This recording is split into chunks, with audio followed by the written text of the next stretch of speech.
All right, what's going on, everyone? It's Kyle Henderson of BamaInsider.com. National Signing Day is here. I know a lot of people like to call it early National Signing Day, which it is, but I mean, come on, let's face it. With all these stars in the house, this is signing day. And welcome to the show on BamaInsider.com. We got our main man, Andrew Bone. What's good, Bone? You ready for signing day? Hey, I've been ready. It's here.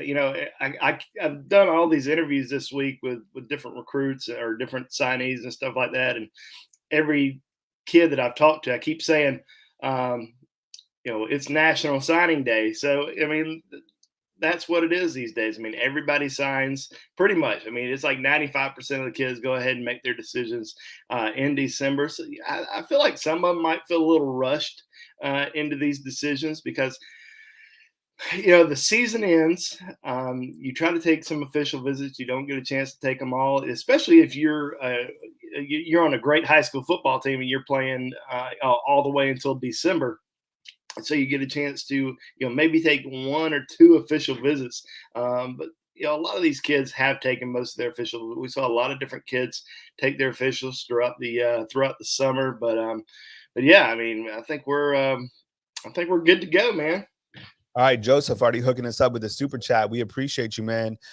Good morning, guys. Heard some news about Denver Harris might not sign today. Before we get to that, let me explain kind of how the show is going to work today. So Bone and I are going to open up the show. You're going to get to hear from our host today. We're going to have Bone on throughout the day, but we're going to have individual breakdowns on each prospect as they have signed. So we will put that information in the timestamps in this video so you can go back and get a breakdown on Elijah Pritchett, who was the first guy in this morning. And then you also have Jake Pope, who has just officially signed. So every time a prospect is signed, come on over back to this video and we'll have a full breakdown with the highlights. We'll have Bone telling you about the recruiting process.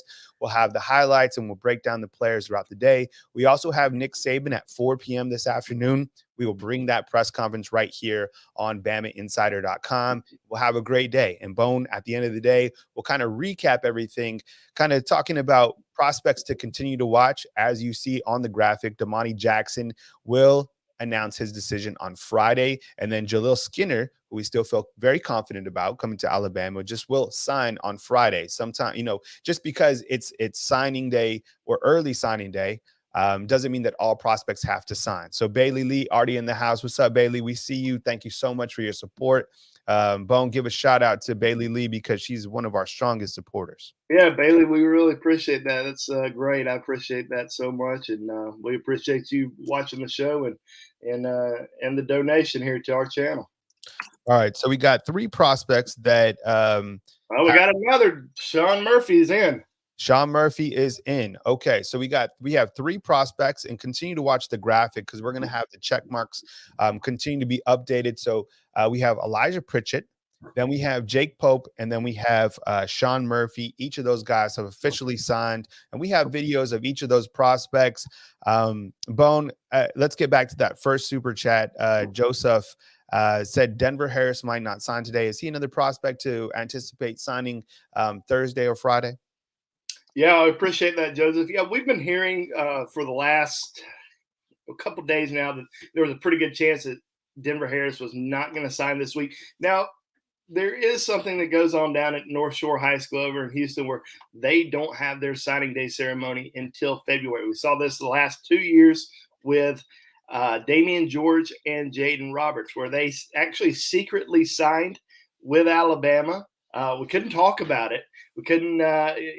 There was just we were told not to talk about it, and then they signed they announced their signature with Alabama in February. Now, is that possibly the case with Denver Harris? It's possible, and I think that's something that a lot of schools are probably going to wait and see because you cannot contact these recruits after they sign. So they'll find out after the early signing period on Friday if he in fact did not sign.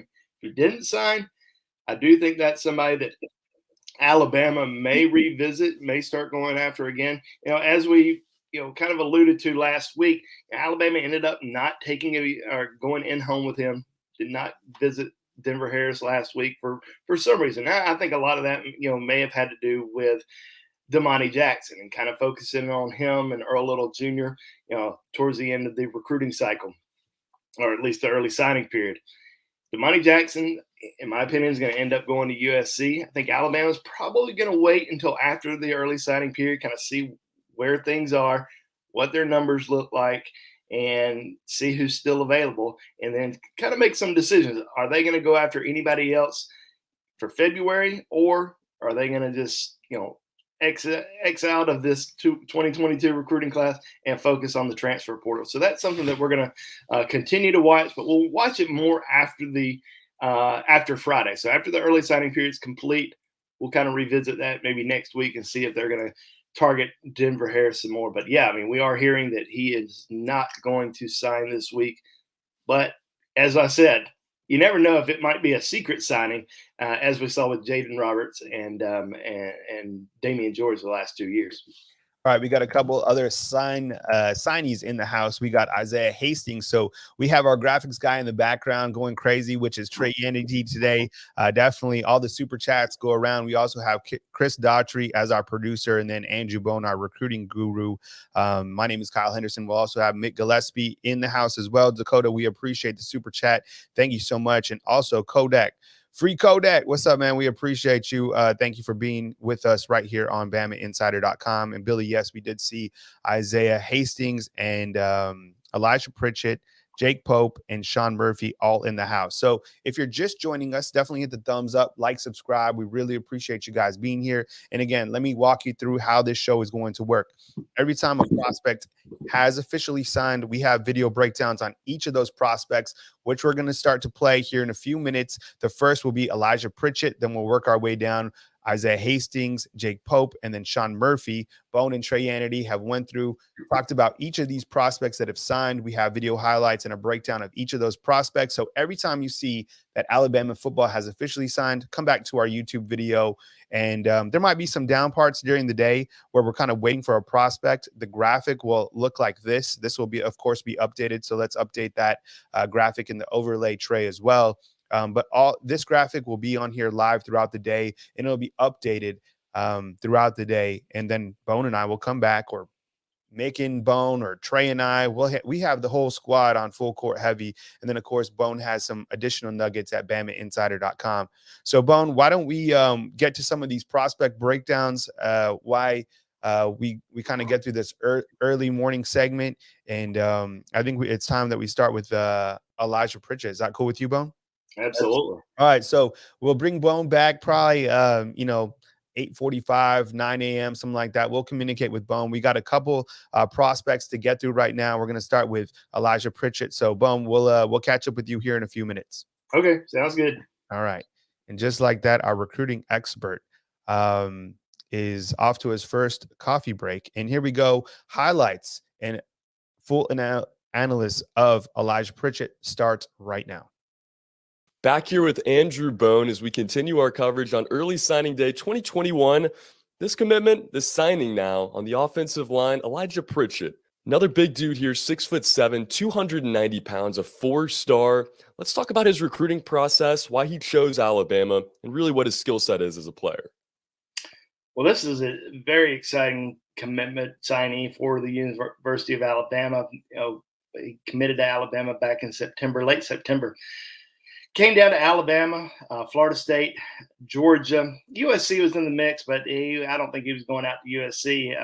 It was either Alabama, Florida State, or Georgia for him. And 6'7", 300 pounds, and can move. I mean, this guy is one of the most athletic, versatile offensive linemen in the country, and definitely somebody that I think is going to have a chance to be an elite player in Tuscaloosa. I mean, when Alabama signed a tremendous offensive line class in 2021, they've signed another great one in 2022, and Elijah Pritchett is kind of the bell cow right now of that offensive line class, and number 31 overall in the Rivals 100. So when the final rankings come out next month, he's going to have a chance to earn that 5th star, because there's usually around 32, 33 5 stars in each recruiting cycle. So he's going to have that opportunity to move to 5 stars. But one of the things that stood out to me back in the summer, after he had taken some visits, he had returned to Tuscaloosa twice during the season, during the summer. He visited for his official in June, came back for the Champions Cookout in July.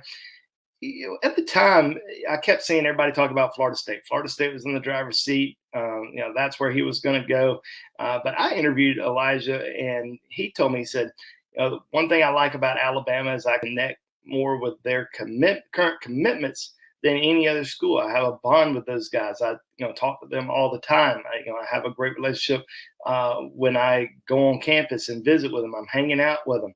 Because when I go to other schools, I don't really talk to really anybody else. I don't have a great connection with some of those other commitments. So that stood out to me, and that made me think this guy's going to Alabama because of his connection with these other players. So, of course, you never know how things may unfold. I mean, it was a month or so before he made that, month and a half before he made that commitment, and made a trip down to Florida State for the Notre Dame game. And, of course, at the time, everybody thought, man, Florida State's back. They are about to, be a major contender. Of course, they started to flutter throughout the next month. Lost to Jacksonville State the next week, and Elijah that next week was actually in Tuscaloosa. So he was in Tuscaloosa when Florida State had lost to Jacksonville State. So I felt pretty confident that he was going to end up at Alabama. So going into the state of Georgia, winning another big recruiting battle, major props to Alabama. I mean, everybody says, oh, you can't go into Georgia anymore because Kirby Smart's going to lock down State. Oh, you can't go to Texas anymore because Steve Sarkisian is going to lock down Texas. Well, Alabama continues to prove that wrong. That those guys are going to get they're still going to get top talent, but Alabama can go into these states and still land top talent as well. Oh, they certainly can. Nick Saban, time and time again, going into California, Florida, Texas, Georgia in this instance and getting the big recruits. And this is a big recruit for the offensive line, an offensive line that coming into this season lost some major pieces. They haven't really looked the same in 2021. What is he going to add? And do you see him making an immediate impact on this offensive line? Well, I think he's going to have the opportunity to. I mean, I think with Alabama, still looking for some, who's going to be that next big guy that's going to step up, or next big guys that are going to step up. And obviously they recruited really well in last year's recruiting class, but bringing in another elite class on the offensive front. This is an offensive tackle. I don't see him playing, on the interior. He's an offensive tackle all the way.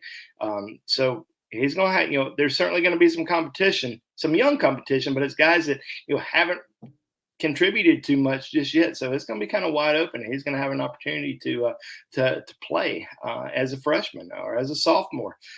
He's not enrolling early, so I know that he'd love to get there a little bit earlier. But this is a guy that has the talent, has the athletic ability to be a major contributor to Alabama one day. Yeah, we're going to see if he gets the opportunity early on. But another big signing on this offensive line for Alabama, the 4-star out of Columbus, Georgia, Elijah Pritchett. All righty. Well, we are back with on our signing day page. This is Kyle Henderson at BamaInsider.com. If we can have an updated graphic on here with the prospects that have currently signed, that would be great to our guys in the back. As we kind of look at the, I want to look at the overview real quick of kind of the Rivals recruiting rankings. And here we go. We'll get that bumper off the screen. Thank you so much for joining us today. Kyle Henderson at BamaInsider.com. As you can see, the check marks indicate which prospects have signed. If you're just joining us, hit the thumbs up, like, and subscribe. We're going to have Andrew Bone on throughout the day. We're going to have Mick Gillispie join us in a little while. We also got Trey Yanity in the background. We also got Chris Daughtry. All super chats are appreciated. Thumbs up goes a long way. And as you can see, the newest signee is Isaiah Bond. So earlier, a couple days ago, Andrew Bone got a chance to specifically talk with Shawn Murphy. We're going to play that one-on-one interview, very good interview coming up right now on BamaInsider.com, and how this show is going to work every single time that Alabama football gets an official signee. We'll go to the prospects highlights, or if we have a one-on-one interview with that particular player, we'll play that as well right here on our YouTube channel. Thank you so much for being with us throughout this entire season, helping us inch closer to 70,000 subscribers on BamaInsider.com. We are now going to go to a one-on-one interview with Shawn Murphy, big-time prospect, and Andrew Bone had that one-on-one interview. I'm going to play that now. Stay tuned for much more coverage coming your way right here on BamaInsider.com. Here's Andrew Bone and Shawn Murphy in a one-on-one interview. All right, Alabama fans, I got another special guest in the house with us today. It is Shawn Murphy, one of the best linebackers in the country. Just won the Butkus Award for the high school best linebacker in the country in high school. Man, I bet that was pretty awesome, wasn't it? Yes, sir. It sure was. It was a great award to win. Like, it's one of those awards you dream of when you're playing linebacker in high school, whatever level you're playing at. So yeah, now you got to win one in college, right? Oh yeah, that's the goal. That's the dream, man. You just got to work hard for it. Well, you're going to a university that has produced some really good linebackers over the course of the last several years. I mean, dating back a long, long time ago, but recently some stud linebackers. I know you're going to carry on that rich tradition there. Let's talk about signing with Alabama, because this is a big day for you and your family. What does this day mean to you? Just signing with the Crimson Tide. It just means a lot, honestly. I just feel like the chapter 4 is over and a new chapter is open. So I feel like I got a fresh new start, or just restart everything in college and just build off from that. Looking back at that decision, you took the visit to Tuscaloosa back in June. I think you took 2 visits. You really liked Alabama a lot coming off those trips. But what was it about Alabama that just sold you on their program and made you want to go there? Because I felt like going into that visit, maybe they were behind some of the other programs that were on your list, but it seemed like they, really overtook all the other schools once you took that trip. Well, honestly, I've always had a great love for Alabama, just like because they offered me off my freshman year, and I just love what they did. It's always the biggest program you hear about all the time. Like, people who don't even play football to hear Alabama, they know that brand is that big. So I know, like, after I went down there and worked out and talked to the coaches and just got in the head of Saban and all that, just seeing the mindsets of everybody, like, I just fell in love with that. And I just like the community and everything that's surrounded by it, just the players, the work, how hard they work, their mindsets, everything. Like, I just wanted to surround myself with great mindsets and great people and hard workers, honestly, and great coaches that develop you for the next level, honestly. Alabama has done a really good job of recruiting the DMV area for a long time. Did that play any part in it? Just the success that you've seen a lot of guys from your area, going down to Alabama and having, just a tremendous amount of success from All-Americans to first-round draft picks? Just a little bit, honestly. Like, there's more so Maryland and DC cats going down to Alabama, and not so many in Virginia. Like, I feel like Virginia is like every once in a while, every few years, a Virginia kid comes down to Alabama. They do big things, of course, but I just feel like it's more so the Maryland and DC dudes who like make me want to go down there too, because I know I played against them in Little League, sometimes in 7-on-7, just stuff like that. Like, so I feel like if they could do it, I could do it. Absolutely. Well, let's go back. Let's look at that recruitment. When did you get your first offer? Who was that from? And when was that next like really big offer that came through?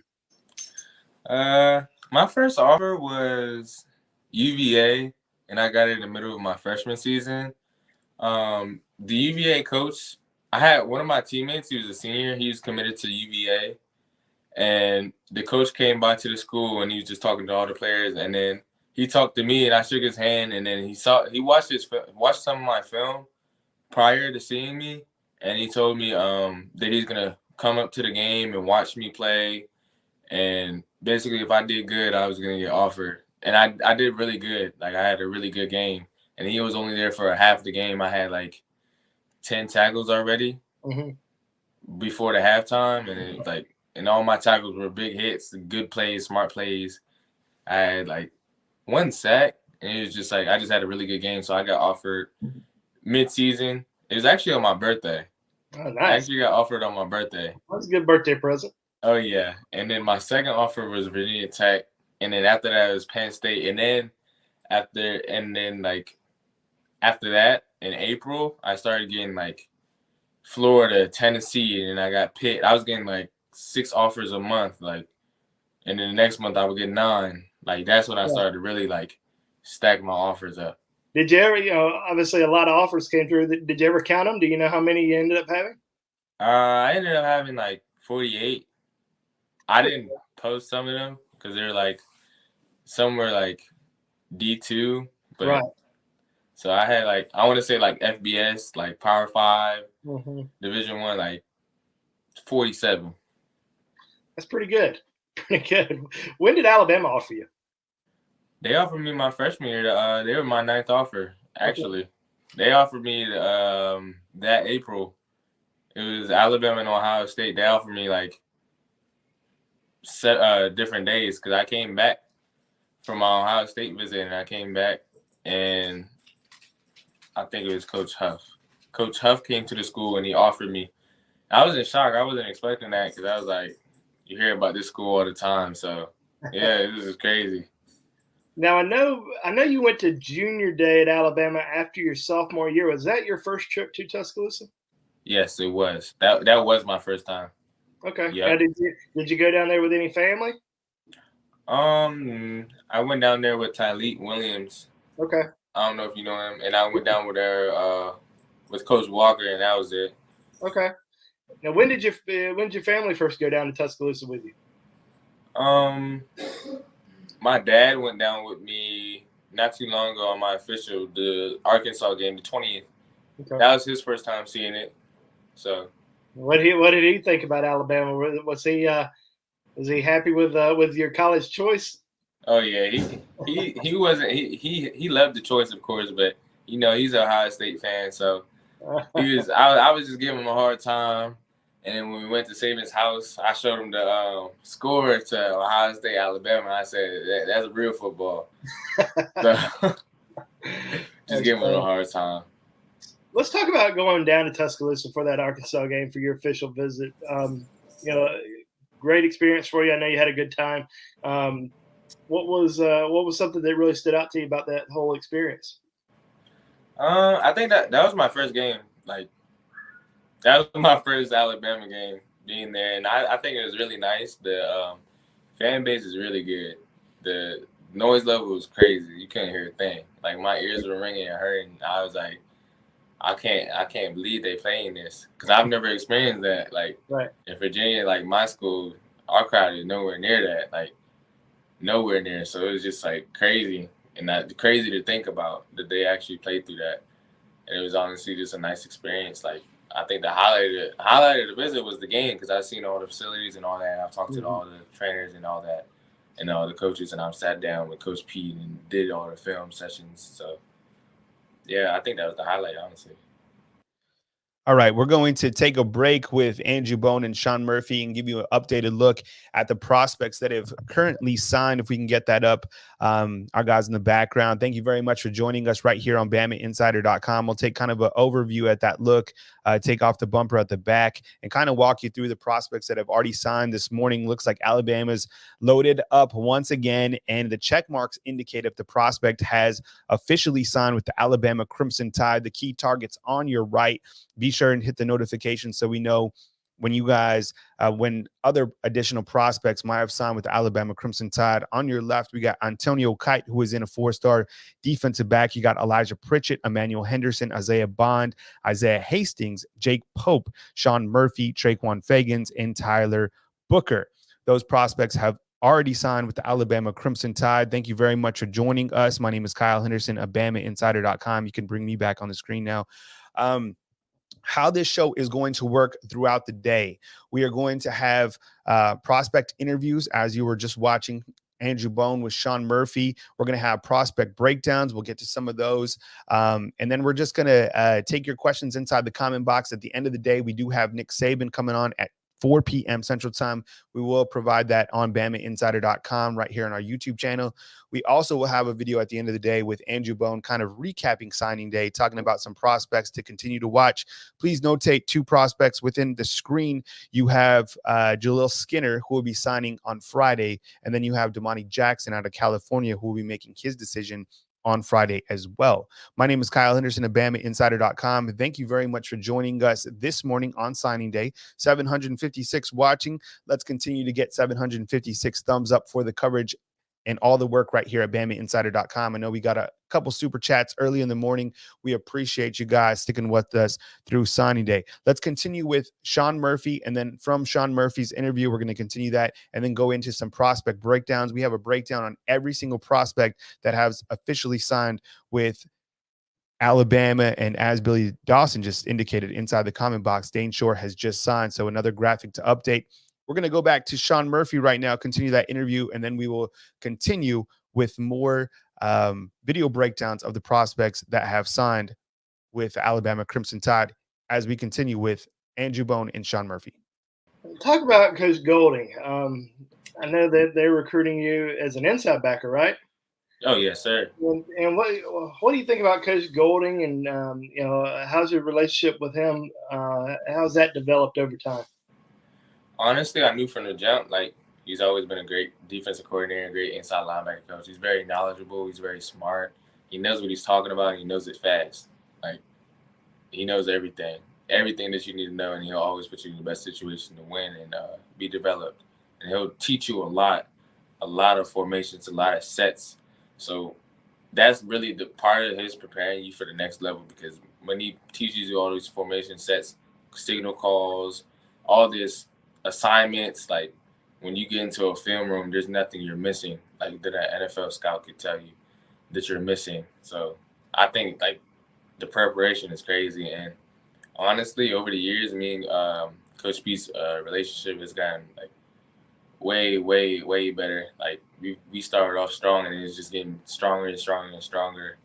And honestly, like I think it was the best pick I've ever picked, because honestly, like me and him work together good, and we fit together good, and he's a really good coach, honestly. Good deal. Well, what are they telling you right now? But what they expect out of you, right away. Obviously, they want you to come in and get to work here in the next couple of weeks when you move down to Tuscaloosa. Are they telling you, any expectations, or do you have any expectations for yourself? They haven't said any, like, exact expectations. They just let me know like how the system goes, how everything goes, how it goes down when you get down there, what they do when they get down there, and what the freshmen do. So they haven't really set expectations, but I do know I when Saban came down to visit me, he did talk about mindsets, and he did talk about NFL and stuff like that, like how your mindset should be. Like, he wasn't saying his expectations, but he was just talking about expectations of a mindset. But I know my self-expectations is just to work hard and really just like buckle down and learn that playbook as fast as I can. Honestly, I think that's my main priority, because I know I'm very athletic and I'm very like capable of like doing hard work in the weight room. So that's not my main worry. That's not my main concern. But my main concern is the playbook, because I feel like that's where a lot of people get stuck at. So watching your senior film, it was extremely impressive. I felt like you made a big jump from your junior year to your senior year. Even though you're a highly rated recruit coming out as a junior, you really improved even more as a senior. What do you feel like you improved the most, during that year and into your senior season? What do you feel like you really improved on? I feel like, honestly, like my biggest improvement was my hips in the pass game, and just like my more technical side, instead of just being like kind of like a hard-nosed football player. I feel like I added a lot of technical stuff. Like, if I don't have a good defensive line, am I able to evade a block or take on the block, right? Or make tackles like contested with the blocker on me already, like stuff like that. Because I kind of feel like my sophomore year, my freshman year, I had a really good line, and I could move freely a lot. So I feel like junior year, I didn't have a good D-line, and I feel like that's what really made me want to just change part of my game to make me able to play without a D-line or with the D-line and be able to get in the pass game more and to be more effective. So I feel like I really worked on my hips a lot. Through the camps, too, I felt like I came to the camps with a lot to prove, with a really big chip on my shoulder. I just want to keep going on from there and just keep working hard to just clean up every little mistake I can, honestly. And I just feel like I became smarter, too, in everything I do. So, Being in Virginia, you had a chance to watch Alabama a lot on TV. You went to the game at Arkansas, but I'm sure you watched just about every game on television because Alabama, like I said earlier, national brand. They're going to play on, they're going to play big games every single week and on national television. What did you see out of Alabama this year? What do you think they're going to be able to do in the playoffs? I think they do a lot of great things. I feel like they're very talented. Like, it's crazy how talented they are, and I think it showed the Georgia game, of course.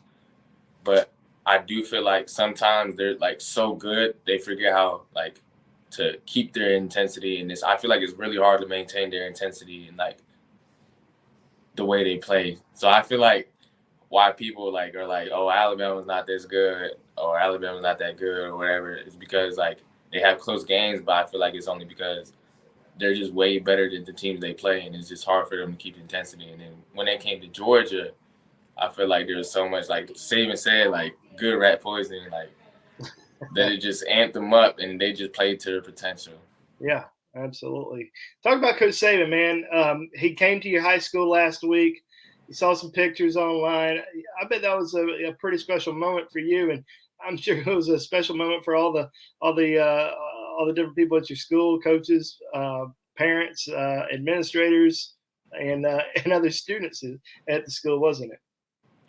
I think it's just crazy. Like, I know he's gonna be my coach for the next like 3 to 4 years, but I think regardless of the fact, like it's crazy to see him at my school.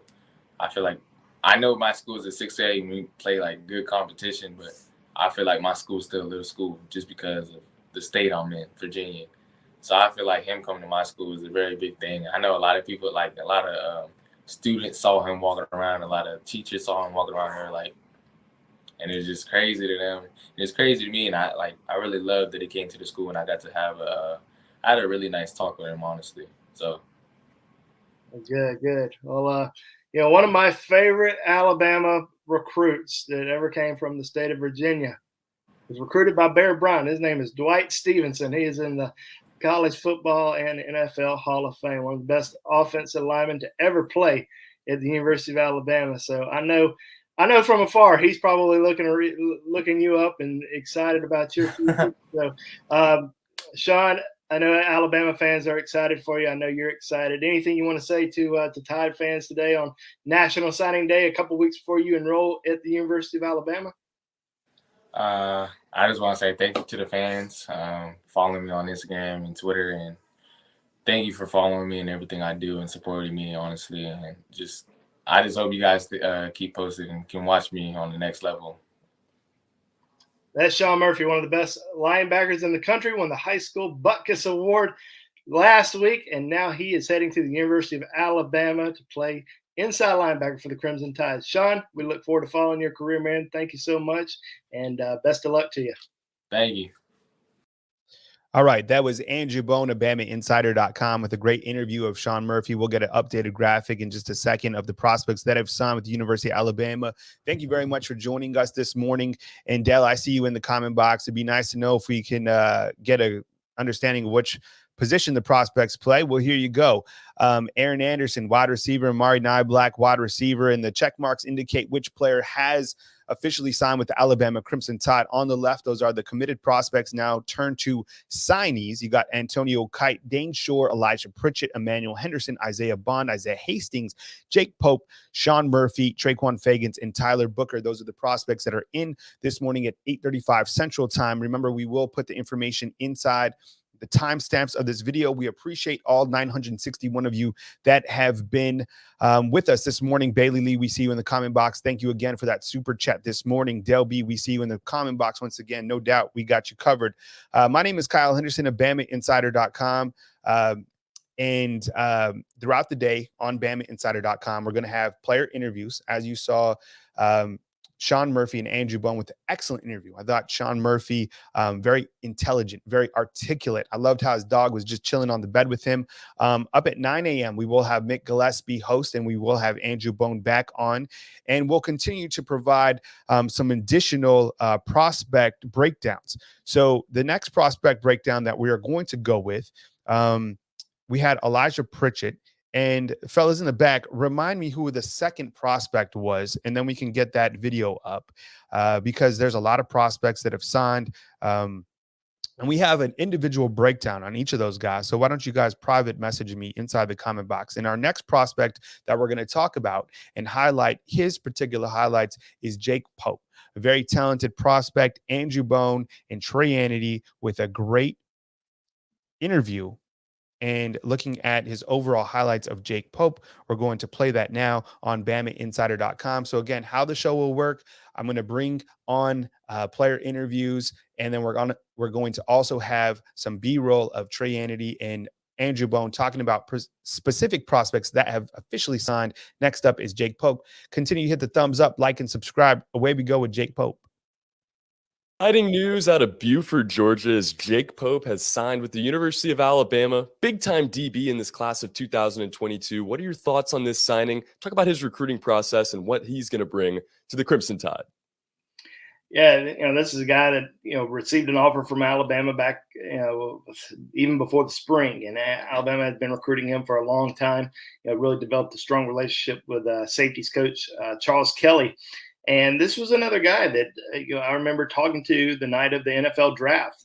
Because Coach Saban had reached out to him, talked to him, and told him, "Hey, we want you as part of this recruiting class." So there had been a lot of attention on Jake Pope for a very long time from Alabama, and he kept everybody guessing. I mean, he had a good group of favorites with Alabama, Ohio State, Notre Dame, North Carolina, and Georgia. Visited all of those programs. Before he made that decision. And of course, he kept kind of putting things off. I think he waited until about August to announce, but he was originally supposed to announce sometime in July, but decided to hold off a little bit. He wasn't really sure what he wanted to do. North Carolina had really done a great job recruiting him and really made him a top priority throughout his recruitment. So we really thought it was going to come down to Alabama and North Carolina in his recruitment. In the end, it was Alabama for him. Now, he did take a few visits to Georgia during the football season, but also made several trips back to Tuscaloosa. Has been a big recruiter for Alabama, and also joins his teammate in Isaiah Bond as a commitment for our signee for Alabama in this year's class. Yeah, for sure. Like you said, been a big cheerleader for this group. We've seen several commitments kind of take on that role. It's been exciting to watch. And you mentioned it too, Isaiah Bond, his teammate, making his commitment with Alabama last week, signing today. Talk about that relationship and how much that went into both of these two, ending up making this signing with the Crimson Tide. Well, they have a great relationship. I mean, both of them play on the defensive side of the ball, compete against each other every day in practice. So they know each other pretty well, and certainly, going to be excited about playing together here in the future. Now, the only difference is Isaiah Bond's going to be, he's going to land on the offensive side of the ball, where Jake Pope's going to be a safety for the Crimson Tide. I think he's got a chance to be a big leader, and definitely somebody that Alabama coaches are excited about and believe he's got a chance to really contribute. Yeah, no doubt about it. 6'1", 190 pounds. Another big signing out of Buford, Georgia, as the Crimson Tide continue to roll on this early signing day, 2021. All right, back here on BamaInsider.com. One thing that I wanted to show you guys was the updated rankings of Rivals.com. And let me see if I can get those on the screen for you guys. And here's an overview list. One thing that I like on the background producer-wise is the 2022 team rankings on Rivals. If not, I can get that on the screen as well. But I wanted to kind of go through the Rivals team rankings real quick, just to kind of show you an overview of how things stand. And here's that overview right here. If we could take that bottom bumper down. So currently, and this is Rivals, and I know you have On3, you have 24/7. Currently, we look at the Rivals.com team rankings, and you see that Georgia is the number one team right now, recruiting wise, in the country. 27 total commitments. 4 of those prospects are 5 stars on Rivals.com. Alabama with 1 5-star. Of course, there's various recruiting sources. We go with Rivals because we are paired with Rivals. So we kind of just look at that kind of overview just to kind of give you an indicator. And if you are new to the show, definitely hit the thumbs up, like, and subscribe. We appreciate you being here. And how the show is going to work, we're going to bring on individual prospect breakdowns with Trey Anity and Andrew Bone. We will have Andrew Bone back at the top of the hour, which will be 9 a.m., along with Mick Gillispie. But right now, we're going to look at another very talented prospect. And let me get that ready for you guys. And that is going to be Isaiah Hastings. So give me 1 second while I load Isaiah Hastings, and away we go. I love this kid's highlights, by the way. Back here with Andrew Bone as we have our next signee on the day, Isaiah Hastings, a defensive tackle, this time out of Clearwater, Florida. Another monster adding to this defensive line group. 6'5", 291 pounds, a 4-star, like I said, out of the state of Florida. What are your thoughts on Hastings? How big is this commitment for the defensive line group? Well, Alabama fans, I think it's been the number one topic on the boards this year is, who's Alabama going to land on the defensive front? We need more defensive linemen, and that's probably been the biggest question that we've seen on our recruiting show throughout the year as well. Who's going to fill these needs on the defensive front?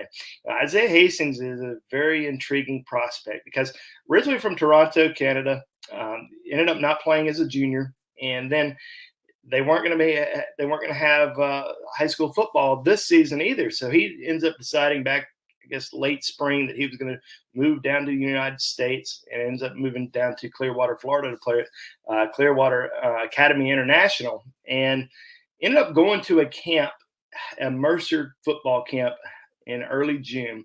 There was about 20 different schools that were there evaluating a lot of different kids, and he was one of the guys that stood out. Picked up about 15 scholarship offers after that camp, and some of the bigger schools hadn't offered him yet because I hadn't seen him. A lot of the bigger schools weren't there because obviously they were having their own camps. He didn't go to really any big school camps throughout the summer, and a lot of schools ended up watching him during the season. Alabama, Georgia, Florida, all end up offering him a scholarship. I kind of look at the recruitment of Christian Barmore, even though a little bit different because Barmore was an offensive lineman early in his prep career, moved over to the defensive line when he was a senior, ended up becoming one of the top defensive line recruits in the country. It was also kind of one of these guys that was a development type guy. You got to watch him play. You got to develop him over the course of the next year or two, but he's got a chance to really be an elite player at the college level. Obviously, we see what Barmore's been doing for the New England Patriots this year as just a rookie. I think Isaiah Hastings has that type of ability. He's a 6'5", 290-pound defensive lineman right now. And he's just kind of scratching the surface of what he can be once he gets to Alabama. And I think Alabama coaches are really excited about this guy. They've had a lot of kids on campus throughout the year, a lot of defensive linemen. And once they went down and saw him, Freddie Roach went down and saw him play in September. They got him on campus for an official visit. Once they got him on campus, he and Nick Saban and the rest of the coaching staff saw him. He was a major, major target, has a long wingspan, moves well for his size. But in my opinion, I do think he probably needs a year or two to get in that strength and conditioning program, get coached by, some of the best coaches in college football. And I think he's got a chance to really develop into an elite college football player over the course of the next few years. He's got great size, great quickness, strength, but just kind of still learning that game, not necessarily learning the game of football, but still picking things up. And, missing football for a year sometimes hurts people a little bit, but getting back on the field was very big for him this year. Making that move down to Clearwater, obviously huge for him because if he wouldn't have done that, he wouldn't have gotten that offer from Alabama. Yeah, for sure. That year meant a lot for some kids and obviously impacted the world of college football and high school football, recruiting as a whole. But like you said, Alabama fans always asking about defensive line and getting a big commitment, big signee here from Isaiah Hastings. Big to get another defensive tackle, another defensive lineman in this class, but to get another player from the state of Florida as Alabama continues their dominance in the Sunshine State. How have they been able to do this? Well, I think years and years of developing relationships, but this is probably one that's a little bit different because Alabama hadn't really gone into Clearwater Academy International in the past. But Isaiah was heavily recruited by Florida early in the process. They offered him in early August. He made 2 or 3 trips to Gainesville during the football season before he took that official visit to Alabama. And, I thought that Florida was probably in the driver's seat prior to his visit to Tuscaloosa. But once he made that trip to Alabama and he was around a lot of the other Canadians that are on, whether that was the football team, the basketball team, track and field, that was something that really stood out to him. And, Alabama did a good job there of kind of linking him up with those guys and getting them to explain to him their time in Tuscaloosa and what it's been like. And, I think that really stood out to him. But we know in the state of Florida is only going to get tougher recruiting down there. You have Billy Napier down at Florida. You have Mario Cristobal now at Miami. Obviously, Mike Norvell over at Florida State. But Napier and Cristobal, both prior coaches on the Alabama coaching staff that were known at the time as elite recruiters, some of the best recruiters in the entire country, and it's certainly going to make things tougher. But I think I don't see them, backing down from recruiting the state of Florida. They're going to recruit the state of Florida, and they're going to do that, for a very long time. Yeah, they've done it exceptionally. And like you said, a little bit of a different story there with Hastings, but good to have the Canadian connection as well. Isaiah Hastings, big signing today on this defensive line group. So we continue with our early signing day 2021. All right, great stuff from the crew. That was Trey Anity and Andrew Bone. Here's an updated look. Bring myself, see if I can look at that overall graphic, take that bumper off there at the bottom. Welcome to the show. My name's Kyle Henderson. At least you can hear the voice of me right now. Here's a look at the prospects that have already signed this morning at 8:47 a.m. Central Time. Oh, there I am at the bottom. There I am at the side. We got let's see if we can get that a little bit full screen. So there we go. Antonio Kite. Remember, the green check mark indicates which prospect has officially signed. We will continue to update this graphic. Key targets on the right of your screen. I think we have some of those prospects. The first major prospect that is a key target we'll be announcing, I think, at 12 p.m. Central Time. So we'll continue to keep you posted throughout the day. We got Antonio Kite, Dayne Shor, Elijah Brown, Elijah Pritchett, Emmanuel Henderson, Isaiah Bond, Isaiah Hastings, Jake Pope, Shawn Murphy, Trequon Fegans, and Tyler Booker. So how this particular show is going to work, every single time that we do have a prospect that has officially signed, we'll pop that prospect breakdown right here on BamaInsider. And we will have Andrew Bone and Trey Anity break it down at 9 a.m. We will have Andrew Bone once again with Mick Gillispie, kind of rehashing this first hour of signing day, which has been really exciting. A lot of key prospects. And as you were just listening to a great breakdown with Isaiah Hastings. And we also have a player interview that I want to play with Hastings because I think it's an interesting kind of perspective from his end, being originally from Canada and talking about prospects, that are already on that plane that are playing at Alabama, whether it's football, whether it's basketball. I'll go ahead and pop that on now, and then we'll go at 9 a.m. back with Andrew Bone and Mick Gillispie. So I'm going to load that video up for you guys, and I will see you guys in a few minutes. Good interview coming up with Hastings.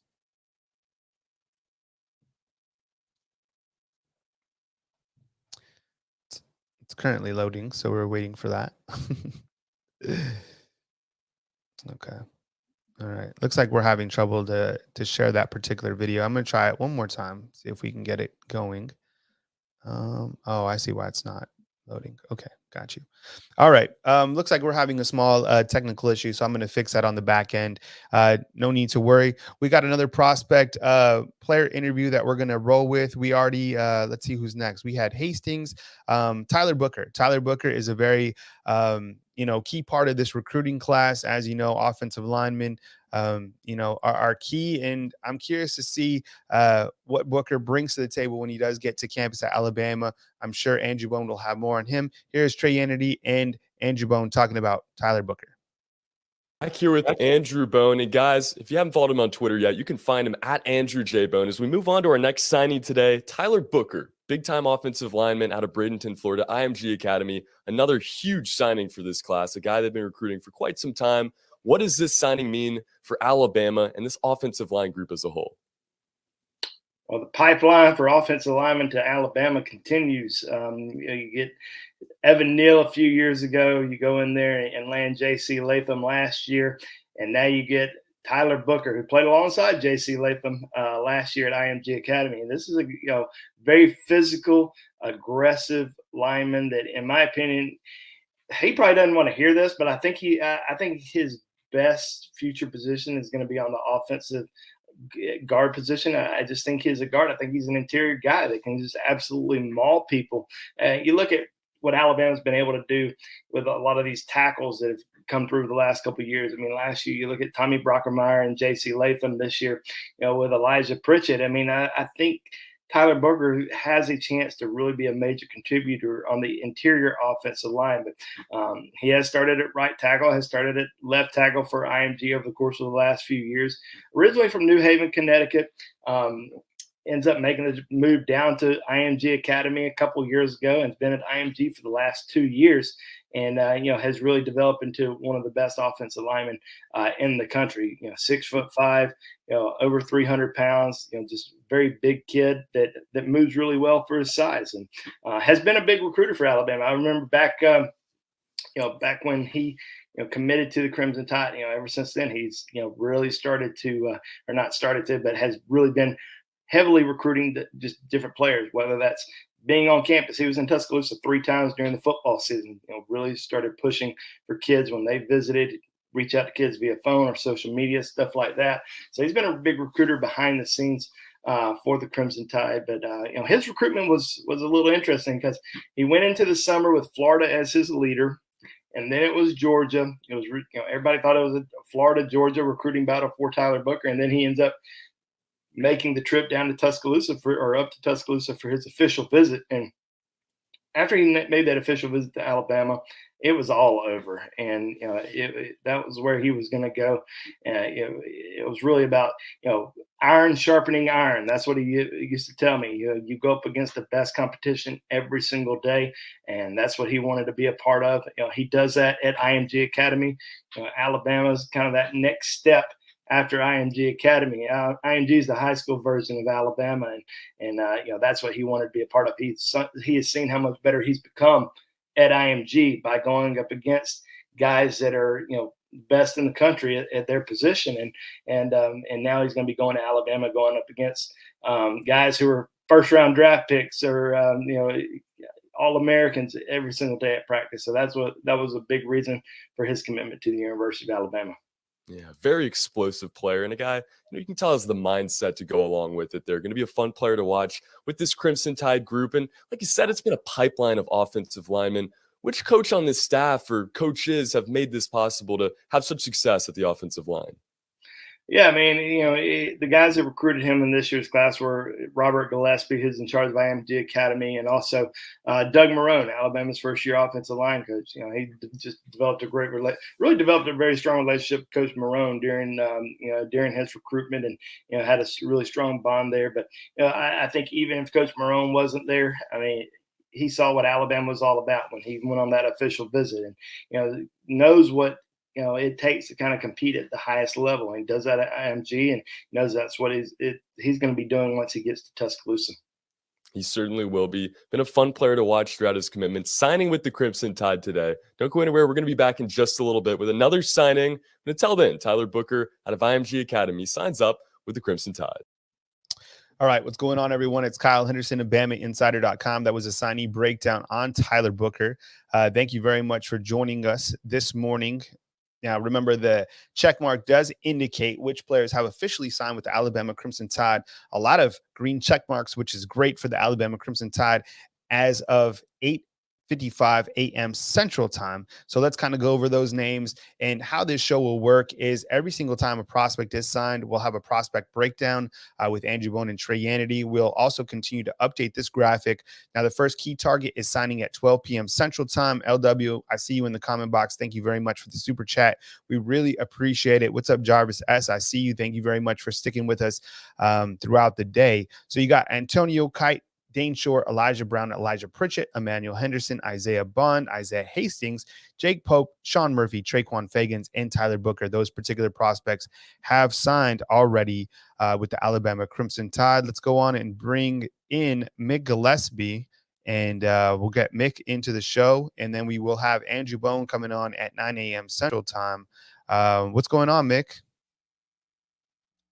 Mick is here, man. Look, I'm excited. This is what it's all about. I mean, it's what a great start for Alabama. a lot of contracts signed and sent in, and it's off to for BamaInsider another big day as well with all day coverage. So this is what we I guess is what we live for in this business, right?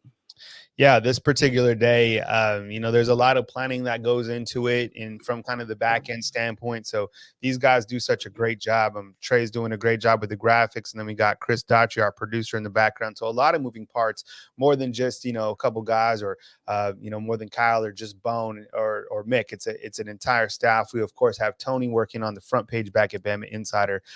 We see you inside the comment box, Gary, from Oklahoma. Probably laughing about the playoffs, I would assume. Anyways, Mick, as you kind of look at the board right here, no real surprises because it's all prospects that have just already signed. But as you look to signing day, and I'll let you play point here in a second, what are kind of the biggest takeaways? I mean, surprise, surprise, the rich get richer. Well, I mean, we expected that.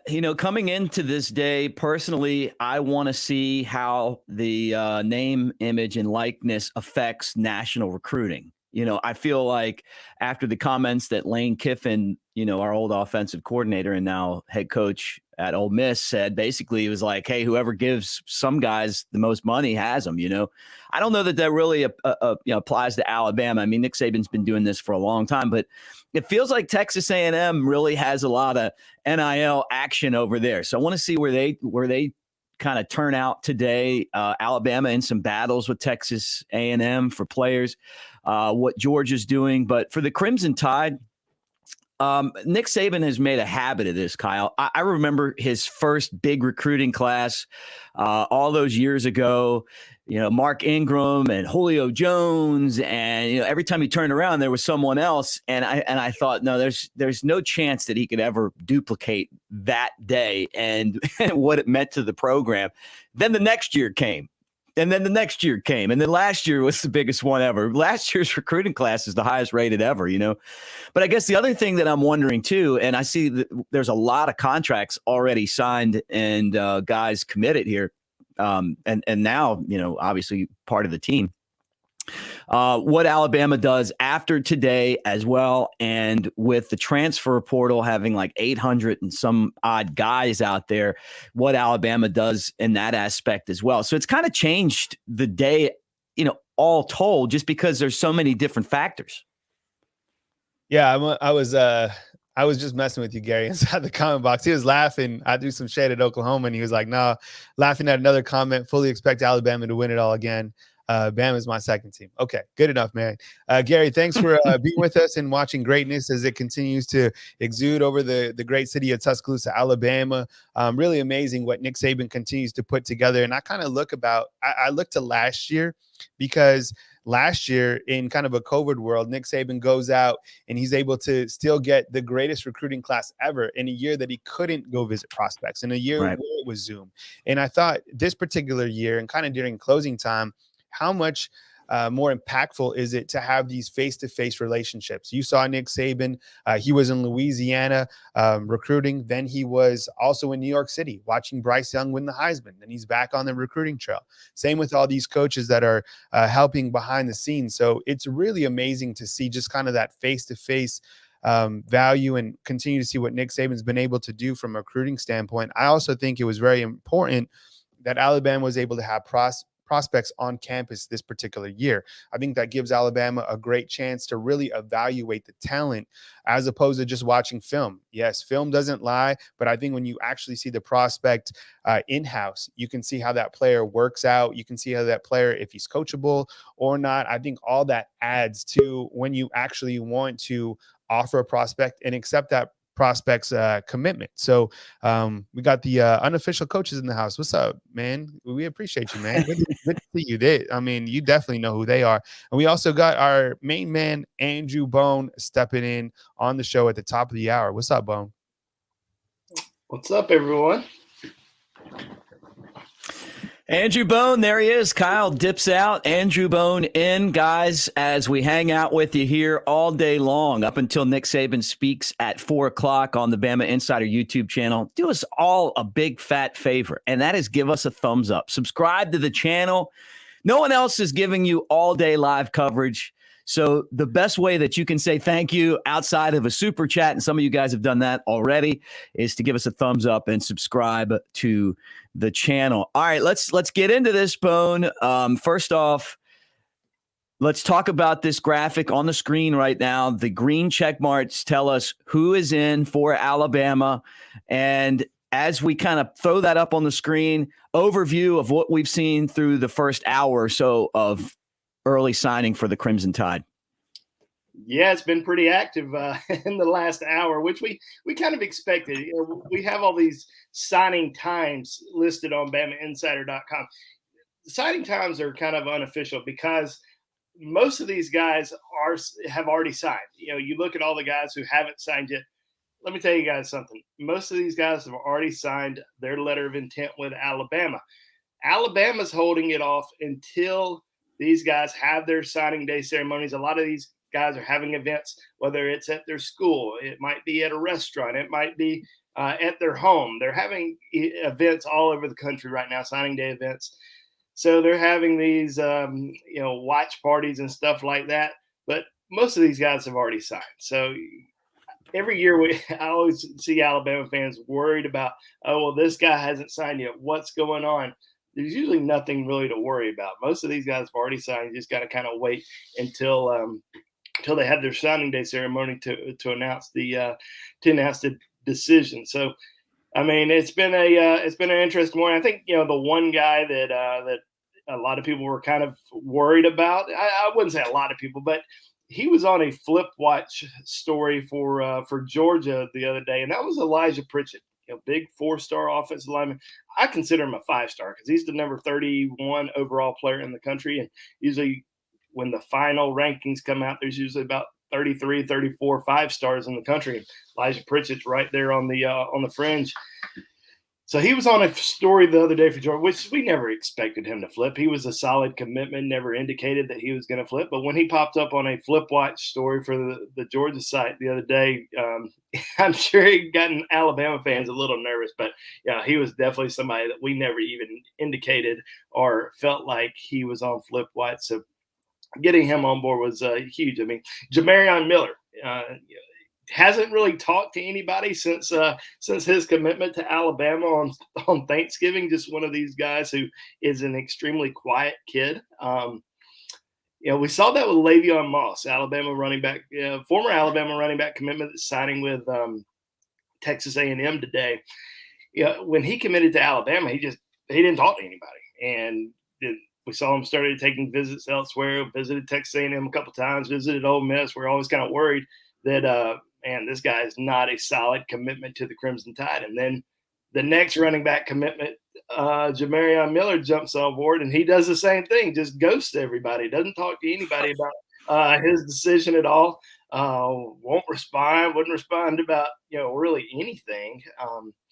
Not sure why. He used to be really good. I remember I interviewed him a couple times back in the spring and once during the summer, and, man, he was chatty Cathy. I mean, he talked to him about anything, and he was always responding. And then all of a sudden, he took the visit to Alabama in I guess it was late October, and I had talked to him actually about a week or two before that visit, and still pretty good. Well, then he took the visit to Alabama and would never talk. I guess he wanted to keep things quiet about the trip, but you would think even after his flip to Alabama from Texas, he would talk a little bit more. Still wouldn't talk. So you never know with a lot of these kids, especially until they officially sign. So seeing that one come through, I'm sure was great. I mean, we've had some great interviews already with a lot of these signees. I hope a lot of you have seen the interview with Shawn Murphy. That was a great one. We have I don't know if Kyle's played the Tyler Booker interview yet, but we have a great interview with Tyler Booker coming up for you guys as well. Fantastic interview coming up later on this afternoon with Ty Simpson. I'm sure we'll wait until Ty comes, his signature comes in to release that. But Ty Simpson's interview was awesome. He really talked about the whole process, and he's actually going to be but he's going to join the team here in the next day. So he's going to be at Alabama practicing for the bowl game or the playoff, whatever you want to call it. So, I think that, that's very interesting. He's probably one of the only guys I think in Alabama's class is going to be practicing for the playoffs. But yeah, I mean, this is an outstanding class, a big day for Alabama, and definitely a lot more signees still to come today. With Andrew Bone, I'm Mick Gillispie hanging out with you here on the Bama Insider YouTube channel. Look, we've got a huge audience today for National Signing Day. Guys, please give us a thumbs up and subscribe to Bama Insider. All day long, we're going to be here updating you. The green check marks tell us whose contract is in. You can see the note on the screen that Jaleel Skinner and Damani Jackson will sign on Friday, so we won't get them today. But Andrew Bone is our recruiting expert. He's the best in the business, and he's been following these guys. We've also got pieces that will be playing throughout the day as guys sign, where Bone breaks down exactly what Alabama's getting with some video. This is all stuff you're not going to get anywhere else. And look, as it happens, we're here to report it to you. All right, Bone, let's talk kind of like big picture here.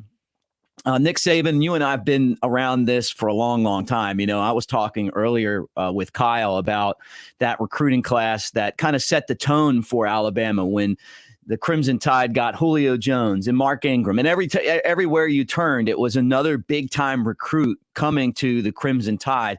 And at the time, I thought there's no chance that they're going to be able to continue to do this year in and year out. And then last year was the highest-rated recruiting class ever. Here we are in 2022's recruiting class, right? And we're looking at this, but it's totally different now because you have high school recruits, which Alabama is still heavily invested in.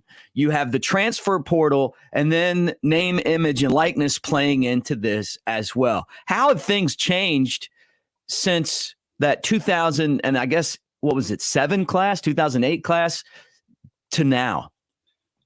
I mean, a lot has changed. Yeah, I started covering recruiting in 2003, and man, I tell you what, there's a lot that has changed since then. Really, from 2003 to 2008, a lot changed because obviously Nick Saban came through, and Alabama fans back in the day they were ecstatic to get a top 100 kid on campus just for a visit. Most of the kids wouldn't even commit to Alabama. You just got excited just because a kid visited Tuscaloosa, and then when Nick Saban came in and when he first got there, obviously he only had about a month to recruit, but he was still able to get a top 10 class, and it's been gravy ever since. I mean, they've signed so many number one recruiting classes, but consistently in the top three. I mean, that's the biggest thing. They're consistently in the top three. They're consistently landing elite recruits and going all the way across the country. I mean, you can get a guy in Southern California or Northern California. You can go to, the Northeast. You can go to South Florida. You can go to Texas. You can go to all these different areas and recruit. I don't want to say it's easy, but it's easier now for Alabama, obviously, with all the wins and championships and Heisman Trophy winners and all that good stuff. But I think the biggest thing that we've seen outside of the NIL, I mean, crap, the NIL. You think of Texas right now giving $50,000 to each offensive lineman each year. I don't know how long that's gonna fly. I can kind of see that getting axed by the NCAA. That just seems like it's just. It doesn't seem like what we were sold with this NIL, right? I mean, you've got quarterbacks that are in high school that are getting $1 million, haven't even played a game yet, and I don't think that it was meant to be a recruiting tool, but. Was my point about Lane Kiffin, Bone, is that he's saying whoever's going to give the player the biggest NIL, which is basically money and salary, they're going there. And it feels like the schools in Texas right now are going to try to take advantage of this system while they can. I mean, certainly. I mean, the thing is there's not a lot of rules in place. I mean, there's some. You can't promote a cigarette company. You can't promote a CBD company. You can't promote THC. You can't promote a strip club. I mean, there's these goofy rules that are in place, and I think everybody, it's kind of the wild west right now in that regard, just because nobody's really sure what you can and can't do. So everybody's just saying, all right, we're going to do it. And then we'll be told, it's like, you don't ask permission first, you ask for forgiveness later. Mm-hmm. And that's what everybody's kind of doing right now. And nobody's going to get really in trouble for it because there's, not really any rules in place for that. But I think there's going to be some major changes that are going to happen with these NIL deals. You're going to see a lot of stuff get shut down. That $50,000 thing to every single offensive lineman at Texas, that's not going to fly. That's going to get shut down. I would imagine. I mean, I guess you never know, but I would imagine that gets shut down. But, the NIL deal, I mean, that obviously changes a lot of things. Social media is so big now that, social media wasn't a thing. We used to have to, we don't want to say it makes our job easier. It makes our job still a little harder, but you see so many different kids that are announcing their top 5 via Twitter, via Instagram, Facebook, whatever it may be. They're announcing their commitments. They're announcing their decommitments, all on social media these days. They weren't doing that, before 2011. You're still writing the stories of breaking news, announces top 5, for every single kid, or announces their commitment. Now everybody's just announcing their stuff on social media. But, the thing with us is, you got to track these guys kind of throughout the entire process. You got to tell their story. You got to give insider tips. You got to, write about them. You got to interview them. You got to, talk to them about their trips to Tuscaloosa or, whatever school you may cover. And that's kind of what we do. Announcing their top 5s, they kind of handle that. Announcing their commitments, sometimes they'll break it, with different sites, but that doesn't really happen much anymore. Mm-hmm. You don't really see a lot of, sites breaking, a commitment or a top 5. Every single kid these days announces on social media, hey, I'm going to announce my top 12 at 5 p.m. on Tuesday. And that's just kind of how it works these days. But, our job is kind of to follow these recruits, make these final predictions, which is, kind of tough because you got a lot of kids that are flip-flopping every single day. You got kids that are being twisted and turned, every single day. So it's it's an interesting thing to follow. And I think everybody who's following the show right now and everybody who's following us on BamaInsider.com, I think they really enjoy it because it's exciting. You look at Alabama, and Alabama's not consistently the number 1 recruiting class. They signed the number 1 recruiting class last year, but they might not sign the number 1 class this year. It might be Georgia. It might be Texas A&M. There are some twists and turns late in this process that, everybody assumes that, these 4, 5, 6 guys are going to sign with Alabama today, and they might not. There's some guys that are assumed to be going to Georgia or assumed to be going to Texas A&M. They might not. So everybody's kind of, intrigued by today and really waiting to see kind of what happens. I'm eager. I mean, I make my predictions on where kids are going to go to school. It's not, 100% fact. Some of them I feel really good about, but mm-hmm. There are some that it can go either way. And, we're really looking forward to kind of seeing how it all unfolds the rest of today. Guys, thumbs up, subscribe to the Bama Insider YouTube channel. Over 1,500 of you here on early signing day, National Signing Day, as Andrew Bone and I break this thing down for you. We're going to be on here all day. Kyle Henderson will be back. Trey Yanity. We got Chris Daughtry, Tony Sukalis, our entire team as part of our live coverage leading up to Nick Saban speaking at 4:00. You're not going to get that anywhere else. And the best way you can say thank you is with a thumbs up super chat like Joseph just did. And we'll go ahead with the high five to you, Joseph. We appreciate it. They're doing NIL evaluations for recruits on some websites now. It's reported that Travis Hunter is worth $400K. Crazy world we live in, Bone. $400K. It's a lot of money. Yeah, I mean, for a high school recruit, yeah, that's a good bit of cash right there. And it's going to be interesting to kind of see how that all unfolds. I mean, there's a site out there that's putting this evaluation on these recruits, and somebody's going to have to. And I'm kind of all for it. I mean, somebody's going to have to do it. Nobody has a clue, how much kids are worth, and now you're having a site put that out there. So I mean, that's certainly something that is intriguing. It might not be 100% accurate, but at least it kind of gives you an idea of how much these top recruits are worth from their social media standpoint.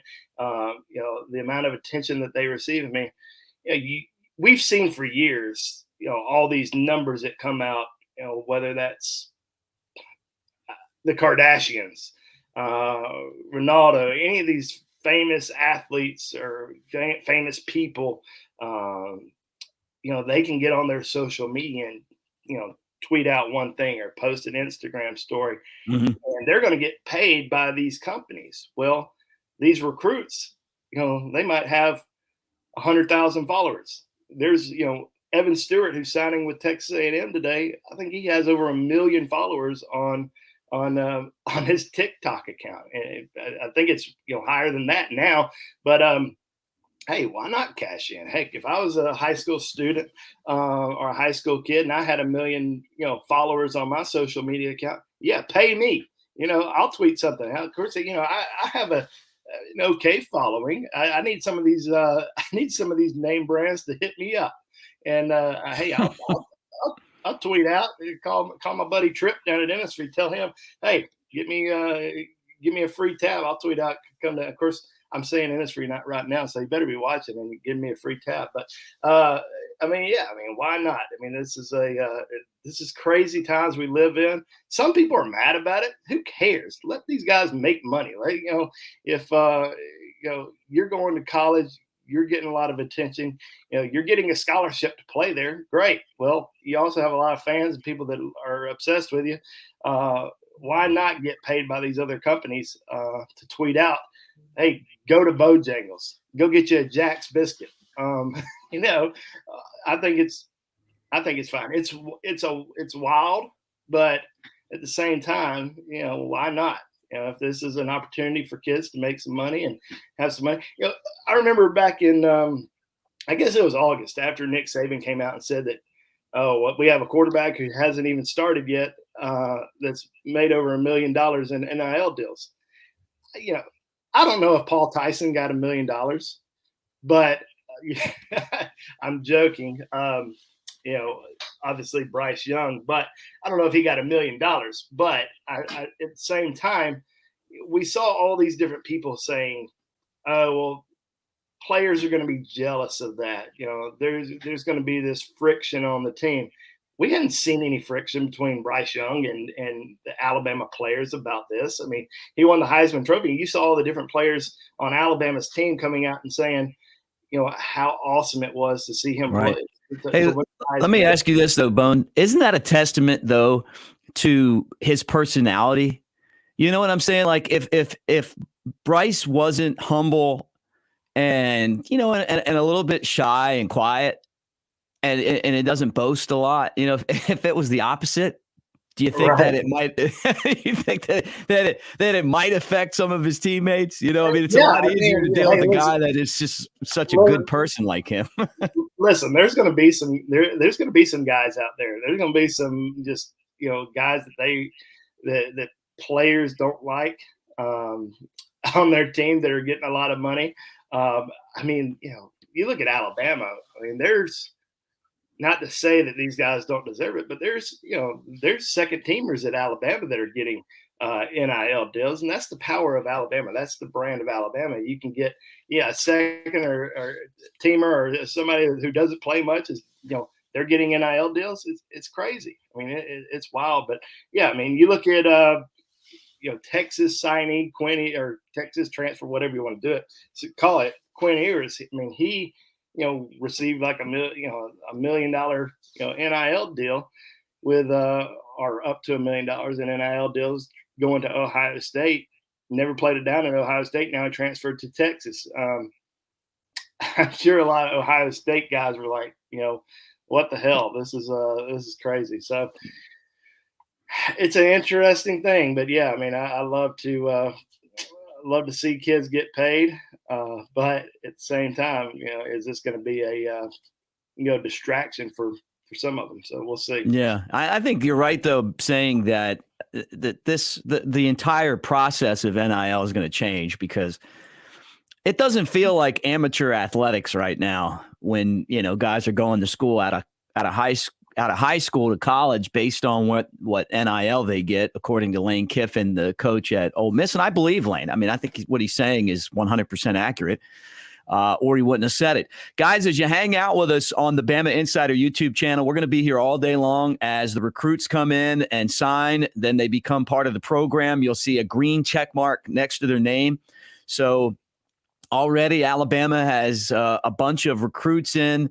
Rivals had Bama's class ranked at number 2, right, Bones? So it was Bama trying to beat out Georgia and Texas A&M today. So that shows you how big the SEC has gotten too. Every year it feels like 2-3 classes from the conference are at the top.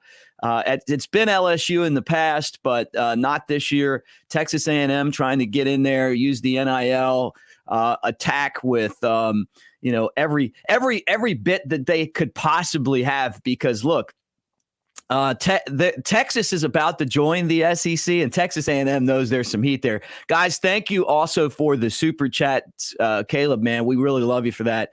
That $20, man. We appreciate all of you guys as we hang out here on this channel all day long. And like, subscribe, give us a thumbs up, and know that we do a lot more than just host the signing day shows. Bones on each week to give you his recruiting thoughts.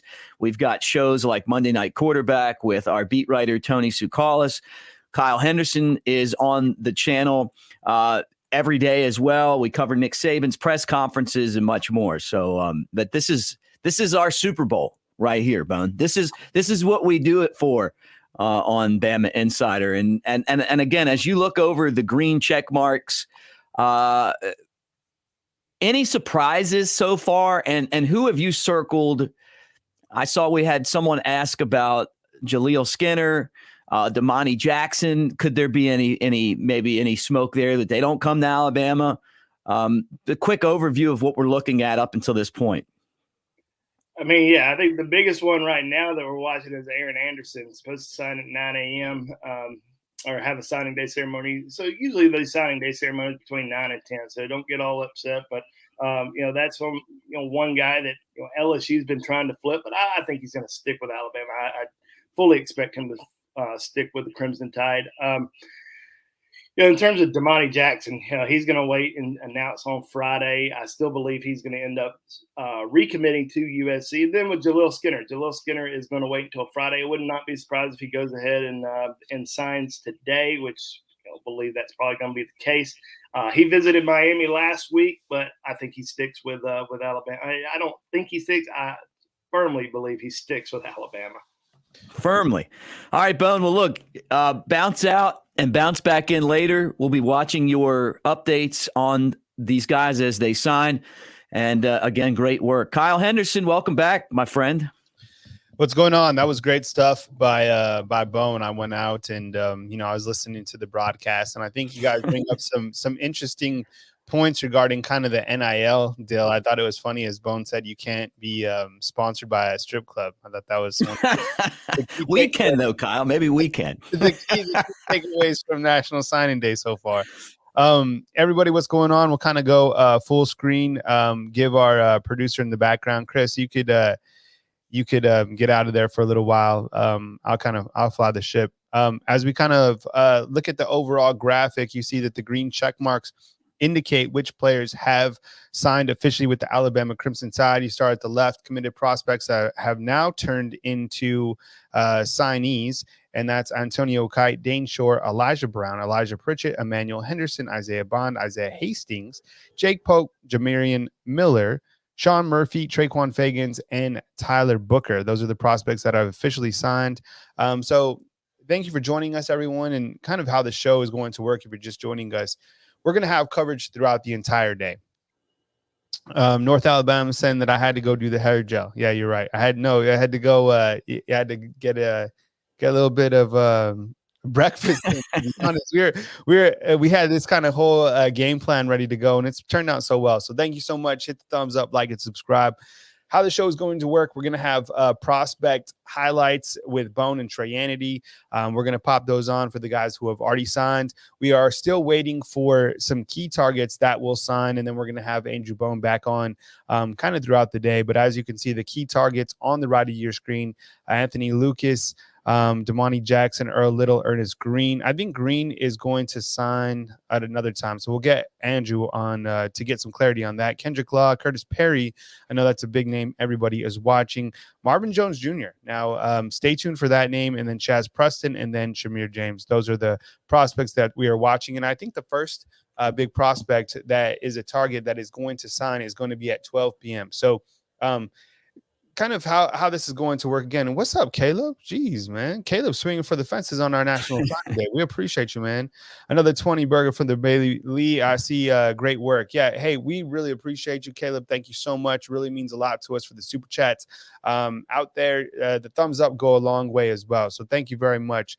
I had to go reformat this Isaiah Bond video because Bone and Bond spoke. The format wouldn't take it in this particular system. So we do have another prospect package that we're going to add right now.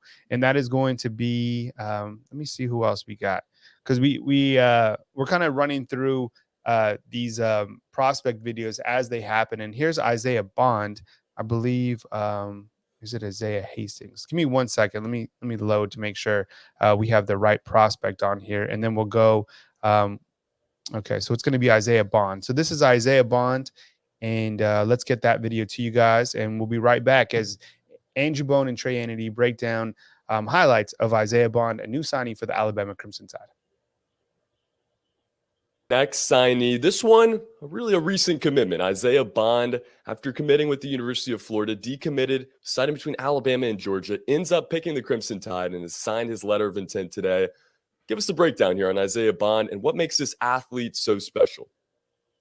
Speed. I mean, that's the number one thing. I mean, it's kind of the the storyline of this recruiting class is just Alabama continuing to add a ton of elite speed, and this might be the fastest player in this recruiting class. I mean, he's a sub 10.5 100-meter guy. Went to the Rivals 5-Star Challenge this summer, won the fastest man award at the event, and there were some, really obviously some really fastest players in the country at this camp, and he won the award as the fastest player there. And this is a guy that committed early to Florida. It was a little bit of a surprise when he committed because I had talked to him probably in mid to late April. I guess it was whenever the NFL draft was going on. So I guess late April. And he had just gotten off the phone with Nick Saban. Coach Saban had talked to him, had actually talked to a lot of their top defensive back targets that night. And this was one of the guys that they had targeted kind of early as a defensive back. He was listed as an athlete, but Alabama was looking at him kind of more as a defensive back at the time. Well, he ends up setting up some official visits, set up an official visit to Alabama and to Miami and to Florida. And then all of a sudden, bam, commits to the University of Florida before taking any of his official visits. So that was kind of a surprise, but still took the visits during the summer. Came to Alabama, not for camp, but for his official visit in June. Alabama decided, this is a guy that we want to recruit as a wide receiver. We think he can play receiver. We think he can have a lot of success. He had a lot of success on the field as a senior this year at Buford High School, and definitely somebody that with a lot of speed that they like to put on that outside. We've seen so many speed guys on that offensive end for Alabama, and this just adds to that. But it came down to Alabama, Florida, Georgia. He committed to Florida early, and he was pretty solid. I mean, even though he took some official visits during the summer, he was still pretty solid with that commitment to the Gators, and really kind of throughout the season was just kept saying he was 100%. Didn't take many trips during the season, and then once things started going a little bit south for Dan Mullen, he ends up making a trip back to Tuscaloosa for an unofficial visit. I believe it was for the Arkansas game. And the following day, Dan Mullen was fired by Florida. The day after that, Isaiah Bond reopened his recruitment. So we knew Alabama had been there really from the get-go. had continued to recruit him. They weren't being overbearing. Some of these coaches are calling other kids that are committed, trying to get them to flip every single day. And Alabama just kind of took a step back and said, hey, if you're interested, we're still here. You reach out whenever you want to. And that's kind of what they did. That's what Isaiah Bond did. Hey, can I come in for a visit for the Arkansas game? Absolutely. We're still interested in you. We still want you. When he heard that, it was pretty much a done deal. And, he looked at some other schools, looked at Georgia again, looked at Florida even more with Billy Napier and the new coaching staff. But in the end, it was Alabama. He's going to join up with his teammate, Jake Pope, who also signed his letter of intent today. Yeah, no doubt. And, like you said, Florida really was a strong commitment for Bond the whole way through. The other day, during his commitment to Alabama, he said Florida was his dream school. So obviously speaks volumes about the recruiting effort there by the Crimson Tide. And, for good reason, this guy was recruited all over the country, and Georgia, Alabama were the final two there. Very talented player and can fit in a lot of different ways. He's recruited as an athlete. Where do you see him making his immediate impact with the Crimson Tide? Well, immediately he could end up being a special teams type player. Now, I do think that, he is a wide receiver. I don't see him playing on the defensive side of the ball. Even though he does play defense for Buford High School, I think he's strictly a wide receiver at Alabama. But, you look at this class and you have Isaiah Bond, Kobe Prentice. These are all guys that can return kick, can return punts. So there might be a little bit of a competition there once these guys get on campus as to who's going to be that next big punt returner, kick returner for Alabama. And, they've certainly added some elite speed to this class, and certainly some guys that are home run hitters and guys that can, take it the distance from anywhere on the field. Yeah, no doubt. This group has really been fun to watch this season with some of the youngsters getting in on special teams. You can certainly see Isaiah Bond make his immediate impact there. But the Crimson Tide, the big commitment last week in the signing of Isaiah Bond today, adding another athlete to this 2022 class. All right, that was Trey and Andrew Bone. Thank you for joining us. Here's kind of an overview. Oops, there we go. Of the Rivals team rankings. And I know there's 24/7. There's on 3 out there. We're part of Rivals.com. Alabama currently second. And at the end of the day, when the dust settles, we will have this page actually is updated throughout the day. You get certain points for the prospects that you have signed. I know some prospects are rated, a little bit higher in other places, but this is kind of the outlook that we're looking. Point is Alabama going to finish with the top 3 class. You also see Georgia up there, Texas A&M. What do those 3 teams have in common, each from the SEC? I think that's pretty interesting. When we look at the main graphic overall, let's get that main graphic up if we can, Trey. There we go. Thank you. Here are the prospects that have officially signed. We're waiting on our next signee, which should be, it's going to be throughout the day. So, look, there's a lot to go over throughout the entire day. Green check marks indicate which player has officially signed the paperwork. The key targets, they start to sign around 12 p.m. Central Time. He's Mick Gillispie. I'm Kyle Henderson, here to kind of go back and forth. And if you're just joining us, how the show is going to work, we have prospect highlights and breakdowns from Andrew Bone and Trey that we're going to pop on throughout the day. We also have some individual player interviews that we're going to get to shortly. Dayne Shor. We watched Shawn Murphy this morning. That was a great interview. We'll, of course, include the timestamps on those so you can go back and watch it. Kobe Prentice, Isaiah Hastings, we're going to get that video to you as well. And then Ty Simpson once he officially signs his paperwork. But Mick Gillispie kind of running point now as, we continue with the show going to that 10 a.m. Hour. Yeah, look, this is fun. I mean, this is what it's all about. 1,600 people hanging out with us right now, 1,600 thumbs up, and subscribe to the station. Be part of this. You're not going to get live coverage all day long anywhere else but right here. Kyle, I guess, as I look at this list, there are so many different players that intrigue me. Ty Simpson, though, the quarterback out of Tennessee, 5-star prospect, when he signs, we'll get to see some of his highlights and videos. But, man, he's amazing. And then Emmanuel Henderson, right? I mean, you talk about another big-time guy that we're all waiting to see. Yes, I think, and thanks for the graphic right there. I know it's not a complete list on the left, but it kind of does give you an indication of some of the times. And you look in it doesn't seem to be right because you do have Isaiah Bond who already signed. So look, signing day, you try to make a complete list every single year, and every single year there's different signees. Like we figured, someone would sign early in the morning, and that was Elijah Pritchett. Here's a kind of look. If you can zoom out just a little bit more, Trey. You kind of look at what time the other prospects are signing around. So it looks like Everett is signing at 9 a.m. So I don't know. We'll keep you posted as kind of news comes up, and then we'll have Andrew Bone back on the screen. But if we can go back to the list of signees, I know you're talking about Ty Simpson and Emmanuel Henderson. No relation to Emmanuel Henderson. Look, I got speed, but I don't have Emmanuel Henderson type speed. And I think from listening to Bone that Emmanuel Henderson coming in as a running back. So you kind of look at Alabama's running back unit within this group. You got Jamarion Miller and Emmanuel Henderson, and I'm kind of curious because we had heard a little bit of whispers that Jamarion Gibbs out of Georgia Tech could potentially be transferring to Alabama. We're kind of watching to see if that does take place. I think that would be a slam dunk for Alabama. So we'll continue to keep you posted on any type of transfer news because the transfer portal is hot. And you see all these prospects going in. I mean, you almost just need someone just focusing on the transfer portal. You look at the two quarterbacks that recently kind of made major headlines, really three: Spencer Rattler, Bo Nix, and then Slovis from USC. I mean, not to get too far off topic here, but Spencer Rattler to South Carolina, Bo Nix still in the portal, and then Slovis in the portal as well.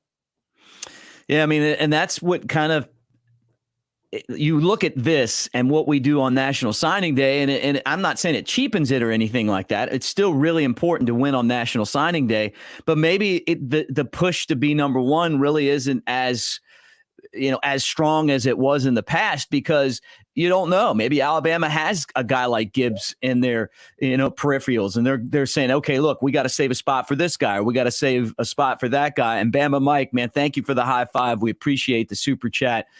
Hit the thumbs up, fam. Roll Tide, roll. Yeah, I mean, so that's a big question to me right now. I think you bring up a point that it's really hard to kind of theorize about. We just have to kind of sit back and see how it plays out. But at the end of the day, to have a solid program, you still have to win on National Signing Day. You could go out and get a lot of guys to transfer in, but I just feel like to be at the top of the ladder like Alabama and Clemson and Ohio State have been, that this is where you do it. You do it on National Signing Day. Yeah, and we just got some confirmation that Amari Niblack has officially signed with the Alabama Crimson Tide. That news, of course, from the official Alabama football account. So Amari Niblack, when we do have a video of him coming up here in just a little bit. And what's up, Gregory? I see you inside the comment box. Max Johnson and the Texas A&M quarterback. Yeah, Zach Calzada. Look, beats Alabama, plays the game of his life, and then he got to sell when it's high, right? Like he's like, people are gonna remember that game I played against Alabama. Got to certainly get inside the portal. I don't know where these guys are going to end up, but it is interesting. Like even a Bo Nix and Tank Bigsby, that's interesting to me. I like the portal. And kind of the element that it's added because coaches are able to go wherever they want. So kind of the players as well. And I think it does work out best for Alabama. You look at kind of Jamison Williams and Henry Toto coming on board and kind of the slam dunk that it was for each of those prospects. Our next video highlight is going to include highlights and a breakdown of Emmanuel Henderson. Emmanuel Henderson, as I mentioned, a very talented athlete, listed as an athlete on Rivals, but I think according to Bone, he is going to come in as a running back. So here is a breakdown with Andrew Bone and Trey Anity talking about Emmanuel Henderson.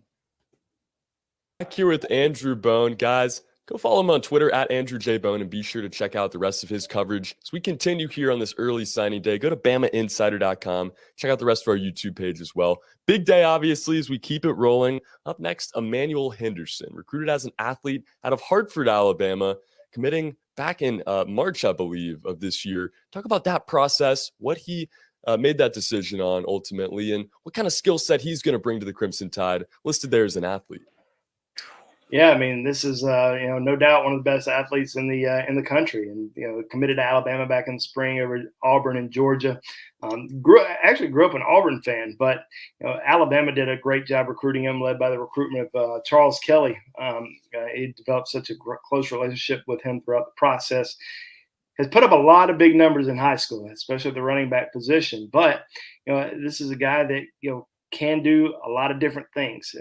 He kind of reminds me a little bit of Kenyon Drake coming out of high school. A little bit of a taller guy. He's around 6'1", 6'2", about 195 pounds. So is he going to develop into this big running back at Alabama, or could he potentially play wide receiver, line up in the slot?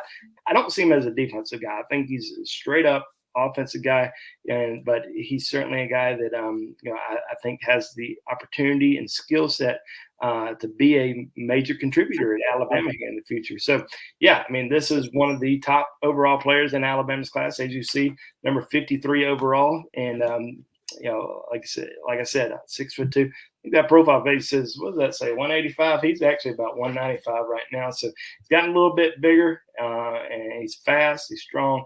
He's not going to enroll early. Wants to play basketball for his final season in high school before moving over to Tuscaloosa. But yeah, definitely somebody that I know Alabama coaches are excited about, and he's also been a great recruiter for Alabama. He's been to Tuscaloosa several times. Make sure he's there for every single recruiting event. Just about every single game. Has developed such a close relationship with a lot of the Alabama commitments throughout the process. But has also been anytime I talk to any other recruits who visited Alabama throughout the season, one of the guys they always talked about was E-Man, Emmanuel Henderson, talking to them, trying to recruit them to Alabama. So got to give it, we always talk about Ty Simpson and Tyler Booker and some of these other guys who've helped recruit some guys, but Emmanuel Henderson has done a great job as well. So he's been one of the big factors in, at least in terms of commitments that have been recruiting other guys to Tuscaloosa. Yeah, really an excellent young man, and has done a great job with that. Listed as an athlete on there, which position do you see Henderson getting his chance with first with the Crimson Tide here? Where can he make an impact first?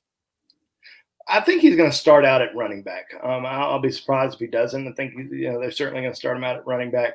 Could end up moving over to wide receiver, but he's going to have the opportunity to really make a contribution in the backfield, or at least somewhere on the offensive side of the ball.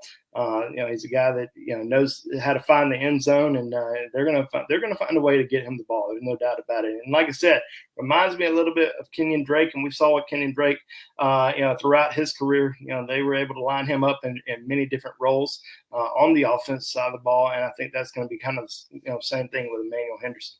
Yeah, fun players to watch, the utility kind of guys. Emmanuel Henderson, certainly an athlete and big part of this 2022 signing class. Don't go anywhere. We're going to be back with some more signings in just a minute as we keep it rolling here on early signing day 2021. All right, that was Andrew Bone and Trey talking about another very talented prospect, Emmanuel Henderson. If we can go to the full screen of kind of the graphic there, Trey. I think we have Amari Niblack, who is just in. We also have Ty Simpson. I've just been informed we can go ahead and roll with one of those videos because we do have a great interview with Ty Simpson. So here's a kind of look at the overall board. Wow, a lot of green check marks. That looks pretty, right, Mick? I'm surprised that so many are in this early in the day. Like sometimes they really stretch out to late in the afternoon, but not the case. And these are really impact players. This is another recruiting class. Which I feel like this recruiting class is helping Alabama build depth in some spots that, maybe they've got players, but they'd like to have maybe a little bit more. And then looking at Ty Simpson, I mean, I think he's the best quarterback in the country, and it's exciting that he's coming to Alabama. The thing I like about Ty Simpson, and we're going to have an interview with him in just a few minutes. And by the way, we're going to take a break here at 10 a.m. and then we'll be back at 11 a.m. As we continue to gear up for some key targets. But there's going to be continuing coverage throughout that time period. We have some interviews and some other additional items prepared. But I think the thing that really stands out about Ty Simpson and what I really like about him is the fact that he's a coach's son. Now, his father is a head football coach at UT Martin, So I think from a systematic process, I mean, usually you and your dad might be out in the back throwing, playing catch or watching something on Netflix. I don't know. These guys are breaking down coverages, right? I mean, can you imagine? Like, I would assume, I mean, these guys are looking at the nickel package or breaking down, cover 3 and man coverage and where to put the football in different situations. So, I mean, Ty Simpson, a great addition to the Alabama Crimson Tide. Believe we do have an interview coming up with him. We're going to put this interview on with Ty Simpson. Great interview conducted by our own Andrew Bone. Here it is with Ty Simpson starting now. All right, Alabama fans, what's going on? It's National Signing Day. Well, I call it National Signing Day. It's the early signing period, but everybody signs early these days, and including Alabama quarterback signee Ty Simpson. Ty, how you doing, man? Great. Thanks for having me. Yeah, man. We'll talk about signing with Alabama today. What's this mean to you? How excited are you about your future here in Tuscaloosa? No, I'm really excited. I'm really excited for the opportunity to not only grow as a player, but grow as a man in a great organization in school. And being down there Thursday for bowl practice, I'm really excited about that, and can't wait to be around my new teammates and my new coaches. Yeah, Alabama fans, if you caught that, Ty is heading down to Tuscaloosa and going to start practicing with the Alabama football program. How did that all come about? Because I know you were originally planning on moving down there in January, but now you're heading down there on December the 16th. Yeah, no, absolutely. They brought it to my attention, when they came to home visit me, and they were, it started to kind of snowball. And finally, when Coach Saban came, he was like, hey, I think you need to do this. We'll get you set in, and you'll be running scout team quarterback, and I just get kind of get more practices and get used to the new normal for me, I guess you could say. So I wanted to take the opportunity to just to get acclimated as much as possible. So I was ready to sign me up and let's get going. And you just finished taking finals, just wrapped up your football season, and now you're getting thrown into the fire, man. What's that going to be like? I'm not sure. I'm going to tell Will Henderson before the day starts, just, stay on that side and don't touch me as much. But, I'm super excited. I had a great historic season here. Me and my team did, and the opportunity to, I guess Thursday or Wednesday be my last day of high school is a bittersweet moment, but, I'm super excited to get down there. It's been a pretty big month for you already. I mean, state championship, you won Mr. Football. I mean, this has been a great month. Then just talk about your senior season, man, because I know you guys struggled early on in your high school career, and you really kind of helped build this program up and won a state championship. I mean, what has that meant to you? I mean, this is the first state championship in your high school's history, right? Yeah, no, absolutely. It's the first one ever. And I mean, I'm so proud of my guys and my teammates. I mean, they did an awesome job. Everybody bought in. But no, you're right. It was a struggle early in my career. Just only winning 2 games my freshman year. And then, just getting one game better every year from, making to the playoffs sophomore, winning a playoff game, and then finally, winning it all my senior year. And, it's cool to have individual awards like Mr. Football and Gatorade State Player of the Year, but I know that if it wasn't for, my teammates, I wouldn't have got it. So, I appreciate them and everything they've done. And I'm just super excited, for them and, their historic and legacy they've left. And I know I left mine, but I know it's time to pass the torch to my little brother when he comes up. So hopefully he can top Big Brother. That's right. And I've already seen some highlights of him. Your dad sent them to me, so I know he's excited. Let's talk about your dad for a minute, because he had a great season as well for UT Martin, going into the playoffs, and didn't get a chance to watch you play in the state championship game because he was in his own playoff game. What's your father meant to you kind of throughout, not this recruiting process, but just throughout your whole career, and just being around him, learning from him, and just being a great father? He and my mom both have been just awesome throughout the process, and I couldn't ask for better parents and better supporters. But my dad's like my best friend. We watch football together, we talk football together. He's always there when I need him. He's there to slap me on the wrist and bust me on the butt when I need to. But he in this process, he's really guided me the right way. And I told him before I committed to Alabama, I asked him, am I good enough to go there? Am I good enough to be behind Tua and Jalen and Mac and Bryce and Jalen Milroe and Paul and all those guys? And he thought, yeah, son, I think you are. So that was really special to me. But he had a historic season as well as me. But it was a bittersweet moment, like I said, for him not to be there and him being in Montana. But as soon as the game's over, he was in halftime of his game, and I got to FaceTime him and just tell him how much I loved him. And so it was really, really cool. When we got home, he congratulated me, and I told him that I was a state champ before him. So that was pretty cool. Well, you talk about some of these, previous Alabama quarterbacks. When we've seen we've seen All-Americans, we've seen some Heisman finalists, but we finally saw a Heisman winner at the quarterback position this weekend in Bryce Young. What you think about that? And obviously some of these other quarterbacks that you watch. I know you're a big fan of Mac Jones, and you really, what stood out probably more to me about you than anything else is you always told me, you said, you watch Mac's career and you don't have to transfer if you don't start right away as a freshman, or as a sophomore. Even if you're a fifth year, you can go to Alabama, develop, and still become a first-round NFL draft pick and we've seen what the success that Mac's had so far in the NFL. But tell me about what you thought about Bryce Young winning the Heisman and this this new tradition of quarterbacks that have come through Alabama here recently. No, absolutely. Mac's resume was awesome. Just him waiting and him balling out his year, he got it. But Bryce deserved everything he got. He works hard. He's just a great player, but also he's a great person. When I came down there my first time after I committed, he was there just showing me the way and telling me how to do things and stuff. So I'm excited to get down there and learn from him and learn from Heisman winner. Not many people can say they're teammates with a Heisman winner. So congrats to him, and I'm super proud of him, and I know how hard he works. Well, let's go back a little bit to when you made that decision for Alabama, because there was a coaching change at the time. I know Coach Sark had recruited you early on in your recruitment, and then Coach O'Brien comes in, starts recruiting you. You develop that relationship. What was it about Alabama that really, sold you on the Crimson Tide over some of these other programs that you were considering? I know Clemson and Tennessee were also very high on your list, but what was it about Alabama that made you commit? No, absolutely.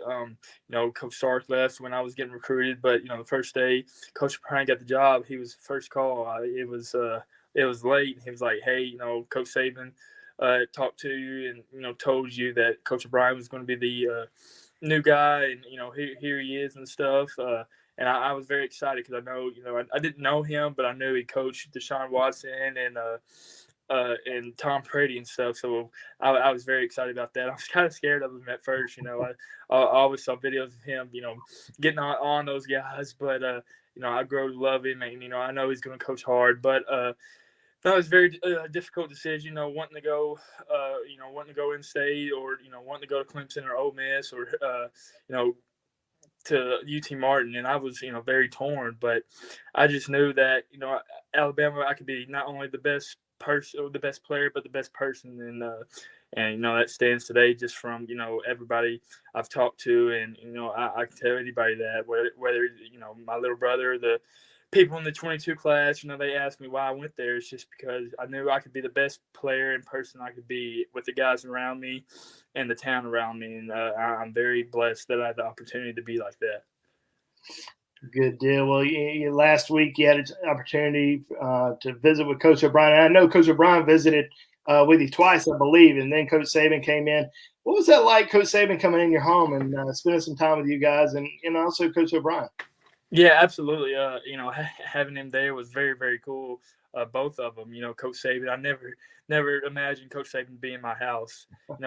Eating cheese sticks and eating, bang bang shrimp from a local restaurant. but it was very cool. We laughed, we told some stories, and he was just telling me how excited he was to get me down there and get me in the process to learn. And I just told him, Coach, I may not play it down, but I'm gonna give you my all, whether it's at practice or in the meeting room at all. I'm gonna give you my all, and he was like, "That's all I need, Ty." So that was really cool. Good deal. Well, you were able to make it down to Tuscaloosa several times. Whether that was for many camps, official, not only your official visit weekend, but you went down for other official visit weekends to kind of spend time and help recruit. Just talk about the relationship you've built with the guys in your class already, and because it feels like y'all have a pretty close bond. Yeah, no, absolutely. The guys in my class, I feel like we're very, very tight, and I feel like we got some really, really good players from, Tyler Booker, Jeremiah Alexander, Emmanuel Henderson, Elijah Pritchett. Guys just, they attract to guys like that. Just, not only good players, but great guys and great teammates. And, that's what Coach Saban recruits. So having the opportunity, to play with those guys and, having number one recruiting class in the nation, is very, very cool. And, who knows if, signing day may change and we may not have the number one recruiting class, but I know that we have the number one recruit class in men. So that's a really cool thing to do. Well, tell Alabama fans kind of what they should expect in Ty Simpson. I know you're going to give it your all, but what are you bringing to the table? What to expect from me is just a hard worker who loves football. I'm a football junkie, coach's son who, grew up around the game and understands, what it takes to be a pro just from, people around the building. So, I'm going to go in there, I'm going to work my tail off, and, I'm just going to earn my respect and, earn my way on the field if I ever get that opportunity. So, I'm excited to be, Alabama Crimson Tide and Roll Tide, I guess. I'm super excited. I'm speechless, and I'm ready to get to work. Well, I know you are, and you're going to be getting to work pretty quickly here this week. So tell me about Alabama, man. I mean, you're watching this team, throughout the season. They just won the SEC championship. Now they're going into the playoff. What do you think this team's going to be able to do over the course of the next month? I think a little bit of last week, the SEC championship, they kind of showed what they can do, and they all believe now. A lot of people, like Coach Saban said, gave them rat poison, and it was good rat poison at the very end. No way that they can beat them. They're not good enough. The O-line's not good enough. Well, forget that. They just come out and play, and not look at that. Then they can play. I mean, you go to Alabama for a reason. You have the number one coach ever. I mean, there's going to be a reason why you're there. So I just feel like if we play hard and play smart and give a good look on scout team, then maybe we can add another one to the table. Last question for you, and it's a two-part question, but what was the best part about the entire recruiting process for you, and is there anything that you would change about it? Anything I would change about it? The best part probably had to be committing and, telling Coach Saban the night before, because I don't think he knew I was going to go there. He didn't think that he thought I was going to Clemson. And so when I told him, Coach, hey, I hate to tell you this, but I'm going to come play for you. And him and Miss Terry just lit up because she calls me her recruit, because one time Coach Saban was late on a Zoom meeting because he had to take, I think, his daughter to the airport, and traffic was bad. So Miss Terry got on there. We talked to her for a little bit. So every time I see her, she's like, I tell Nick all the time that you're my recruit. Now, I'm the reason that you're here. And I just agree with her. But I probably wouldn't change anything. Maybe taking an official visit or two after I committed. But I knew Alabama was the place for me. And I wouldn't change anything because I knew where I was going to go. Alabama fans, that is your quarterback here in the future, Ty Simpson. Ty, man, thank you so much for joining the show today. Congratulations on signing with Alabama, and best of luck getting chased by Will Anderson this upcoming week. Thank you. I won't need it. Thank you all. All right, man. Wow, what a great interview with Ty Simpson and Andrew Bone. What's going on? It's Kyle Henderson at BamaInsider.com. Thank you very much for joining us during National Signing Day. We appreciate you guys sticking with us. At 12 p.m., we do have a couple key targets that will be signing. We appreciate all the super thanks and the thumbs up. And I love the Simpson interview. My goodness, if you hadn't had a chance to watch it, we'll put it in the timestamps because I think that really gives you a good indication of what type of leader is coming to Alabama. Coach's son. I love the stories talking about Nick Saban going to his house and eating some shrimp from a local restaurant. And then, kind of the insight with Miss Terry. Just great stuff from Simpson. Love the kid. I remember his pops, the coach at UT Martin. Next up, we got another great interview. We're going to get some analysis from Trequon Fegans, from Andrew Bone, and Trequon. We're going to play that. And then we got a couple of other interviews that we got to get to before we get to that 12 p.m. hour. You might come back to this video here in a little while, and it might just be kind of a full screen layout. That will mean that we're kind of just taking a pause as a staff, and every single time a prospect does come in, we will continue to update it, but we are trying to get to that 12 p.m. Window when we do have some key targets coming on. We're going to bring back Andrew Bone live along with Mick Gillispie, and then at 4 p.m. we have Nick Saban, who will talk about the signing class. So a lot coming your way right here on BamaInsider.com. Thank you very much for sticking with us. 1,700 people inside the house. Please, 1,700 thumbs up. That would go a long way for our channel. Let's get to our next interview, and that is going to be let's go real quick, and let's go to Trequon Fegans, kind of a breakdown, and then we'll go to another player interview. Here is Trequon and Andrew Bone highlighting Trequon Fegans. Back here with Andrew Bone as we have another signee in on this early signing period day. This one's Trequon Fegans out of Alabaster, another in-state guy, another big-time recruit for the Crimson Tide. What's the latest on Trequon Fegans? What do Alabama fans need to get excited for here? Well, this is a two-time state champion in his high school career. Won one state championship in 2019 for Oxford High School, and then won another one with Thompson High School this year. This is a kid that Alabama's always had a lot of interest in. Camped in Tuscaloosa during the summer.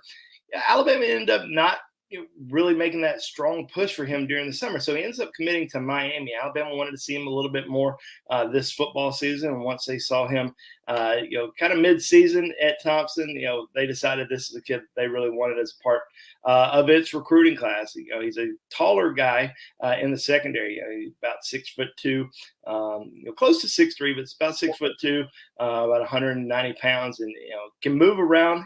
Can play cornerback, but I see him more as a safety. I think he's going to end up being a safety, free safety for Alabama, and definitely somebody that Crimson Tide fans should be excited about. Comes from a great high school football program, obviously in Thompson, but also comes from a great program in Oxford High School as well. So he just transferred to Thompson right before his senior season. So this is one of two Thompson High School Warriors that ends up signing with Alabama today. So, yeah, definitely a big commitment for Alabama, and definitely somebody that Crimson Tide fans and coaches are excited about.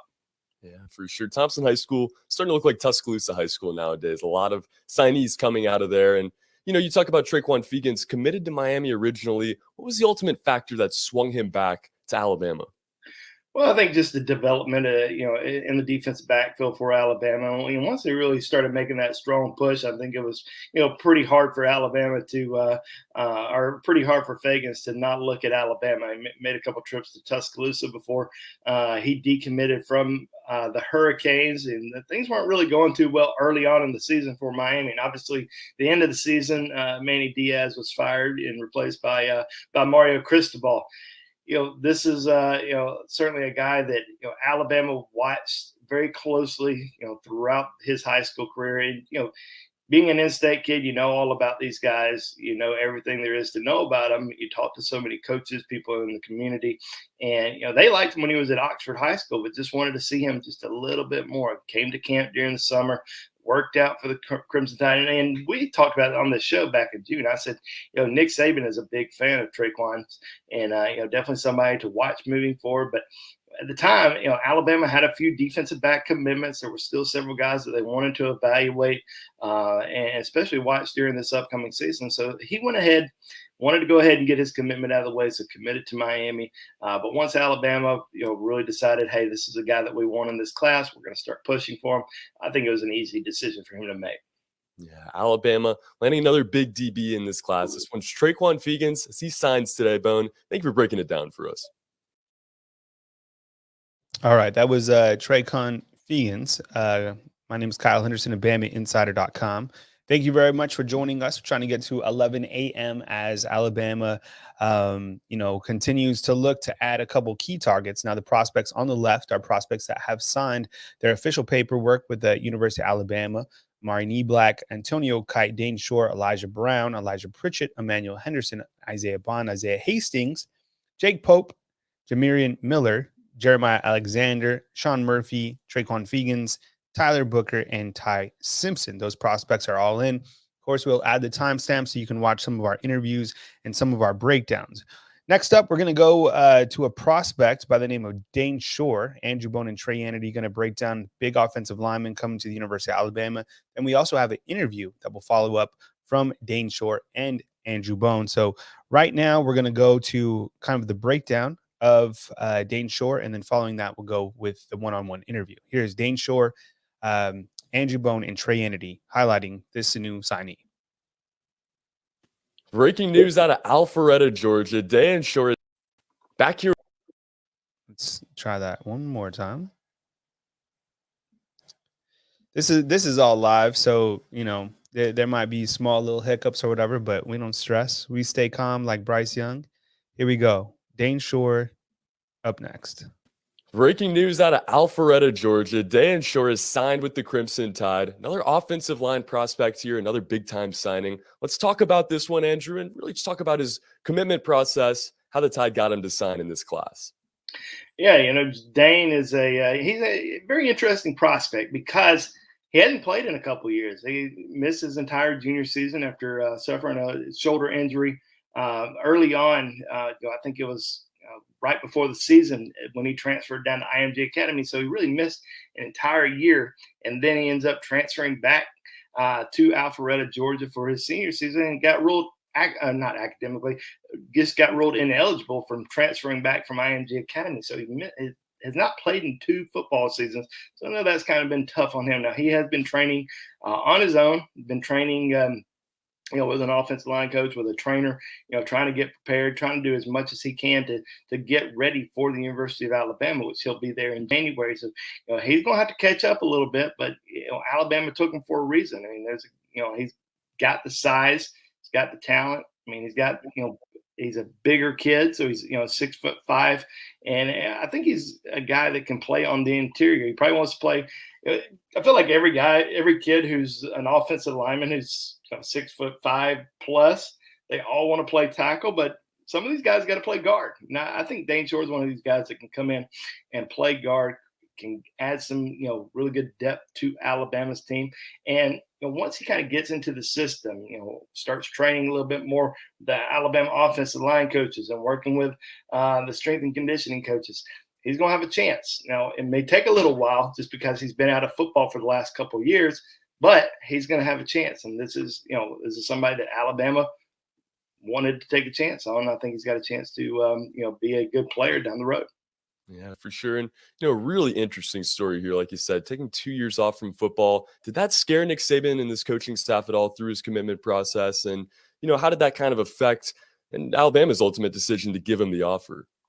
It probably did a little bit. I mean, anytime you're out of football for a couple of years, I mean, I think anybody's going to be a little bit hesitant. But his sophomore film was really, really good. So they have some optimism about his future.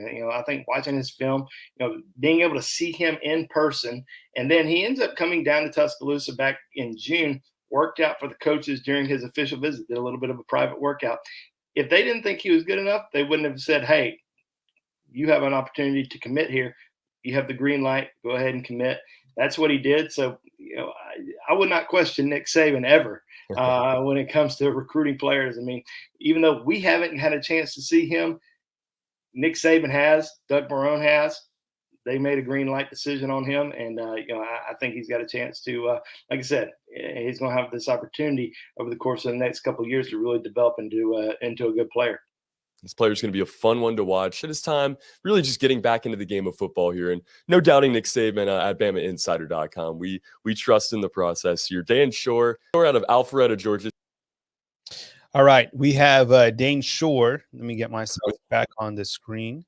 Dayne Shor is in, and we also have Aaron Anderson, who has just signed with the Alabama Crimson Tide officially. I think a lot of people were curious about Dayne Shor, and we wanted to play that breakdown, but I think a lot of people really were wondering about Aaron Anderson because I think he was originally scheduled at 9 a.m. So we'll just go ahead and get into Aaron Anderson, and I think that's a gigantic pickup. And then unofficial assistant, we saw you inside the comment box. Thank you so much for the super chat. Hey, man, we appreciate everything that you do. Get the Windex out, man. You are seriously the GOAT, and we appreciate you, and you continue to do your craft on YouTube as well.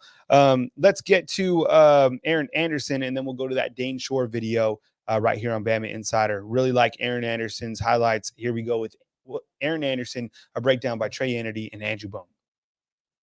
Trey Yanity here with Andrew Bone as we talk about our next commitment today. This one from the state of Louisiana. Alabama going back to the boot, getting a wide receiver in Aaron Anderson. Bone, what is the latest on Aaron Anderson? Talk about this commitment and what this means for the Alabama wide receiver class. Yeah, so Aaron Anderson, a big signee today for the Crimson Tide. This is a kid that some people were a little nervous about going down to the home stretch just because there was some talk about LSU trying to get back in it. Frank Wilson, who is a legendary recruiter in the state of Louisiana, knows everybody, especially in the New Orleans, Baton Rouge area. And we knew that once he got hired by Brian Kelly's staff, that he was really going to go after Aaron Anderson and a lot of these other top recruits in the state of Louisiana and try to keep them home. So Alabama being able to hold off LSU, really in the final hours, I thought that was a big plus for the Crimson Tide. Now, this is a kid that visited Alabama, I think, 3 times in the month of June. So we kind of knew that Alabama was a strong contender for him. He really liked Alabama, even though he was an early commitment to LSU. Made it back to Tuscaloosa a couple times during the football season, and it actually ended up flipping to Alabama right before the news of Ed Orgeron's fate came out. So this is one of the most electric football players in the entire country. I mean, there's a reason he's the number 55 overall player in the Rivals 100, one of the best wide receivers in the country. Incredible speed, quickness, agility, can take it the distance from just about anywhere on the field. I think he's a dangerous player in the return game, and certainly somebody that is going to make has the ability to make a big impact. He was recruited by Alabama defensive coordinator Pete Golden. But even though he's, a lot of people see him as an athlete, he's strictly a wide receiver. He's going to be a wide receiver and certainly a big player in the special teams for the Crimson Tide as well. Yeah, no doubt about it. Like you said, some interesting coaching decisions going on there. Obviously, Ed Orgeron fired in the middle of the season, or let go there. He finished it out. And Brian Kelly coming in, how much do you think that news affected Aaron Anderson down the stretch here? What kind of effort did LSU make really in these last few moments leading up to the commitment? Well, I think they certainly made a big push. I mean, this is a guy that is one of the top recruits in the state of Louisiana, and Brian Kelly doesn't have a lot of connections in this Pelican state, but he knew what he was doing when they hired Frank Wilson to come on board. And, they took a last shot with Aaron Anderson, but in the end, I think the connections Aaron Anderson had in Tuscaloosa, ended up winning out for the Crimson Tide. How do you see Aaron Anderson fitting in to this wide receiver core at Alabama? Obviously, a lot of youth on the team right now. Where's he going to fit into this? Well, there's a lot of speed, a lot of talent, in this group. Certainly going to be a really deep, talented group of wide receivers. I mean, we saw what Alabama was able to do in last year's recruiting class, and now you bring on several top players in this year's recruiting class, but a lot of guys with a tremendous amount of speed and quickness. And Alabama's going to be set for a while. Regardless if it's somebody that's starting from this sophomore, the 2021 class or this 22 class, they've really reloaded at this position, and they're going to have a chance to have some more potential first-rounders here in the next few years. No doubt about it. Another 4-star Aaron Anderson commits with the Crimson Tide. Thank you, Bone, for breaking this one down. All right, let's see if we can get an updated graphic on there, because everybody wants that check mark next to Aaron Anderson. And as you can see, we got it up at the top left. So you have Aaron Anderson, Amari Niblack, Antonio Kite, Dayne Shor, Elijah Brown, Elijah Pritchett, Emmanuel Henderson, Isaiah Bond, Isaiah Hastings, Jake Pope, Jamarion Miller, Jeremiah Alexander, Sean Murphy, Trequon Fegans, Tyler Booker, Ty Simpson. That is some beautiful check marks on the left. And we got another beautiful super chat from our boy Jarvis S. Remember, I told you, Jarvis, don't change that avatar, man. You know, Kobe, that Mamba mentality, go hard. I appreciate you for all the great work you guys did this year and every year. Best Bama coverage on YouTube. What a time to be a Bama fan. Winning on the field and off the field and off the court. Ready for 19. And look, I know when you guys watched that game last night, Alabama basketball, Memphis, look, it's a long season, but I think the overall work, you guys have certainly seen the job done by Nate Oates. I think that this team has so much of an upside. I don't think we've seen the best from the basketball team. Tough place to play in Memphis. What an arena. I didn't really like that court. It was a little bit too much for me. Alabama falls in double digits. I know this is a football show, but we got to give the basketball team credit as well for the job that they've done. Thank you very much, Jarvis. We appreciate the super chat and for being fired up, and of course for bringing that Mamba mentality to Bama Insider. Here's a look at the Rivals.com recruiting rankings. You know, you got On3 out there. You got 24/7. You got Rivals. We're part of Rivals.com. Here's a look at the Rivals.com recruiting rankings at 10:16 a.m. Central Time. Georgia with 27. Alabama with 21. 5 stars lined up by Georgia 4. And I know some players are ranked as 5 stars in other places, whatever. I think the point is that Alabama is certainly going to have a top 3 class today. Are they going to finish number 1? They might not finish number 1 on Rivals. They might finish number 1 on another site. Whatever the case is, I think the main point is to have all the prospects signed in. And one of the major takeaways that I really want everybody to hone in on, and I think this is probably the biggest news so far of the day, is that Ty Simpson will be enrolling at Alabama as soon as possible. That could be today. That could be tomorrow. And Alabama starts football practice again on Thursday, December 16th in preparations for Cincinnati. But Ty Simpson is coming in to work as a scout team quarterback for the University of Alabama. Remember when everybody used to graduate in June or May, June? Now these prospects, I mean, if they have everything in order, they can graduate ahead of time. So I think with Ty Simpson graduating early and already enrolling at Alabama to be a quarterback on this team, really, really incredible. Tremendous work on and off the field. That was a great interview. What's up, Shawn from Huntsville? We see you inside the comment box. 1,700 people online. We appreciate each and every one of you. Hit the thumbs up, like, and subscribe. Why the delay on Otis? What's up, Tom? I do not have an update on that. I was trying to there you go, Trey. We're doing that at the same time. We will have Andrew Bone back at 11 a.m. So we'll give you some more detail on Otis, see if anything's going on over there. I mean, look, some of these prospects, you know, they have different signing times. Maybe Alabama hasn't received their stuff just quite yet, but, you know, we're just trying to track it. And then you have Steven saying that Robert Woodyard has signed with Auburn. I think that was something that we certainly expected. If you listen to any of Andrew Bone's recruiting shows, that was something that we certainly anticipated going on. So I don't think that's a big loss. And congratulations to Robert Woodyard on his signee with the Auburn Tigers. As you see, Alabama certainly with a monster class thus far. Let's go with another prospect. Oh, we got another super chat up in here. Did we get 2 of these super chats back to back? Okay, we got Jarvis and then we got Bryant. Hey, Bryant, thank you so much, man. 2121. We appreciate you so much. Thank you so much for the super chat. Goes a long way. I think a lot of people might see it as Andrew Bone or Kyle Henderson. There's a lot of people behind the scenes at BamaInsider.com. So everything helps. So does a simple thumbs up. So we sincerely appreciate all you guys in here, all the super chats. If you can't super chat, don't even worry about it. Thumbs up goes a long way right here on BamaInsider.com. Want to get to our next prospect highlight, and that is going to be on let's see, we got Jamarion Miller. Jamarion Miller, another prospect that you should certainly be excited about. Let's take a look at his highlights. Andrew Bone and Trey Hannity break it down starting now.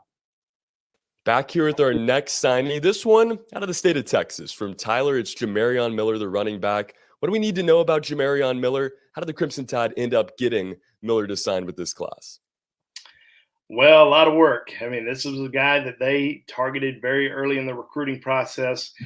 You know, I remember when he visited Tuscaloosa back during the summer, Alabama already had a commitment from Emmanuel Henderson and also at the time Le'Veon Moss out of Louisiana. But Jamarion Miller ends up taking a visit to Tuscaloosa, and even with those two commitments on board, there were still some other running backs that had visited Alabama, throughout the month of June.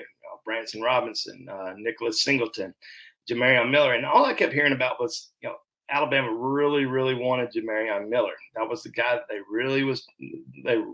were really targeting, that they were hoping to get on board. But he ends up taking a visit to Texas A&M, took a visit to Texas, and when he took that visit to Texas, a lot of excitement over in Longhorn country at the time. They were new coaching staff, a lot of excitement.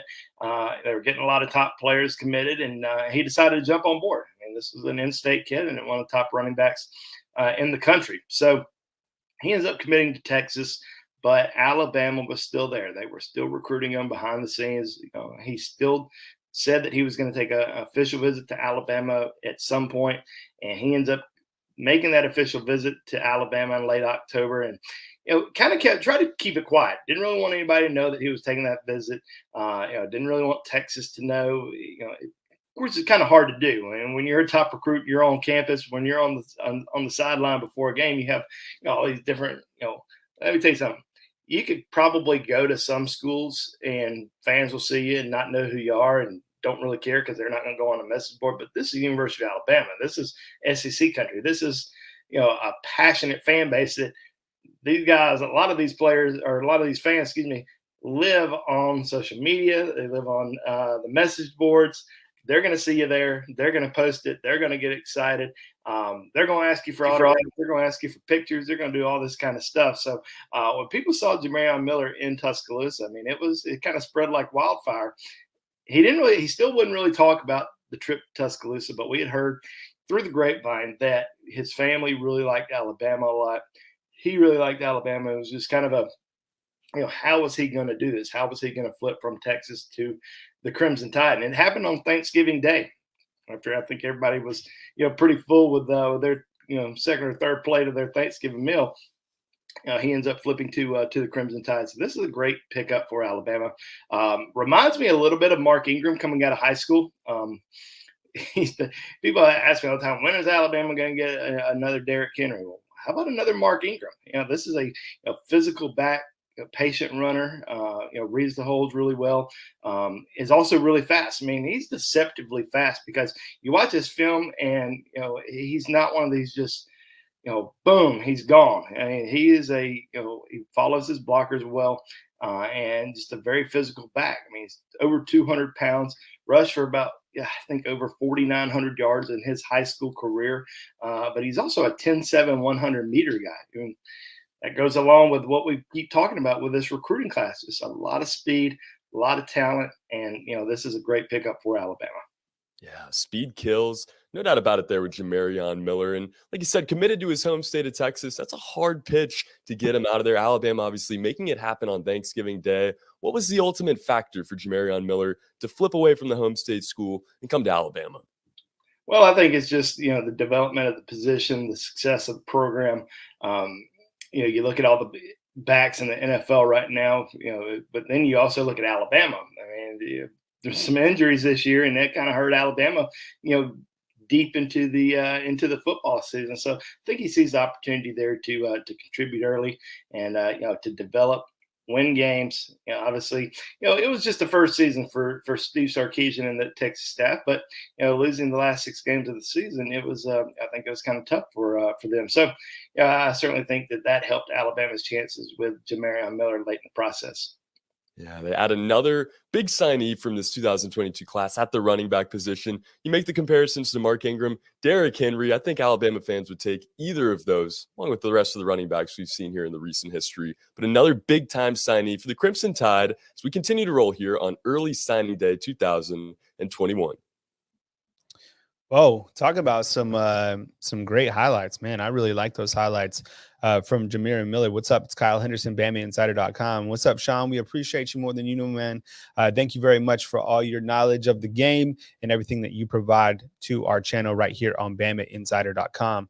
Hit the thumbs up, like, subscribe. 1,800 watching. It'd be great to have 1,800 thumbs up. We'll add the timestamps within this video so you can go back and watch. At 12 p.m., we do have some key targets that will be making their announcements. As you see notated on this particular screen, you got Damani Jackson, who will be announcing Friday. I think a lot of people really excited about Damani, and I think that's a smart move by him. He's going to be the only show in town signing along with Jaleel Skinner. I think that Skinner, no reason to worry about Skinner, but he is signing on Friday. A couple other check marks that we're waiting for. Jaheim Otis, and you got Kobe Prentice, and then Robert Woodyard. If we can get an updated graphic and remove Robert Woodyard from that graphic, as he has signed with the Auburn Tigers.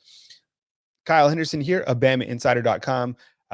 Great interview with Sean Murphy earlier this morning. We're going to play that again here in a little while because I think it gives you great insight to the mindset of an inside linebacker coming a leader, and I think a future leader. And on the offensive side, you had Ty Simpson. If you missed that Ty Simpson interview, I think we're going to play it again here in a little while because you talk about the leadership and who's going to take control of this particular class. I think Ty Simpson on the offensive side and then Sean Murphy on that defensive side. We'll continue to update the check marks as we continue to power through signing day. Thank you for being a subscriber on BamaInsider.com, inching closer to 70,000 subscribers right here on BamaInsider.com. Jeremiah Alexander has officially signed with the Crimson Tide. Maybe he's going to be the leader of Alabama's defensive class. Big five-star coming in-state prospect. As you know, it's super important to take care of your own backyard. Saban has done a great job, and I know we were just talking about Robert Woodyard signing with Auburn. Auburn is going to get theirs, but I think over the course of the last several years, Nick Saban has done a great job maintaining and keeping track of the top prospects in the great state of Alabama and making sure to sign the top talent. Jeremiah Alexander coming on board is a gigantic get. Let's go ahead and break down that preview with Trey Anity and Andrew Bone highlighting five-star linebacker Jeremiah Alexander. Back here with our next signing today. And Bone, we talk so much about guys in this class as, personal recruiters for the Crimson Tide once they made their commitment. Jeremiah Alexander out of Alabaster, part of that Thompson High School team, has been one of the biggest leaders in this commitment group, and now signing with the Crimson Tide today is going to be a big part of the defense in the future. What do we need to know about Alexander? Kind of talk about his recruitment process once he committed with the Crimson Tide. I guess his work in getting other players to do so as well. Yeah, Jeremiah Alexander is one of these guys that committed early to Alabama, early in his recruitment. And I remember last year it was the Alabama-Georgia game in Tuscaloosa, and then, you always kind of go around and ask different recruits for their predictions, and I asked Jeremiah Alexander for his prediction, and he predicted Georgia to win the game, which was kind of shocking. You don't really hear that from an actual commitment to Alabama. Oh, I'm going to predict another school to beat them in Tuscaloosa. Once that kind of happened, we kind of felt like, he's probably leaning towards decommitting, and he did. He decommitted, shortly after the season, reopened things. All the signs pointed to Georgia, but I kept saying last year, I said, just let it kind of play out. This is the number one recruit in the state of Alabama. Alabama doesn't typically lose those guys. Doesn't happen often. He also grew up an Alabama fan, and this is a guy who diehard Alabama fan, had been to Tuscaloosa so many times, and even though Georgia was strongly pushing for him, I just felt like Alabama, if he would hold off from making a commitment, Alabama was going to have a really good chance to kind of reel him back in. And we kind of saw that during the spring and, early part of the summer. We felt like, Alabama was back in the driver's seat, even though we've seen this a few times. He named Clemson as his favorite back in early June after taking a visit up to Clemson. And I still felt like Alabama was going to end up getting him in the end. But, they did a great job making sure he felt like a top priority and certainly felt like, needed. And obviously comes from one of the best high school football programs in the country, Thompson High School, winning another state championship, 3 state championships in a row. They've been in the last 4 state championships in Class 7A, but won the last 3 with Jeremiah Alexander starting all 3 of those years. So he's been a major contributor on the Thompson football program. And this is an edge guy. I mean, he is a very physical, very powerful guy. Kind of reminds me a little bit of Ryan Anderson, former Alabama outside linebacker. And I think he's got a chance to really make a big contribution. And he's going to be in Tuscaloosa early. He's going to get there in January and start working out and being around the program. But he's been around the program for a very long time. Knows a lot of the players on the team. Knows a lot of the commitments. And like you said, he's been a big recruiter for Alabama. I mean, been to every ever since he committed to the Crimson Tide. Been to every event. Been to every, was at just about every single football game. Was even over in Atlanta early in the season for the Alabama-Miami game. So he's all Alabama, and I think his 5-star ranking. He just moved up to 5 stars on Rivals last week, number 4 overall in the country. I think it's very justified, and I think he's going to be a major contributor to Alabama early in his career and throughout his career. I'm right there with you. I've seen him play before as well. Really, really special kid. Just a leader on the field. And, before we get out of here with this interview, just go in depth on that skill set a little bit more. You compared him to Ryan Anderson, seen a little bit of Dallas Turner as well. What is he going to be able to do with the Crimson Tide? And how soon do you see him maybe getting his chance? Well, I mean, he's obviously a great defender, very physical guy. Really holds that edge well.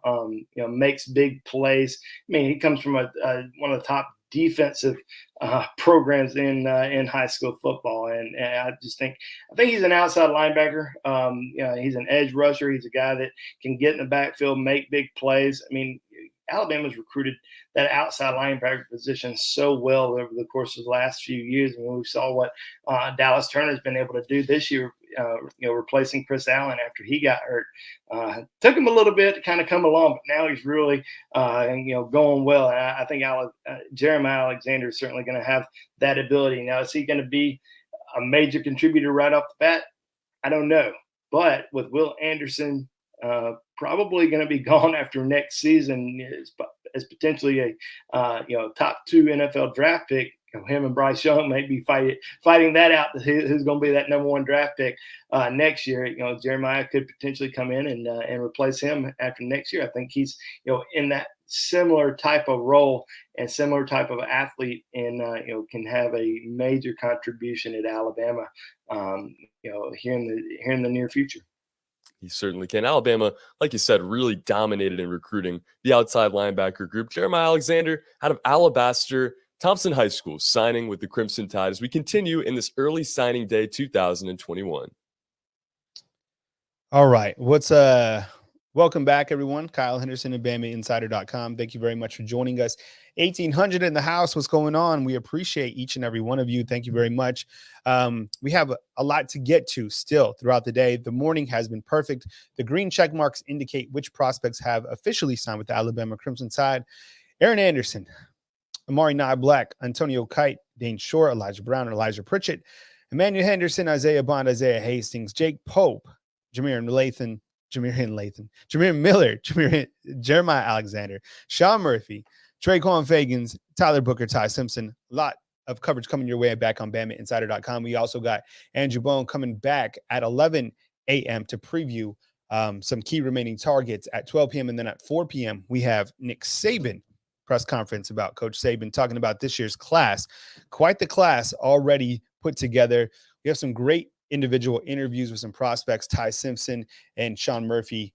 We'll link those inside the comment box, and we may just rerun those today because they were such great interviews. Let's get to a very talented breakdown on Amari Niblack. I think this prospect is very intriguing because he's a bigger type wide receiver.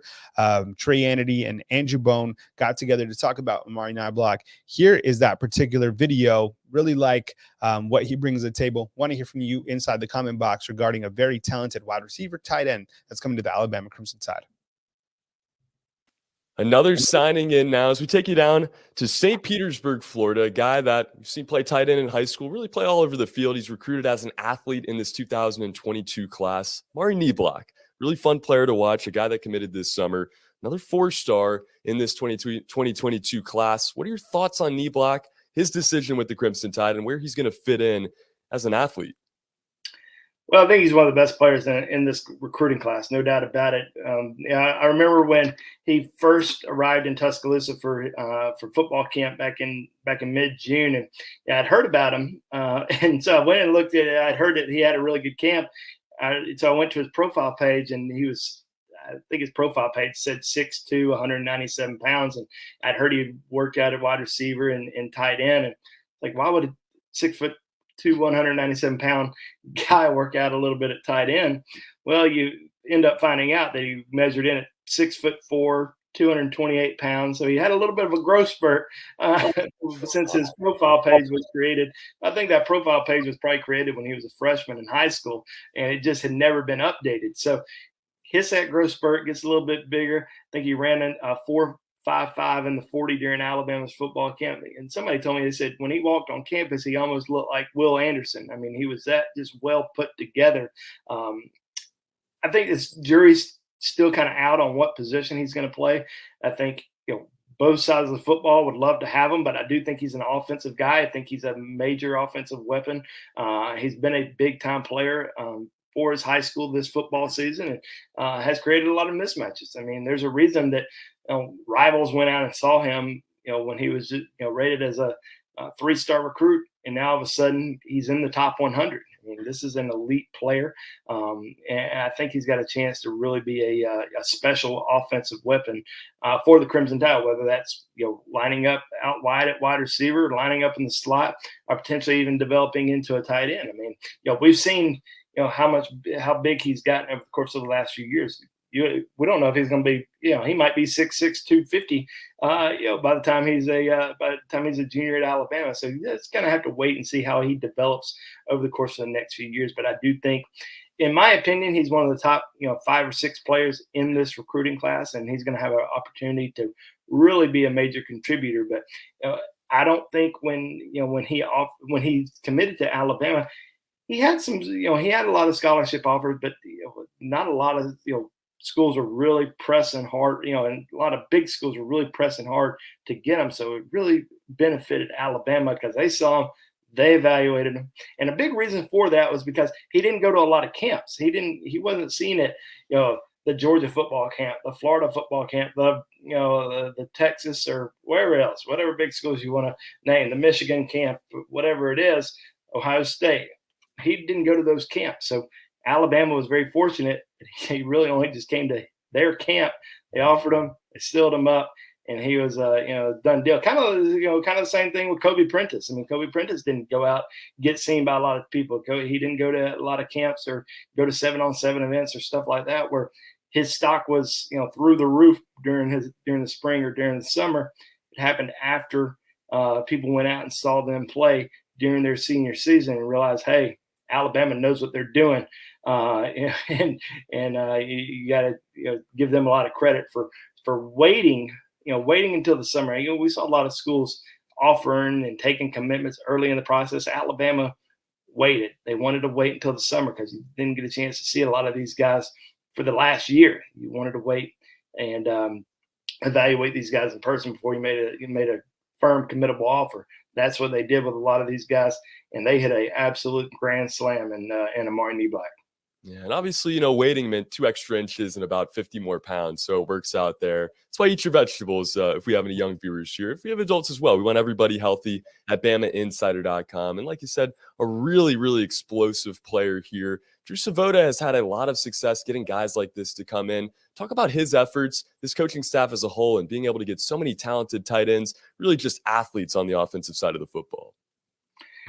Yeah, I mean, Drew Savoda, kind of getting thrown into the fire, after Jay Graham, the tight ends coach, ends up leaving during the spring, and they bring in a great coach in Drew Savoda, who's really developed a lot of great relationships. That Holman Wiggins, got you have to give him a lot of credit in the recruitment of Amari Niblack, because he had recruited him kind of early in the process. Developed a really good relationship with him when he came to Alabama's camp, because that's the position he actually worked out with when he attended Alabama's camp, was the wide receiver group. And I'm sure Holman Wiggins so really hopes that he sticks at wide receiver, because this could be a matchup nightmare here in the future. Yeah, no doubt about it. Big guy. Love to see him maybe at wide out there. Number 92 player in the country, Amari Niblack, 4-star out of Florida, 6'4", 228 pounds, an absolute monster. Another signee as we keep it rolling here on early signing day 2021. All right, what's going on? Those were some incredible highlights put together by Amari Niblack. And here's a kind of a look at the overall board. Let's take that bumper off at the bottom. There you go, Trey. Read my mind, man. Okay, green check marks indicate which players have officially signed. Haven't had a lot of recent movement. We're kind of just getting through the prospects that have already signed. 12 p.m. I think is a good time to kind of write down, because that's when some key targets are going to start to announce. So we're going to have Andrew Bone back at 11 a.m. to kind of preview what's on tap at 12 p.m. My name is Kyle Henderson of BamaInsider.com. Definitely hit the thumbs up, like, subscribe. We got Trey Anity working the back. We also got Chris Daughtry, our producer, and then Mick Gillispie, one of our hosts. Tony Sukalis is taking care of things back at BamaInsider.com on this wonderful signing day, Wednesday, December 15th. What's up? Yeah, unofficial assistant, man. I see you, man. Thank you so much. And I think we had that super chat, like 50 bills. Let's go ahead and throw that back on the screen somewhere. I definitely want to say thank you so much. I think it was Hank spreading the Christmas cheer with a nice $50 bill. We appreciate it more than you know. Merry Christmas, man. Merry Christmas to you too, Hank. We really appreciate your support right here on BamaInsider.com. A lot goes out. A lot goes into all of this. It's a craft. We have meetings, there's scheduling, there's a lot that goes behind the scenes, and of course it helps when the people that you work with have passion about what you do. Okay, let's continue to move on with some of these prospect profiles, and we got a couple more to get to. Now, we did play Shawn Murphy's one-on-one interview earlier in the day, and we did play Ty Simpson's one-on-one interview, but we didn't play their particular video breakdowns with Andrew Bone and Trey Anity kind of showcasing their B-roll. So let's go with Shawn Murphy first. Really like what this kid brings to the table. I see some questions inside the comment box about Kobe or Walter. We're waiting on those. You guys can ask when Andrew Bone comes back at 11 a.m. So let's go ahead and go back and look at Shawn Murphy and his overall highlights, what he brings to the table. Very talented linebacker. And we'll play that right now. Here's Trey Anity and Andrew Bone highlighting Shawn Murphy. Next up, we head to Manassas, Virginia. I think there's some kind of Revolutionary War tie in there. But this year for Alabama, Shawn Murphy coming out of Manassas, 6'2", 222 pounds, a 4-star. Another big commitment for the Crimson Tide. Another big signing on this early signing day. What are your thoughts on Murphy? Guy that was in the Rebels 100 and a guy that I got to see play this summer. Very talented commitment here for Alabama. Yeah, now when we call him a 4-star, you got to remember he is the number 34 overall player in the country. So he is on that 5-star fringe. So I think he's going to have a chance to end his high school career as a 5-star when they stretch out those rankings here in the next month or so. But yeah, I mean, this is certainly a guy that has been on Alabama's radar for a very long time. He attended Alabama's junior day during the COVID year back in 2020 in early February. And I think at the time, Alabama was still, wanting to see him a little bit more. He'd come to camp or come to junior day, 230 pounds. And, they just I don't think Alabama was really sure. They continued to recruit him, continued to watch him play, but they wanted to bring him back on campus. And then you had the COVID year where, didn't really get a chance to go out and evaluate kids, didn't really get a chance to, and for the kids, you miss spring practice, you miss summer workouts, and then you kind of go into your season, and maybe it's not as good as you were hoping that it would be. And then Shawn ends up during the I guess back in January throughout all the way up until the summer, really trained, worked hard. He was 230 pounds, like I said, back at Alabama's junior day, a year and a half ago or 2 years ago, and he ends up coming back to Tuscaloosa in June at 210 pounds. Chiseled, could run, could move. Alabama was just really impressed. And even though they had continued to recruit him throughout kind of the process, there wasn't really that big push.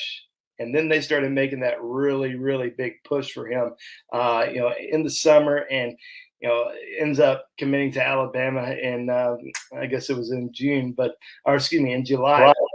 Alabama, Ohio State, Florida, all top contenders for him. Visited LSU, but yeah, I mean, this was a big win for Alabama. Inside linebacker, number 2 inside linebacker in the country.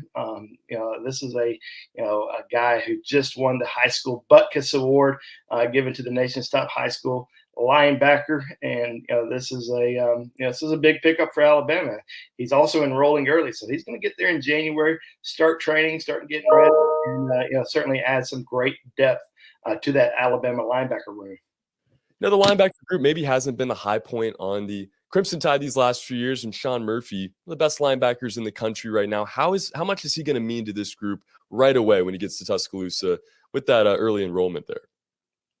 Well, it's big. I mean, it's big for Alabama. It's big for Shawn Murphy to get there and start developing and start learning the system. And, can he come in and make a big impact? I think that's, it kind of remains to be seen if he's going to do it right off the bat or if it's going to take a year or two. I mean, we've seen so many great linebackers at the University of Alabama, but it doesn't mean every single one of them comes in and starts right away. I mean, it took Reuben Foster a couple of years, took Reggie Ragland a couple of years to come in and develop. But Alabama, they do a great job of developing linebackers. They do a great job of recruiting the DMV, the DC, Maryland, Virginia area.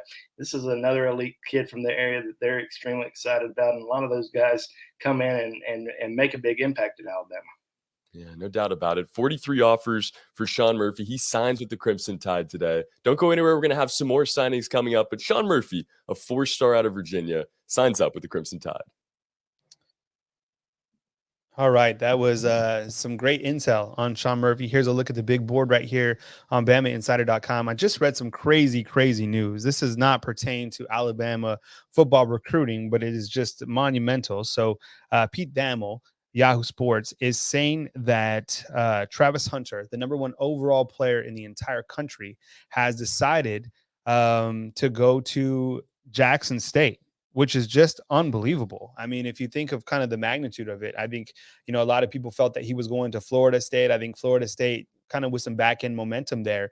And then to find out that the number 1 overall recruit could be going to Jackson State. I mean, with Deion Sanders, that's pretty amazing if you really think about that. Yeah, so that's kind of the one piece of crazy news that has really gone out there today. Yeah, I saw that tab on the back. That's fine to throw up there, Trey. Yeah, talk about a huge land for Deion Sanders. I'm kind of thinking, when you look at the name, image, and likeness money, we were talking about that earlier. I mean, Travis Hunter, has he officially signed? I mean, do we know that if he has officially signed yet? I mean, hey, that's prime. That's really interesting in terms of the recruiting coverage. As you see, pertaining to the Alabama Crimson Tide on the left, the check marks indicate which players have officially signed with the Alabama Crimson Tide. Still waiting for a couple prospects to sign their official paperwork. And then at 12 p.m., that's when things will start to get real interesting to see which additional prospects could sign with the Alabama Crimson Tide. We will have Andrew Bone on with us in just 10 minutes at 11 a.m. to kind of preview what to watch at 12 p.m. Special thanks to everybody who has given us a super chat or a thumbs up today. We really appreciate you guys sticking with us during our signing day coverage. Okay, we just saw Shawn Murphy's B-roll and some breakdown from Andrew Bone. Let's talk about Ty Simpson, because we already heard him from an interview standpoint. And my goodness, this young man is a leader of the offense coming in, consensus 5-star. Really can't wait to see what he does at Alabama. And in case you missed it, check this out. Ty Simpson is actually enrolling now to be ready to practice tomorrow as Alabama gears up for the Cincinnati Bearcats. Ty Simpson ready to run that scout team offense for the Alabama Crimson Tide. Alabama with a big addition to the quarterback room. Let's go over his highlights and get some intel from Andrew Bone on Alabama's leader on the offense, Ty Simpson. Back here on Bama Insiders, we continue our coverage with early signing day 2021. This player we get to talk about next is a player I've had so much fun covering throughout this season, and a guy that has been maybe the biggest cheerleader for Alabama football throughout this process. Ty Simpson, the quarterback out of Martin, Tennessee, committing to Alabama over his home state Vols, listed at 6'2", 197, a 4-star, like I said, just a big advertiser for this signing class. What are your thoughts on Ty Simpson and how he can make an impact with the Crimson Tide? Yeah, I mean, this is this is an elite player and the number 30 overall player in the Rivals 100. So he'll have a chance to end up as a 5-star recruit when the final rankings release here in January. But I love Ty Simpson's athletic ability. I mean, he makes plays, not only with his arm but with his legs as well. I mean, he had over 1,200 yards rushing during his senior season. Helped his team win a state championship this year, first time in the history of his high school football program. It's funny. His dad told me a couple days ago. He said, Ty had a rough freshman season or a rough sophomore season. His team was 2-9 when he was a sophomore. So, seeing, what they were able to do, build, and accomplish over the course of the last couple of years has been pretty spectacular. But Ty is a guy that's going to be enrolling at Alabama in January. We've seen so many great quarterbacks come through Tuscaloosa over the course of the last few years. It's almost starting to become QBU. I mean, we never probably thought that, a few years ago. There were always these game managers at Alabama, but now you have these elite playmakers at the position, from Bryce Young to, Mac Jones and Tua and Jalen Hurts. And now Ty Simpson coming in. I mean, I think this is a special football player. Definitely somebody that got a chance to really be, that next big star at the quarterback position for Alabama. And his coach's son, his father, Jason, is the head coach at UT Martin, and Ty is just a great kid. I think the one thing that really stands out to me about Ty is, he told me it doesn't matter to him if he starts as a freshman or if he starts when he's a fifth-year senior at Alabama, because he knows he's going to get developed. He knows he's going to compete for championships. He knows he's going to play with the best players in the country. And, he really looks to Mac Jones and sees how Mac, waited his turn and, didn't get frustrated, didn't enter the transfer portal because he didn't start as a freshman. I mean, he came, Mac came in the same class as Tua, and, Jalen Hurts was in the class before, and, Mac didn't care. He waited his turn, first round draft pick. Now we'll see what Mac's been able to do in the NFL for the Patriots. And, that's something that Ty says, he's happy to do as well, because he knows he's going to the best university in the country. And I think he's got a chance to really be a special player. He's a leader. Big leader on the recruiting front for Alabama, but also a big team leader. And I think Alabama fans are really going to, resonate with that and really going to enjoy watching him develop and, become a top player at Alabama here in the future. I think he certainly could. I mean, a really special player and just a really special young guy as well. Obviously, like you said, doing those recruiting efforts on the side and saying that he was wait his turn. I thought that was so cool, looking up to Mac Jones like that, looking up to the rest of these Alabama quarterbacks. But, has a lot of passion for Alabama out of the state of Tennessee. What led to that decision to commit with the Crimson Tide, and where does he find that passion for the University of Alabama? It's a passion we really haven't seen in a long time. Yeah, well, people probably don't know is before Ty committed to Alabama, which it had been, he committed back in February. He had been to Tuscaloosa about 8 times. I mean, he started visiting Alabama when he was just a freshman, going down to games and just being around the program. And really when Alabama started heavily recruiting him, Steve Sarkisian was the offense coordinator at Alabama. When Coach Sark left, a lot of people thought that was going to ruin Alabama's chances with Ty. And I think Alabama probably fell a little bit behind with him for a minute. Tennessee was really coming on strong. There was a lot of talk that he was going to go to Tennessee and play for Jeremy Pruitt. And once Coach Pruitt ended up getting let go by the Vols, that really kind of opened up the door again for Alabama with Bill O'Brien. And they got, once Bill O'Brien was hired, I mean, that was really the first call for Coach O'Brien was to Ty Simpson, get on some FaceTime with him and talk to him and really start pressing for him as a part of this class. And Clemson was a top contender for him. Clemson was really coming on strong, and it's kind of interesting because Clemson has a quarterback commitment in 5-star, currently rated as the number 1 quarterback in the country. Cade Klubnik is currently committed or signed with Clemson today.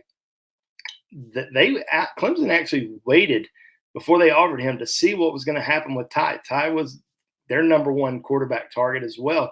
So after Ty announced for Alabama, Clemson ended up offering Cade, and Cade committed shortly after that. But Ty is an elite football player, and played for a small school, but that's okay. A lot of these quarterbacks play for small schools. Everybody talks about Arch Manning. Arch is the number one football recruit in the country. He plays for a small school, so it doesn't really matter. I mean, these are elite quarterbacks, and he's proven it time and time. Showing his skill set, and I think he's got a chance to really be a big player. And he's going to be at Alabama next month, so he's going to be getting there. And he knows he's going to have to wait his turn. I don't think he's going to. We saw Tua beat out Jalen, but I don't think Ty's going to come in and beat out Bryce right away. But I think after Bryce leaves, he's going to have a really good chance to be that next starting quarterback at Alabama. Yeah, I think he will too. And, I think he's willing to wait his turn, which is just so inspiring to see for this team. Ty Simpson out of Martin, Tennessee. Like you said, going to a small school. One basketball comparison I like to use for small schools. Zion Williamson went to Spartanburg Day School. Now one of the superstars in the NBA. So Ty Simpson looking to make an impact right away at Alabama. Listed at 6'2", 197 pounds, 4-star. Like I said, out of Martin, Tennessee. A big commitment, a big signee as Alabama keeps it rolling here on early signing day 2021. All right, that was a great package put together by our own Trey Yanity and Andrew Bone on Ty Simpson. We're rolling on National Signing Day. We're about to have Andrew Bone join us at 11 a.m. to preview what's to come at 12 p.m. Remember, we have Nick Saban at 4 p.m. So more coverage coming your way on BamaInsider.com. This is the Christmas of signing days. A lot of people call it early signing day. It's kind of like early Christmas if you're an Alabama Crimson Tide football fan. Look at all those green check marks. Remember, green check marks indicate which players have officially signed paperwork with the Alabama Crimson Tide. Are going to bring on Mick Gillispie now to get us warmed up for Andrew Bone. Mick, whenever you're ready, pop on the show. And I was kind of looking at a lot of people talking about Hunter signing with Jackson. Mick, are you ready to go? Can we bring you on? Mm-hmm. All right, Mick, what's up, man? Welcome back to the show. Yeah, I've been watching. I've got it on all my TVs. This is exciting, man. Running through the house, doing stuff, waiting to get back in the studio. There you are, Kyle. Every time I turn it back on, there's another green check mark. You just blew my mind, though. It has nothing to do with Alabama. I can't believe you wouldn't go to Florida State for Jackson State. But I guess that's the power of being a potential two-way player and playing for Neon Deion Sanders. I'm sure there's more twists and turns to come today, but that absolutely kills me. The cash, you look at the NIL deals. Prime is somebody who's certainly going to get you attention. I'll be curious to see what type of NIL deal are going on.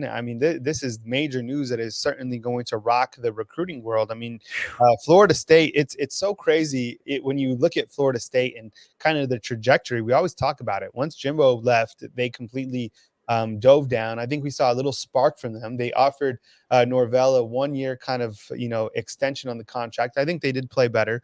And now they're excited to potentially get the number one player and really get some recruiting momentum. And then Pete Thamel of Yahoo Sports says that, he's hearing that he's going to sign with Deion Sanders. So here we are in our Alabama Crimson Tide recruiting show.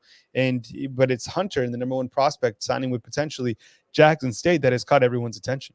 Yeah. Look, he's a two-way player. I heard our friend Jeff Cameron talking about him glowingly. Look, impact guy that was eventually maybe day one going to be like a Julio Jones on offense, where you put him out there and you put him out on defense. And wow. And I guess that if you're a player like him too, and all of these guys, Kyle, the fact that you can transfer anytime you want makes it a lot easier to make a choice like this. Maybe you go and play for Deion 1 year and then, and then go somewhere else. I don't know. I can't believe it. If that's what happens today. The facilities at Florida State, the fan base at Florida State, the exposure at Florida State, it absolutely blows everything else away. But who knows? Maybe an NIL deal came in at $1 million, $2 million, and you say, "Hey, you know what? I'm going for the money." There's this would be monumental if he goes there. Yeah, absolutely. And there's the graphic on the screen for his tweet. Time to make history. I mean, he certainly would be making history with the number one player, going to Jackson State. But that's Deion Sanders, and that's Spencer Rattler to South Carolina was surprising, according to Jarvis Says. We're still waiting on a couple other, marquee targets in the transfer portal. That could potentially come to Alabama and that are going other places. I love the transfer portal. I think it's the free agency. You saw, I think recently too, Lane Kiffin's talking about the transfer portal and kind of, the free agency. And that was really one of the first times I've seen Lane Kiffin talk about something other than Nick Saban, because every single thing, if you follow Lane Kiffin, I do on social media, all he does, and he's found like the perfect algorithm, just talk about Nick Saban. And they always continue to highlight every single thing that he said, as long as it contains Nick Saban. So he'll say like, he's the GOAT, come to Ole Miss. Like, so he's cracked kind of the algorithm. And you're right, it is free agency, and the rich are going to get richer. That's something that's been said, a ton of times. Alabama's going to continue to get, who they want, impact players from the transfer portal, from recruiting. They might not get, and the biggest stories might not come from signing day, day or Friday, right? Like I get it. A lot of, things are up in the air regarding Damani Jackson and where he could go, if he's going to stay in state at USC or go to Alabama. That might not even be the biggest case, because you look for instant impact players. Now, I think Damani Jackson could certainly be a guy who comes here and is an instant impact player. But I'm talking about a guy coming in, or two guys coming in, that can be that have already big playing experience, kind of like a Jameson Williams or a Henry Toto. Imagine where Alabama would be without those two transfers, right? I mean, I think a lot of people have different opinions about Henry Toto, but who do you want to start? Shane Lee, Jalen Moody, Nick Saban, or Pete Golding? Clearly, they're playing the best player at that position. They see practice every day. We don't. They see how these players are that can understand the defense. We don't. And imagine if Alabama didn't have Jameson Williams, honestly, because yes, they have John Mechie, and John Mechie's incredible, and now he's out for the playoffs. But besides that, we've been waiting for these freshmen or from these sophomores to step up. They clearly aren't ready. So without Jameson Williams being at Alabama this year, it would have been a big blow to this receiving core. Yeah. I mean, that's the other factor in what's going on today. It's like, what is the other shoe to drop? And it'll be interesting to see how Nick Saban and Alabama attack the transfer portal. But, something that I think about too is you look at Clemson and Dabo, and he said, so far he's not into the transfer portal. And, for Nick Saban, he's going to use it, target it like they did last year. Without it, I don't know that they go to the college football playoff, because I don't know that you can beat Georgia without Jameson Williams, like you said. But it'll be interesting to see if coaches like Dabo kind of get more behind it. As you lose players, you want to pick them back up, and and how it affects a day like this. But look at all the green check marks so far. I mean, really, on the committed prospects, all of them except a few guys have signed already. Bone, that was Bone jamming there. Bone's partying. I think he has. Is that Bone getting like a? Oh, there he is. Bone, is that your ringtone, or was that you just jamming out before you jumped on? It's funny. I was just on with the next round guys, and so I go to my go to the link that they sent me, but I was thinking I was clicking back on the link for our signing day show, and I'm back in the studio with them for a second, and then all of a sudden my Spotify popped up, and one of my daily mixes and the Grateful Dead started blasting. So hey, you know what, let's keep on trucking. Yeah, no doubt, man. Big deadhead right here too, Bone. All right, Kyle bouncing off. He'll be back on later in the show. He's Andrew Bone. I'm Mick Gillispie. Let's crank it up in the 11 o'clock hour, and we appreciate all of you guys. Almost 2,000 hanging out with us here on the Bama Insider YouTube channel. So what I want you guys to do, a great way to say Roll Tide, is a super chat. And if that doesn't happen, at least give us a thumbs up, like and subscribe to the channel. This is the Super Bowl of recruiting today. Alabama, Georgia, Texas A&M are at the top of the list here. Bone, before we get into this list of committed prospects and signed and delivered players, you got to talk about the potential of Hunter going not to Florida State, but to Deion Sanders at Jackson State. That to me is crazy. Unbelievable. On signing, they always tell people, expect the unexpected. Everything you think is 100% going to happen is probably not going to happen. There's always going to be some changes. So many schools are so confident on certain kids signing with their program the day before. But then on Wednesday, it changes. I mean, you're still going to, let's say the top programs, Alabama, Georgia, Ohio State, they're going to get the majority of, the top guys that they've been going after. With Alabama, going into signing day with them, most of their guys already on board, you don't have to worry too much. It's not like Alabama went into signing day with 14 or 15 commitments. Yeah. They had 19. Well, I say 19. They entered the day with 21 commitments. And we've been saying this for the last 6 months. I never expected two of those players to sign. That was Robert Woodyard, who is signed with Auburn today, which, we've been predicting that on you said it. Yeah. I mean, this has been talked about for months. We didn't expect him to sign with Alabama. Hasn't visited Tuscaloosa since July. Really wasn't a big push for him in the end. Of course, I'm getting a lot of messages from different Auburn people telling me that it's sour grapes, but I think anybody who follows Alabama, follows our sites, follows our coverage, we've been talking about this for 6 months. We certainly did not expect him in Alabama's class. And, once Auburn started making that big push for him, it's a done deal. A lot of times it's not the case. We've seen in the past, some Alabama commitments who Alabama may not, really recruit anymore. They may not try to hold on to them. We've seen those guys, end up at Jacksonville State, South Alabama. But this is a guy that, had a great option and went to Auburn. So, good for him. And I think that, he's going to be a good player. I think that he's had a couple injuries throughout his high school career. But I think as long as he can stay healthy and develop, he's going to have a chip on his shoulder. There's no doubt about it. And then Walter Bobb, who's still on the Alabama commitment list. We've talked about him for a while. I think academics are still a major hurdle for him. So I would not expect him to sign with Alabama today. Alabama might revisit that in February, but I'll be surprised if he doesn't announce for a junior college sometime in February. So let's just say Alabama has 19 commitments. We always felt like they were probably going to sign around, anywhere between 25, 27 guys in this year's recruiting class. And you got to remember, the transfer portal is open for business. This is something that Alabama really wants to target. I think they probably wish they had a couple more spots that they could add some more people in the transfer portal, because I think there's going to be some really good players that are going to be in the mix there.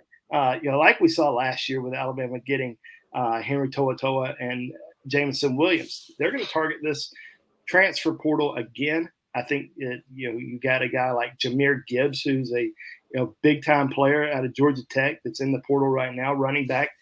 I'll be surprised if Alabama doesn't make a real serious run at him. I think they probably are. It's just a lot of that stuff's just not out there in the open just yet. So there's going to be some other players. I think offensive line, I could see Alabama going after. With Ernest Green, and we've talked about him a little bit. I think Georgia is probably in the driver's seat for him. I don't really see Alabama signing another offensive lineman in this class. So I think that they could really look into the transfer portal and get somebody who can contribute right away. I mean, you look at, all these high school players, a lot of them, some of them can come in and play right away. Of course, you look at Alabama's, the recent run of guys that they've been able to land. It's rare for freshmen to make a big major contribution. Obviously, there's guys that do, but it's rare. You still have to develop. And I think with Alabama, especially on the offensive line, it takes offensive linemen a little bit longer to get on the field. We've seen some that have gotten on the field, whether that's Evan Neal, Jonah Williams, Obviously, Andre Smith, one of my favorite Alabama offensive linemen of all time. Cam Robinson. Those are some players that were fortunate to get on the field, pretty early in their career. But offensive linemen still need some time to develop. And most of those guys aren't ready to contribute right away. And I'm not saying J.C. Latham or Tommy Brockermeyer wasn't, but those were 2 top 10 overall players in the country last year who didn't start as true freshmen. So offensive linemen usually take a year or two to really kind of get in the groove, get on the field. So Alabama probably only signing 3 offensive linemen in this year's recruiting class. They don't necessarily have to get another offensive lineman in the high school ranks because you're still, maybe a year or 2 away from them actually contributing. You can go into the transfer portal, get somebody who's played a significant amount of time, maybe at a big university, and come in and potentially start from day one. So I think that's something that they're going to look at in this cycle, not only running back, but I think offensive line. They might look at a wide receiver. Somebody's asked me if they would look at 2 wide receivers. I don't know if they'll look at 2, but I think they'd at least entertain one more wide receiver and maybe a defensive lineman. I think there's going to be some spots that are going to be available. I think they're saving some spots.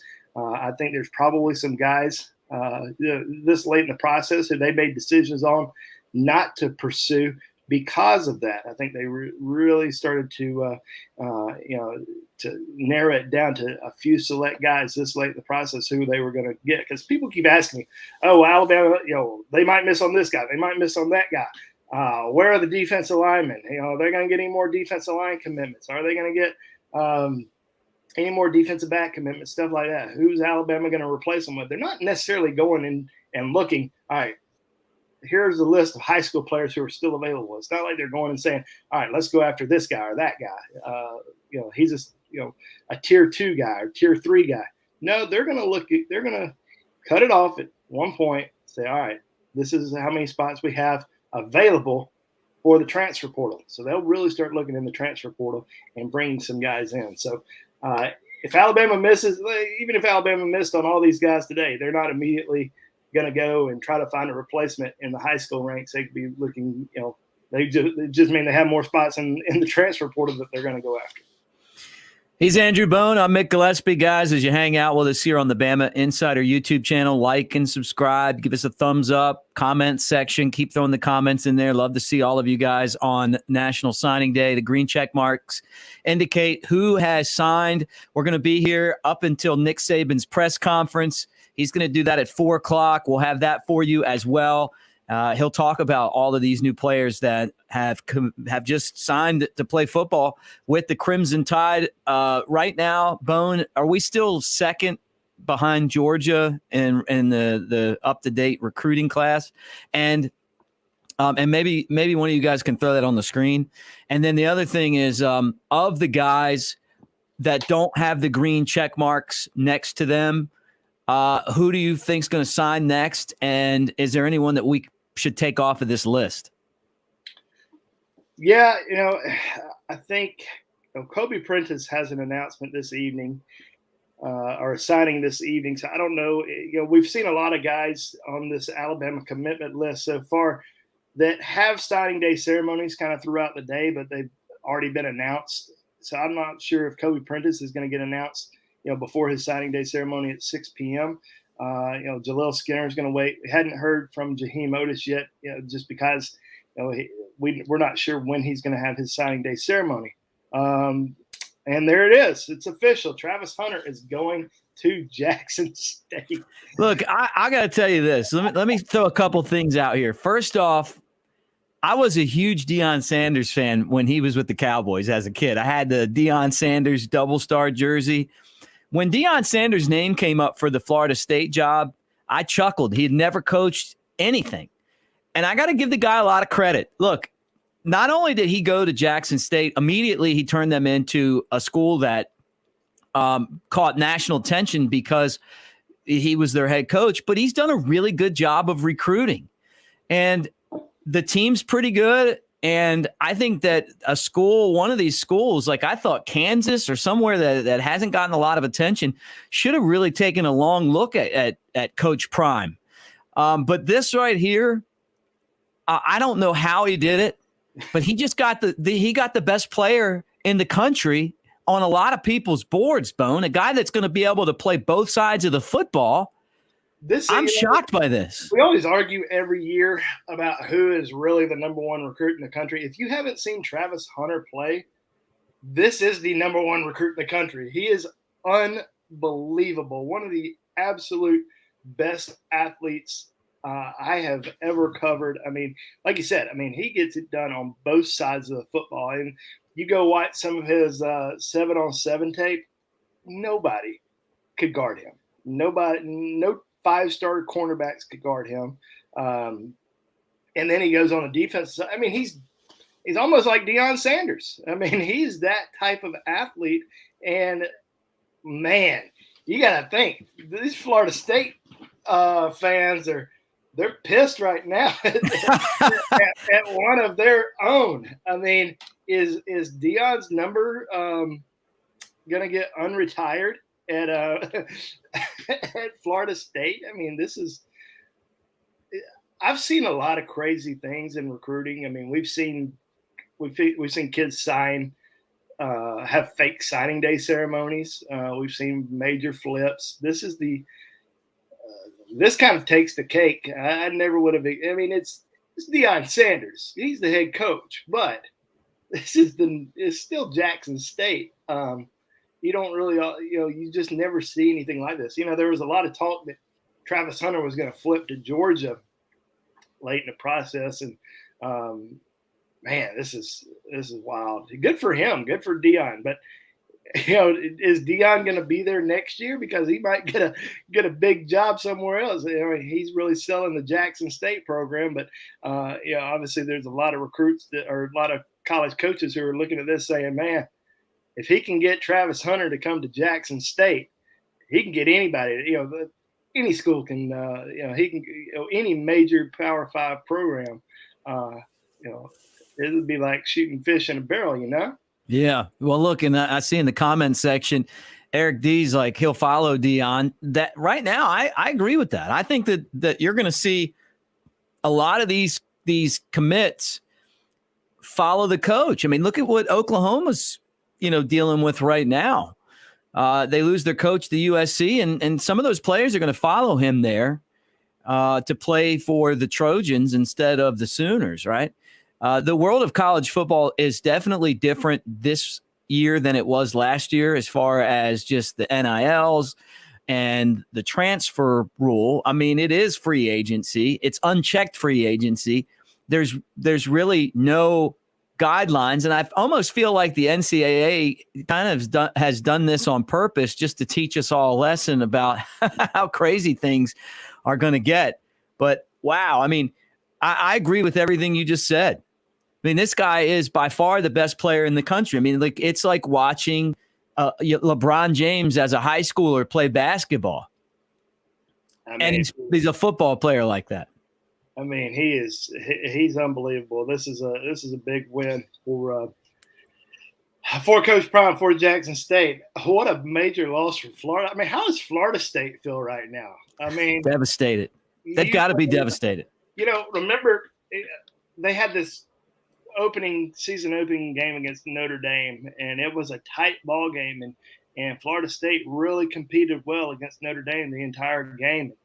There was all this excitement, all this talk that Florida State is back after that game because of how close they played Notre Dame in the season opener, and still lost, but it was a close game.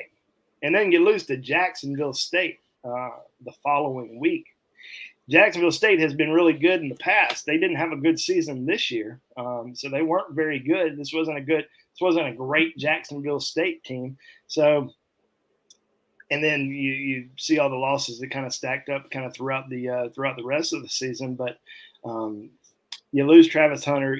Marvin Jones Jr. is going to be announcing his commitment around 3:40 p.m. today on ESPNU. It looks like Alabama, Georgia battle for him, and this this is a Florida State legacy. His father is in the Ring of Honor or whatever you call it down there in Tallahassee. Former Butkus Award winner, has been to Florida State his whole life. So they're probably going to lose out on Marvin Jones as well. So I mean, what a bad day for Florida State. Yeah, Florida State, Bone, reminds me of Alabama before Nick Saban. And maybe even a little bit worse because Shor wasn't didn't totally get shut out, right? He was dealing with some restrictions as far as scholarships. Obviously we all remember when Tim Tebow was supposed to come to Alabama and Shor was the only guy that thought he was coming to Alabama. Everyone else knew he was going to Florida, but kind of gave us hope that maybe he was coming. And obviously he didn't. I'm trying to think though, in my time watching recruiting, I can't think of a bigger snub than Travis Hunter not going to Florida State for Jackson State. And look, I get it. Like, the Jackson State academically, historically is, it's a special place, but football wise, look, I mean, the facilities aren't even close. You're not playing on television a lot, like even with Coach Deion Sanders, who I think's maybe the greatest cornerback of all time, and special teams player and someone that I loved as a kid to watch. I just can't imagine losing out on somebody like that, program wise. And that happened. And I know we kind of got into that a little bit, but Alabama speaking, and as we take a look at our board here and everyone that's just tuning in right now, the green check marks indicate who has sent in their letter. The rest of the guys are who we're waiting on right now. And he's Andrew Bone and I'm Mick Gillispie. Give us a thumbs up. And we really appreciate you guys hanging out with us here on the BamaInsider YouTube channel for our National Signing Day extravaganza. But I mean, can you even compare an Alabama event to this? Maybe the Tim Tebow. I didn't think Tim Tebow was coming. No, it's funny that you mentioned Tebow. It was, I'll never forget. I was in class and I actually had a computer science exam, like the same time that Tebow was announcing his commitment. And there was all this talk, he might go to Alabama, not flip. He might go to Alabama. And I'll never forget, I went and sat down and I was kind of funny. I was sitting down right next to Tim Castile, former Alabama player. And I was sitting down and Tim asked me, he said, what's the word on Tebow? Is he going to Bama? And I said, maybe, Coach Shula spent about 5 hours with him yesterday. He goes, he ain't going to Bama then. Coach Shula was there begging him to come. He ain't going to Bama. And then about 2 minutes later, it went like wildfire that Tebow had announced for Florida. So pretty wild, but yeah, I mean, of course, he never really thought Tebow was going to Alabama. It was kind of maybe he would have if Coach Saban would have been there at the time. But Florida was having their run at the time too. I think he was part of a really epic recruiting class that year too. But hey, let's kind of catch up on what's going on over the course of the next few hours with Alabama. Everybody wants to know when's Alabama going to start getting some commitments. You got all these signees coming in, but when are the commitments actually going to happen? All right, so first one coming up is going to be Khurtiss Perry. He's announcing sometime in the 12 o'clock hour. So he's going to announce his commitment, and it's, in my opinion, it's between Alabama and Auburn. We've felt like Alabama was in the driver's seat for a long time, but there's been a lot of chatter, from Auburn here the last couple days, and we know that Khurtiss Perry named Auburn as the leader after the Iron Bowl. Really didn't buy into that too much. Thought it might have been just one, either a smoke screen, or two, maybe just excitement for being at the Iron Bowl, because obviously he was down there, had a good time. He was on the field. I mean, I think he got interviewed while he was on the field by Auburn reporters who were there. So he probably wasn't going to say, yeah, Alabama's my leader. Or anything like that, but I still think Alabama's in pretty good shape with Khurtiss Perry. If Auburn does land Khurtiss Perry. And I tweeted this earlier. That would be a massive recruiting win for Brian Harsin and his staff, because it's, unlike Robert Woodyard, who flipped from Auburn to Alabama today, Alabama just didn't really push for him, didn't really push to keep him in this class. They have pushed hard for Khurtiss Perry for a long time. This is a guy that they have recruited, that they've liked, that they have always felt like, is a great player. Even though people call him undersized, whatever, even though he's 6'1", about 265 pounds, this is still a highly productive football player. He had 23 sacks during his senior season at Pike Road High School.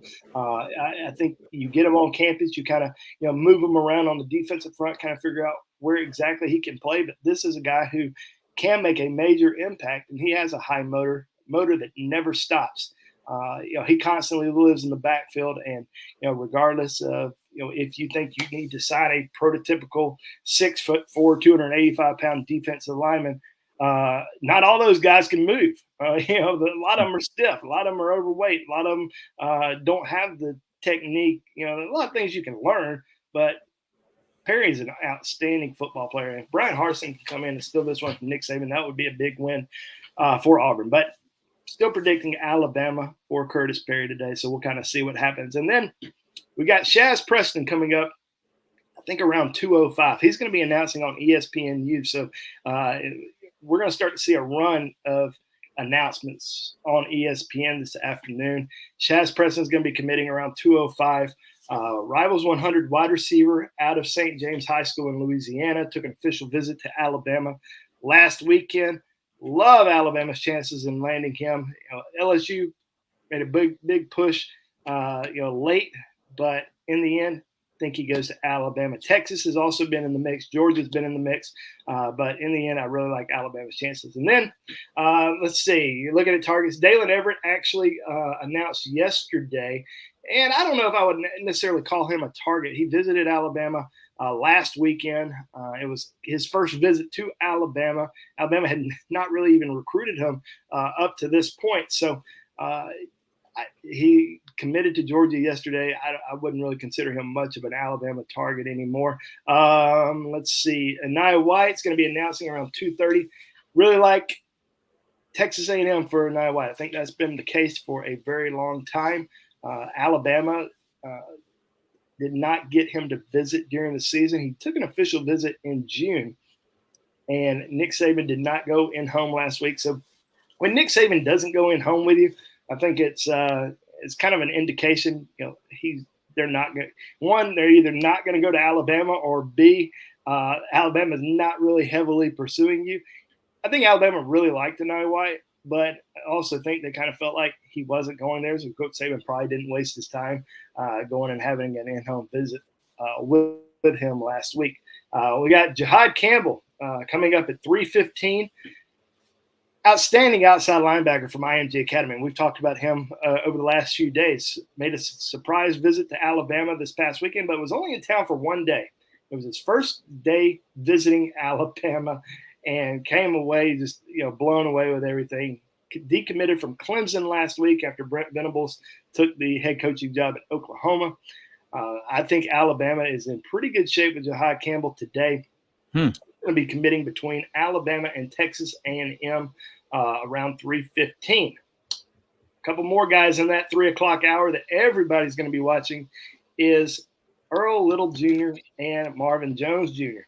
Now, Earl Little Jr., his father, Miami Hurricane, has a great relationship with Mario Cristobal. A lot of pressure to stay in state, stay home. Mario Cristobal, was one of his very first visits, was to go see Earl Little Jr. once he became the head coach at Miami. But Earl Little did not take an official visit down to Miami, didn't go down there this weekend, even though Miami was really hoping to get him down there. I think he's I hate saying a lock, but I really, really like Alabama's chances in getting Earl Little Jr. today. Marvin Jones Jr. is another very, very intriguing prospect because this is a Florida State legacy. Everybody prior to the last few months just assumed he was going to go to Florida State. Well, he started taking his official visits, went to Oklahoma, went to Alabama, went to Georgia. There was a lot of talk prior to Lincoln Riley leaving Oklahoma that Oklahoma was in the driver's seat for him. And I think his mom kind of alluded to that. She really liked Oklahoma a lot. And kind of what we're hearing, she really likes a lot of programs. So everybody that keeps saying, and I've said it, I said it. I said on our board the other day, I said, well, his mom really likes Alabama and favors Alabama. Well, we've heard that about Georgia. We've heard that about Florida State.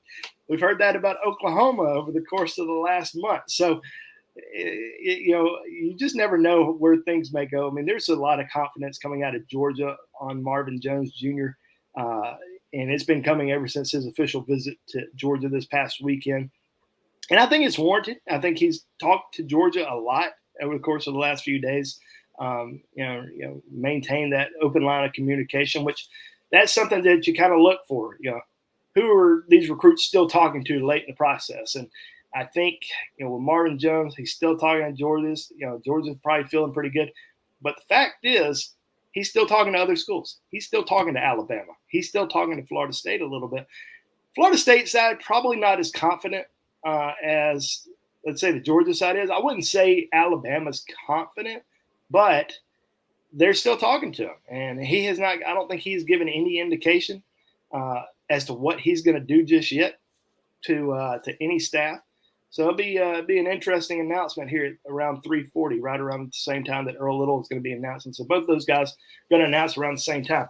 Now, another guy that we will be watching this afternoon, or two guys we'll be watching, are Anthony Lucas announcing at 3:30 and Shamar James announcing at 5 p.m. Now, with Lucas, over the course of the last, I would say, 24 hours, it started to feel like things have changed in Alabama's momentum with him. And there was some talk that it was an Alabama A&M recruiting battle. Had started to hear a little bit that maybe it wasn't going to be A&M. So, of course, when you hear it's a top two race and it might not be one or the other, well, process of elimination says, well, it's going to be that other school. Well, Notre Dame has been, quietly in the background recruiting him very heavily. He's got a great relationship with Marcus Freeman, and everybody said Notre Dame's probably going to be out because Brian Kelly left. Well, Marcus Freeman was the one who was recruiting Anthony Lucas the whole time. Definitely telling him, can come in, compete right away, can get playing time. Yeah, I'm not sure what Lucas is going to do. I don't think he's going to announce for Alabama. But would it surprise me if he goes to Notre Dame? Probably not. I think there's still a lot of talk about A&M, but I think it could go either way. I just don't think it's going to be Alabama today. And then with Shamar James, I've basically eliminated Alabama in contention for him. I think he's going to end up at Florida or Georgia. There's been a lot of talk over the course of the last 24 hours that Florida has moved ahead of the Bulldogs for Shamar James, which is shocking because just last week he came out and said that he was down to Alabama and Georgia, and now all the talk is Florida. So still not going to, it's going to announce at 5 p.m. And everybody says, oh, well, if that's the school that he's leaning to right now, that's probably the school that he's going to choose. I think what people don't realize is recruiting is ongoing. It never stops. Not Alabama, but we're in a dead period right now. That doesn't mean college coaches can't talk to recruits. Right. There's a lot of conversations that are going on. What a dead period means is you cannot have in-person contact. You can't go visit a college campus. A college coach can't come to your house. They can talk to you on the phone. They can talk to you through text message or social media. And this is something that doesn't, never stops. Somebody posted on our message board, well, aren't we in a dead period? Why is recruiting still going on? Because recruiting never sleeps. It's constantly going. I mean, some of these guys who are on this targets list are talking to college coaches, till 2, 3 a.m. in the morning. These college coaches have built these relationships with these guys throughout the entire process. And a lot of their reputations are on the line because they want to be the ones who land the big recruit, the big fish, the big target who's still out there. Right. You have all these guys who are committed and signed, but what are you doing now? How are you going to close? I think Alabama's going to have a good day. They already had a good day with all the guys who they've already signed.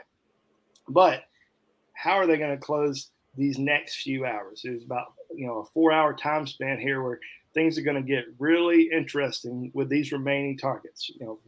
Khurtiss Perry, Shazz Preston, Earl Little Jr., Marvin Jones Jr., Jihaad Campbell, I feel like Alabama can close really strong, but they can also miss on a couple of guys. So we'll just have to kind of wait and see how it all plays out. And that's the fun of it. That's the fun of signing day. You kind of expect the unexpected. And we saw that with Travis Hunter today. There's a couple guys who are going to be announcing on Friday, Kendrick Law and Damani Jackson. Kendrick Law is going to announce at 3 p.m. As of today, I would predict Alabama for him, but he's not announcing until Friday. We know how things go in Louisiana.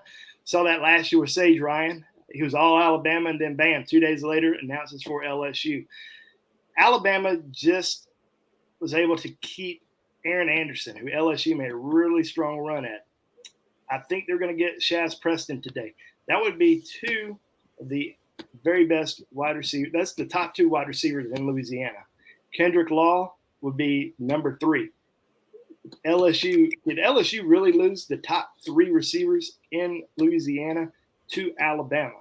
Is that possible? I think it's very possible, but they are going to do everything it can to not make that happen, because that is a bad look in the state of Louisiana for LSU to lose the top 3 wide receivers in the state to the Crimson Tide. And then, the final announcement that we'll be watching on Friday is going to be Damani Jackson, which I think it's USC. I'd be shocked if it's not USC. And, talked about him throughout this entire process.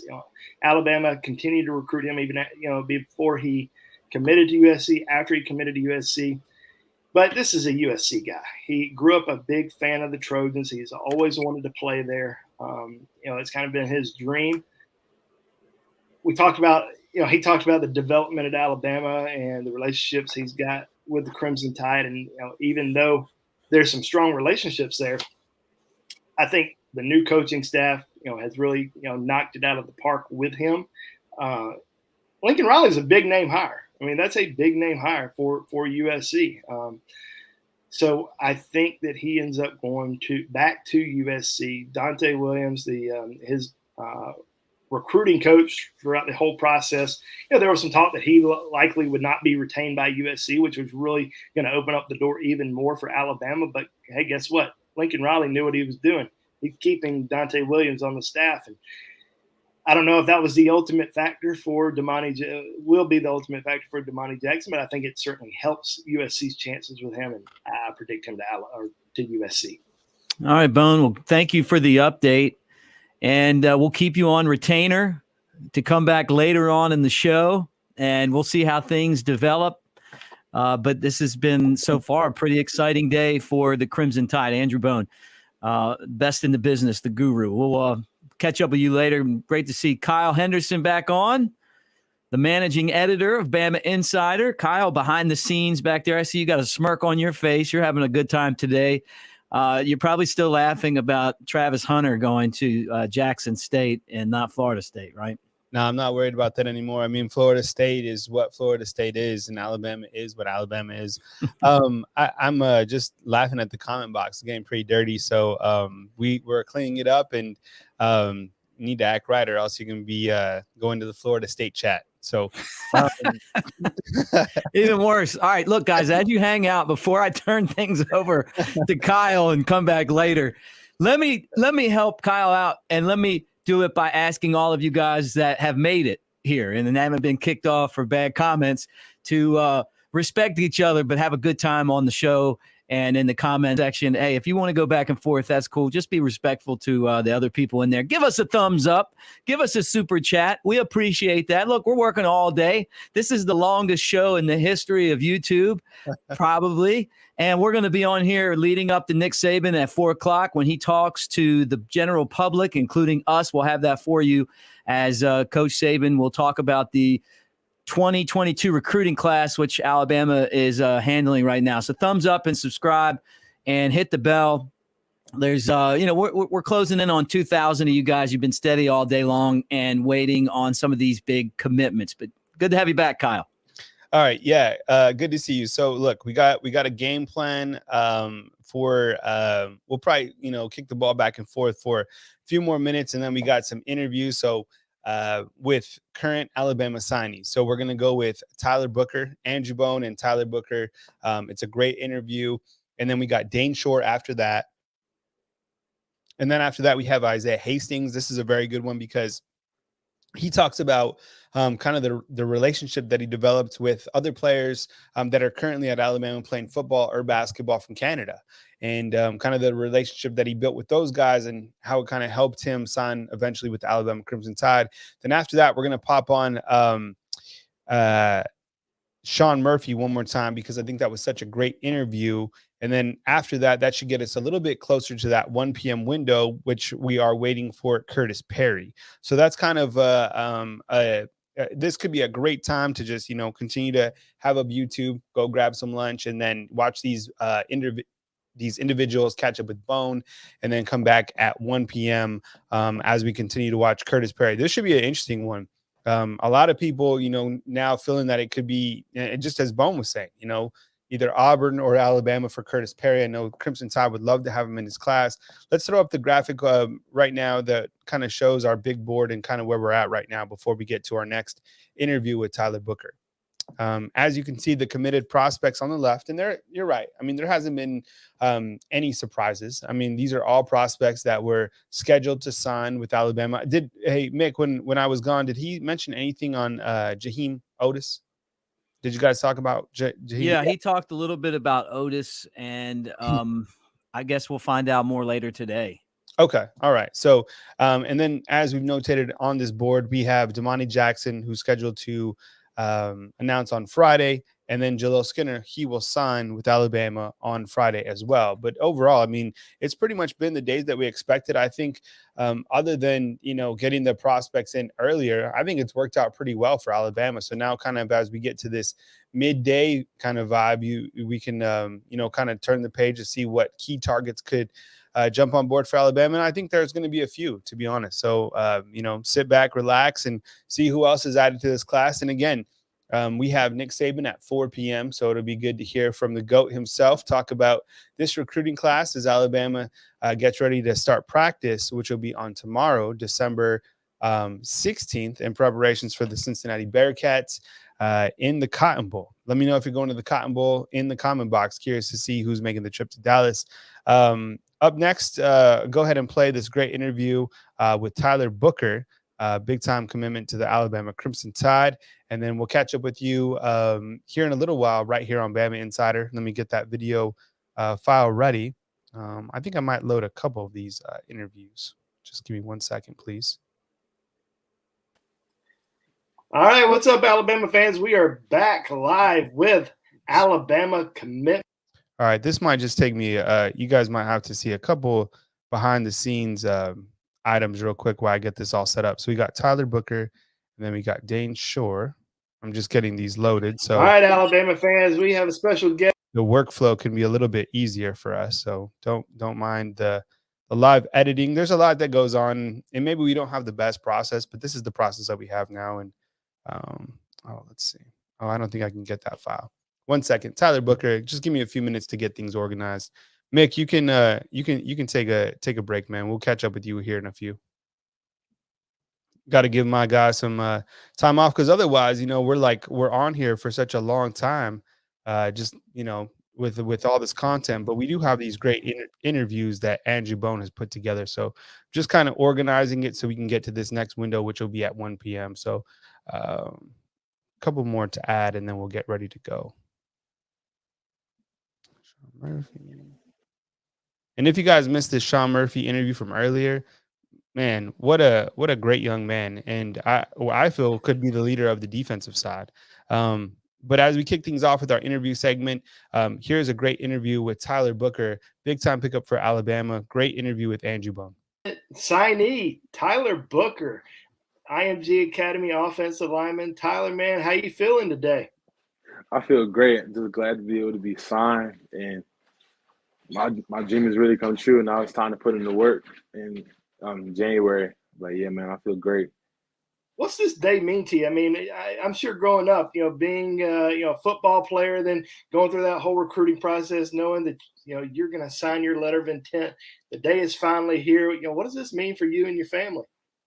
It means so much, you know.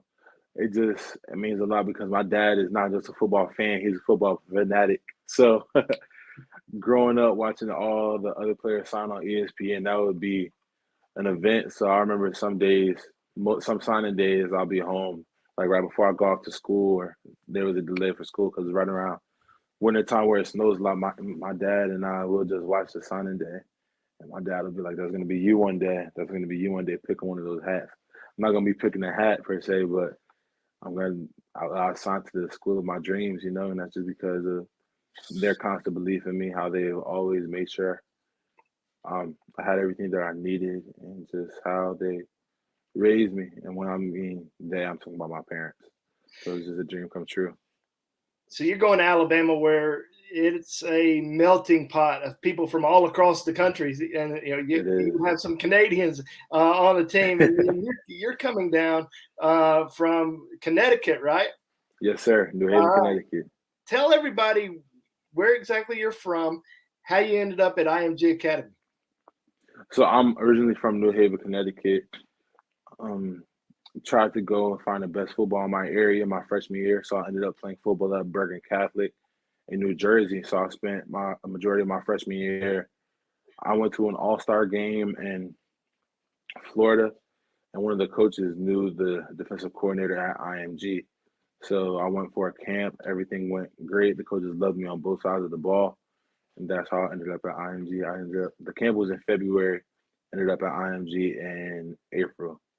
So the whole thing moved really fast. I was kind of nervous about it, but I knew I was going into a realm where I'm going to be forced to grow.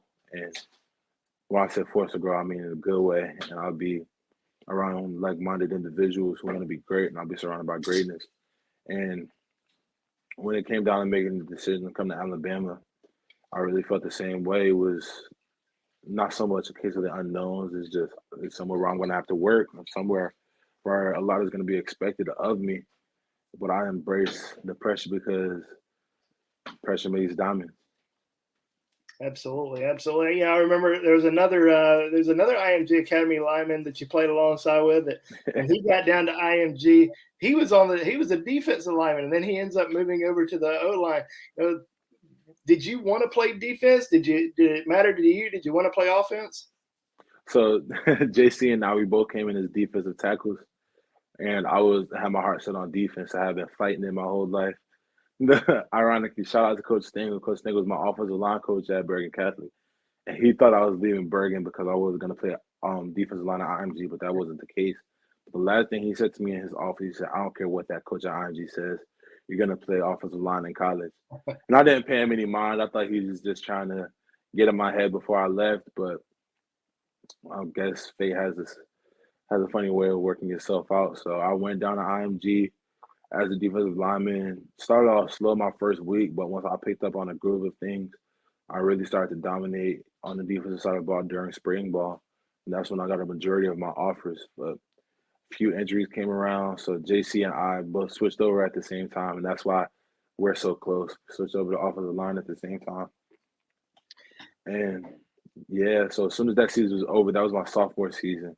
I tried to switch back to the defensive line, but that's when COVID hit.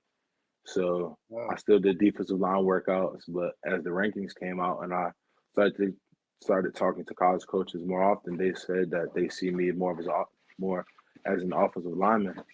So I just said, let me try it out this season. Well, not so much let me try it out. Let me commit to offensive line this season. Mm-hmm. Well, good deal. Well, here we are today. Yeah. I mean, you certainly turned into one of the best offensive linemen in the country, and you're going to be playing alongside JC once you get to Tuscaloosa here in a few weeks, man. Yes, sir. What all has JC told you about Alabama and just the process, what it takes to play there, and everything that he's gone through this his freshman year? He told me it's IMG times 100 or times 10, one of the two. But he told me that being IMG for as long as I have been will prepare me for what I'll go through in January, because it has prepared him for what he's going through now, what he's been through this past off season, spring ball and all. So he just told me it's going to be a grind. It's not easy, but what you'll get out of it will pay off tremendously. Yeah, and I knew who you were back in back in the spring, and then in the summer you set up your official visit, and all the talk was about Georgia and Florida with you for a while, and you've told me that those were kind of your top two schools for a good bit of time. Then you took that official visit to Alabama, and I remember I reached out to you. I had a conversation with you on the phone. It was our first interview. I left the conversation thinking, man, this guy sounds like he's going to Alabama. I mean, I know Florida and Georgia have been the leaders for him, and everybody's predicting him to go to one of those schools. But man, he just sounds like an Alabama guy. You told me that iron sharpens iron. Why not go to Alabama? And after that conversation, I just felt like you were all Alabama. Was that kind of the case after the official visit? Yeah, 100%. As soon as the visit began to wrap up and when the last speaker spoke, my mom came up to me, and this is what actually put everything in perspective. She was like, her exact words, "You're at the pinnacle of football right now at IMG. Why go elsewhere where you'll try to chase the pinnacle, where you could come here and be the pinnacle of college football as well?" So that's where it came to me, where I processed that as, why should I try to chase the standard when I can be the standard? So that's what it really came down to. And ironically, I don't know if I've ever told this or said this on camera. I didn't really want to take an official visit to Alabama at first. But talking to Don Zalati, my guy at IMG, talking to Coach Hagman, another one of my mentors at IMG, and my parents, they're like, "You've got to visit Bama." And I'm like, "Okay, I guess I'll check it out." And then it turns out that Bama is the place for me. I'd always heard, and last year there was, the COVID year where a lot of kids didn't get a chance to take official visits. So a lot of kids didn't get a chance to go to Alabama and see everything that they got, especially all the new facilities and the sports science building and all that good stuff that they have. I feel like I always heard Bama felt like if they could have gotten a couple of the guys on campus who went elsewhere last year, maybe those guys would have had a different, it would have signed with the Crimson Tide. What was it about Alabama? When you went there, obviously you talk about the pinnacle of college football, but what was it about like the facilities and that good stuff? Everywhere has good facilities. You know that. You've been on a lot of good trips. But was there anything in particular that stood out to you about Alabama? Like you said, the facilities are great, but the thing that's even better than the facilities are the people in them. So that's what I really fell in love with about Alabama. From the people in recruiting to the nutrition staff, strength and conditioning, to the academic staff, there was so much structure and so much of a commitment to excellence, to where if you fail at Alabama, you want to, because there's so much support. And I've seen that firsthand at IMG. If you have a great support staff and you pour in everything that they pour into you, you'll be more than fine. You'll be great. So I just see how everything is set up like IMG, but like JC said, IMG times 100. So even more support, even more care, even more trainers, even more nutritionists, Absolutely. You had a chance to spend some time in Tuscaloosa this football season, go to a couple of games. I know you're excited to get your dad down to one of the games as well. What was it like just being in Tuscaloosa, full stadiums once again, and just being, just kind of in that atmosphere and just seeing everything and seeing all the fans and just being a recruit down there on the field. I'm sure fans were hollering your name and trying to get autographs with you and stuff like that. What was that experience like going back up to Tuscaloosa, not for official, but for just the game day atmosphere? Yeah, it was surreal. And actually, my dad came with me on two of those games. My dad came to the Ole Miss game, and he came to the Tennessee game. Yeah, he came to the Ole Miss and Tennessee game. So just being able to share that experience with him was surreal. Seeing all those people there ready, coming to see college football game. I think I've been to a few college football games, but I don't think I've been to an SEC game before, but it really didn't compare to what Brian Denny was like. There were just so many people. I think when I went to the Tennessee game, that's when I was like, oh my gosh, because that was homecoming. Like, I've never seen that many people gather together for one game, and it was just a regular season game. I mean, I know Tennessee's a rivalry game, and that was homecoming, but still, that was a lot of people there, and just I love how the whole town of Tuscaloosa comes out. Or if they're not at the game, they're tailgating, they're supporting in some way, and that's something that I missed out on in my high school career. I went to Bergen Catholic for my freshman year, and that was great. That was amazing being there. That was the kind of atmosphere, the fanfare that I loved, fanfare that I fed off of. And then going to IMG, where everybody is all over the country, you don't have that many fans. You don't have people in the stands screaming your name. You don't have people making banners as you would at a regular high school. But I feel like I'll get what I was looking for in a high school experience, and then some being in Tuscaloosa, just because of the constant support and the constant love from the fans. You had an opportunity to spend some time with Coach Saban and Doug Marrone, Alabama's offensive line coach, last week. They came down and saw you. How was the visit with those guys? And as you're used to going up there and seeing them. Now they came down and saw you. What was that experience like? And what all did they have to say to you? Yeah, it was great. So I'll tell this story. So all the coaches that come visit players at IMG, they meet in the field house, and there's nothing wrong with that. But when Coach Saban came, we have a on-campus hotel called the Legacy Hotel. So he actually went in one of the executive offices in the Legacy Hotel. So that was pretty cool, just to see that everybody understands who Coach Saban is and the weight that his name holds, not just in Tuscaloosa, but everywhere. Even in Bradenton, Florida, he gets recognition. But the actual talk with him went really well. Something that he continued to reiterate to me, that there's a lot of opportunity.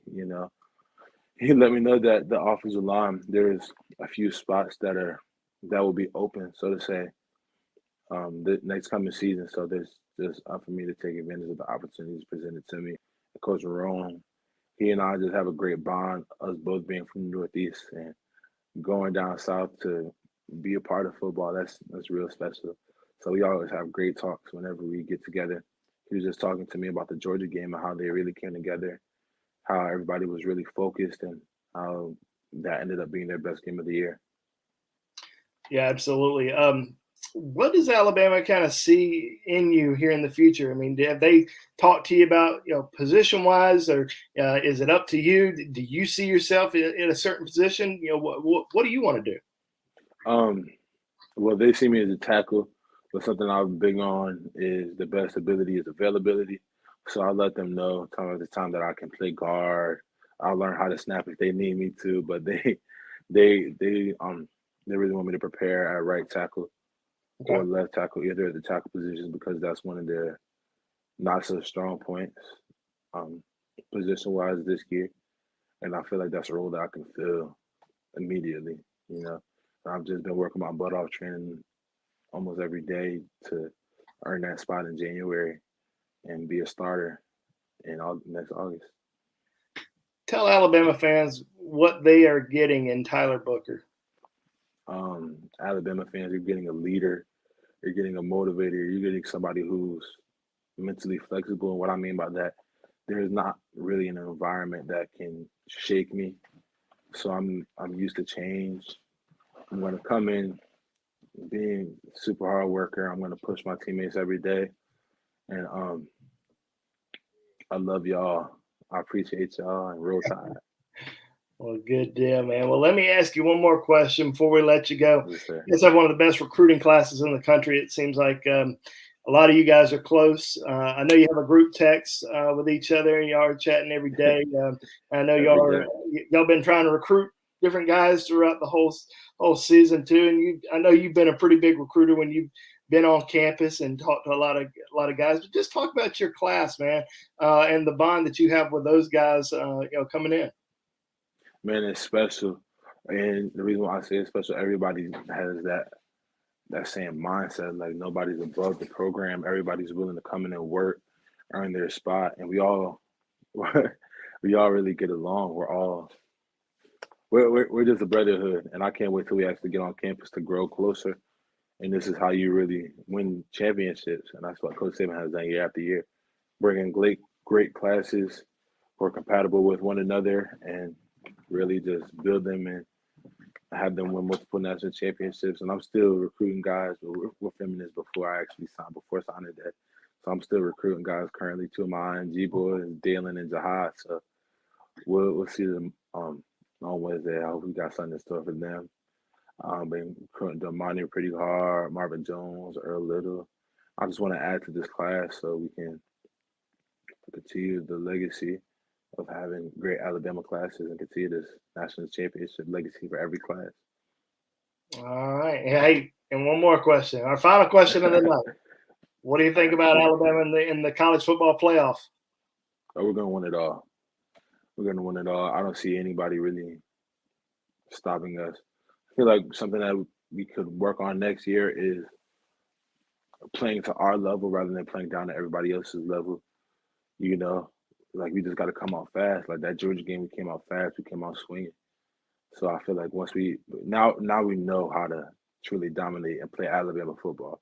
So once we continue to do that against Cincinnati and then against Michigan or Georgia, whoever wins that game will come out victorious another year and go back to back. And then when I get there my freshman year, we'll three-peat. Hey, Alabama fans love to hear that. Hey, the IMG Academy pipeline to Tuscaloosa remains wide open, and that is Tyler Booker. We're happy to have Tyler on our show today on National Signing Day. Well, I call it National Signing Day. It's the early signing period, but heck, everybody signs early these days. So, Tyler, thanks for joining us tonight, Thank you. and we'll certainly look forward to seeing you here in Tuscaloosa, man. Yes, sir. Likewise. Y'all have a good one. All right. Hey, stay on for a second. Guest in our show right now is Dayne Shor, who is signed with the University of Alabama. Dayne, man, big day. How excited are you about signing with the Crimson Tide? Man, it's unbelievable that it's finally here. I know this is a day that you've been looking forward to for a long time, and you're going to be getting to Tuscaloosa here in a couple of weeks, man. How excited are you about enrolling early and getting to Tuscaloosa? I'm really pumped about getting there finally. It's been something I've been looking forward to this whole year, and being able to graduate high school next week and starting January, it's all business from there. So, good deal. Now, do you know yet who you might be rooming with? I'm trying to room with my friend Christian Johnson. He's okay. He's a walk-on at Bama right now, but okay. Yeah, he's one of my close friends. Okay, cool. Good deal. Well, Dayne, most of Alabama fans that have followed your recruitment, followed your journey, they know that you hadn't played football in the last 2 years, at least not putting on the pads. I know you've been working out and training and stuff like that. How tough has that been? And you had the shoulder injury down at IMG Academy last year during your junior season, and then you moved back to Georgia, and the state of Georgia didn't let you play this year, right? Yeah, it's very unusual circumstances for sure. Definitely was not what I was expecting, but it is what it is. You gotta look at the benefits of it, and that's what I did. And I've just been working really hard this season to get ready for Bama. So. Well, tell us what all you've been doing. I've seen a lot of training videos that you posted throughout the year, but what all have you been doing, to kind of get yourself ready to get to Bama? I've been in the weight room. Luckily, so the high school I go to, Denmark High School, the coaches have kindly let me train with the team still, weight training wise. So in that regards, it still feels like I was a part of the team, which was really fun and really good. And I've been training with my man Coach Kevin. Shout out to him. He's been getting me ready, and that's basically it. Just training really hard and in the weight room and all that good stuff. So. Good deal. Well, tell me, what's your current height and weight, and is there a certain position that you expect to, start out at once you get to Alabama? I'm currently 6'6" and about 315 pounds. When I get to Bama, obviously I want to play tackle but I'll play wherever they need me. Now I know you developed a good relationship with Alabama offensive line coach Doug Marrone throughout the process. How often did you guys talk, throughout the season? And did you have a chance to visit with him last week? Yes, sir, I did. We went and got breakfast together, and some of my family members came, and it was a really good time. And I talk to Coach Marrone all the time. It's at least 2 times a week, more if we're texting and all that sorts of good stuff. So.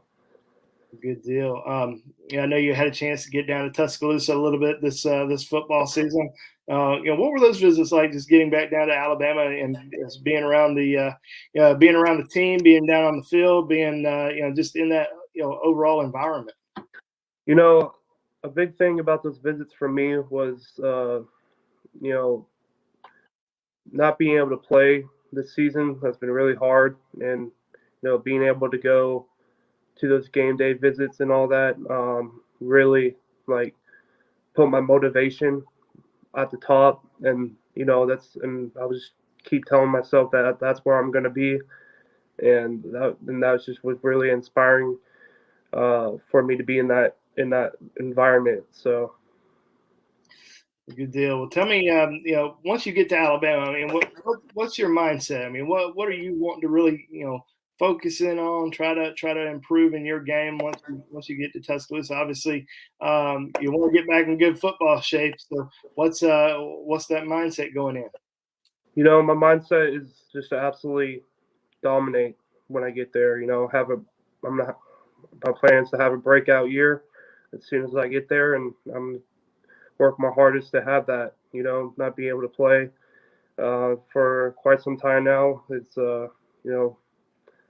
I'm itching to get those pads back on. So. I bet, man. Well, tell me, I mean, this is obviously a big day for you, but I know it's a big day for your family as well. What do they think about you moving off to Alabama here in a few weeks? It's, I'll say it's really exciting, but I think they're how moms are. They're gonna miss their own child when they leave, and but no, it's a really exciting moment for me and my family. We're all super excited, and I remember when I was a kid growing up, I've had these conversations with my dad every night about what my future is going to look like, and so far everything that we've talked about has came true. Every night when I was a kid growing up, going through youth football and middle school, elementary school, we've had these long talks for a really long time, and it's just it's a big deal that's finally here. So. Well, good deal, man. Well, I know you're excited. Let's talk about Alabama a little bit. They just won the SEC championship game a couple weeks ago. Living in the state of Georgia, it's got to be a little bit of a thrill for you to see Alabama win. I'm sure you're probably around a lot of Georgia fans, aren't you? Yeah, I mean, I got to tell you, Roll Tide is a cuss word around here. Literally, it's a cuss word around here. But it's that was just an unbelievable game. I knew we can do it. A lot of people doubted Alabama, but I was really confident that we could pull it off. So, I have some family that are Georgia fans, but and they're kind of hating that they're gonna have to cheer for the Tide now. But you know what? It is what it is, and I can tell you that they are not going to regret that. So, well, good deal. What are your thoughts about Alabama going into the playoffs? Man, it's really exciting. Really exciting. Well, before we let you go, anything you want to say to Alabama fans before you get to Tuscaloosa? Man, I just want to tell y'all that that you guys are going to get a really hard worker, someone that buys in the team, and someone that's I feel like really going to make an impact. All right, Alabama fans. Well, it is signing day, early signing period. and that is Dayne Shor from the state of Georgia, heading over to Tuscaloosa, Alabama, our latest signee in Alabama's recruiting class. Dayne, thank you very much, and best of luck to you at Alabama. Oh, thank you. Thank you for having me on. What's up, Alabama fans? We have another Alabama signee in the house, Isaiah Hastings. Isaiah, man, you just signed your letter of intent with the University of Alabama, man. How's it feel? You know, it feels great. It feels great to join the Tide. You know, I'm very excited and I'm ready to work. Well, let's talk about your journey a little bit, because your journey is a little bit, I guess, longer than some of these other recruits that are signing with Alabama today. You didn't get those offers until kind of late in the process, I guess, during the summer. Talk about, what led you to move down from Toronto down to Clearwater, Florida this year, and how did all that take place? And how did you know to get down to Clearwater, Florida? You know, I seen them on Twitter and the program that I was at before in Toronto. There was multiple players that's been at Clearwater, that's gone D1, and has been successful. I thought it would be a better opportunity for me. Like before I came to Clearwater, I had 3 MAC offers. So I had Toledo, Buffalo, and then I believe I had Central Michigan. Then I came to June, the first day I got here. I went to the Mercer camp, and then I got 7 offers in a day. And after, the ball just kept rolling from there. Yeah, absolutely. And once different schools started seeing you in the fall, you started picking up more offers. Alabama defensive line coach Freddie Roach came down to see you play, and they ended up extending you an offer. What was that like when Alabama, first extended that offer to you? It was great, because that month we were talking for a little bit, and it just picked up fast. And then Coach Roach came to see my game on that Friday. Unfortunately, we lost that night, but I still played great that night. And then the day after, he was really excited about how I played. But then the day after, this is when I went to go visit Florida for the Florida-Alabama game. Mm-hmm. And then the next day, that's when he called me, and then I got offered. You ended up making a trip to Tuscaloosa for the official visit, and I know that was your first visit to Alabama. Now, who went on the visit with you? I think you told me some of your family went with you. What was that like? It was great. It was just me and my mom.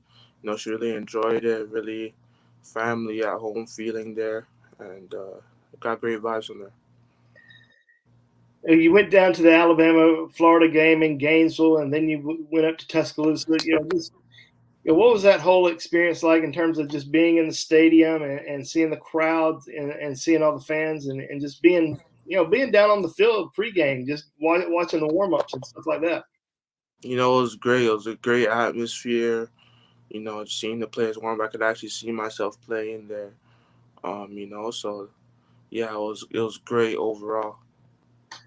Alabama, not just in football, but they've landed some other players from Canada, from Toronto. Isaiah, you told me when you went on your official visit to Alabama, one of the things that stood out to you about the trip was just meeting and talking to different people who come from Canada, who are at Alabama now, not just on the football team, but basketball team. Who are some of the guys that you had a chance to catch up with, and what their experience has been like in Tuscaloosa? I talked to Charles Bediaco and Keon Ambrose on the Alabama basketball team. And then I talked to John Mechie, and he said it was just an at-home feeling. And, and then when I come there, I have to put on the city like they are doing. So, because they're all from the same place. So, yes, it was a good feeling. Let me get back here. What's going on? It's Kyle Henderson at BamaInsider.com. I got the a breaking update as Khurtiss Perry has signed with the Alabama Crimson Tide. Going to get to that commitment video right now, and then we'll come back and finish out this video with Hastings here. Not to disrupt Hastings' video, but we got Khurtiss Perry in. So just give me a second while I gravitate towards that pickup. Big pickup for Alabama. We'll update the check marks. Huge get for Alabama on signing day. Nick Saban does it again. Here's your video. Andrew Bone breaking down Khurtiss Perry. Back here with a breaking news update on BamaInsider.com. Khurtiss Perry, an in-state kid, has committed and signed with the Crimson Tide today in this early signing day, 2021. Another big-time in-state commitment for Alabama. What went into his commitment decision? How did Alabama get the kid to stay home and join the Crimson Tide for this 2022 class? Yeah, we've been talking about Khurtiss Perry for a long time now. We kept thinking that maybe he was going to commit earlier, but he just decided he wanted to wait until the very end, and he got his wish and announced today for Alabama. But it was close. I mean, I felt like Alabama was in the driver's seat for a very long time, really throughout his entire senior season. And then, took a visit to Auburn, took a Clemson visit, took UCF visit. Texas was in there a little bit in the end. But, in the end, it really became, where was going to develop him the best. And, we've seen just so many great defensive linemen that have come through Alabama over the course of the last several years, especially guys from in-state. We've seen a lot of Montgomery area players also have success in Tuscaloosa. And, I think that, his relationship with Alabama defensive line coach Freddie Roach, Charles Kelly, who also recruited the area, I think all those things played into to factor when he made that decision for Alabama today. This is a high motor kid. He had 23 sacks as a senior. I mean, this is usually you see that. I don't want to say usually; it's not a usual thing. But if that happens, you usually see a lot of tackles, a lot of sacks as a junior, and then when you're a senior, people know about you. They're double teaming you. They're trying to make sure you're not getting the backfield or causing, making big plays. Khurtiss Perry did it all season long. And, Alabama really turned up the heat on him and really wanted him as a part of its recruiting class. Now, he's a little undersized, but that's okay. I think he makes up for it with his tenacity, quickness. He's got an incredible first step off the line, and certainly somebody that I think is going to be a tremendous asset to the Alabama football program here in the future. Yeah, like you said, Alabama maybe expected Khurtiss Perry to commit a little bit earlier. He signs today and really waited till the last minute here. Why did he wait so long to make that decision? And were there any other schools that Perry was really deciding between? Yeah, I mean, I think the biggest thing was just kind of enjoying the recruiting process. I think a lot of people kind of forget that, we had the COVID year last year, so kids didn't get a chance to take official visits. They didn't get a chance to go to camps or just go all across the country and see all these things. And, Alabama, targeted Khurtiss Perry very early in the process, but, he wanted to enjoy it. He wanted to go to different trips. He wanted to take all of his official visits. He always kind of said, I want to wait until the end. I want to, go through that recruitment. I want college coaches to come into my home and sit with me and my family and recruit me and, show me who really wants me as a part of their recruiting class. And I think Alabama did just that. Like you said, who were the ones that recruited them? Well, it really came down to Alabama and Auburn. I mean, some of these other schools were in it. Clemson was in it. UCF was in it. Texas. But it came down to the in-state schools. He was going to one of those programs. And in the end, Alabama ends up winning. Freddie Roach, another victory here. Listed at 6'2", 268 pounds. Certainly some room for growth. But a big signing as we continue here on early signing day 2021. Khurtiss Perry has announced he'll be joining the Alabama Crimson Tide. All right. Andrew Bone. What's up, Bone? We're trying to get you guys subbed out. Okay. Here we go. Updated list. And as you can see, key targets on the right. We got our first check mark. To the right. I like how that graphic turned out. You got Khurtiss Perry on board. Bone, I know you just gave your thoughts, but double up on a big pickup for Alabama on signing day. Yeah, I mean, big pickup today for Khurtiss Perry, as we expected. It's crazy how many rumors kind of get flying around the last few days, and we kept trying to tell everybody we felt very confident that Khurtiss Perry was going to end up in Alabama's recruiting class, despite all the talk about Auburn late. He was tweeting "War Damn Eagle" and all this stuff, and I never really felt like that was really the case at all. I mean, he came out after the Iron Bowl saying that Auburn was his leader. Never really bought into that at all. You read different Auburn reporters and message boards, throughout the last few days. I mean, there was a lot of confidence on the Auburn side of things that Perry was going to stun everyone and announce for Auburn. Never felt that way. Never felt like he was going to do that. felt very confident that Perry was going to go to Alabama. I mean, this has been a big target for the Crimson Tide for a long time. They don't tend to lose those targets. Now Montgomery, a little tricky because you are recruiting, a little bit closer to Auburn, and they recruit Montgomery well. But I always felt very confident that Perry was going to end up at the University of Alabama, and they end up getting his commitment today. So big pickup for Alabama, and this is the first big announcement for Alabama today, which is kind of crazy that we're at. Usually all these announcements are in, between 9 and 11 a.m. You usually pretty much finish with the day, and now it's we're at 12 o'clock, and this is the first announcement that we're all watching. There's a whole lot more to go throughout the rest of this afternoon, so it's gonna be a fun day. Here with Andrew Bone of BamaInsider.com. Definitely hit the thumbs up, like, subscribe. We appreciate you guys being here. Khurtiss Perry is in. Big pickup on signing day for Nick Saban and the rest of the staff at the University of Alabama. Bone, as we continue to look to the next key targets list, I know you kind of talked about it there at the 11 a.m. hour, but kind of give an update on who's next. Chris, I think we have a graphic of some prospects who are getting ready to announce on ESPN or whatever's coming up. By the way, if you didn't see Khurtiss Perry's suit on Instagram or social media, whatever that was, it was fire. I loved it. It was like all teal, looked nice. Okay, so let's go over this, Bone. Is this all accurate? Let's kind of work our way down on the target side of things. Where do we stand? And is everything accurate up to that point? No, well, there's some changes. I think this was a graphic that we kind of created a few days ago. Like Daylen Everett at the top, I saw someone said other sites that were reporting that he's already signed with Georgia. Okay. That is accurate. This is something we created a few days ago. So, yeah, we know that kid has already signed with Georgia. Just because it's on there. Sorry, we hadn't cleaned that up, but we'll clean it up. Don't worry. Yeah, Daylen Everett signed with Georgia, committed to Georgia yesterday.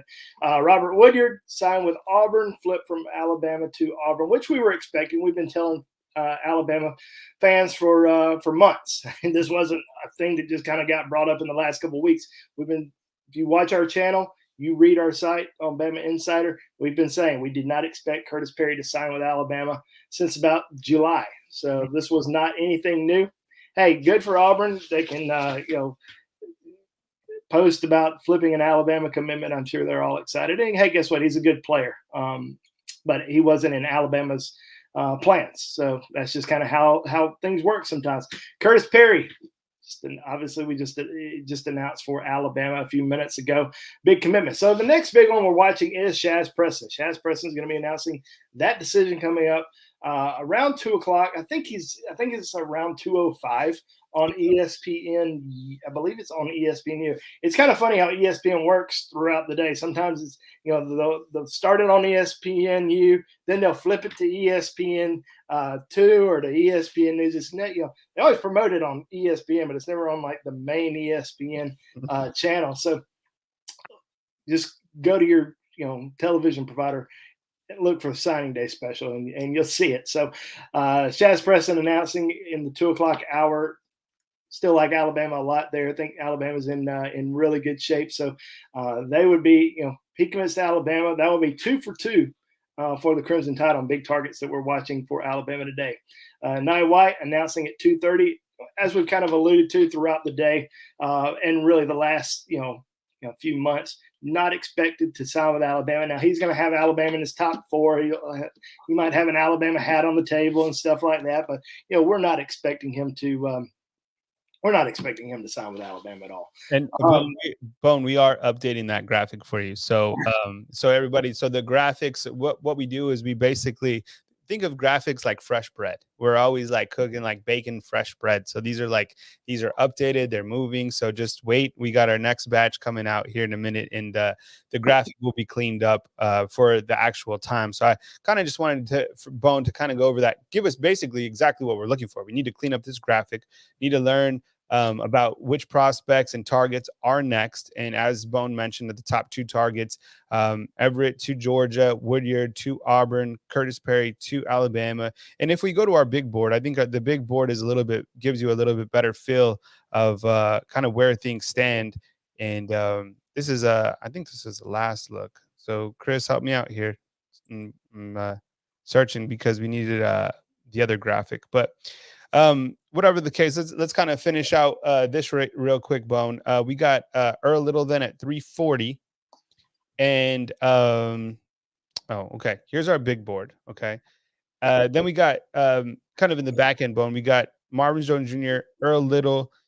Those are other prospects. And then we got Saban at 4 p.m. And then Shamar James. What time is Shamar James at? Shamar's at 5. So someone asked about Jaheim Otis. So Jaheim Otis is going to sign at 1 p.m. I've said this on the show. So for the people who are just now tuning in, watching, worried about Jaheim Otis, keep in mind the majority, if not all, of Alabama's signees have signed. It doesn't get announced until after these signing day ceremonies.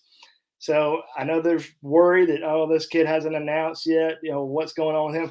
Jaheim Otis is going to sign at his signing day ceremony at his high school around 1 p.m.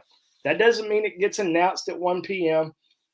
because there's other kids at his high school that are signing. Could be 1:30, could be 2. We don't know. But his signing day ceremony starts around 1. So we're expecting his signature to get announced between 1 and 2. So nothing really to worry about with Jaheim Otis. Fully expect him to sign with Alabama today. Shazz Preston, like I said, is going to be the next one that we are watching closely at 2 p.m. after Khurtiss Perry announced his commitment a few minutes ago to Alabama. Then we have the 2 teammates, Marvin Jones Jr. and Earl Little Jr. announcing simultaneously around 3:40 on ESPNU. I'll go back to one here in a second, but those guys are announcing around 3:40 on ESPNU, and I really like Alabama's chances with Earl Little Jr. Marvin Jones, everybody seems really confident it's Georgia.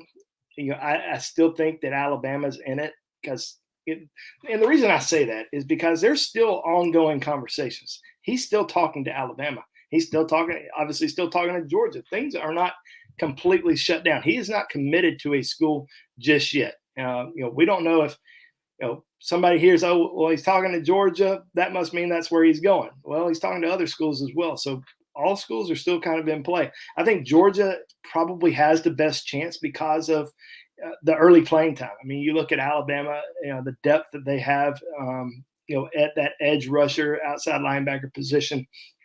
I think, it probably weighs more in Georgia's favor just because they're losing so much. And, I think he really wants to play early. But I do think that Alabama has, made this race really tight going down the home stretch. He's got a former teammate, best friend, Dallas Turner, who's at Alabama now. You have Earl Little Jr., who, in my opinion, is likely to announce for the Crimson Tide. So things are interesting down the home stretch. But I think it's Alabama or Georgia. I don't think it's Florida State. Florida State's not having a great day. I don't think that Marvin Jones, if he signed with Florida State, that would certainly help them a little bit more in terms of going to the bar, shutting down their internet for the next couple of weeks after Travis Hunter flipped from Florida State to Jackson State. But man, I don't see them landing Marvin Jones Jr. today. And then Jihaad Campbell, he is going to be announcing. He's announcing around 3:15. So that's actually going to be the one after Shazz Preston. So you got Shazz Preston, then Jihaad Campbell, and then Earl Little and Marvin Jones. So Jihaad Campbell, still feeling confident on my prediction on Jihaad Campbell to Alabama. It's between Alabama and Texas A&M for the former Clemson commitment. Decommitted from Clemson last week. So took a one-day trip to Tuscaloosa, his first visit to Alabama. Went out to Texas A&M for a couple days. But, you got to like Alabama's chances with him. I don't think they're going to get Shamar James. I think he's going to go to Florida or to Georgia. It's kind of wild. It was an Alabama-Georgia recruiting battle for a long time with him after he decommitted from Florida. And now it's Florida or Georgia. And there's been a lot of speculation that it's Florida in the last 24 hours. Now, people on the Georgia side of things starting to feel a little bit better, but it's tight. It's a tight race on until the end for Shamar, but I would not expect him to Alabama. And then I think so. Let's see. Anthony Lucas still up there at the top. We still need to get Dalen Everett off the top there at some point. For the guys in the back, need to get him off underneath Anthony Lucas because he's not a target. But yeah, Anthony Lucas is going to be announcing around 3:30.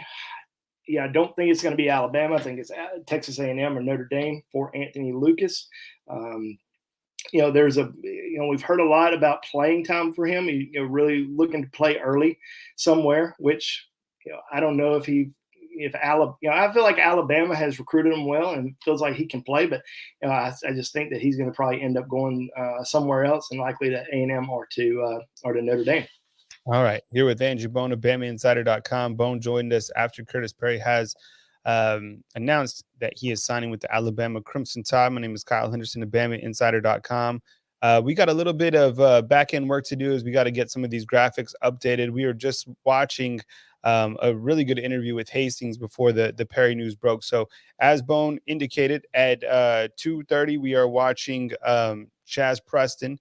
We're going to clean up the graphic. We're going to go back to the Hastings interview, and then we'll be back right here on BamaInsider.com. Bone, thanks for popping on right here and answering some of these questions. I know with signing day, there's so many moving parts and, these graphics and, kind of the intel of who's going to sign, did these players sign? It could get confusing for people. So the clarity is what we're about. We want to put out a good product for you guys. So hang tight. We'll clean up the graphic and we'll get back to the Hastings video. Bone, we'll talk to you in a few. Absolutely. Did you know during that official visit to Alabama, did you know that was where you were going to go, or did you go back down to Clearwater and think about it for a while? How did the decision process take place? Like, I'm gonna be honest. Like, honestly, I always thought of Alabama. It's always been one of my dream schools. But I just had to go there and visit and just feel the vibe from there and everything. And it was great, and then I just thought about it, had to sit, talk to my family about it, and I just thought it was the right move. So what was it like for you to meet with Coach Saban for that first time? Because obviously he's a legendary coach, 7-time national championship head coach, and you got that offer during the season from Freddie Roach, and then you finally had a chance to meet with Coach Saban. What was that experience like? It was great. It was great meeting him. Really enjoyed my time with him. I went to his office. We talked to my mom. Went to his house. Not only talking about football, just talking about life. And it was great talking to him. Great coach. Well, let's talk about your mom a little bit because she came down on the official visit with you. What did she think about the University of Alabama when she saw it for the first time? Man, she loved it. She really loved it. Just like I said, the family feeling there. There's the with all the players. We talked to some of the players there. See some of the players' parents. And what they have to say. And she just loved it. Loved the coaches.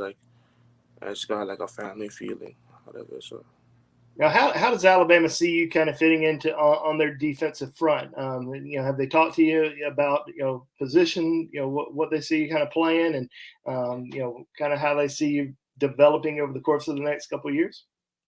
Yeah, I'm gonna be playing pretty much everywhere on the line. In their base, they play a bit a 3-4. So I play end and a 4-eye. And sometimes when they switch it up, there's multiple. Sometimes I'll be in the 5 or a 3 or nose. I'll play everywhere. Now, what's your current height and weight right now? 6'4.5", 290. Okay, good size right there. Talk about your senior season down in Clearwater Academy International.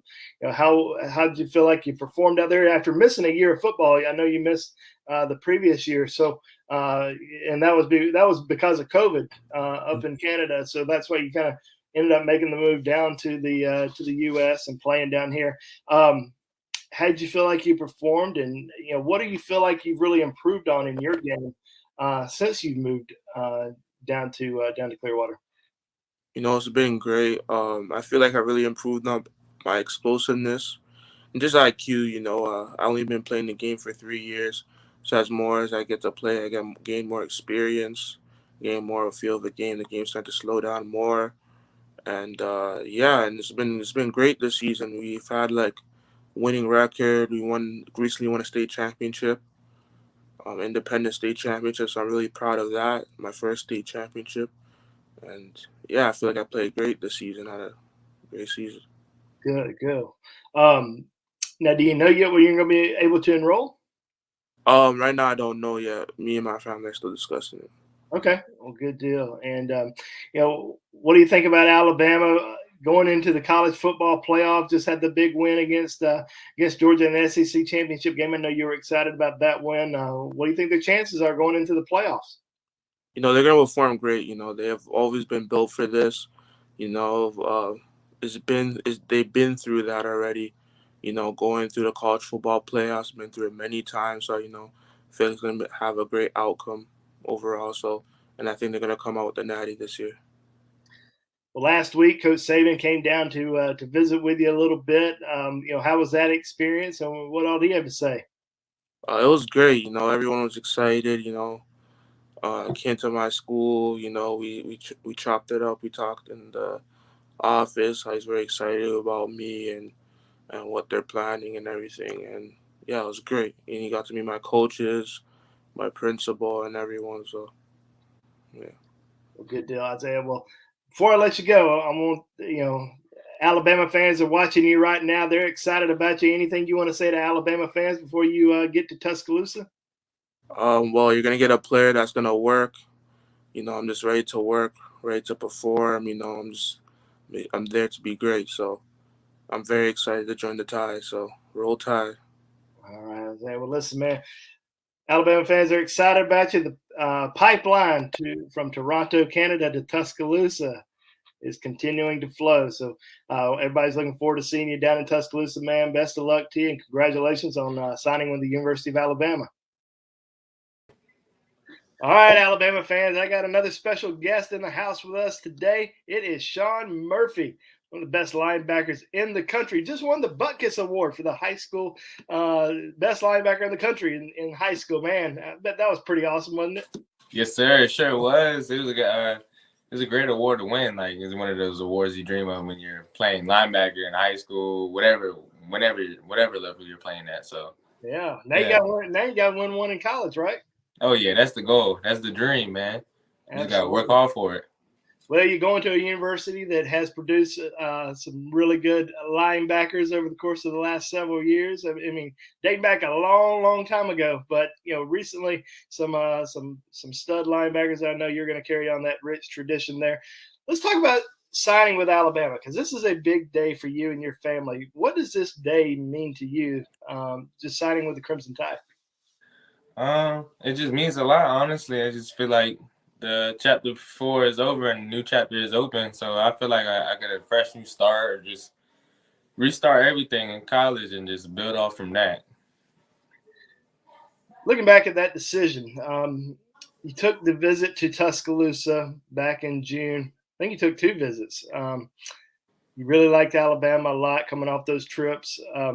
But what was it about Alabama that just sold you on their program and made you want to go there? Because I felt like going into that visit, maybe they were behind some of the other programs that were on your list, but it seemed like they, really overtook all the other schools once you took that trip. Well, honestly, I've always had a great love for Alabama, just like because they offered me off my freshman year, and I just love what they did.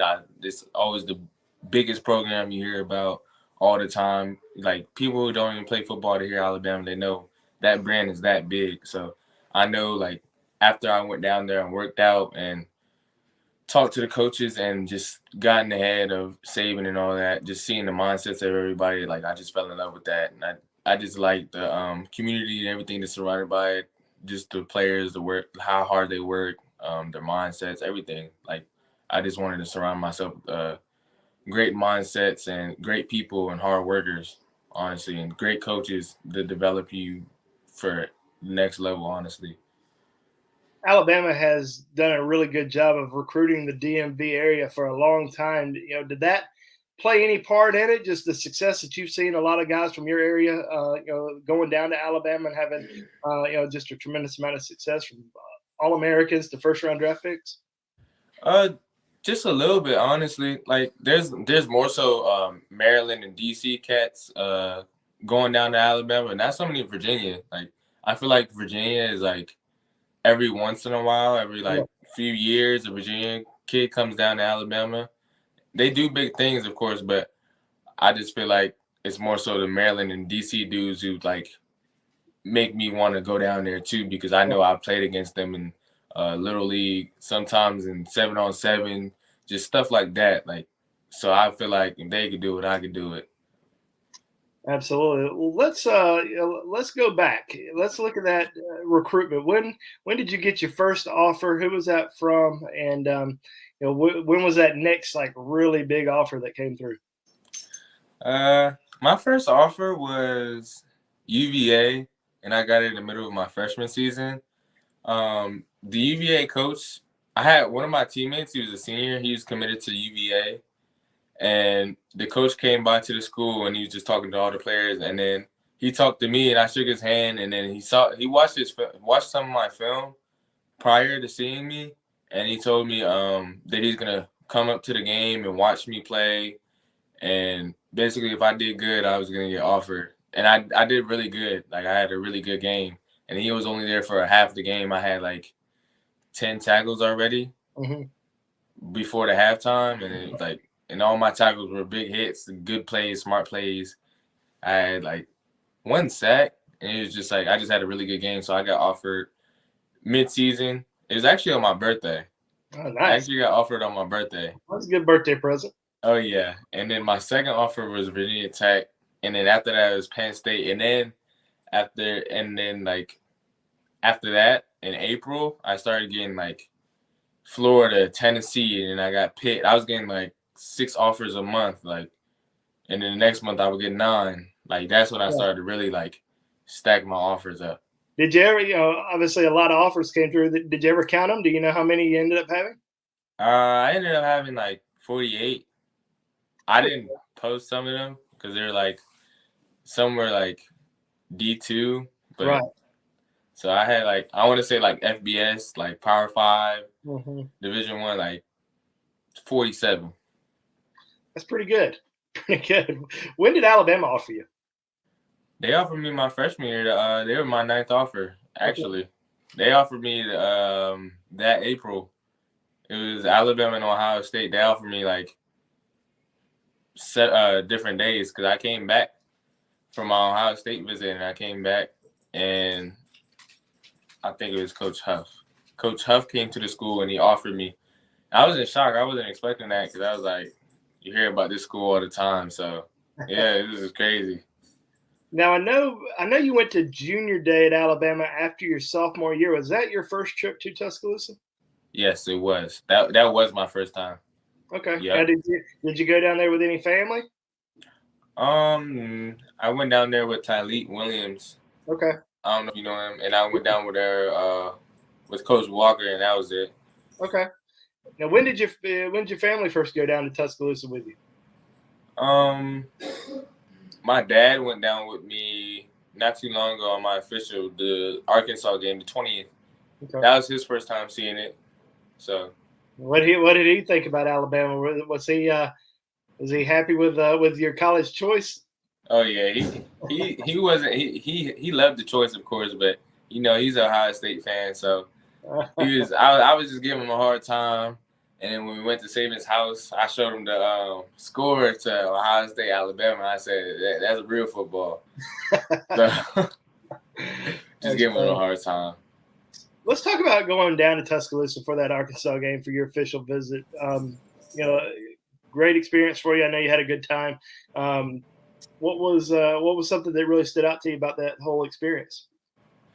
I think that was my first game. Like, that was my first Alabama game being there, and I think it was really nice. The fan base is really good.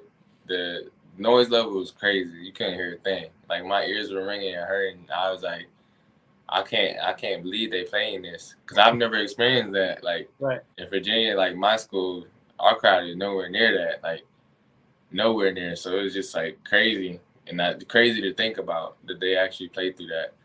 And it was honestly just a nice experience. Like, I think the highlight of the visit was the game, because I've seen all the facilities and all that. I've talked to all the trainers and all that, and all the coaches, and I've sat down with Coach Pete and did all the film sessions. So, yeah, I think that was the highlight, honestly.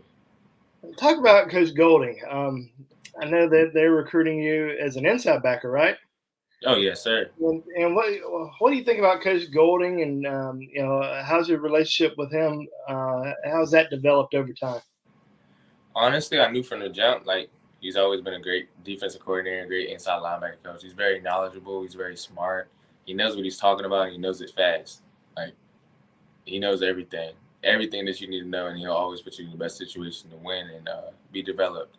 And he'll teach you a lot of formations, a lot of sets. So that's really the part of his preparing you for the next level, because when he teaches you all these formation sets, signal calls, all this assignments, like when you get into a film room, there's nothing you're missing, like that an NFL scout could tell you that you're missing. So I think like the preparation is crazy. And honestly, over the years, me and Coach Pete's relationship has gotten like way, way, way better. Like we started off strong, and it's just getting stronger and stronger and stronger. And honestly, like, I think it was the best pick I've ever picked, because honestly, like, me and him work together good, and we fit together good, and he's a really good coach, honestly.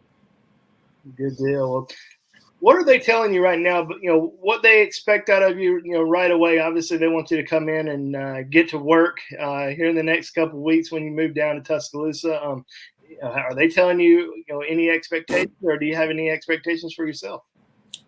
They haven't said like exact expectations. They just let me know like how the system goes, how everything goes, how it goes down when you get down there, what they do when they get down there, and what the freshmen do. So they haven't really set expectations, but I do know I've when Saban came down to visit me, he did talk about mindsets, and he did talk about NFL and stuff like that, like how your mindset should be. Like, he wasn't saying his expectations, but he was just talking about expectations of a mindset. But I know my self-expectations is just to work hard and really just like buckle down and learn that playbook as fast as I can. Honestly, I think that's my main priority, because I know I'm very athletic and I'm very like capable of like doing hard work in the weight room. So that's not my main worry. That's not my main concern. But my main concern is the playbook, because I feel like that's where a lot of people get stuck at. So watching your senior film, it was extremely impressive. I felt like you made a big jump from your junior year to your senior year. Even though you're a highly rated recruit coming out as a junior, you really improved even more as a senior. What do you feel like you improved the most, during that year and into your senior season? What do you feel like you really improved on? I feel like, honestly, like, my biggest improvement was my hips in the pass game, and just like my more technical side, instead of just being like kind of like a hard-nosed football player. I feel like I added a lot of technical stuff. Like, if I don't have a good defensive line, am I able to evade a block or take on the block, right? Or make tackles like contested with the blocker on me already, like stuff like that. Because I kind of feel like my sophomore year, my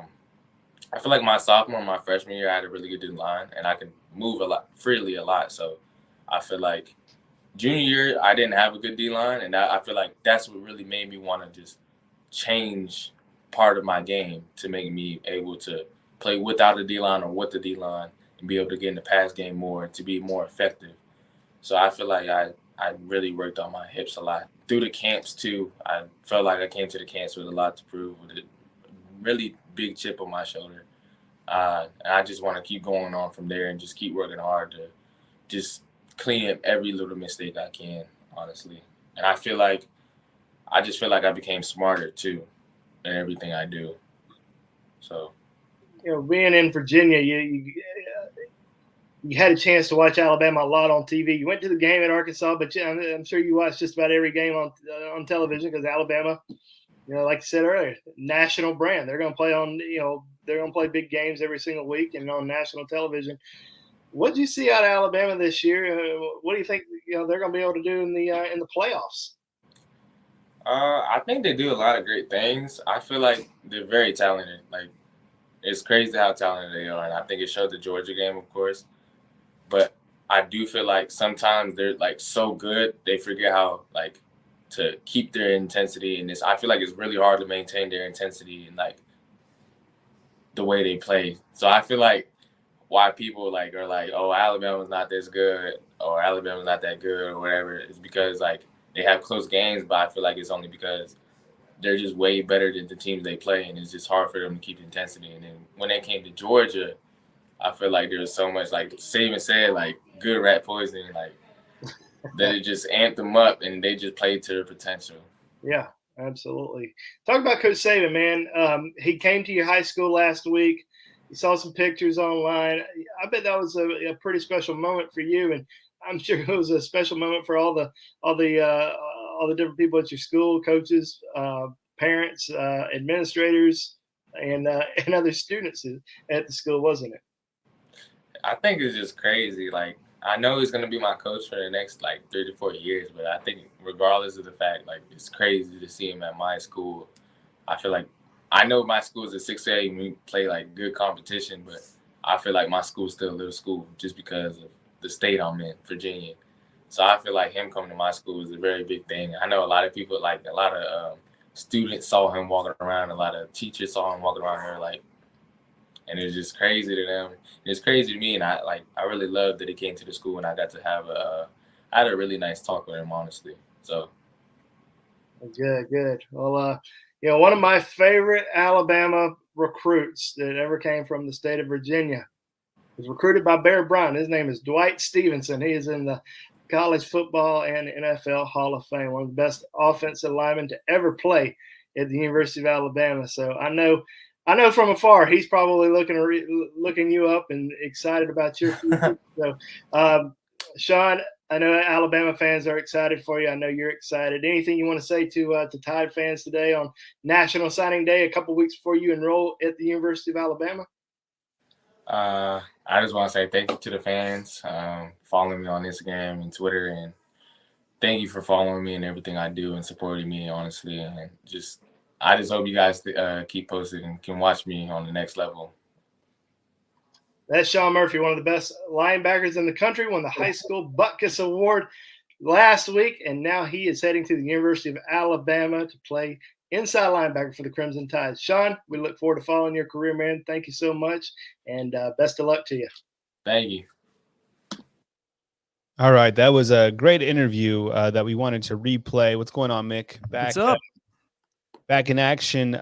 So here's kind of where things stand. I think we have an updated graphic after talking with Andrew Bone. We'll get that on the screen as soon as we can. Here's kind of an updated look of where things stand. Actually, that's not the graphic that we want. We still need Anthony Lucas up top taking off in Everett. It should be saved. So okay, take off Anthony Lucas and we're good to go, but that'll work for now. Okay, so what we're gonna do here is we're going to take some calls. Mick Gillispie is gonna take some calls throughout signing day up until we get to that 2:00 window. So we'll put the call on line now. We'll get Trey Yanity as well to kind of warm up things as we get a couple calls in. Trey, whenever you're ready, pop on, buddy. And it's been an action-packed day, right, Mick? Look, it's exciting. I mean, it's always exciting when you have Nick Saban as your head coach. And thanks, Kyle, and welcome, Trey. Look, times haven't always been this good for Alabama. I know that many of you watching right now are so used to what Nick Saban does on signing day, and you expect this every time. But I'm promising you, there were years before the Nictator got the job where you didn't have these recruiting classes with big surprises, and National Signing Day wasn't always a happy period. Guys, as you hang out with us, we're going to take some calls. The best way to say Roll Tide on National Signing Day is with a super chat. We appreciate those a lot, and a thumbs up. I mean, you guys have done that all day long. The super chats have been great. We appreciate it. It goes a long way to our staff that are working overtime for you. And then the thumbs up, that's a way to, kind of just get everyone else knowing what's going on. Subscribe to the channel. That's a big part of this too. And we cover Alabama every single day, not just today, but every single day. All right. The graphic on the screen is with the green check marks next to the name. That means that the guy has signed his letter of intent and he will be attending the University of Alabama. The name without the check mark are guys we expect, committed prospects, still a couple of those guys out there, and then key targets. And Perry, a key target, has committed to Alabama, defensive lineman. So Alabama with some good news, and we'll kind of see how things go from here on out. We're going to take your calls. The phone line's open at 205-850-0883. I'm sure a lot of you guys are watching this at work right now, and you're saying, hey, I want to get in and talk Alabama football. Look, talk recruiting. We can talk playoff matchup against Cincinnati. Anything that you want to get into, and eventually Andrew Bone and Kyle will be back on, and we'll continue to follow this at 4:00 tonight. Expect to hear from Coach Nick Saban and hear what he has to say about this recruiting class. It's kind of the difference that we're going to have today that we wouldn't have had in years past is before there wasn't an early signing period. So it was just National Signing Day. It used to be in February, and most of the action was over, by the time Coach would speak. Now you got a couple of guys, Jaleel Skinner and Damani Jackson, that are going to announce and sign on Friday. You got the transfer portal. So maybe some schools aren't going as heavy on high school recruiting because they are going to try to take advantage of the transfer portal. That's something that, we'll keep an eye on as well. All right, let's go to the phone lines and let's talk a little here on National Signing Day. Who's this and where are you calling from? Hello. My name is SkaterBrow312. I'm in live chat right now. I've been listening to everything y'all been saying about the recruiting, but we got some dollars out there, and people want to talk about Texas A&M and all this, but I think the main threat is Kirby Smart. Yeah, right. Look, since Kirby left Alabama, he's been right there 1A and 1B in recruiting with Alabama. He's a really, really excellent recruiter, and you got to give him credit for that. Now he's lost some coaches this year to other programs, but Georgia's got as much talent as anyone in the country. Yeah, exactly. And I think if he gets an offensive coordinator and maybe puts some, because Nick Saban taught him everything he knows pretty much on defense. And I think he's got him beat there. So he's got to come up with more offense to be able to beat the no huddle. And Nick Saban has mastered all that. It's the Saban era, and Roll Tide till I die. Hey, I watch every game since 2004. So, I'm 31, about to be 32. So. You've grown up in one of the heydays of Alabama football. I can't say it's the heyday because we had Bear Bryant doing this for 20 years. We had, William, My dad wasn't an Alabama fan either. My brother was, and that's how I got into the sport. And I played football, and I don't know, I was just watching the SEC one day, and I seen Alabama play. Just the toughness and heart and grit that they played with made me want to go and play there. I never got to, but every day that I look at a TV screen, it still clicks with me. Like, that's the team I want to play for, like every time they play, man, they're so passionate. And you can tell, like when Bryce Young prayed, I was praying, I looked up and I seen him praying, and I was praying, and I said, we're winning the national championship. It's over. It was a great moment, huh? Yeah, it was beautiful, man. God bless America. God bless Alabama. And I really appreciate you taking my call. I don't want to take much time. I don't know how much time you guys I'm just sitting here with my baby. He's asleep right now. So well, keep watching the show. Yeah, thanks for calling in and roll tide, my friend. Yes, sir. Awesome. Great call. Big fan, man. All right. Yeah, really appreciate it. Let's go to another call.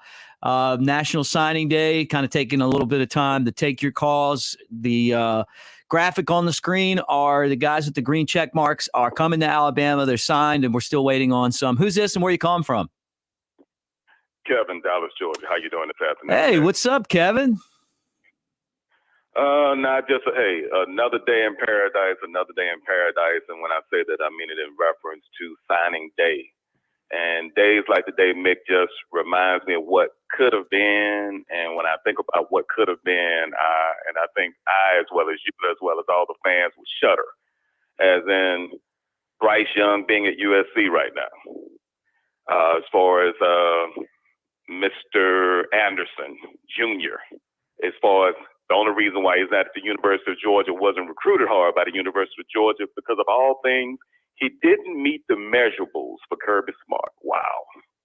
And the list goes on as far as Tua possibly being at Oregon or Washington, and on and on. So, I mean, the one thing I will say as far as the SEC, as well as the University of Texas next year, the quartet of Alexander, Perry, Anderson Jr., as well as Dallas Turner, prepare to poop in your pants. That's all I can say. Because those guys coming off the edge, Mick, it's only one word come to mind when I see those guys coming off the edge, and that's violent.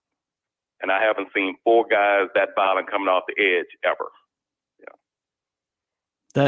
Look, this defense is getting better and better, and they're going to have to get better because the next two games, the defense is going to be relied upon to do their best work. I mean, they're going to have to. Desmond Ridder is a dual threat guy. Cincinnati has some guys that can catch. They got a good running back. Alabama's going to need them to be at their best to win that game and get to the national championship game. That is true. And of all the quarterbacks other than Mr. Young, I mean, the only guy that I'm honestly concerned, and I didn't say word, just concerned, is the Cincinnati quarterback by being able to throw the ball as well as, run it. But the thing is, this is the, I guess you can call it the midterm as far as of all the games to be played as far as all these next two games. But the thing is, we get through this, we get through as far as, they say if, but when we get through the Cincinnati game, then whoever we play as far as in the national championship is done. Because the one thing, you stated earlier as far as, okay, Kirby know everything that Nick told him. That's true. But he don't know everything that Nick knows. And that's the problem. And when you have the three key ingredients, the coach, the quarterback, and the edge rusher, then, hey, that supersedes everything, Mick. That supersedes everything. Yeah, look, and that's been the case, too. I mean, this year, that has been the exact case. I wonder this, and you live in Georgia, why hasn't Kirby tried to modernize his offense the way that Nick Saban has? Plain and simply, he saw how the chef cooked the ingredients in the kitchen. But the one thing that he has failed to realize is that, okay, yes, you have all your main ingredients as far as in your pot.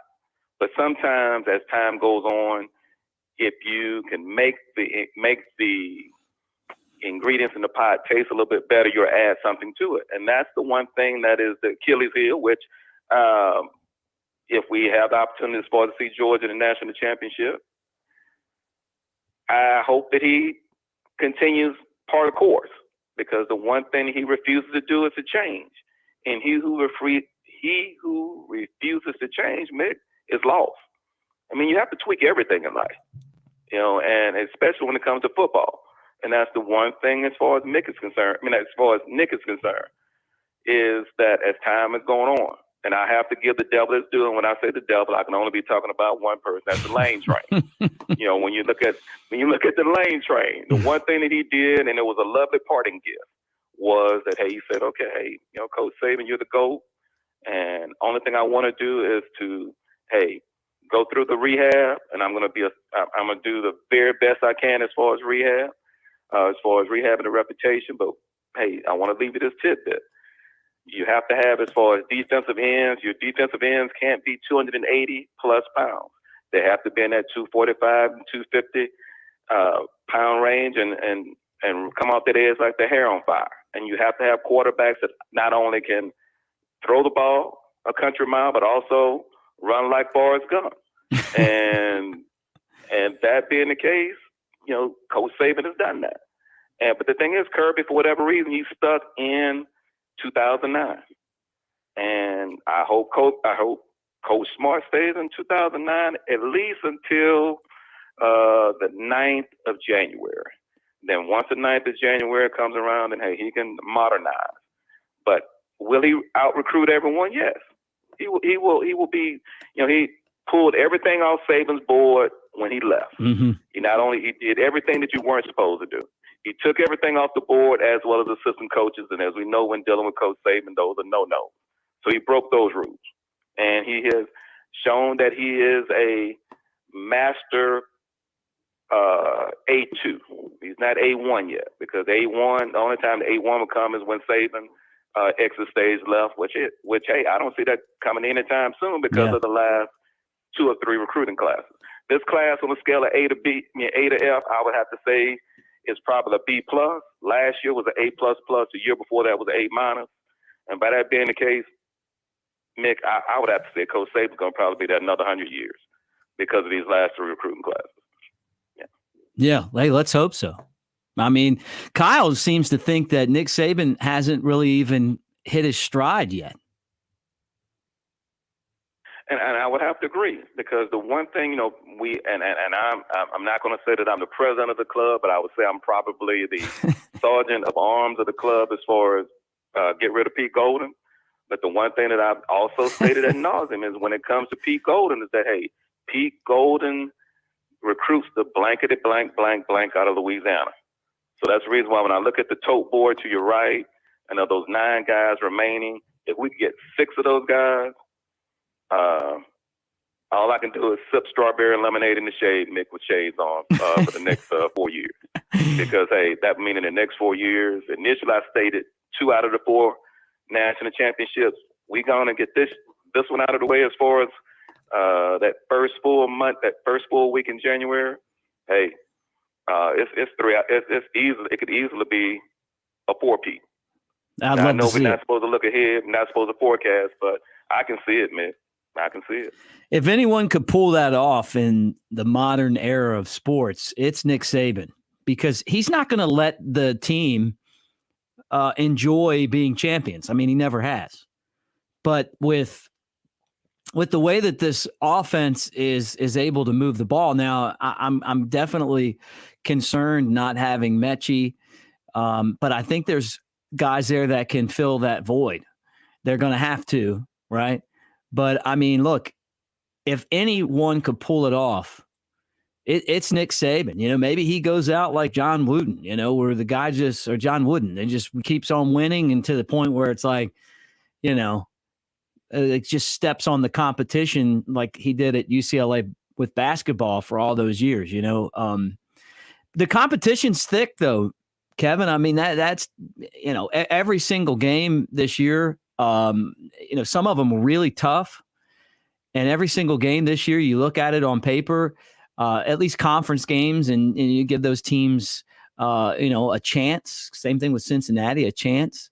But I felt like this was the year where if you were going to get Alabama, you needed to get them, because they've turned a corner, let's say, and it sets up next year where this team could just be like last year, untouchable.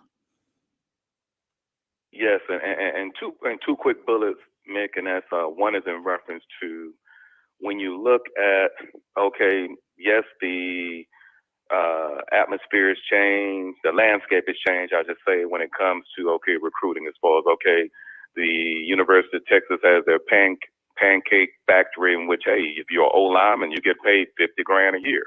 Okay, as far as you have A&M, as far as doing what they're doing, as far as the duffel bag or the Burger King bag, etc. But the thing, when it's all said and done, though, Mick, you still have to win. You know, you can have 5 stars out the yin yang, as far as the more seasoned people would say.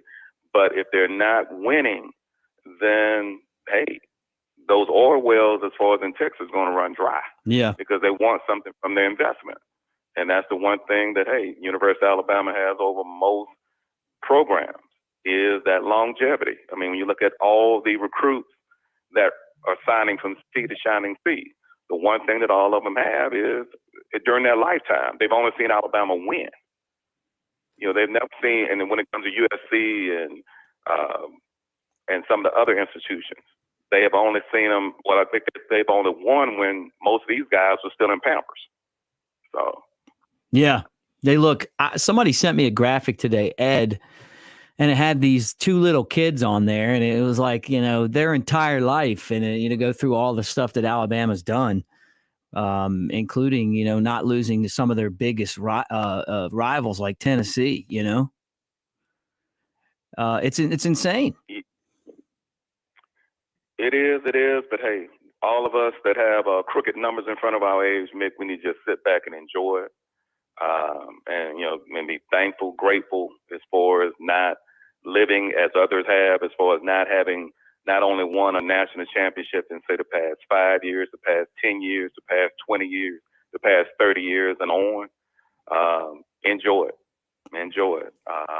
And hopefully, like I stated, all the aforementioned institutions will, as far as, keep it the way they're keeping it is, and not having any desire as far as to improve. And that's the thing. That's the craziest thing when it comes to the Commonwealth of Georgia, specifically the University of Georgia. If they were only willing to change as far as offensively, they could win. If they would be willing to, and the kicker, Mick, and after this I have to be quiet, and that is when it comes to that quarterback room. That quarterback room, as far as in Athens, has 1, 2, 3, 4 5-stars with a 5-star coming in. Can we say transfer portal boys and girls at the conclusion of the last game for the University of Georgia this year? Yeah. Yep. Because from what I understand, Mick Stetson Bennett has not signed off on his invitation to the Senior Bowl. Why not come back again? Right? So is he coming? So is he coming back another year? That's the question. So if you're coming back another year, Mick, I know good and well you or I won't come back to Georgia if Stetson's gonna come back another year. Right. Yeah, you're talking about the next Justin Fields situation. To the third power. Yeah, to the third power. Yeah, good point. Well, Kevin, it's always great to hear from you. Well, hey, as always, appreciate your indulgence. Hey, you take care. Keep doing what you all are doing, and RTR, Mick. RTR. That's a right there, All-American caller from Dallas, Georgia. Good to see Trey. Good to see Ben with the Super Chat. West Orange, New Jersey. Thank you, guys. Been listening all day. Love the show. Roll Tide, man. Roll Tide right back at you. Thank you for the Super Chats, guys. Give us a thumbs up and subscribe to the channel. We appreciate all of you guys being on here. It's been a whole lot of fun today. We're going to take some more calls. Trey, you were here and gone and here and gone. Are you back for good? I can't hear you. Are you muted?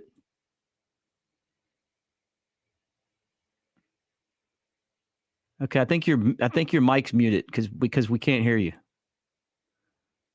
Try it one more time. There we go. How about all that? Right. Now we're here. No, it's great to be here on signing day. I mean, this is what we've been waiting for, and Bone and I talked about it all week. We got to make those videos, and it was just a lot of fun kind of breaking it down. And so far, really no surprises today for Alabama. You see some guys that go elsewhere, and you look at this list right here, all the check marks pretty much on the committed side. I'd like to see a few more of those targets start to get activated, but we'll see that later on in the day. And congratulations to Travis Hunter for Jackson State. Crazy move there, but really exciting one. And congratulations to the rest of the signees around the country. This is always a lot of fun.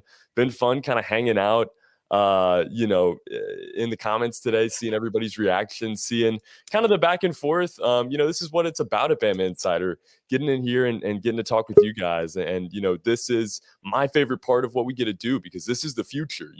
We get to cover Alabama, and it's incredibly fun to cover the regular season and, the Bryce Youngs and the Heismans and obviously the college football playoff and the Natty. But it's so fun to me to get to cover the building blocks and to see these guys for, a couple years leading up to this, and to see them ultimately make this decision, which they get to do today. And like I said, nothing too crazy so far. And, some of those big targets making their decisions later in the week. We got to wait on Damani Jackson, got to wait, on guys like Kendrick Law. So we'll see what happens there, but excited for guys like Shazz Preston, who still have to make their decision today. And, Kobe Prentice a little bit later on. So I think it's going to be a really fun day. The rest of the way, we got a little bit of a slow period right now. It's, fun to hear some calls and everything else, but it has been a full day so far. How are you doing on this early signing day? I'm having a good time, man, and I'm going to go right back to the phone lines again. And I've got a lot of people waiting and looking forward to talking. Who's this and where you calling from? Oh, yeah, this is AJS. I live in Denver. I'm originally from Phoenix City. Well, thanks for calling, man. Roll Tide. Roll Tide. Your thoughts on Alabama's recruiting class? I think the recruiting is going good, man, but I just want to – is anybody else ecstatic that Josh Jobe is out for the playoffs? I mean, I don't wish injury on anybody, but, I mean, he's just sorry. Look, he's taking a lot of heat. He did have a big interception in what was it, the Georgia game, right? Or was it Auburn? I don't know. One of the last two games, he's made a big play. But the good thing for Alabama is that I think that Kool-Aid McKinstry's ready to be that next shutdown corner, and I think we're going to see a lot of him. You think we're going to get to see any of Kyrie Jackson? Yeah. I mean, I would say. No, I think Kyrie Jackson could definitely be an option here. It's going to be interesting, and I think Malachi Moore could be used in some different ways now. I think, we're going to hopefully see the Malachi Moore we saw last year. But, I agree that Josh Jobe hasn't been the best. I can't wish the hate on him, though. I hope for a fast recovery, and, I think he can still contribute, if he was healthy to this team. But I get where you're coming from. Who do you think who else do you think can contribute at that cornerback spot?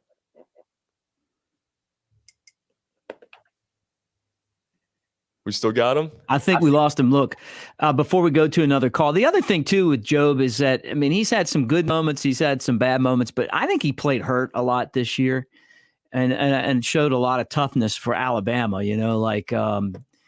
It's definitely never good to be a man down. Alabama had a couple injuries of guys that we've seen a lot, and it makes you a little bit thinner when you don't have a guy like Josh Jobe. All right, let's go back to the phone lines again and continue taking calls. Who's this and where you calling from?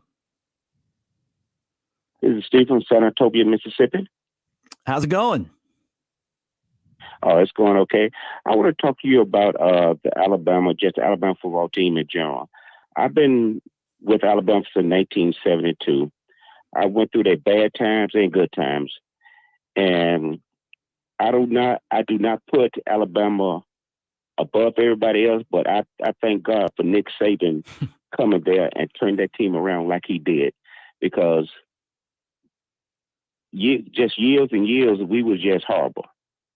We get a coach that he's good as he was, but he wasn't. We had 10-win season, then could do nothing after that. But I really thank Nick Saban for what he done and what he continues to do. And I just thank God for him. Look, I agree, Steve. I went to school and Alabama couldn't beat Tennessee. Then they couldn't beat Auburn and LSU. They were inconsistent. The funny part about it is even some of the coaches that didn't have much success still had a 10-win season. It's like every coach at Alabama's had one, but it was never like this. I think anywhere Nick Saban would have gone, he'd have had a ton of success. I don't know if he would have had this type of success. He would have had a lot of success. But the mix of what Alabama has with facilities, in-state talent, enthusiasm, money, right? With Nick Saban's ability to coach and stay focused, and the process has made this the best dynasty of all times. And I totally agree with you, because I mean, like I said, back in the day, I enjoyed seeing Bear Bryant.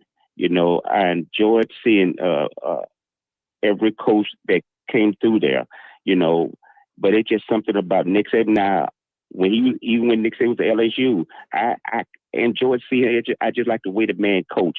He do not promise people that you're going to do this. You're going to have to work for whatever you want when you come there. You work for it. You work hard for it. You can succeed. And I just want to thank him and thank the Alabama program and everything. And also I want to thank y'all for covering him. Yeah, well, hey, thank you for calling in. And today, National Signing Day, at least the early National Signing Day, is where Nick Saban has his biggest victories.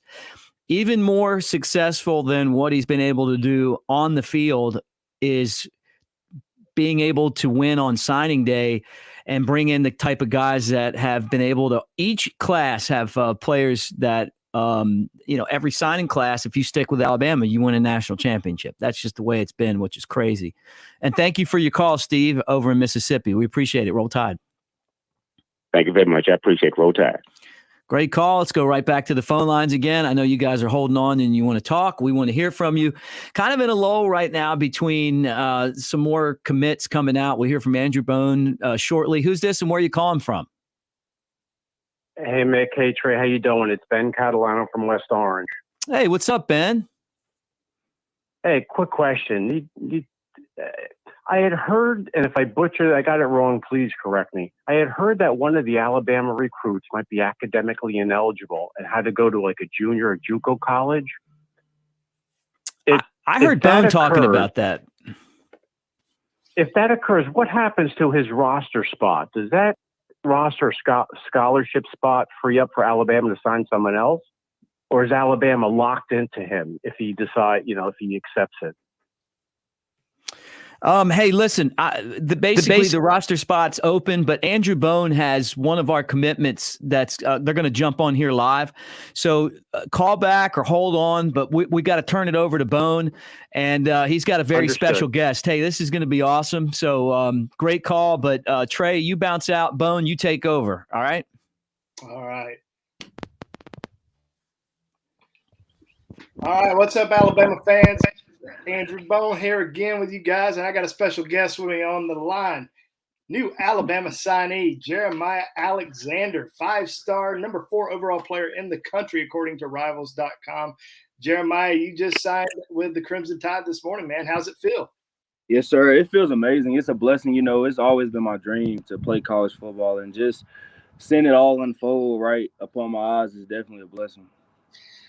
Let's go back and look at your recruiting journey a little bit, because you committed to Alabama early in the process, and then you backed off that commitment. There was a lot of talk about Georgia. I know you like Georgia a lot as well, but go back through the process and tell us what made you decide to take a step back from being a commitment.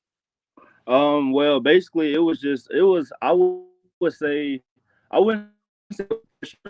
just felt it was kind of selfish, because everybody would title me as this Alabama commit before the team and stuff like that. And as a junior, I just felt like since I had a whole nother year just to take a step back and just turn all my attention to the team and just let it be known that I was still in high school and that my time at Bama was coming. So my love was never lost for Bama. It wasn't anything deeper than just focusing on my high school career. Now, you took some visits during the summer once things kind of opened back up, because you had that COVID year where you couldn't really take visits. Right. At least spend time with coaches. I know you went on some trips and went to some games and stuff like that. But yes, sir. What was it about Alabama that kind of reeled you back in once you made that final decision? Ultimately, as you see, a lot of guys decommitting or entering the transfer portal and coaches leaving, getting different jobs and stuff like that. And I just felt like I would be comfortable if all the coaches at Bama left. I just felt that home atmosphere as it is. And I love the coaches too, Coach Sal, Coach Pete Golden, Coach Roach, Coach Saban. But I ultimately feel like if every coach at Bama left, that I would still feel at home, and there would be like no transferring or anything like that. Now, when you made that decision for Alabama this summer, was it really close, or was it just all Alabama? You could say it was close. Yeah, Clemson was a nice. I like Clemson as well as Georgia, but like I said, I was more comfortable at Bama than any other school. I know my man Todd Bates was probably recruiting you from Clemson. Yes, so, sir. I know you had a great relationship with their coaching staff, but in the end, it's Alabama. Tell Alabama fans, what do you expect to play at? What position do you expect to play at Alabama? What's your current height and weight right now? I'm 6'2", 240, and Jack linebacker. Man, how you feel about that Jack linebacker position, man? Here in the future, obviously Alabama's has some great players at that position. Oh yes, sir. Will Anderson, Dallas Turner. I enroll in January. I'm just looking forward to be a sponge and soak up all the information I can from Will and Dallas and Coach Sal and the rest of the leaders at Bama. You are a pretty active football player. I mean, you've had a great career at Thompson High School, won 3 state championships in a row at the highest classification in the state of Alabama. That's pretty hard to do. Talk about this amazing run that you've been on at Thompson High School. What has all this meant to you? Well, it means a lot, because when I was growing up, our varsity team wasn't so hot. So, Coach Freeman moved in and he met with us, and we was in 6th grade. The senior class, we were 6th graders. He met with us.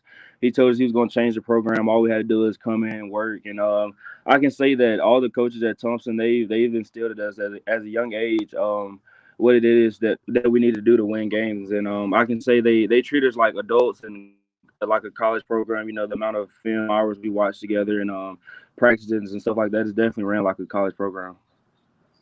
Now, you took your official visit to Alabama this past weekend, the final weekend before signing day. And obviously, you were already locked up. But what was the experience like down in Tuscaloosa, just being around, obviously other commitments, but also a lot of the players and coaches? Yeah, it was a great experience. My first time going to Coach Saban's house, it was pretty smooth. I liked it a lot. Emmanuel Henderson, he was down there. Spooty Kite, my high school teammate Trequon, he was down there. And Jihaad Campbell, he's down there too. He's still waiting to announce. Hopefully we can get him to Bama too. But it was a great experience. You got down there Friday. We ate dinner. It was just amazing experience. Tell us a little bit about Coach Saban, man. I mean, this is a legend. Right. 7-time national championship head coach that has recruited you really since your freshman year in high school. Just talk about the relationship you've built with him over time, and what's it been like just really being targeted early on in your recruitment by Alabama and then to this point today. I was my first time meeting Coach Saban. I was in 8th grade. I went to the camp, like the legendary picture every guy at the camp takes at like the 50-yard line with him. And ever since then, I've been recruited from Bama. And the relationships, I've been to Bama countless times. And, every time you go down there, you meet with him in his office, your family's with you and stuff like that. And I can just say Coach Saban, he's a very genuine person. And I'm ready to be under the GOAT. Now, when are you going to get down there? Do you know yet? Yes, sir. January 9th, I enroll. All right, good deal, man. Well, obviously you guys are sending a few players from Thompson down to Alabama. There's some 2023 Thompson guys. Oh yes, sir. How much have you been trying to recruit them? Oh yeah, they coming. They on the way. Trust that. Well, good deal, man. Well, what's been the best part of this whole recruiting journey for you? Obviously, you've had a lot of interest, a lot of offers, a lot of visits. What was the best part about this whole experience? I would say traveling from like state to state. I've been to Clemson, Georgia, just seeing different cultures of football teams. I grew up watching like Georgia, Alabama, LSU, Clemson, all of them play, and it's just a dream come true. Being around players at the colleges and coaches, meeting the coaches you see on TV, stuff like that. It's definitely a blessing and a great experience. Tell Alabama fans what they're getting in Jeremiah Alexander. Yes, sir. Well, I don't too much like to talk about myself, but I can say they're going to get a hard worker and someone's going to be down to work for sure.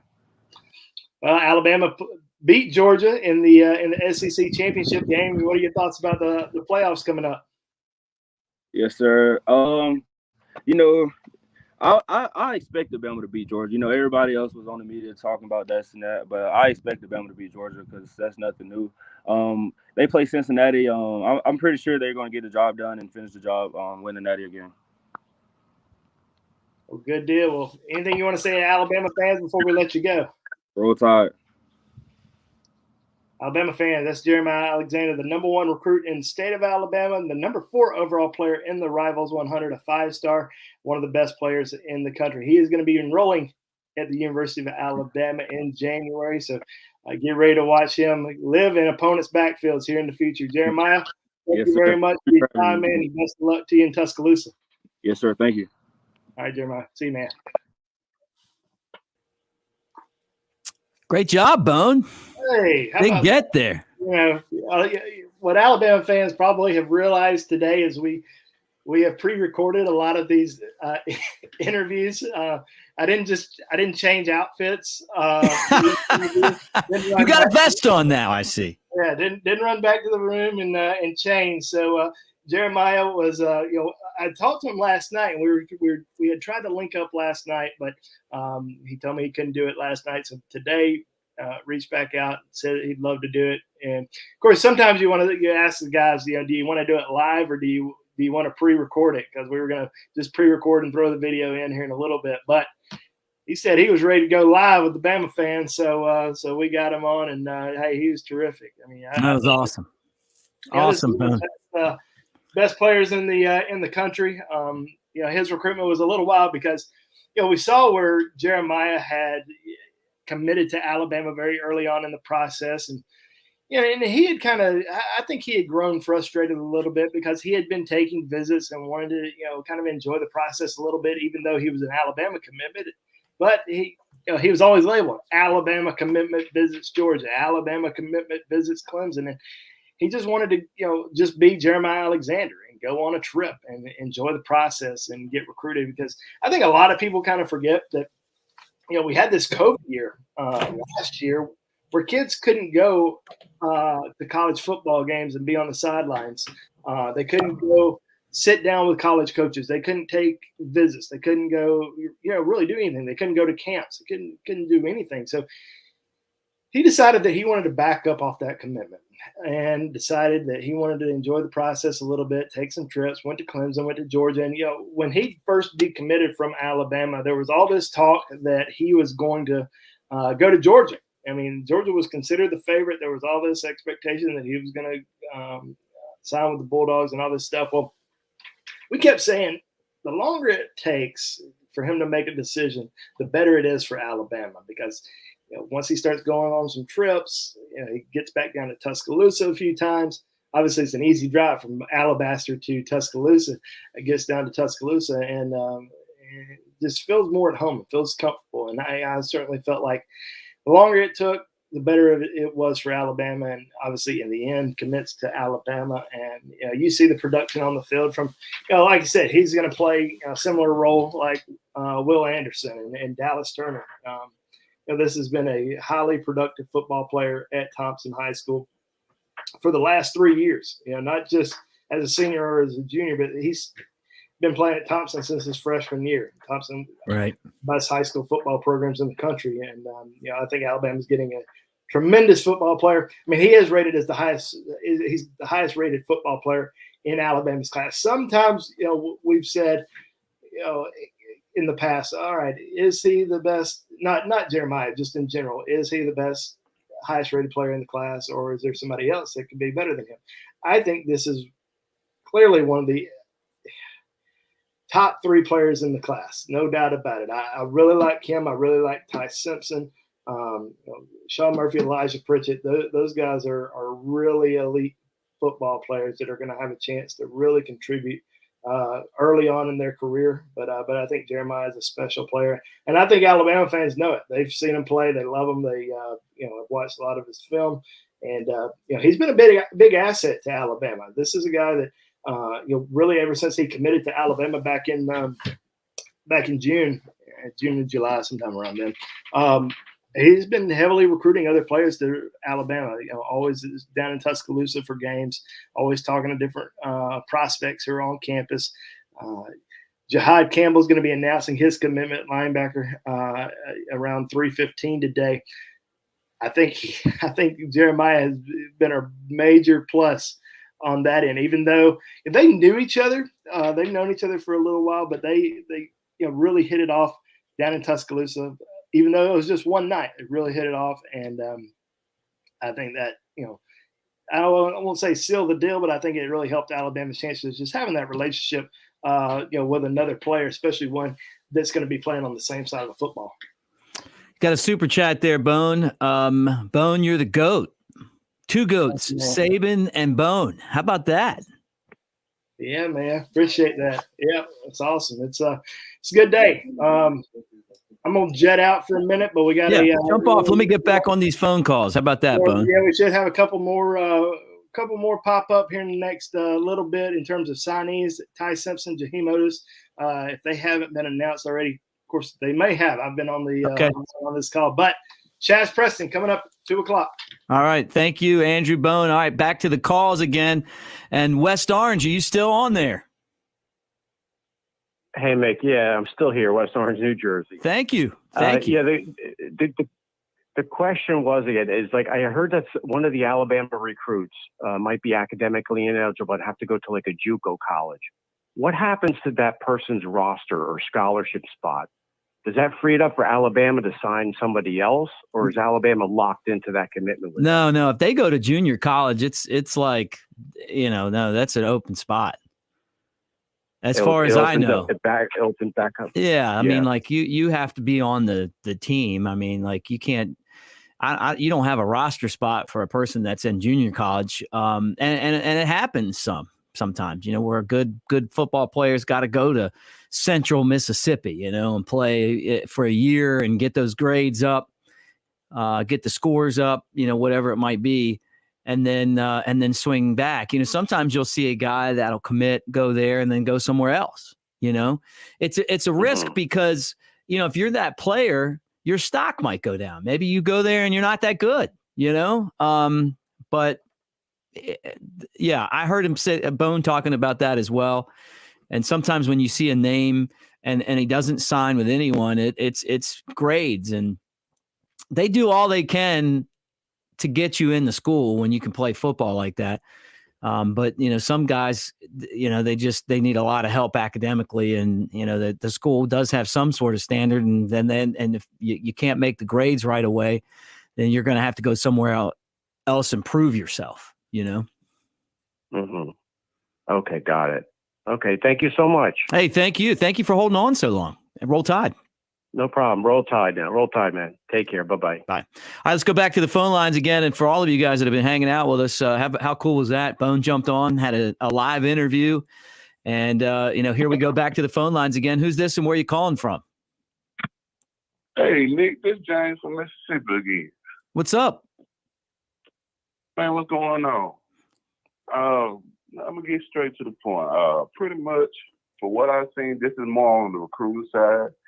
I really wasn't surprised with the ones I knew that were going to sign now. Because if you look at it, when you have a deep class in the 2021 class, I know some type of dropout may have occurred on the 2022 side. And I don't think it's just, other teams outsmarting, Nick Saban, like Kirby Smart or Jimbo. I don't think it's them just outsmart. I just think Nick Saban being smart with the numbers on them for the team. Because if you look at really every position on the team that's currently on the roster, pretty much at hand, we're deep at every position. So I just don't look at it like it's a drop down year or anything like that. I just see him being smart with the numbers as far as bringing in players. Now, do we want the top players? Yes, we do. But if we don't get them, we still good because we have plenty of talent that's still on that roster. Right. Yeah, look, and if you don't sign them today, you still have the transfer portal, and that's a big part of this as well. And there's going to be schools like Tennessee and Auburn that aren't doing so great today that are going to try to make up for it in the transfer portal, which is the Wild West. Right. And it's hard to really tell how that's going to affect college football overall. But I still feel like today is the big day because, you know, you want guys that you have spent all this time recruiting, getting to know their families. They come in, they adopt your culture. And particularly at Alabama, there's a process to this. And some guys, you know, you see some guys transferring out, and it's a shame because you just don't know when that opportunity is going to come. But if you make it through the process like Mac Jones did, and you're good enough, your time will come. You know, but then, you know, sometimes you got to look in the mirror and say, hey, you know what? I'm not good enough to play here. And I don't disrespect that at all either. You know, look, if you're not good enough, go somewhere where you're going to play and at least get that opportunity too. Right. That's true too. You know, you got to trust the process when you sign with Alabama in the first place, because due to the simple fact it is, you know, you're going up against the best talent in the nation. Every day at practice, you trying to, you know, work together when you're working out, things like that of that nature. And I completely agree with you. And another thing I want to relay is on Big O from Columbia, Mississippi. From my understanding, because I'm in the same area as he is, as far as where I stay, he's solid. He's solid. From my understanding, he's solid with Bama today. Good. Yeah, it's all coming out. I mean, you know what? We'll know here shortly. You know, and you can see the graphic right there. The green check marks are the guys that have sent their letter in, and they've been announced by the university. And then, you know, some of the other guys may have already sent their letter in, but they haven't had their announcement yet. Some guys we don't know. So there's still some targets out there, but I think it would be really hard to tell Nick Saban no if you were one of those kids. Right. I know if I was that kid, I was signing with Nick Saban, I couldn't tell him no. No way. I mean, tell him no at all. At least give it a try. You know, going back to the, you know, kind of the guys transferring out. If you were Keelan Robinson, think about how important you would be to this team right now instead of transferring out to Texas. You know, like when Alabama's down on running backs, you know, trust the process. And that's the thing that Nick Saban has preached since the beginning. Trust the process. And I got to tell you, like, it's almost like the guy's got the Midas touch. You know, everybody that buys in and believes in him, it at the end of the day, somehow it seems to work out well. Right. And it even goes back to like something like Josh Jacobs when he was sharing time in the backfield, and you know, he had to trust the process when he was sharing that time. Because that year we were using 3 backs mainly. And Josh Jacobs trusted the process and he ended up getting drafted higher than the both of the running backs that we was using. Yep. That is so true. Well, James, happy National Signing Day, my friend. You do the same, man. Roll Tide and tell Andrew Bone he is a GOAT. He is the GOAT. I will. He'll be popping back on here shortly. Great call, James from Mississippi. He calls in from time to time. Let's go back to the phone lines again. Who's this and where are you calling from? Yeah, this is Scott. I'm originally from Mobile, Alabama, but I'm calling from Boise, Idaho. Oh, wow. What's up? Yeah, so I just was wondering, between your interaction or Bones' interaction with the recruits, when they're making their decisions, especially in the positions of, you know, wide receiver, you know, running back, and now the latest quarterback, has there been any conversations as far as them seeing that, you know, the last 2 running backs to win the Heisman comes from Alabama, the last receiver to win the Heisman, you know, is also from Alabama in so many years. And now, you know, that we have a Heisman winning quarterback. Does that ever come up in the conversations with these recruits as far as them seeing, in their position that, Alabama's getting Heisman Award winners, in positions that aren't as common because it's usually a quarterback award. But, does that come up? Is that a factor to these recruits? Do they ever, verbalize that? First off, Jaheim Otis has just signed with Alabama, so we'll update the graphic, but the defensive tackle, 4-star Otis is on board with the Crimson Tide. We expected that, and we'll have a video coming up with Andrew Bone where he'll talk about what Otis brings to the table. But look, yes, I mean, that is one of the biggest things that Nick Saban can go out there and these kids see is that, it's not just there's all the team awards, but also the individual awards that come with being part of a great team. When you go out and you sell this program, you're going up against the best every single day in practice. And then you play on Saturday, and sometimes the caliber of competition on Saturday isn't up to what we see every single day at practice. This year's team, really, I'm still just shocked that they won the SEC over Georgia. Georgia has, a much more mature class. They had less guys leave the program than Alabama last year. That had so many leave. This is the stars of this team for the most part are sophomores and some freshmen.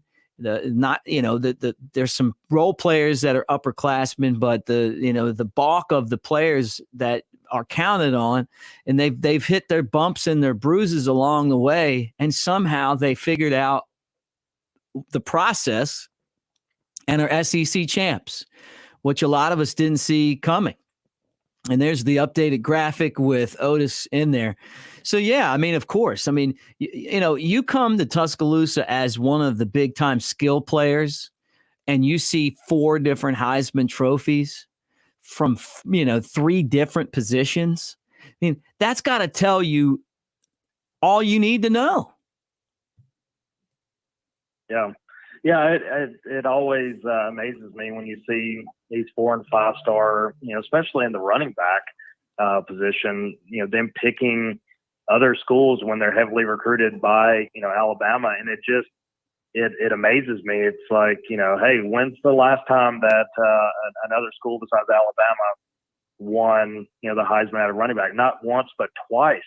The last 2 running backs that come from Alabama. Why would you go anywhere else if you're, 4- and 5-star guy being, recruited by Alabama? It's always kind of shocked me. So anyway, I was just curious how much that came up in conversation.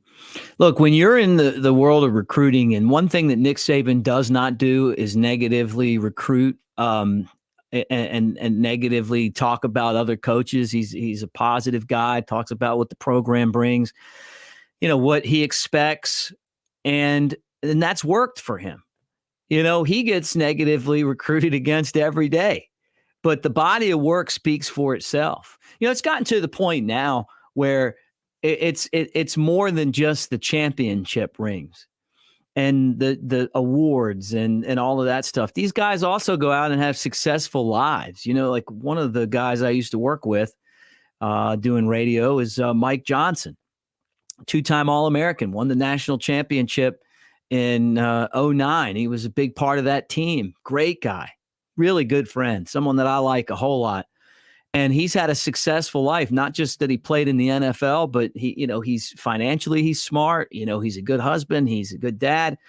And he credits Nick Saban with a lot of the success that he's had as a person.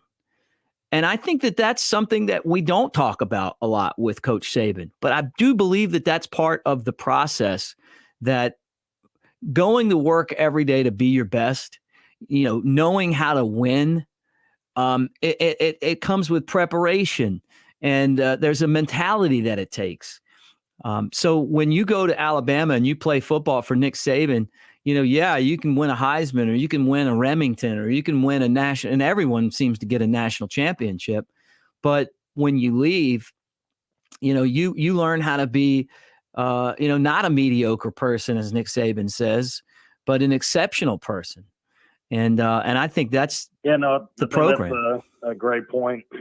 I mean, you see on the documentaries and things all the time, they're bringing in, players or former players or coaches or motivational speakers and things to, help with all aspects of player development, whether it be financial or, on the field, off the field development. I mean, he's the GOAT for a reason. He develops not only on the field, but, sets you up for success. I know they have financial advisors that come in to, help them with, investing. And so they're not just blowing their money when they get to the NFL. That stands for not for long as far as your career.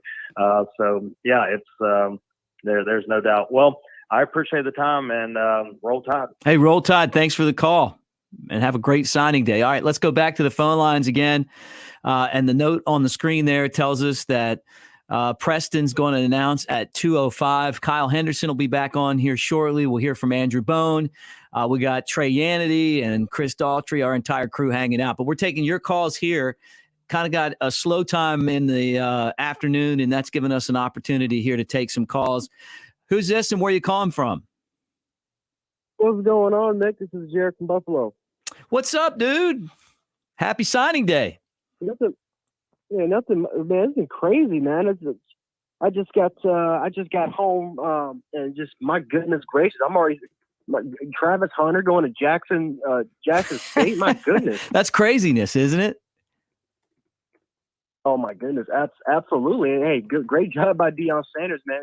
Hey, it's about time these historical black colleges, man. It's about time that they get recognized, and this is going to be great publicity for them. And it's great to see. I've been to Jackson State. It's a great campus, beautiful campus, and it's good to see them get recognized for once. I agree. Look, I agree with you. And I was telling you guys earlier, I don't know if you heard me, but I used to have, I think I still have it, a Deion Sanders double star Cowboys jersey from back when he was playing for Dallas. Love Deion. I remember Deion as a Falcon, and I didn't like him when he was a 49er. Don't tell Kyle that, though. But yeah, I mean, like he's got so much personality, and he's had to do it the hard way. I mean, he's gone to Jackson State where they don't have facilities. I mean, remember someone stole things out of his office during a game one time. He's had to go in there and kind of just reset the culture and put them on the map. But Coach Prime, he's really earning an opportunity to be the head coach at a major program, and he's cutting his teeth right now, and he's great for the sport. But today, I mean, you talk about making a statement. I mean, look, that player is the number one player in the country. I mean, it's like LeBron James as a high schooler playing basketball.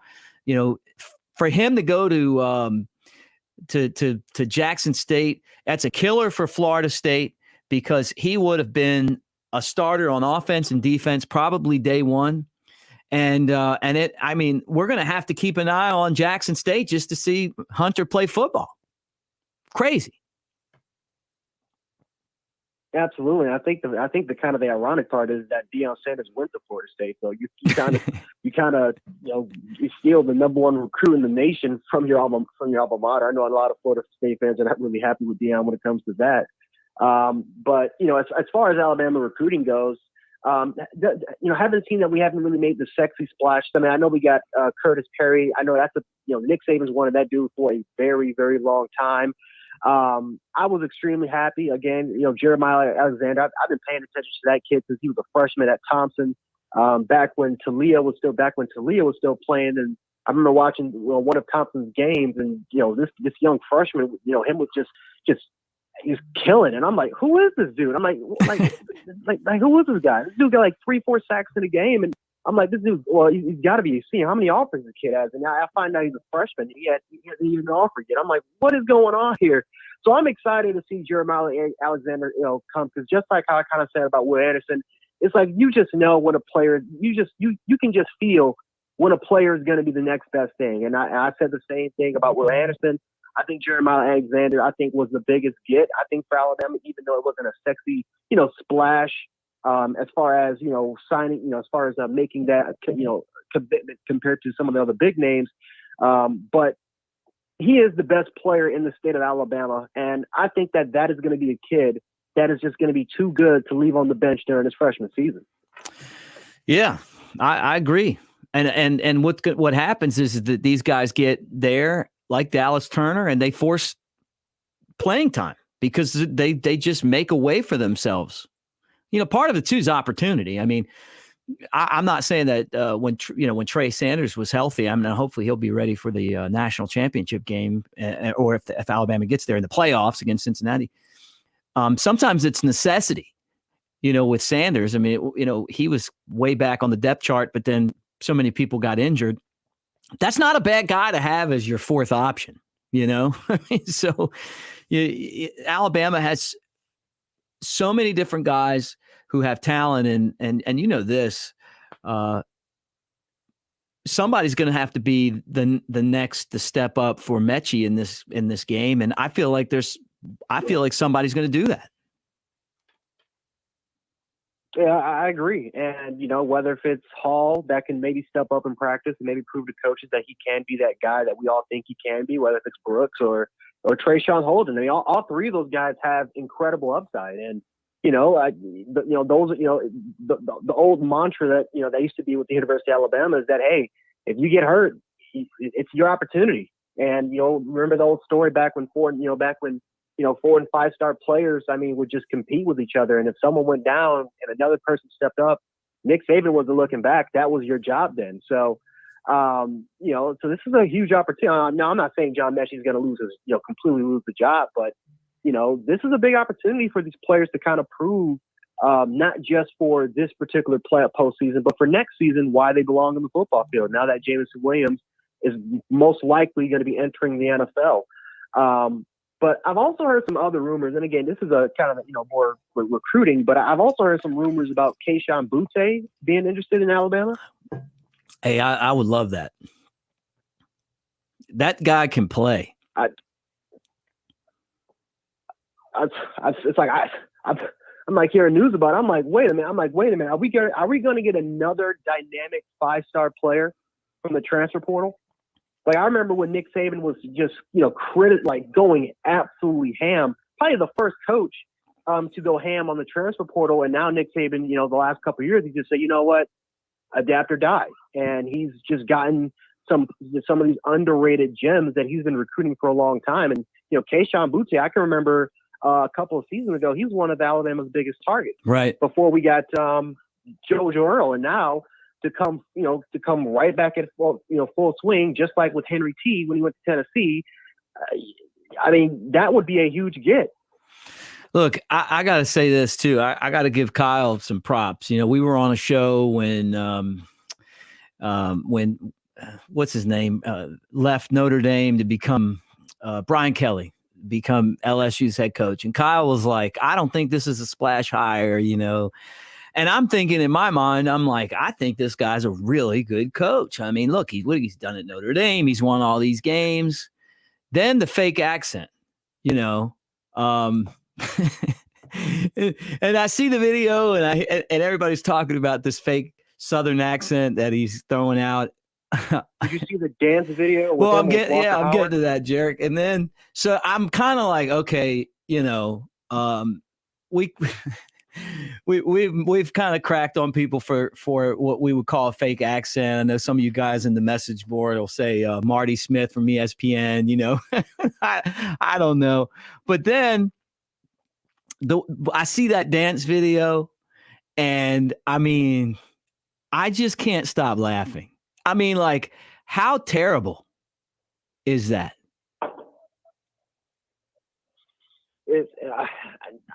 I don't. It's hard. It's crazy. I don't know. It's like Brian Kelly used to be one of those coaches that was just the hard guy. He was like a Nick Saban, type of figure. He was just the guy that was just cold. In a way, was considered cold-blooded by a lot of Notre Dame media. And to see him just now, it just looks like he's just having the time of his life. I don't know if that's just maybe the change of attitude that he's just adapted. Maybe he's just saying that, hey, I'm nearing the end and I just need to just enjoy the process. But my goodness, I'm like, Brian Kelly, man, you gotta Yeah, man. You know what? You do you, man. You're having the time of your life right now. That I see that video though, and I mean, I want to kind of be like, all right, you know what, man, it's a funny video, like, but his dance moves are so bad, and it's like the dance doesn't match the song. I've never seen anybody dance to that song like that. Like, at least come out with like, if you're gonna do like some kind of dance to that song, give me some like strong line dancing. You know what I mean? Like, and the funny part about it is I feel like LSU might be in trouble with this guy based off of the fake accent and that dance. Yeah, I mean, I can definitely see that, because again, that kind of screams that screams fake. I mean, you know, again, if you're gonna fake that, like, how are you gonna fake our relationship? Are you gonna right? Are you gonna fake the fact that you truly want to be here? Like, if you left Notre Dame because you wanted a better opportunity, not just not just from a recruiting standpoint for you to have more freedom, but you also left because of the money. I mean, you got offered twice as much as you did for Notre Dame. So if another school kind of offers you a little bit more amount, are you going to leave? I don't know. I think just looking at that just causes trust issues. Now, I don't know if the players are going to make that big of a deal of it. I think they're going to find it hilarious. But I do wonder if a player might actually lose a little bit a little bit of respect from that. I did. Yeah. I mean, seriously, like I did. So I guess you look at it and you go, I mean, stuff like that can be good. You know, like Dabo Swinney does that kind of stuff, and it just works, man. Like, he's just, he doesn't know how to dance, but it's kind of funny, and he's good enough where it's like, okay, but that video, oh man, I guess we're talking about him, but I don't think we're talking about him in a good way. You know, like that's why I see, like, if Butte transferred to Alabama, I would blame it on that video. Well, I'll tell you what, you can again, if we can land Shazz and keep, and I think we got Aaronson. I think Aaronson signed his did he sign his national intent today? Who's that? Aaronson? I'm sorry, Anderson. Yes. Aaron Anderson? Yes. Okay, yeah. So if Bama if they end up picking, Shazz, and they get Keyshawn Butte and Eli Ricks decides to come to University of Alabama, I'll tell you, hey, you're not doing a good job wrapping that fence, man. You're so too busy dancing with five-star quarterback instead of already protecting that fence. Right. Yep. Yeah, it's so funny. I just we'll see what happens, man. You know, we'll see what happens. Yep. We got another announcement coming up here. Preston's going to announce at 2:05, so we're kind of waiting on that, and that's the next guy for Alabama. I got a feeling he's coming to the Crimson Tide. There he is. So throw him up on the screen, Jarek. You can talk about him if you want to, but you talk about another impact wide receiver out of Louisiana. That's a great athlete, man. That's a very, very great athlete, and again, it's speed. I mean, the kid is extremely fast, man. It's something about these Louisiana receivers. I don't know if it's the food or the water. It's something about Louisiana kids, these athletes, man. Some of these players they might not be like rated high. They might be 3-star or maybe late 4-star guys. But if you can properly develop them, the upside for these kids are just tremendous. They're off the roof, and I think Chad's one of those guys. And again, I think Bond is a phenomenal commit. But from what I've seen before, I think Shazz might be the best one if he does commit to Alabama. He just might be the best receiver of all of them. I think when it comes to technicality, 50-50, catching those 50-50 balls, that catch radius, his speed, his size, I think he might be the most complete receiver Bama would probably get so far. Yeah, look, and if Chaz saw that video of the accent and the dancing, I don't know. No, I'm going to Alabama. Yeah, I mean, like, Nick Saban is just so cool, like in that I'm going to kick your you know what type of way.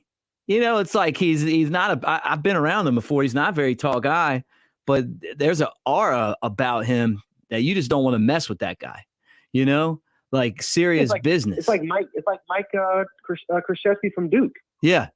Like no matter how old he is, no matter how much he coaches, I mean, you want to play for that dude. Yeah. You know that dude is all about business. Right.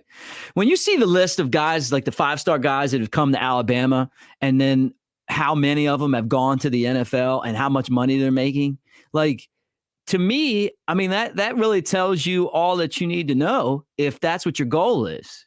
You know, it's like, hey, you can go somewhere. Texas A&M might give you $1 million to go play football there, right? But when you go to the NFL, you can get a lot more than just $1 million, because Nick Saban's teaching you the work ethic that it takes, the attention to detail that it takes. You're up against competition every day. That's just like, you know, basically,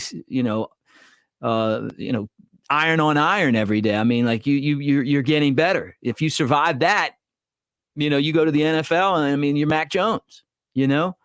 So anyway, always great to hear from you, Jarek, on National Signing Day in particular, man. Roll Tide, my friend. Mm-hmm. Roll Tide. Jarek from Buffalo, one of the All-American callers to our show. There's Kyle. What's up, dude? What's up, man? Just waiting this Shazz Preston announcement, which would be 2:05. I believe it's on ESPN. So that would be another big win for Alabama, as Nick Saban, if he can go into Louisiana and land another speedster. I think when you look to the speedsters at the wide receiving unit, and Nick Saban has always said this, and I love the analogy because I completely agree with it. When you recruit your wide receivers, you want kind of your point guards, you want your guys who are quick, your slots, and then you want kind of your power forwards, guys that you can maybe put as a tight end or split out to the outside. So you have to make sure that you hit all your needs. You just can't get 4 slot receivers within a class. And I think with Shazz Preston, 6 foot 190, you maybe look at someone like that maybe as a speedster or someone that can be a little bit more versatile. So curious to see if Alabama is able to land Preston here at the end of the day. Let's take a look at the big board real quick and kind of bring people up to speed. I know there's some people that are just checking in. If we can kind of zoom in on that a little bit. And no real surprises. I think that, so far everything, has gone pretty much the way we expected. Aaron Anderson to Alabama, Amari, Niblack, all the guys on the left were supposed to sign and did sign. Jaleel Skinner will announce on Friday. We're expecting him fully to sign with Alabama. Kobe Prentice, I think he is signing tonight. He's holding his signing ceremony tonight. And then Walter Bob, Bone came on and explained kind of the situation with Walter Bob. I think that, there might be some things going on there. So we'll have Bone kind of come on one more time and kind of explain what's going on. To the right, you got key targets up to the right. Damani Jackson will announce on Friday. Earl Little is this afternoon at 3:40. And then we are also looking at Jay Campbell and Marvin Jones Jr. Is also announcing. I think that's around 3:40. And then you have Shazz Preston, who should be announcing any minute. So as soon as he does announce, I'll step away, and then we'll kind of get back to we actually will have a video with Bone and Trey if Shazz Preston does in fact commit to Alabama, which will be another big get. And then we'll update the graphic and we'll kind of continue with our regular scheduled programming. At 4 p.m. we do have Nick Saban. He will speak to the media about this particular class, and he's able to now comment on prospects because, as you know, until the prospects are signed, coaches can't talk about players. So he might not be able to, for example, give you a quote about Kobe Prentice, or he won't be able to talk about, a guy like Damani Jackson kind of recruiting him and stuff, because you can't talk about those guys if they're not signed. But he can talk about, any guy that has a green check mark to them. So plenty of guys to go through. Really curious to get coach's thoughts on a player like Ty Simpson, and especially the fact that if you missed it earlier, Ty Simpson will be enrolling tomorrow to get ready to help Alabama prepared for Cincinnati, and he'll be playing the scout team quarterback. So really excited about that, and I think that's pretty awesome that he's able to come in, be dialed in, be mature enough. And look, he's not going to play clearly, but to be able to go into the playoffs to get that mindset, talk about a great way to kind of accelerate the learning process, if you will. Any surprises to you? I mean, you said there's no surprises, but I mean, I guess you look at this board, and I guess the surprise is there are no surprises so far. And even Nick Saban has had a couple of times over the years where we thought we were getting someone to come to Alabama, and they haven't. But just another amazing class for Alabama, even if it just stopped right now. Yeah, and I think someone in the comment box said Shazz to Alabama, so we're waiting to get an official update. Bone usually, will.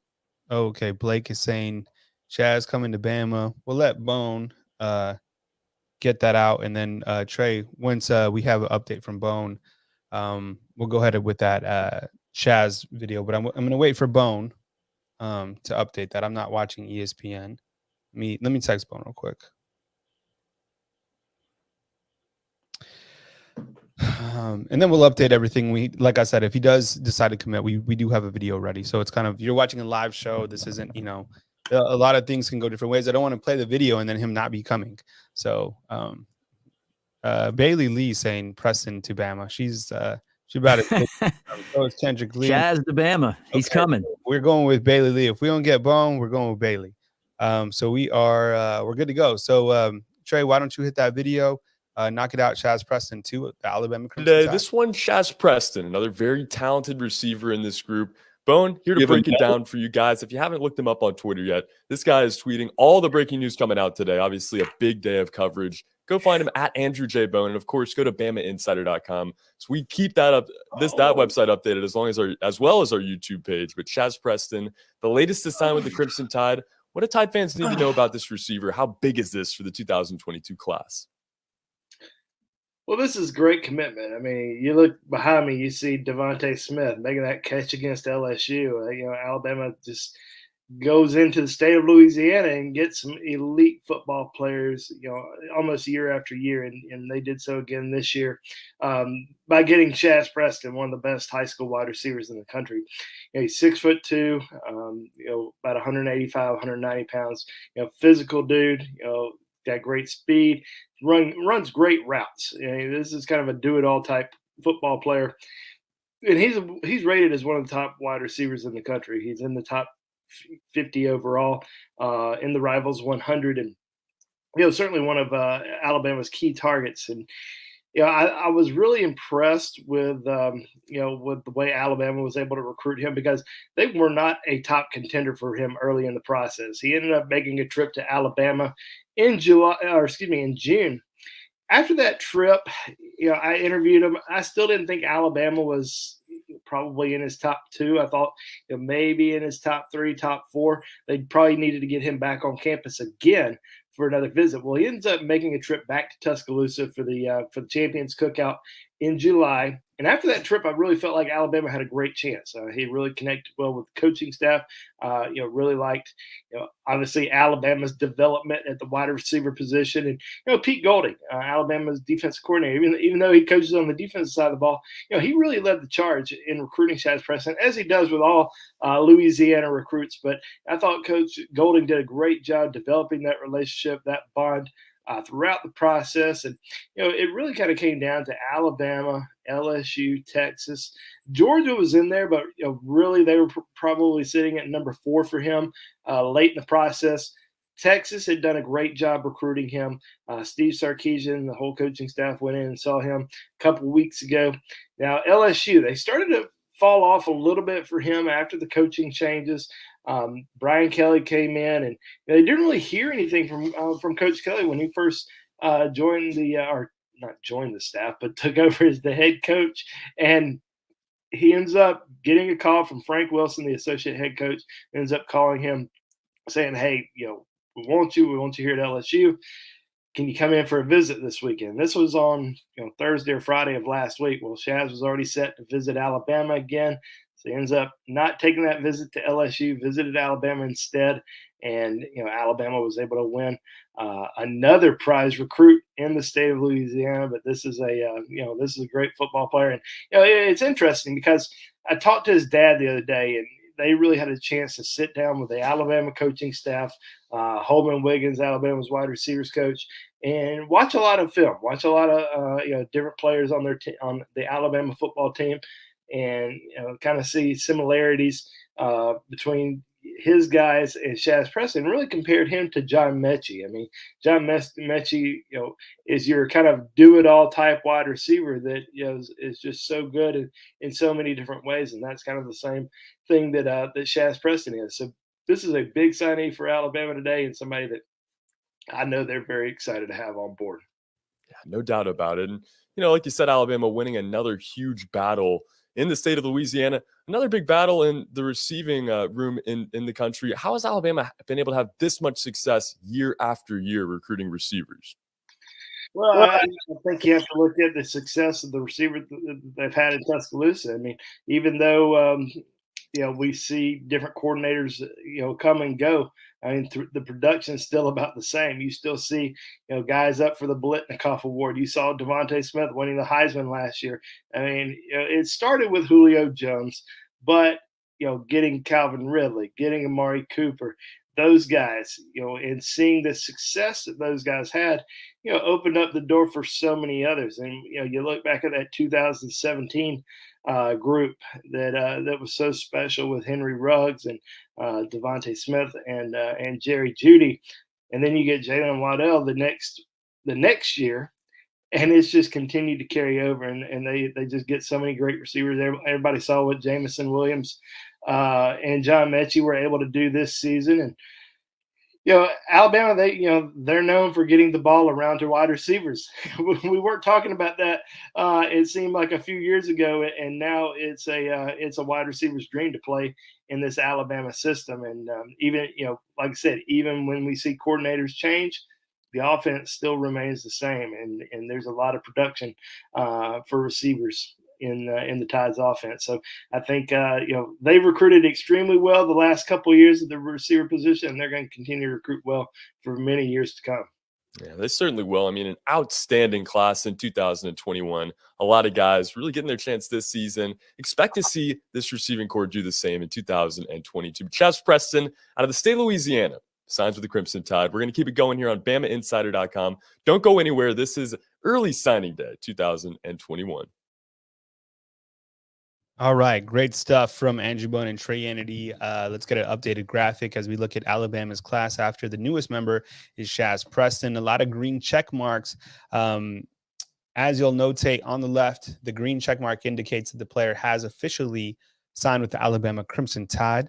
There's a couple other players that we are still waiting for this afternoon. So we're actually going to play an interview with Alabama's quarterback commitment, Ty Simpson, here in about 5 minutes. And it's a great interview. It really gives you a great insight into the quarterback that is coming to Alabama, but kind of just walk you through the list real quick. I think the two additions and maybe the two surprises, maybe they weren't surprises because, we were kind of anticipating that these guys would commit to Alabama, is Khurtiss Perry, a big in-state pickup for Alabama. I think kind of towards the later part of his signing ceremony today, a lot of people might have felt that he had a chance to go to Auburn as well, but Alabama is able to keep an in-state prospect. And then with Shazz Preston, he has just signed with the Alabama Crimson Tide. It's a big pickup for Alabama going into Louisiana and signing a speedster. As I just mentioned, really important to kind of build up that receiving class, whether it's a slot receiver, a do-it-all receiver, or kind of a tight end hybrid type receiver. Overall, I want to hear from you inside the comment box.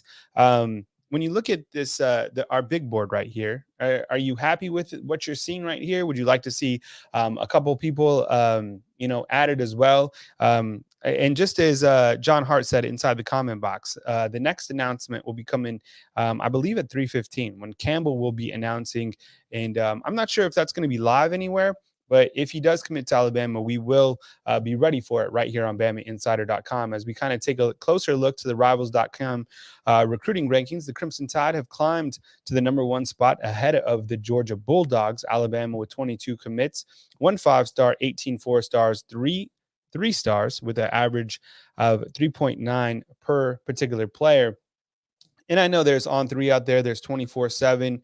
I haven't looked at those recruiting rankings. We focus on Rivals right here. And as you can see, if Alabama can retain that #1 spot, that would be, they would be gigantic, especially considering the fact that Georgia has 4 5-stars. Now, players are rated differently on other places, but for right now, it is what it is. Alabama with the #1 class. You imagine if Alabama signs back-to-back #1 classes. And look, the way that I look at it, I might look at it as a consensus #1. So, for example, if 24/7 has Alabama 1 on 3, 1, and Rivals has them 2, I'm kind of looking at a consensus format and being that Alabama would be the #1 team.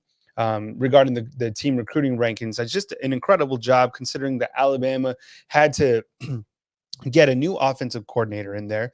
They lost a ton of talent, but they're able to rebuild. They're still right here with the college football playoff rankings. The job that Nick Saban continues to do in Tuscaloosa is magnificent. 70 years old, going all over the country. 1 week or 1 day he's in Louisiana. The next he's in New York City at the Heisman Trophy.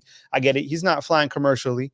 He's got a nice jet. And he's eating well. But he got 70. He's 70 years old. I mean, let's see how you are at 70 years old. The GOAT certainly doing his thing. Okay, so what we're going to do right now, we're going to play an interview with Ty Simpson. It's probably about 15 minutes long. He'll give you some good insight to kind of, his recruiting process, tell you that he is going to be enrolling tomorrow. So he'll be ready for practice when Alabama gears up for Cincinnati. Here's one more look at the board before we get to that video. A lot of green check marks, and there could be a couple more as we get down the stretch.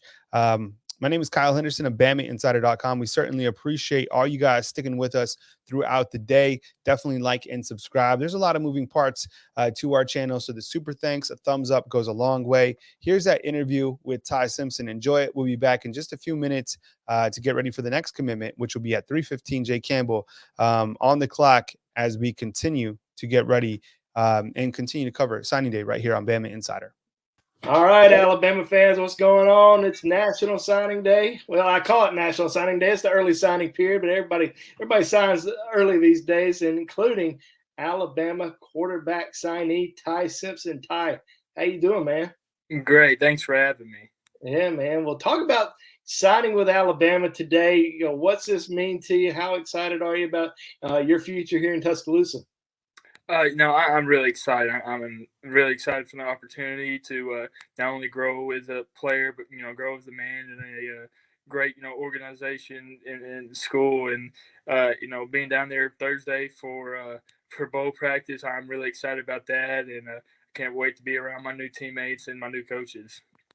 Yeah, Alabama fans, if you caught that, Ty is heading down to Tuscaloosa and going to start practicing with the Alabama football program. How did that all come about? Because I know you were originally planning on moving down there in January, but now you're heading down there on December the 16th.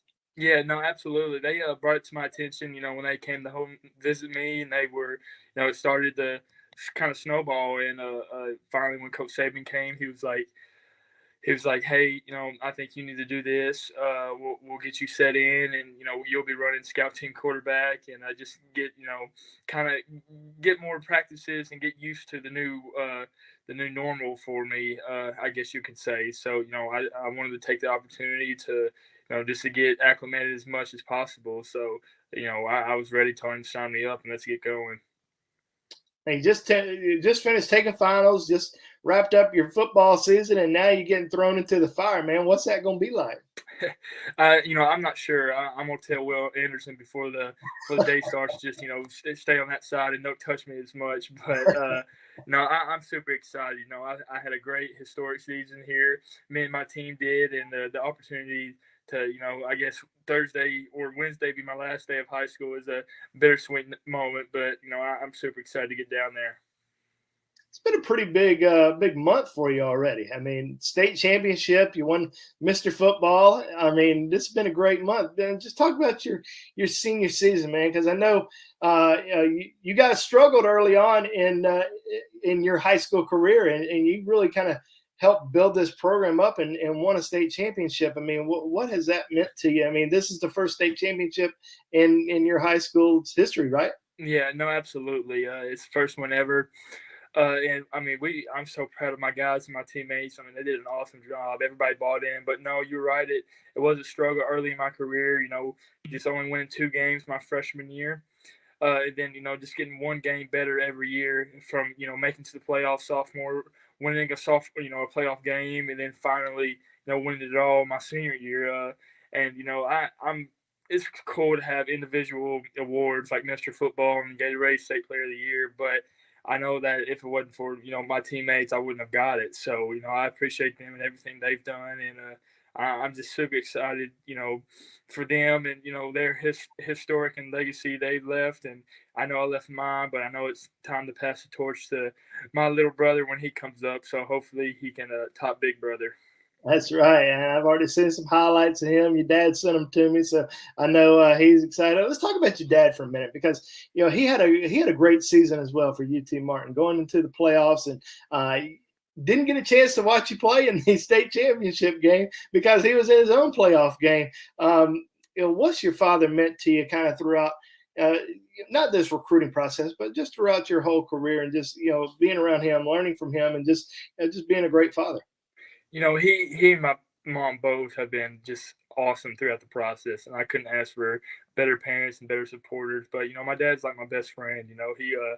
We watch football together, we talk football together. He's always there when I need him. He's there to slap me on the wrist and bust me on the butt when I need to. But he, in this process, he's really guided me the right way. And I told him before I committed to Alabama, I asked him, am I good enough to go there? Am I good enough to, be behind Tua and Jalen and Mac and Bryce and, Jalen Milroe and Paul and all those guys?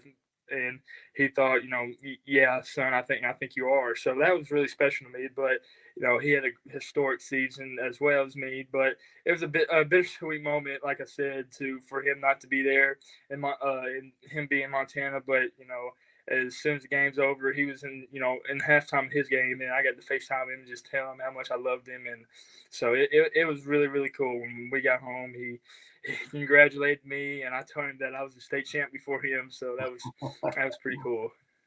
Well, you talk about some of these, previous Alabama quarterbacks. When we've seen we've seen All-Americans, we've seen some Heisman finalists, but we finally saw a Heisman winner at the quarterback position this weekend in Bryce Young. What you think about that? And obviously some of these other quarterbacks that you watch. I know you're a big fan of Mac Jones, and you really, what stood out probably more to me about you than anything else is you always told me, you said, you watch Mac's career and you don't have to transfer if you don't start right away as a freshman, or as a sophomore. Even if you're a fifth year, you can go to Alabama, develop, and still become a first-round NFL draft pick and we've seen what the success that Mac's had so far in the NFL. But, tell me about what you thought about Bryce Young winning the Heisman and this, this new tradition of quarterbacks that have come through Alabama here recently. No, absolutely. Mac's resume was awesome. Just him waiting and him balling out his year, he got it. But Bryce deserved everything he got. He works hard. He's just a great player, but also he's a great person. When I came down there my first time after I committed, he was there just showing me the way and telling me how to do things and stuff. So I'm excited to get down there and learn from him and learn from a Heisman winner. Not many people can say they're teammates with a Heisman winner. So congrats to him, and I'm super proud of him, and I know how hard he works.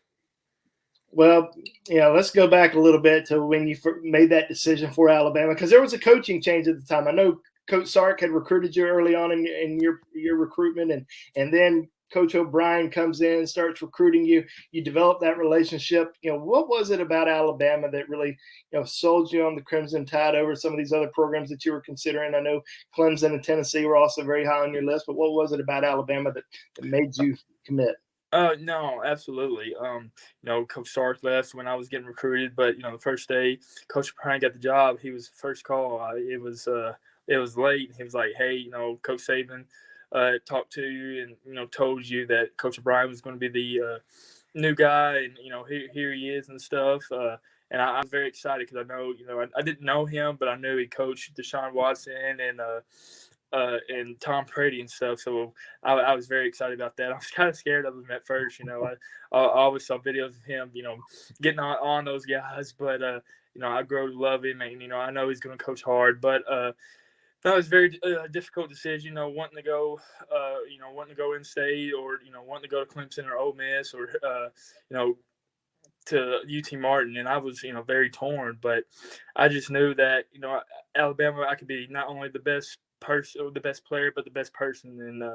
And that stands today just from, everybody I've talked to. And, I can tell anybody that, whether my little brother, the people in the 22 class, they asked me why I went there. It's just because I knew I could be the best player and person I could be with the guys around me and the town around me. And I'm very blessed that I had the opportunity to be like that. Good deal. Well, last week you had an opportunity to visit with Coach O'Brien. And I know Coach O'Brien visited with you twice, I believe, and then Coach Saban came in. What was that like, Coach Saban coming in your home and spending some time with you guys, and also Coach O'Brien? Yeah, absolutely.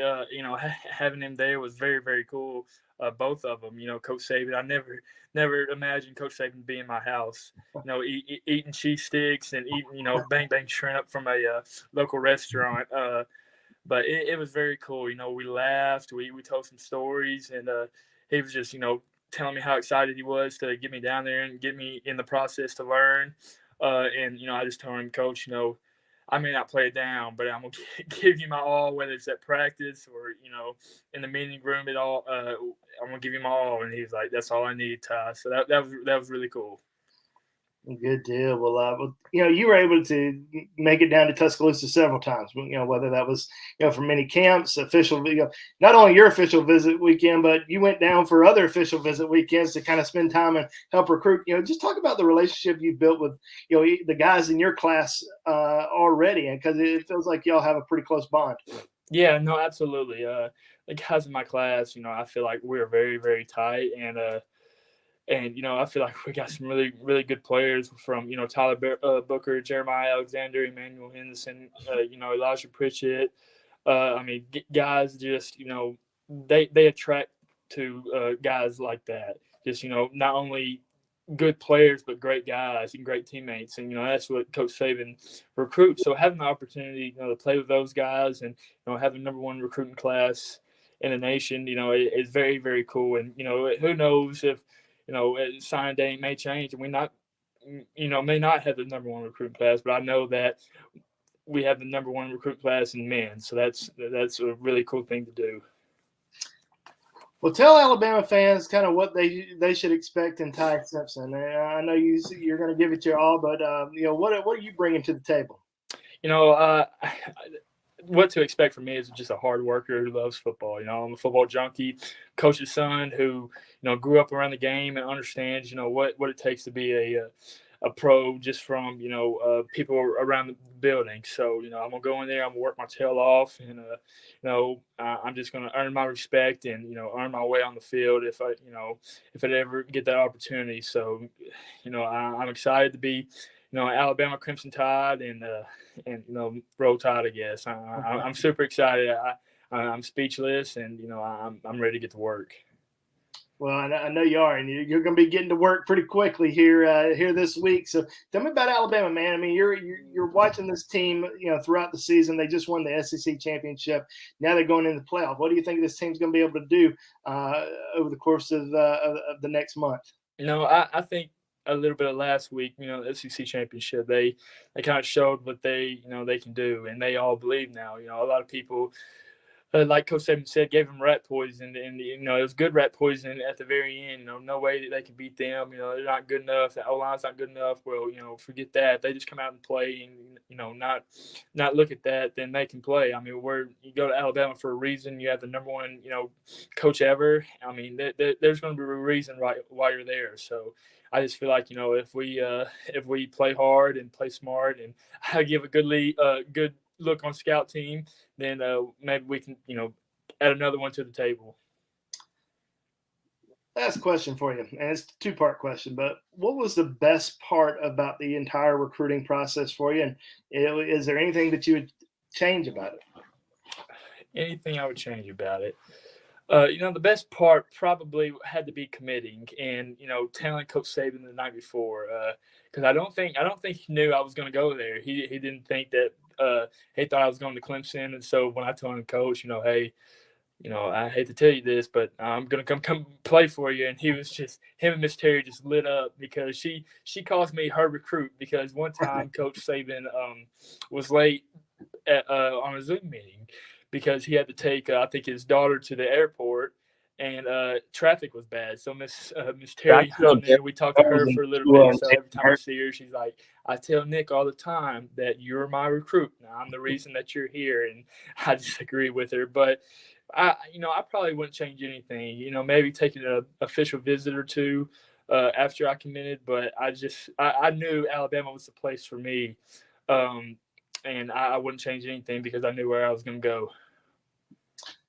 Alabama fans, that is your quarterback here in the future, Ty Simpson. Ty, man, thank you so much for joining the show today. Congratulations on signing with Alabama, and best of luck getting chased by Will Anderson this upcoming week.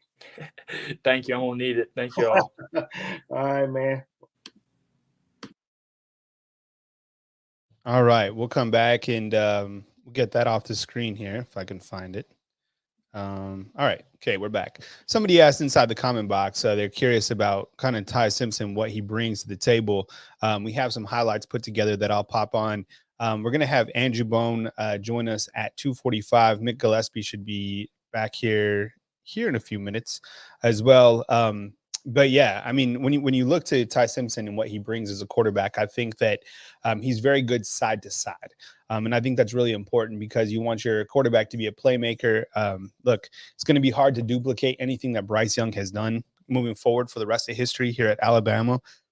But I think the game plan is simple. Have a quarterback that can be mobile, especially side to side, who has a kind of sixth sense about what's around him, be able to dump off to running backs or be able to run a quick tempo offense. And I think the one thing that really stands out to me with Simpson, I said this earlier in the day, is the fact that his dad is a college football coach. So I think that's going to really help him in terms of understanding the schematics. And just as Bone said at the end, I thought it was a funny soundbite saying, like, good luck with William Anderson chasing you. No doubt. I mean, because that's going to be a tall task.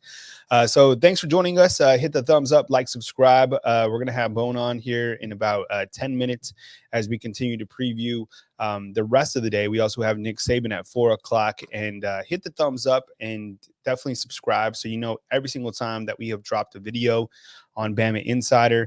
We appreciate all 1,700 of you guys. If we can get 1,700 thumbs up, that would be great. We would really appreciate it. Let me pop on Ty Simpson's video in terms of kind of what he brings to the table, because I think you guys are going to be really impressed. We played this earlier in the day, but it's Ty Simpson. It's his highlights with Andrew Bone, and you also have Trey Yanity highlighting a very, very talented quarterback. Here are those highlights. Back here on Bama Insiders, we continue our coverage with early signing day 2021. This player we get to talk about next is a player I've had so much fun covering throughout this season, and a guy that has been maybe the biggest cheerleader for Alabama football throughout this process. Ty Simpson, the quarterback out of Martin, Tennessee, committing to Alabama over his home state Vols, listed at 6'2", 197, a 4-star. Like I said, just a big advertiser for this signing class. What are your thoughts on Ty Simpson and how he can make an impact with the Crimson Tide? Yeah, I mean, this is this is an elite player and the number 30 overall player in the Rivals 100. So he'll have a chance to end up as a 5-star recruit when the final rankings release here in January. But I love Ty Simpson's athletic ability. I mean, he makes plays, not only with his arm but with his legs as well. I mean, he had over 1,200 yards rushing during his senior season. Helped his team win a state championship this year, first time in the history of his high school football program. It's funny. His dad told me a couple days ago. He said, Ty had a rough freshman season or a rough sophomore season. His team was 2-9 when he was a sophomore. So, seeing, what they were able to do, build, and accomplish over the course of the last couple of years has been pretty spectacular. But Ty is a guy that's going to be enrolling at Alabama in January. We've seen so many great quarterbacks come through Tuscaloosa over the course of the last few years. It's almost starting to become QBU. I mean, we never probably thought that, a few years ago. There were always these game managers at Alabama, but now you have these elite playmakers at the position, from Bryce Young to, Mac Jones and Tua and Jalen Hurts. And now Ty Simpson coming in. I mean, I think this is a special football player. Definitely somebody that has got a chance to really be, that next big star at the quarterback position for Alabama. I mean, coach's son. His father, Jason, is the head coach at UT Martin, and Ty is just a great kid. I think the one thing that really stands out to me about Ty is, he told me it doesn't matter to him if he starts as a freshman or if he starts when he's a fifth-year senior at Alabama, because he knows he's going to get developed. He knows he's going to compete for championships. He knows he's going to play with the best players in the country. And, he really looks to Mac Jones and sees how Mac, waited his turn and, didn't get frustrated, didn't enter the transfer portal because he didn't start as a freshman. I mean, he came, Mac came in the same class as Tua, and, Jalen Hurts was in the class before, and, Mac didn't care. He waited his turn, first round draft pick. Now we'll see what Mac's been able to do in the NFL for the Patriots. And, that's something that Ty says, he's happy to do as well, because he knows he's going to the best university in the country. And I think he's got a chance to really be a special player. He's a leader, big leader on the recruiting front for Alabama, but also a big team leader. And I think Alabama fans are really going to, resonate with that, and really going to enjoy watching him develop and, become a top player at Alabama here in the future. I think he certainly could. I mean, a really special player and just a really special young guy as well. Obviously, like you said, doing those recruiting efforts on the side and saying that he was wait his turn. I thought that was so cool, looking up to Mac Jones like that, looking up to the rest of these Alabama quarterbacks, but, has a lot of passion for Alabama out of the state of Tennessee. What led to that decision to commit with the Crimson Tide, and where does he find that passion for the University of Alabama? It's a passion we really haven't seen in a long time. Yeah, well, what people probably don't know is before Ty committed to Alabama, which it had been, he committed back in February. He had been to Tuscaloosa about 8 times. I mean, he started visiting Alabama when he was just a freshman. Going down to games and is being around the program.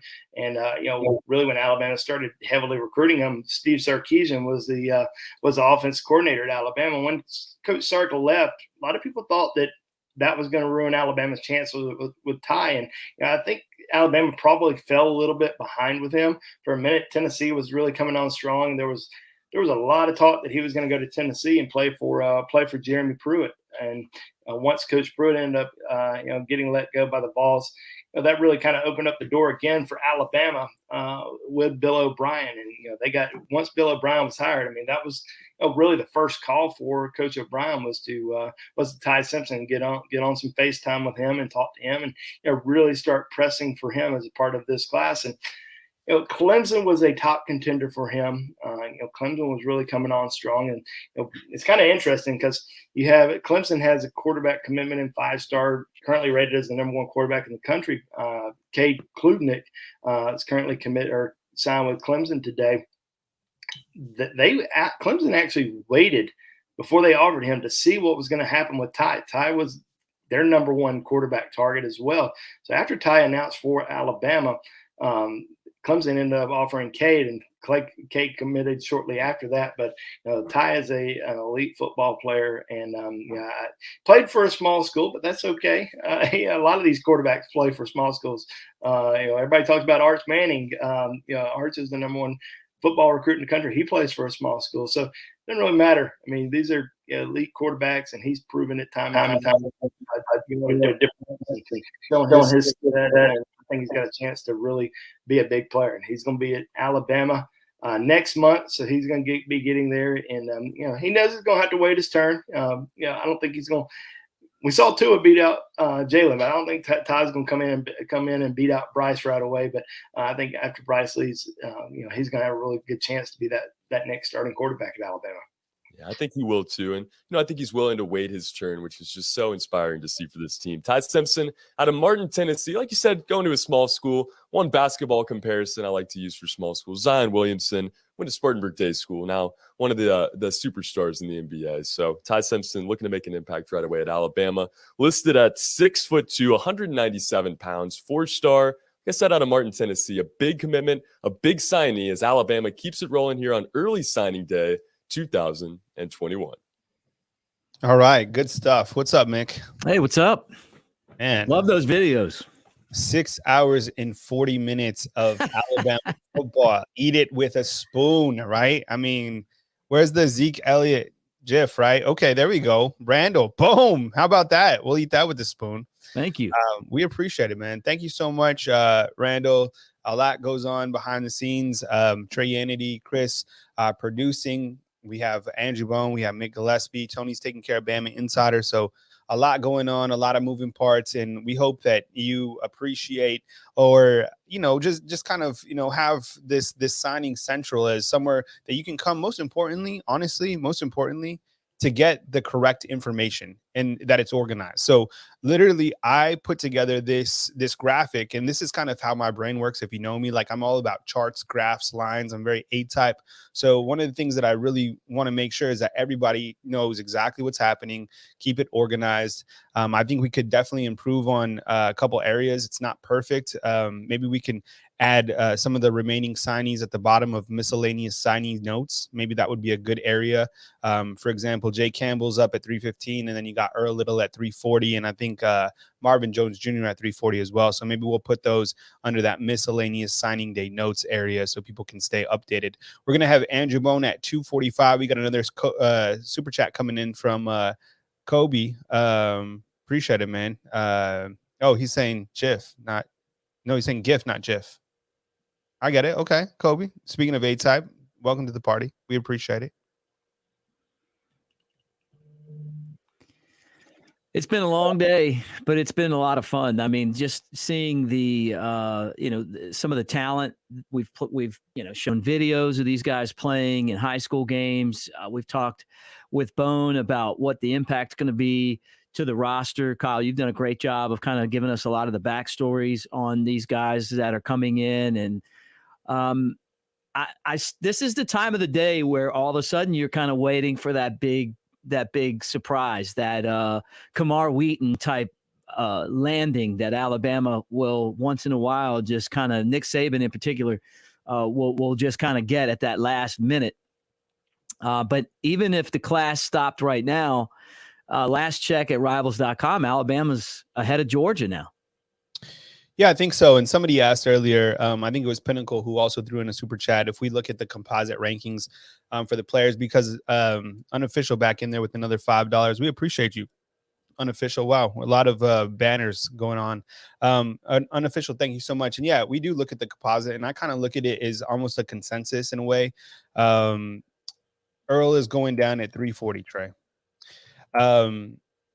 That's another prospect we're watching. Earl Little Jr., obviously a Miami legacy. But yeah, we look at all the rankings, and I know that one of the things that probably makes you the maddest, and Bone and I have talked about it several times, is the fact that Ty Simpson is a 5-star other places and not a 5-star on Rivals, and it's like, all these ranking systems. I mean, look, think about this. Just step back. Don't even think about the rankings, and just think about this. Ty Simpson is enrolling at the University of Alabama tomorrow, on Thursday, December 16th, to start practicing with the #1 team in the country. Just listen to that. He's gonna run scout team quarterback. I don't think that Alabama is gonna put a 2-star, a 3-star, 4-star, 5. Think about the confidence that Alabama must have in Ty Simpson to be able to have him start running scout team quarterback as Alabama prepares not for a bowl game, not for the Cheez-It Bowl, for the actual college football playoffs. I think that's a big testament to how much confidence they have in Ty Simpson and his abilities. Yeah, and his intelligence, football knowledge. You mentioned it before. His dad's the head coach of a college football team, and he's grown up at a dinner table talking football, and he obviously can execute at a superior level. It came down to him, and it came down to Alabama and Clemson for him. Tennessee would have loved to have had him when Jeremy Pruitt left, kind of took him out, and he ends up coming to the Crimson Tide. So Kyle pops out. Andrew Bone back in, guys, as you hang out with us here on our all-day signing day show. Thumbs up, subscribe to the channel. We appreciate you being here more than you know. We love all of the super chats. Give us thumbs up. Be part of this channel. We're doing this every day, not just on signing day. Andrew Bone is our recruiting guy. What's up, Bone? I guess any breaking news that you have right now, and if not, let's just go back over the class and kind of recap the day so far. Yeah, just the most recent commitments, Shazz, Preston, number 5 wide receiver in the country out of Louisiana, announced for Alabama here about 30 minutes ago. So big commitment for the Crimson Tide there. And their day's not finished yet. Currently sitting with the number 1 recruiting class in the country, according to Rivals.com. But there's some other schools that got a chance to make a big splash. I mean, Texas A&M just picked up a commitment from defensive lineman, 4-star defensive lineman Anthony Lucas out of Scottsdale, Arizona. Big pickup for the Aggies. We kind of explained to Alabama fans over the course of the last 24 hours, if you were on our show late last night, and if you were on our show, throughout the day, we did not expect Alabama to land Anthony Lucas. I mean, he was a target for the Crimson Tide. There was always some talk that he was really looking for early playing time and kind of questioned that at Alabama if he was going to be able to get on the field real early. I'll tell you what, Texas A&M must have done a good job, selling him, because they've really loaded up on the defensive front the last 2 years and continue to do so. But Texas A&M is losing a lot on the defensive line on this year's team. So the opportunity is certainly going to be there at Texas A&M. We had heard some late chatter on Notre Dame. And then our Notre Dame people had kind of told me that they didn't think it was going to be Notre Dame, which we didn't think it was going to be Alabama. So, process of elimination once again, Texas A&M. So they were able to land his commitment, and I know that the Aggies are really excited. But I think with Anthony Lucas, he's a guy that's very very talented, but also probably somebody that needs a year or two to really develop. He's only played football for 3 years. I think he's got a chance to really be a special football player. I mean, we've seen a lot of really good defensive linemen over in College Station, and I think he's got a chance to be a pretty good player as well over there. But that said, you focus on who you can focus on, and Alabama has 3 outstanding defensive line commitments. Don't think they're going to get another one, at least not right now. I think that, and I'm counting Marvin Jones as a linebacker more so than a defensive lineman. And I think Alabama's still somewhat in the race there, but we'll kind of see what happens with him in the next hour. But as far as their defensive line class, Isaiah Hastings, Jaheim Otis, Khurtiss Perry, and I think they'll probably look in the transfer portal. And one thing to keep in mind for Alabama fans is, and I've said this before, and I think most people who follow recruiting know this, next year is the deepest, most talented year of defensive linemen that I have ever seen in 18 years of covering high school football recruiting. And this is a very deep year in the state of Alabama next year, 2023. A lot of top talent. I mean, we've talked about guys like Peter Woods, Jamarion Parker, Kelby Collins, James Smith, who's at IMG Academy now, but originally from Montgomery. I mean, it is a outstanding class of defensive linemen. Plus, you have different guys kind of throughout the entire country, including Jaden Wayne, who's a 5-star defensive end from the state of Washington. But I think Alabama's probably in the driver's seat right now for him. So there's a lot of defensive linemen in that 2023 class. I think there's some, there's obviously some really good players in 2022 that Alabama missed out on, but I don't think it's really that big of a deal. I think people are going to make it more of a bigger deal just because of the low numbers. But Alabama's added some really good defensive linemen over the course of the last few years. You can go into the transfer portal. Remember that. You go into the transfer portal and get somebody, get a difference maker, and then focus in on that 2023 class and really get some outstanding players in next year's group. So I would imagine Alabama will try to sign 5-6 defensive linemen in next year's recruiting class. They've really loaded up with some talented skill position guys. Next year's probably going to be all about the linemen. He's Andrew Bone. I'm Mick Gillispie. We're waiting on the next announcement to be made. Jihaad Campbell, that's at 3:15. Bone, what do you have on Campbell, a 4-star outside linebacker? Yeah, I mean, everybody's talking about A&M's recruiting class. Well, Jihaad Campbell is going to be announcing his commitment at 3:15 between Alabama and Texas A&M. I think Alabama ends up getting his commitment. I think they've got a great chance to land his signature here in the next little bit, and would be kind of surprised if he ended up going to A&M. Now, this is a kid who decommitted from Clemson last week, made a quick trip to Tuscaloosa on Friday, and then and then took a visit to Texas A&M on Saturday and Sunday. You never know. I mean, things change pretty quickly. We've seen a lot of flips today, a lot of different things that have happened in the recruiting world that were unexpected. But I have Jihaad Campbell predicted to Alabama. We've been pretty good so far on these predictions. I don't want to jinx myself, but yeah, as of right now, I predict him to Alabama. That's going to come up. He's going to announce on his Instagram account at around 3:15. Hopefully he does it at 3:15 because we got a couple more guys coming up in that 3 o'clock hour, late part of the hour, in Marvin Jones Jr. and Earl Little Jr. announcing their decisions. Yeah, no doubt. This is a very big get for Alabama because they'd be taking a guy from Clemson, right? I mean, and the fact that he decommitted, but someone that Clemson's felt like they've had in their back pocket for a long time. Yeah, with Clemson commitments, Clemson does not allow their commitments to take any visits. Now, obviously, they can still talk to coaches. I mean, it's kind of hard to stop that. But Jihaad Campbell did not take any visits while he was committed to Clemson.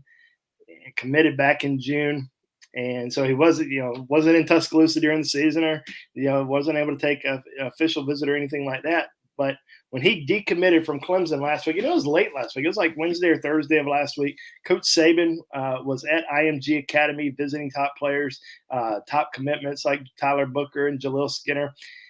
They were able to get Jihaad Campbell in town for a visit on Friday before his trip to Texas A&M. I think he had a great trip, obviously. Spent a lot of time with Alabama, Signee, Jeremiah Alexander, and I think Alabama's going to add at least one more linebacker today. I don't think it's going to be Shamar James, but I think it's going to be Jihaad Campbell. Marvin Jones still there, but if I had to make a prediction on him, I'd probably lean towards Georgia. Would I be shocked if it's Bama? No, but probably lean towards Georgia with him. Georgia's probably not having as good of a day as everybody was kind of expecting. I mean, it's still a great day. They're still going to have a top 3, top 4 recruiting class, but everybody was talking about how Georgia was going to land every single target in the country yesterday. And I don't think that's necessarily going to be the case. I think they're going to miss out on some guys. Alabama, obviously doing really well on the recruiting front today. But I think that, they could end up missing on Marvin Jones. But I think there's 2 guys that are going to end up committing to Alabama this afternoon in the next hour. And I believe it's going to be Jihaad Campbell and Earl Little Jr. Oh, wow. So why hasn't Georgia's day been so good? Well, I guess it still could be good. I mean, there's some guys that are still out there, but it seems like they are losing some traction. Amari Wilson, safety, that it seems like he was a lean towards Georgia throughout the whole process. There's a lot of talk about Florida. I don't know if he's actually made a decision just yet. Shamar James, the in-state linebacker from Faith Academy down in Mobile, he's going to be announcing his decision at 5 p.m. There's a lot of talk that he could end up at Florida, and this was considered an Alabama-Georgia battle, with Georgia kind of trending in the right direction over the course of the last week, but Florida's starting to gain some steam. So we'll see. I mean, Georgia still could end up pulling out some tricks here late in the process and landing some big commitments. So we'll see how the day all unfolds. But I just don't think that it's going to be as good as a day as they expected right off the bat in terms of just landing every single kid that they were planning on landing today. So we'll see. But I think Alabama is in pretty good shape. I mean, everybody that we were expecting to commit to Alabama has committed. Everybody that we were expecting not to commit to Alabama or not to sign with Alabama didn't.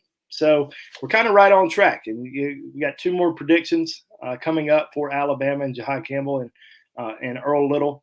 And then it's kind of let's see what happens with Marvin Jones.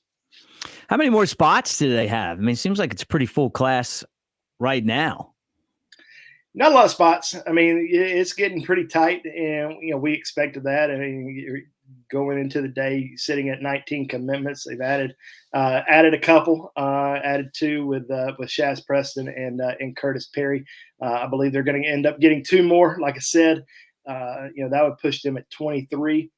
Maybe they get Marvin Jones at 24. I'm not predicting that right now, but maybe they get to 24, and then kind of just see what happens after signing day. I think they kind of get through, or I guess the early signing period when it ends on Friday. I don't think Damani Jackson is going to Alabama, but Kendrick Law very much still in play for Alabama.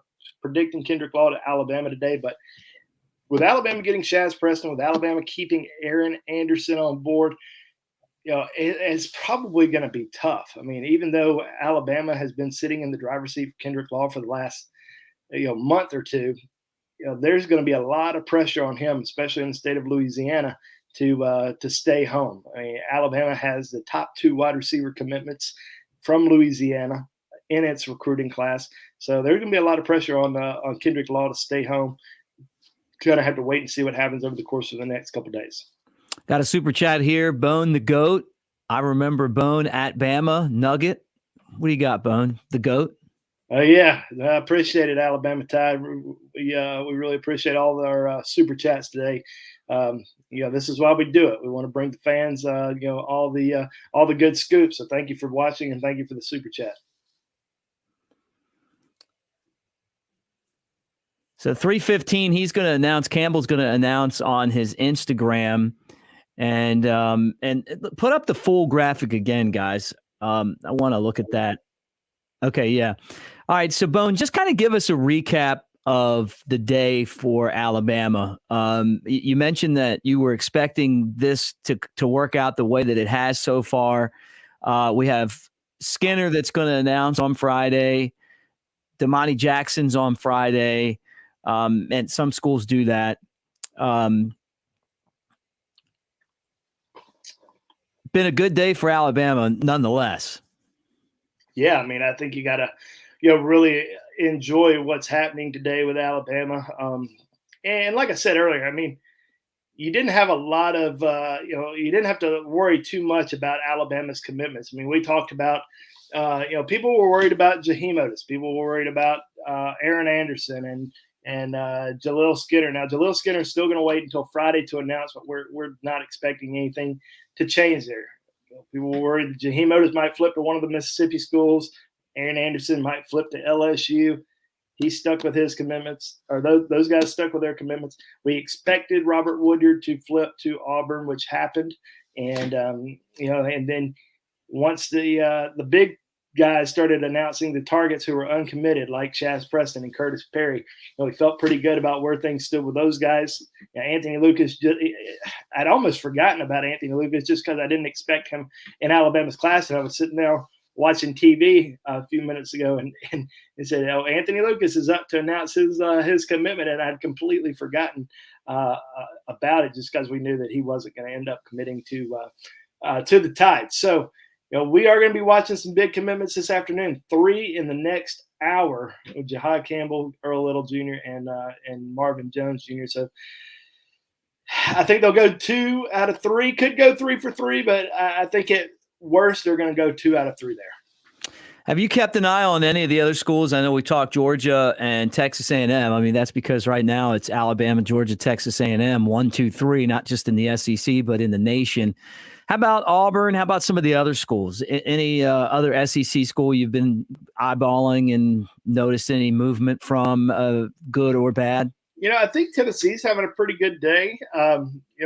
Auburn's doing all right. I hadn't really seen a ton of action down on the Bayou. Obviously, Texas A&M, getting a big commitment today from Anthony Lucas, and then Jake Johnson, tight end, that was formerly committed to LSU before he backed off that decision. So yeah, I mean the Aggies are having a great day. The biggest thing about a lot of these schools, and I've explained it already, is keeping the guys that you have on board that you really want to keep. And there wasn't a lot of worry with most of these guys going down the home stretch, but. And we kept telling everybody there's nothing to worry about with Jihaad, but it just kept coming out that Ole Miss or Mississippi State, they were going to flip him. Ole Miss, before his official visit to Alabama this past weekend, Ole Miss was really confident that he was going to flip. We just never felt that way. We always felt like he was solid with Alabama. Even though he didn't trip to Tuscaloosa during the season, we'd always heard that he was very solid regardless, and he proved that today. Aaron Anderson, there was probably a little bit of nervousness at the 12th hour, just because LSU was really coming on strong for him. New Orleans native, was formerly committed to the Tigers. Brian Kelly, Frank Wilson, really went after him pretty hard the last week. Tried to get him on campus for an official visit this weekend. He said no thanks and stuck with Alabama. And then, Jaleel Skinner, that's another guy that took an official visit to Miami last week and is going to wait until Friday to announce. But I don't think there's anything to worry about with Jaleel Skinner. He's going to sign with Alabama. It's amazing how many SEC schools are at the top of the list for recruiting, which is something that we have kind of grown accustomed to, and we were just scrolling through it. But you got Alabama, Georgia, and Texas A&M, 1, 2, 3. You roll down, keep going, guys. You got Tennessee at number 10. That's obviously a surprise. Kentucky at number 11. Mike Stoops doing a great job. Sam Pittman at Arkansas at number 12. Auburn at number 14. Mississippi State right behind them at 15. Keep rolling. Missouri. How about Missouri and South Carolina ahead of Ole Miss right now? Missouri at 20 and South Carolina at 21. And then Ole Miss at 23. This LSU at 25, I guess just because of a coaching change, makes sense. But Ole Miss had a couple of receivers decommit, less than a month ago. And you're talking about one of the best recruiters I would think out there in Lane Kiffin. But this recruiting class has been less than stellar today, at least on this top 25. I wouldn't expect Ole Miss fans to be really excited. I mean, you do have some 4-stars in there, but it almost looks like an old Alabama Mike Shula recruiting class. I mean, there was never a 5-star in those Shula classes. You had a few 4-stars. You got Alabama fans get excited about a 4-star too. But yeah, there wasn't a lot of excitement there. But I'm gonna go. We got a big commitment coming up here in about 3:15 with Jihaad Campbell announcing his decision between Alabama and Texas A&M. So we'll go cover that. You guys hang out and have some fun here. All right, Bone, great stuff. Andrew Bone, Kyle Henderson jumping back on, Bone jumping off. Guys, like and subscribe. Give us a thumbs up.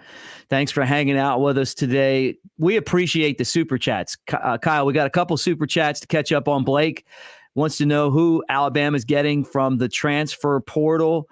I don't know that that's something that we kind of know today. I mean, the running back out of Georgia Tech's kind of been the guy that's been that smoke's been coming off of, but unless I'm missing something. No, I was trying to get to his to where we could have some graphics. So this is the player that everybody's watching right now.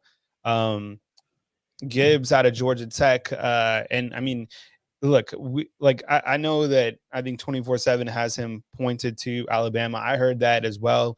A couple weeks ago that he would be somehow announcing to Alabama as a transfer. He's not immediately eligible. I'm sure Alabama would want him to be ready for the playoffs. But this is a player that I think could fit in really nicely with the Alabama Crimson Tide. You look at kind of the production that he did at Georgia Tech, considering it's at Georgia Tech, and I think he was a second-team All-American as well.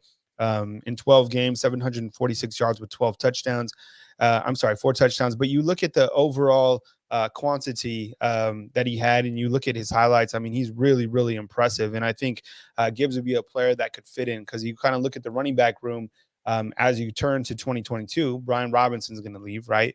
So then you have Jace McClellan, you have Roydell Williams, you have Trey Sanders. And look, each of those guys I'm very high on, and I'm sure you guys are too. Same with Kamar Wheaton. But 3 out of those 4 guys, really all 4 of those guys suffered injuries, right? So like, what is the real health status? And let's go ahead and put that banner on because Jihaad Campbell is about to announce here at 3:15. And if he does choose Alabama, we will have a video. But someone asked about the transfer portal, and we're talking about Gibbs. So 3:15 is basically the time that we're aiming for. And then 3:40, Marvin Jones and Earl Little will also make their announcement. So that's kind of what we're tracking. Then we have Nick Saban on at 4 o'clock. So we've been streaming for 7 hours and 4 minutes, if you can believe that. And the staff has done a great job. I mean, the guys behind the scenes, Mick, Bone, Trey Yanity, and Chris Daughtry as well, our producers have done stellar throughout the day. So big round of applause for those guys on the back end. But this is one of the guys that I'm looking at as a transfer guy. Other than that, I'm interested to see, who else Alabama is to add. If we can get the graphic up on the big board, I'd appreciate that. But I think that, they're going to figure out where their needs are after this signing day. And I think that there certainly is going to be a couple transfers that are going to be added. I love the transfer portal. I think that Nick Saban is going to get the right players to fit in at the program. I don't know. I'm curious to see what you think inside the comment box. Out of the players that have entered the transfer portal, who would you like to see rolling with the Tide in 2022? Mick, are there any names that jump out? Look, I don't know. We've just talked about Butte from LSU. I don't know if that would happen. I honestly, Tank Bigsby's been rumored to be going out for a long time. And I think Auburn's had to work really hard to keep him in. But I think it would just be funny to see Tank Bigsby beating Auburn in the Iron Bowl if that happened, if he does decide to transfer. And I saw the super chat as well. I'll read it, Kyle, and then you tell me what you think, right? When other teams negatively recruit against Saban these days, what do they say? What can they say? Man. This might be the best question, because how do you what is there to say? Look, Mick, I always talk to Mick about this. Since I've been here, it's been 5 years. I'm not saying it's all because of me, but I haven't seen anything go wrong with the program. Seriously. I mean, if Alabama beats Cincinnati, I'll have been here and covered 4 national title games and 1 Citrus Bowl. I mean, that's pretty good. 2 Heisman Trophy winners, countless All-Americans, countless first-round draft picks. I don't know. You might not even talk about Alabama. Although today, and we got a big super chat. Look at that. Yeah, $77 from Michael C. What's up? That is awesome, dude. Thank you. Yeah, that's crazy. You guys have been on for 7 hours. Here's double up, 7 to 7. Yeah, you know what? This is kind of a labor of love. I think all the people that we work with and the people that I hire with on BamaInsider, they have to have that passion and the right state of mind and be in that right psychological disposition. Sound like Saban, right? To be able to work at BamaInsider, because I think it's a special breed that has to be a part of the team. We had meetings going into this days, and now I consider us now in the fourth quarter, right? Because you're at 3:10, we're inching to 3:15 for the next commitment, and then 3:40, and then 4 p.m. How are we going to finish out? How are you going to finish out? And I think it starts right here. But back to the big board. When you look at it, unofficial assistant, we appreciate you. Honorary Oos, always taking care of us, man. We really appreciate everyone to go check out unofficial assistant. You guys know his YouTube channel.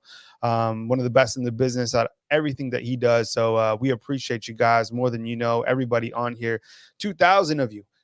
2,000 is bigger than some small towns. Bailey started watching because Kyle, but love the staff. Hey, Bailey, I appreciate you. Thank you so much. Staff is good, man. Staff makes me. As we look at the big board right here, man, I love all the check marks. Looks good. And on the right with the key targets, you picked up Khurtiss Perry and Shazz Preston, 2 big additions to this class. And then as you can see under the miscellaneous signing notes, you got Campbell, Little Jr., Nick Saban's press conference at 4, and then Kobe Prentice. I guess he's announcing tonight at 7 p.m. So that's kind of where we are. Mick, it's been a fun day, man. You still feeling fresh? You feeling good?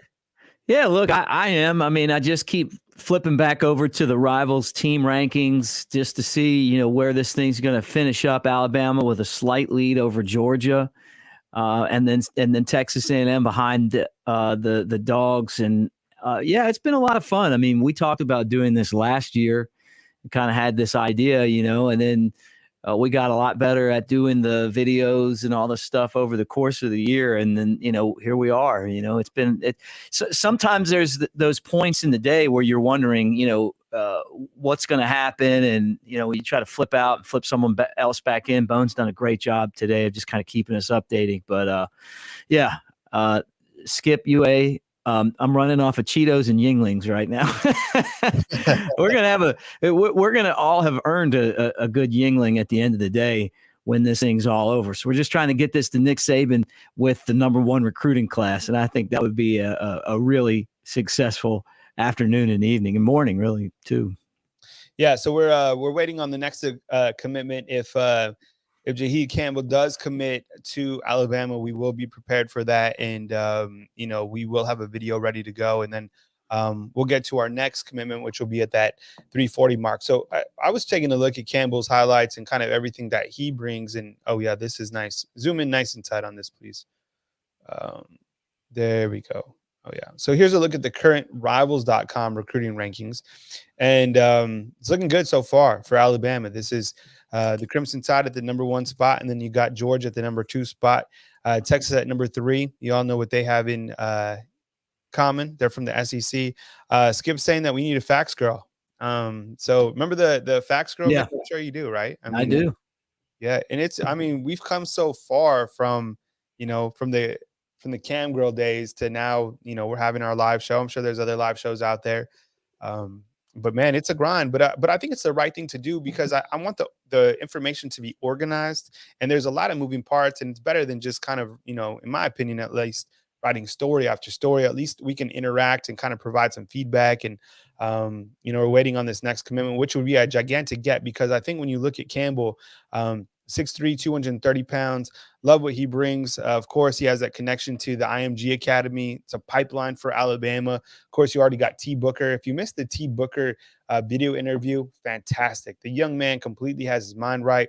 Really enjoyed listening to him and Ty Simpson. I think Sean Murphy. Those are some great interviews today that Andrew Bone collected and he put those on BamaInsider. And I think they really give you a good connection and a better understanding of the type of players that Alabama is getting. And it's Alabama wants, these players to come in, have their mind right. And it's just like, you saw the Ty Simpson interview I don't know. Did you watch the Booker interview yet, Mick? I saw Ty Simpson. I don't remember if I saw Booker or not. Yeah, no, you definitely got to check that out. I was blown away. And the thing is, he's like, the theme that a lot of guys have said, even Dayne Shor, is like, I'm coming to work. I'm coming, to get this going, and I'm coming to be prepared and to try to start and to try to compete. I love the mindset. A lot of people saying that Campbell is live on Instagram. So it's closer to 3:15, and we're kind of waiting these 2 minutes. We're going to be on pins and needles as Campbell could be the next to commit and sign to the Alabama Crimson Tide. It's a lot of fun, man. It's like, it's like election night, watching all of the results come in from around the country, right? This is, National Signing Day, and it's been something that Nick Saban has been able to master.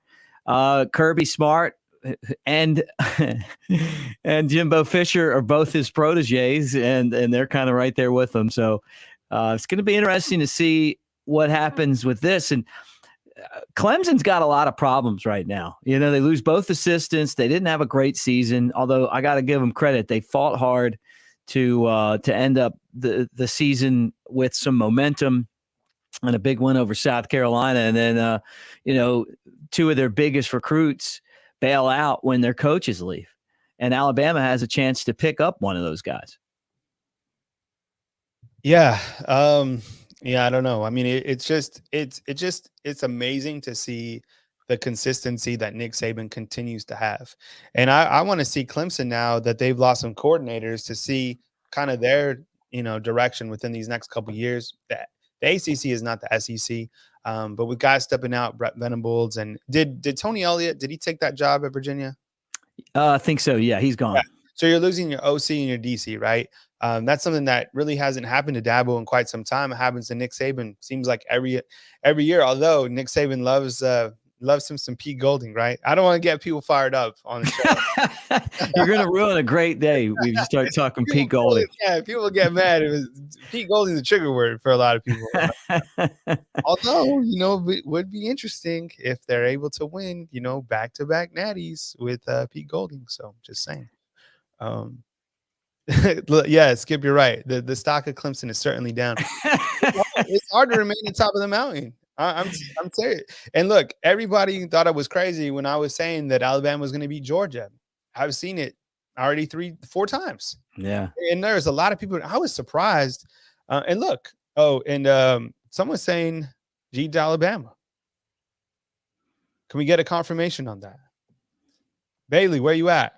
If Bones not around, it's Bailey. Oh, this is so funny. Let's see. Okay. He hasn't said that. Okay, we have our producer on it. Oh, Chris Daughtry. He got you. Somebody tried to punk us. Yeah. I'm not waiting until we get confirmation on this.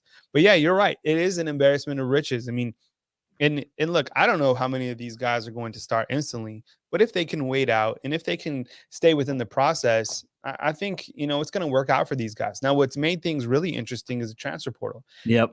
I can't tell you that we've been talking about all these prospects coming in. The one name that has continued to be talked about in this chat is a Jihaad. That's it. And people are like, where is he? What's the deal? I know a lot of people just like to talk about him. Could it be, just a talent thing? I get it. People want specific players to play automatically. That's not the case at Alabama. Like, in order to play at Alabama, you have to be NFL ready.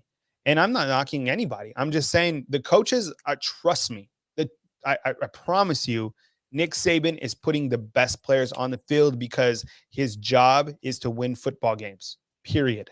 Bill O'Brien's job is to win football games. Pete Golding, same for him. If those guys do not win football games, the best players on the field, guess what? Even at Alabama, those guys will be fired. Right. Saban will make changes. I promise you. So it's the best players are seeing the field. And I know a lot of you are probably frustrated, depending on, so Campbell is in. There it is. It's official. Campbell signs with Alabama. Bone was right. And that's just going to make Alabama's total go up. But Nick Saban is so good at pouncing on opportunities when coaching changes happen. He's he sits back in the weeds and waits. And then when he has an opportunity to pounce, he does it. And another big get for Alabama. Yeah, Monster News. Give me 1 second real quick while I dress some stuff up on social media. So Alabama ends up with Campbell and another big defensive player for the Crimson Tide. They go back into Florida again and grab someone else. It's been another just amazing day for the Crimson Tide in the team rankings. They are already number one ahead of Georgia and Texas A&M. The depth of the class has been amazing. And here we go. Someone that can come in and make tackles and probably fight for playing time relatively early in his Crimson Tide career. Yeah, Trey, do we have the Campbell video ready to go? If it is, go ahead and post it up. I think we have a Campbell video. Should be shortly ready to go. If you can't get it up, I have it ready as well. So waiting on a video. IMG Academy, right Jihaad Campbell has signed with the Crimson Tide in this 2022 class. Thank you guys for joining us on this early signing day. Here with Andrew Brown to break it down now. The 4-star, 6'3", 230 pounds, another big addition for this class. Talk about kind of his skill set, what he's going to bring to Tuscaloosa, and what kind of led him to make this decision to sign with Alabama. Yeah, this is how crazy recruiting is. I mean, we weren't talking about Jihaad Campbell a week ago. I mean, Alabama ends up going down to IMG Academy last week, visiting some of their top commitments, and they end up visiting Jihaad Campbell and inviting him for an official visit to Alabama this past weekend. Well, he ends up coming up to Tuscaloosa, but he only spent 1 day at Alabama. He was going to Texas A&M for the weekend, so ended up going to Alabama on Friday. He spent 2 days at College Station, so he was at College Station on Saturday and Sunday. But the visit to Alabama was just enough for Alabama to win over his recruitment. Spent a lot of time with the Alabama coaching staff on Friday night. Also spent a lot of time with Jeremiah Alexander, Alabama 5-star linebacker signee. I mean, this was a guy that has been committed to Alabama for a long time. And when Campbell came on campus, it was almost like his official visit host, even though Campbell didn't have host. He was really hosted by Jeremiah Alexander, just recruiting him, showing him the ropes, telling him all about the Crimson Tide. But this is a very intriguing prospect. He's originally from New Jersey, moved down to IMG Academy to play the senior season, and really had a great season down there. I think he had about 7 sacks. He's a guy who rushes off the edge, can play as a will linebacker. And I think he's got a chance to really be a really good player down at Alabama. We've seen just so many different players come from IMG Academy who've had a lot of success at Alabama, and this is one of the best players at IMG, and certainly somebody that can come in and make a big impact.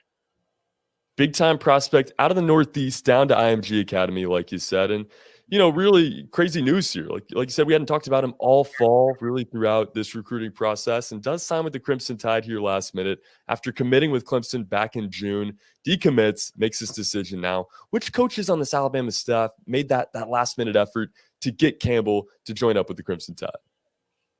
Well, I think you got to go with Coach Saban and Pete Golding. He decommitted from Clemson last week, so there wasn't a lot of time to really recruit him. I mean, Alabama they expressed a little bit of interest early on in his recruitment, but then he ends up committing to Clemson. Well, Clemson, they don't really allow their commitments to take visits or really talk much to other college coaches. It's hard to keep kids from talking to coaches, but if a kid does visit, they end up kind of shutting things down there. But I think with Pete Golding and Nick Saban spending a lot of time recruiting him during his quick trip to Tuscaloosa last week, and also spending a little bit of time with him last Friday at IMG Academy, I think that certainly helped out a lot. And in the end, he felt like Alabama was the best place for him. I mean, it came down to Alabama and Texas A&M after he decommitted from Clemson, and Alabama just decided to push really hard. And sometimes it doesn't always work like that. I mean, you recruit so many different guys throughout the process, and you recruit them all the way up until the end. It's very rare that some of these guys kind of pop up last minute and they're available. Get them on campus and you say, "Hey, this is a guy that we would love to add to our team, and we got a spot for him." And, hey, it worked out well for Alabama. Oh, it certainly did. I mean, like you said, kind of a pop-up last-minute nice surprise here on early signing day. But Jihaad Campbell, the 4-star outside linebacker, does sign with the Crimson Tide. Guys, for all the latest coverage on this early signing day, go to BamaInsider.com. Check out stuff from Andrew Bone, Tony Tsoukalis, everything breaking this stuff down on our YouTube page as well. Hit that like button, subscribe to the channel, as we're going to keep it rolling here on early signing day 2021. All right. So we go from one commitment, and now we're on a commitment watch for potentially 2 more. As up next, you got Earl Little Jr. and Marvin Jones Jr. Making their announcements at 2 juniors. Wow. I like that. Junior and junior. Are you a junior, Kyle? Yeah. So and Earl Little is he's a Miami legacy. Oh, there we go. There's the big board. Look at that. Look at the big board. Beautiful. Let's Minimize that banner at the bottom. Okay, so let's run through it one more time. My goodness, there's a lot of check marks. Okay, so we can take out the signing day miscellaneous notes and take away Campbell because he already committed, and then bump up Earl Little and then add Marvin Jones Jr. as well. Each of those guys committing at 340. So let's update on the graphic. Starting on your left of this video, the committed prospects: Aaron Anderson, Amari Niblack, Antonio Kite, Dayne Shor, Elijah Brown, Elijah Pritchett, Emmanuel Henderson, Isaiah Bond, Isaiah Hastings, Jaheim Otis, Jake Pope, Jamarion Miller, Jeremiah Alexander, Shawn Murphy, Trequon Fegans, Tyler Booker, Ty Simpson. No, you guys can pepper bone about Walter Bob when he gets back on at 350. Jaleel Skinner will sign on Friday with Alabama. Damani Jackson up at the top right. He will be announcing on Friday. Earl Little and Ernest Green. We could probably take Ernest Green out there off the top of that graphic as well. Probably same with Kendrick Law. And that's kind of, those are the remaining targets. And that's kind of where we stand as we hit the 3:30 mark, and we've been streaming for 7 hours and 24 minutes as we get to the break. Unbelievable. All right, so game plan wise, we got Nick Saban coming up at 4 o'clock. And then when Nick Saban's done, are we coming back on, or is that it for tonight? And then we obviously update everything once we find out what happens with Prentice at 7 o'clock, and then whatever happens tomorrow. Okay, so we just hold on, Mick. We just got Kobe Prentice in, so let's make sure we also got Kobe Prentice. He has just signed his official it doesn't sound Mick. We can't even get him in there fast enough. We are eating dinner here. Okay, let's get Bone on to talk about Kobe Prentice. We saw Prentice's highlights, but let's bring on Bone. Bone, are you ready? Give us a thumbs up or blink 5 times. Whatever you want to do. It doesn't look like Bone is blinking. Bone, are you ready to go? He looks nervous. Okay, there's our okay, Bone said don't bring me in. Not yet. Okay, so here's kind of a look at everything. Let's I do have since Kobe Prentice has just officially signed, I have a great breakdown of Trey Yanity and Bone talking about Kobe Prentice. Here is that video starting now. Big signing, this one in the state of Alabama. Kobe Prentice out of Calera High School, adding to this wide receiver group in the 2022 class. This is a player I saw in game this season, absolutely dominate. Really special player here. What do we need to know about Prentice and his commitment process? And he's awesome. I mean, that's all you need to know. Yeah, I remember a few years ago, one of the a former coach on the Alabama staff told me about this guy that came down to Tuscaloosa and was one of the most electric football players they'd ever seen in a football camp. And that was, I'm going to say it right. You guys are not going to think it's right, but it's right. Jalen Waddell. It's not Waddle. It's Waddell. And that was who Alabama was so excited about and thought he was one of the best slot wide receivers that had ever come through camp. Well, I hadn't, obviously they've brought in a lot of talented players, but when they saw Kobe Prentice, they were just, mesmerized by him. They thought he was, not only one of the best players in the state of Alabama, they thought he was one of the best players in the country. Extended him an offer. Now, they kind of screwed up a little bit because they had told, I think, Freddie Rhodes, Alabama's defensive line coach, had told him he had an offer, but he didn't have a chance to sit down and talk to Coach Saban during his camp. So Kobe didn't think that he had an actual offer, so he ends up committing to Maryland. And then Alabama saw that and said, hey, why'd you commit to Maryland? You have an offer from us. And I think that kind of surprised him. He didn't know that he had an actual offer from Alabama. So he took a few weeks. He didn't want to disrespect Maryland, but this is a diehard Alabama fan and always wanted to play for Alabama. So it's kind of an easy decision for him. But, he had 1,200 yards receiving during his over 1,200 yards receiving during his senior season, 19 touchdowns, and definitely one of the most explosive football players in the country. Like you said, Trey, you got a chance to see him during the football season, and he is just a spectacular player. I think he's got a chance to contribute early in Alabama's offense, and I know Alabama is tickled to death about getting him on campus here in the future. He was a 3-star that flipped from Maryland. So anytime you see a 3-star recruit that flips from Maryland, Alabama fans are questioning what's going on. But once they finally started watching his highlights and seeing how he was doing during the football season, I think Alabama fans started to get really excited. And you see he ends up finishing in the top 100, and it was warranted. There was no doubt he was a top 100 type player, in my opinion. And I still think he can go even higher. I think there's some guys that are rated ahead of him that, in my opinion, he's better than. And I think he's going to have a chance to really be a big contributor in this Alabama offense here in the future, and definitely somebody that everybody's going to be talking about down the road. So Kobe Prentice, definitely one of the best players, not only in this class, but in the entire country. Yeah, no doubt about it. And give me a 2-star from Wyoming, honestly. The kid's got it. I love the comparison with Jalen Waddle. Very similar tools, the speed, the athletic ability, the hops, everything is there with Kobe Prentice. And, this is a guy that I could maybe see slotting in right away. Do you think he could maybe be a starter wide receiver immediately at Alabama? I think he's going to be able to contribute earlier. Now, in terms of being a starter, it's always hard to do, especially for a freshman, regardless of how talented you are. I mean, we saw this in, this year's class, the 2021 class.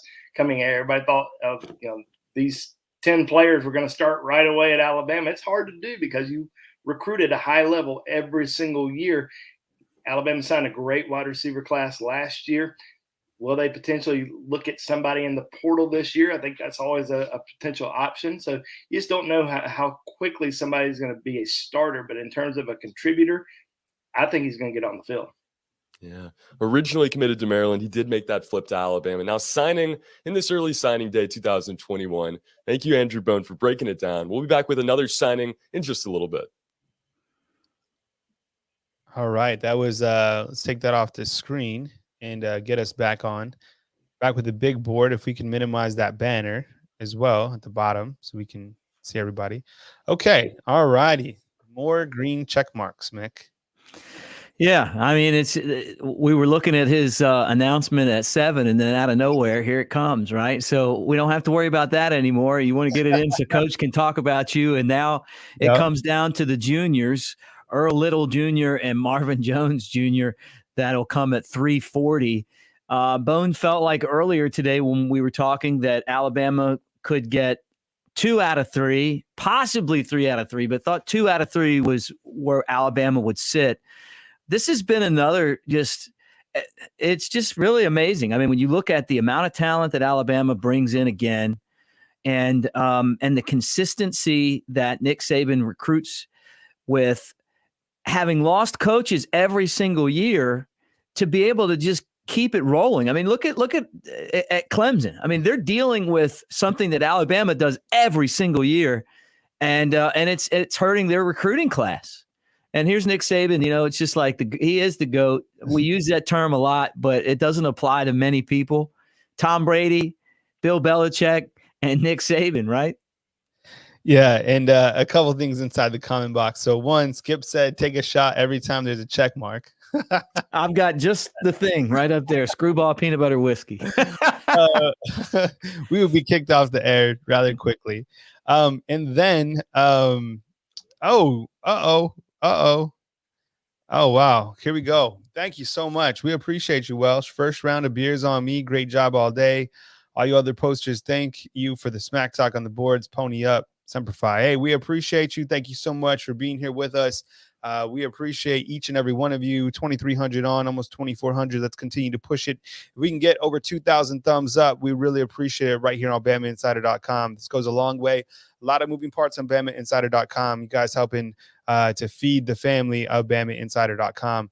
Another thing someone said was crimson check marks. Now, look, these check marks, literally, the way that our graphics are set up, we literally use the emojicon from like the iPhone. I don't know if there might be a better way to do it. Literally, like, I don't think you can change those check marks. So the stuff going on behind the scenes, I'm surprised we're able to pull it off, to be honest. So that's kind of the update on the check marks. I thought we had Bone on, and then Bone left, but Bone should be back. We're closer to 340. I have to go now because I have to get ready for Nick Saban. So look, this is the game plan moving forward. Okay. And this is for everybody. This is for Mick. This is for Trey. This is for Chris behind the show. Okay. So look, I'm going to quarterback the rest of the next hour. Here we go. Okay. So it's 3:35 Central Time. So we are waiting for Earl Little Jr. and Marvin Jones Jr. to commit. If each of those prospects, they do commit, we will have videos of each of those prospects posted here. Trey Yanity will take care of that. Kyle Henderson will go and he will take care of the Nick Saban press conference. I'll be on there with Tony Sukalis. We'll upload that. Make sure you hit the thumbs up, like, and subscribe so you know when we drop the Nick Saban press conference, and we'll also push that out to social media. Following that, we will have Andrew Bone come back and recap signing day with Mick Gillispie, talk about what we learned, biggest takeaways from signing day, and kind of preview the remaining guys, remaining targets or kind of needs as we go into the middle of December. Remember, Alabama football starts practice on Thursday, December 16th, and we'll have coverage for you leading up to that game against the Cotton Bowl. Trey and Tony both going out to Dallas, Texas, and then depending on that, we'll see about sending staff out to Indianapolis if Alabama is able to beat Cincinnati. Thank you so much for joining us today. I'm going to step away. Mick will continue to fly the ship. It should be at 3:40 here any minute, getting ready. Mick, you good with everything? You can steer the ship? Okay, Let's do it. You guys continue to hang on. 7 hours, 34 minutes. I'll be back with the Nick Saban press conference. Sounds like a plan, and we'll continue to roll right here on Bama Insider.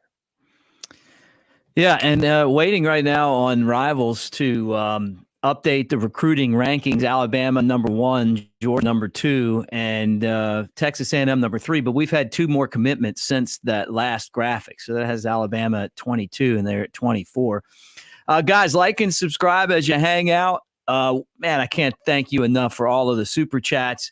It's been a long, long day, but we're still getting after it, and we appreciate it. And again, at 3:40, which is coming up here momentarily, we'll have Earl Little Jr. and Marvin Jones to take a look at. But there are the rankings at last look. Bama #1, Georgia #2, Texas A&M #3. So 3 SEC schools are at the top of the mountain. Texas A&M, obviously trying to flex their muscle and get into that conversation. And maybe they've, for this year anyway, they have replaced LSU, who's normally in the top 5 in recruiting. And that was something that Ed Orgeron did well. But, he's gone now. Brian Kelly in there. We talked about Brian Kelly a little bit. And, LSU, obviously Brian Kelly hasn't been the coach that long. They're down in the 20s right now. All right, so here's the first one. Marvin Jones Jr., the legacy at Miami, signs with Georgia. So that's a big get for Georgia. Andrew Bone felt like that one was probably leaning towards Georgia. He told us that earlier today. And Marvin Jones Jr. goes to Georgia, and he'll join the Bulldogs. Kirby, a great recruiter. And, as you can see there, they've got 4 5-star recruits. Now, those recruiting rankings could change. We've talked about Ty Simpson probably will end up being a 5-star as well. So you can take Marvin Jones Jr. off. So now we're waiting on Earl Little Jr. to make his announcement. And then after that, the next thing up would be the Nick Saban press conference. We also were thinking about throwing this up here as well. Say if neither one of those guys goes to Alabama, playing the Tyler Booker video. Really good talk with Booker. He's going to be a huge part of the Crimson Tide program moving forward, and just an exciting player, really intelligent guy, an offensive player, offensive lineman that committed to Alabama earlier today. And Kyle asked me if I had saw it, and I actually did see it. It was great. We played it earlier today, but for those of you that didn't get a chance to see it, he's the reason why Alabama wins championships. Not just the fact that he can play football, but you can just tell listening to him talk that he's a really smart guy and that he's going to contribute in more than, just out on the football field at the capstone. Be a great guy to have on campus. And you want to have that mix of intelligence and also athletic ability. And when you can pick the best of the best, you have the opportunity to do that. So that's where we are right now, waiting on that next person to pop in there. But it's been another amazing class for Nick Saban and the Crimson Tide. No real big surprises. I guess the first one was that Elijah Pritchett early in the day sent his letter into the Crimson Tide. There was a thought maybe he wasn't going to come, but obviously he did. And, we're waiting on one more guy today. And then we've got Jaleel Skinner and Damani Jackson tomorrow. And then who knows what happens in the transfer portal. But we just, we got 2,500 of you guys with us right now. Thumbs up. Please give us a thumbs up. Subscribe. For all of you guys that have hit us with super chats, first round of beer, dinner, and all that stuff, man, we can't thank you enough. I mean, this is, it's obviously a career. And when you get that, that little extra cash, it makes such a big difference when you're, here all day doing something that you don't normally do. But once a year, it's like the Super Bowl. We're going to give you around the clock coverage that started this morning at like 8:00. We were on the air doing this, and then waiting on Coach Nick Saban, which is coming up here momentarily. So any second now, we should know about Earl Little Jr. Eventually, Andrew Bone and I will get back together to recap the entire day. And yeah, I mean, I guess we're just waiting. You know, I see some of you guys are saying that Earl's about to pick. This is exciting. If Earl picks Alabama, we're going to tell you more about them, show you some highlights, and hopefully he throws that crimson hat on. Some of the greatest, I had to tell you, some of the greatest announcements happened like early, and I don't even know if they do it as like they used to. You know, like here's a guy that has puts the Alabama hat on, maybe a houndstooth hat. You know, like make it fun. Like sometimes they'll put one hat on and switch. And I'm seeing right now that, and we'll confirm this, but it looks like in the comment section, some Roll Tides are up. Yep, and there it is.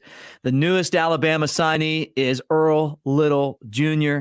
Trey and Chris, when you're ready, throw the video up. Let's learn a little bit more about Earl Little Jr., another big-time prospect coming to Alabama. And I think that's going to be it for today. We have our next signing of the day, another 4-star. This one, Earl Little Jr., cornerback, and another big signing in this class. A guy that we've talked about a lot throughout our recruiting shows this fall, and a guy that is another really exciting commitment for the Crimson Tide. What was his final factor in choosing Alabama? Talk about the other schools involved in this race and what kind of skill set he's going to bring to Tuscaloosa.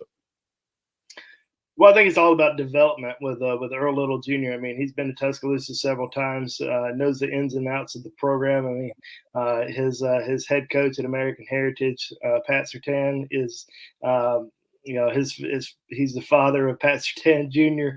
or the second, and this is a guy that knows everything about Alabama and has been recruited by the Crimson Tide for such a long time.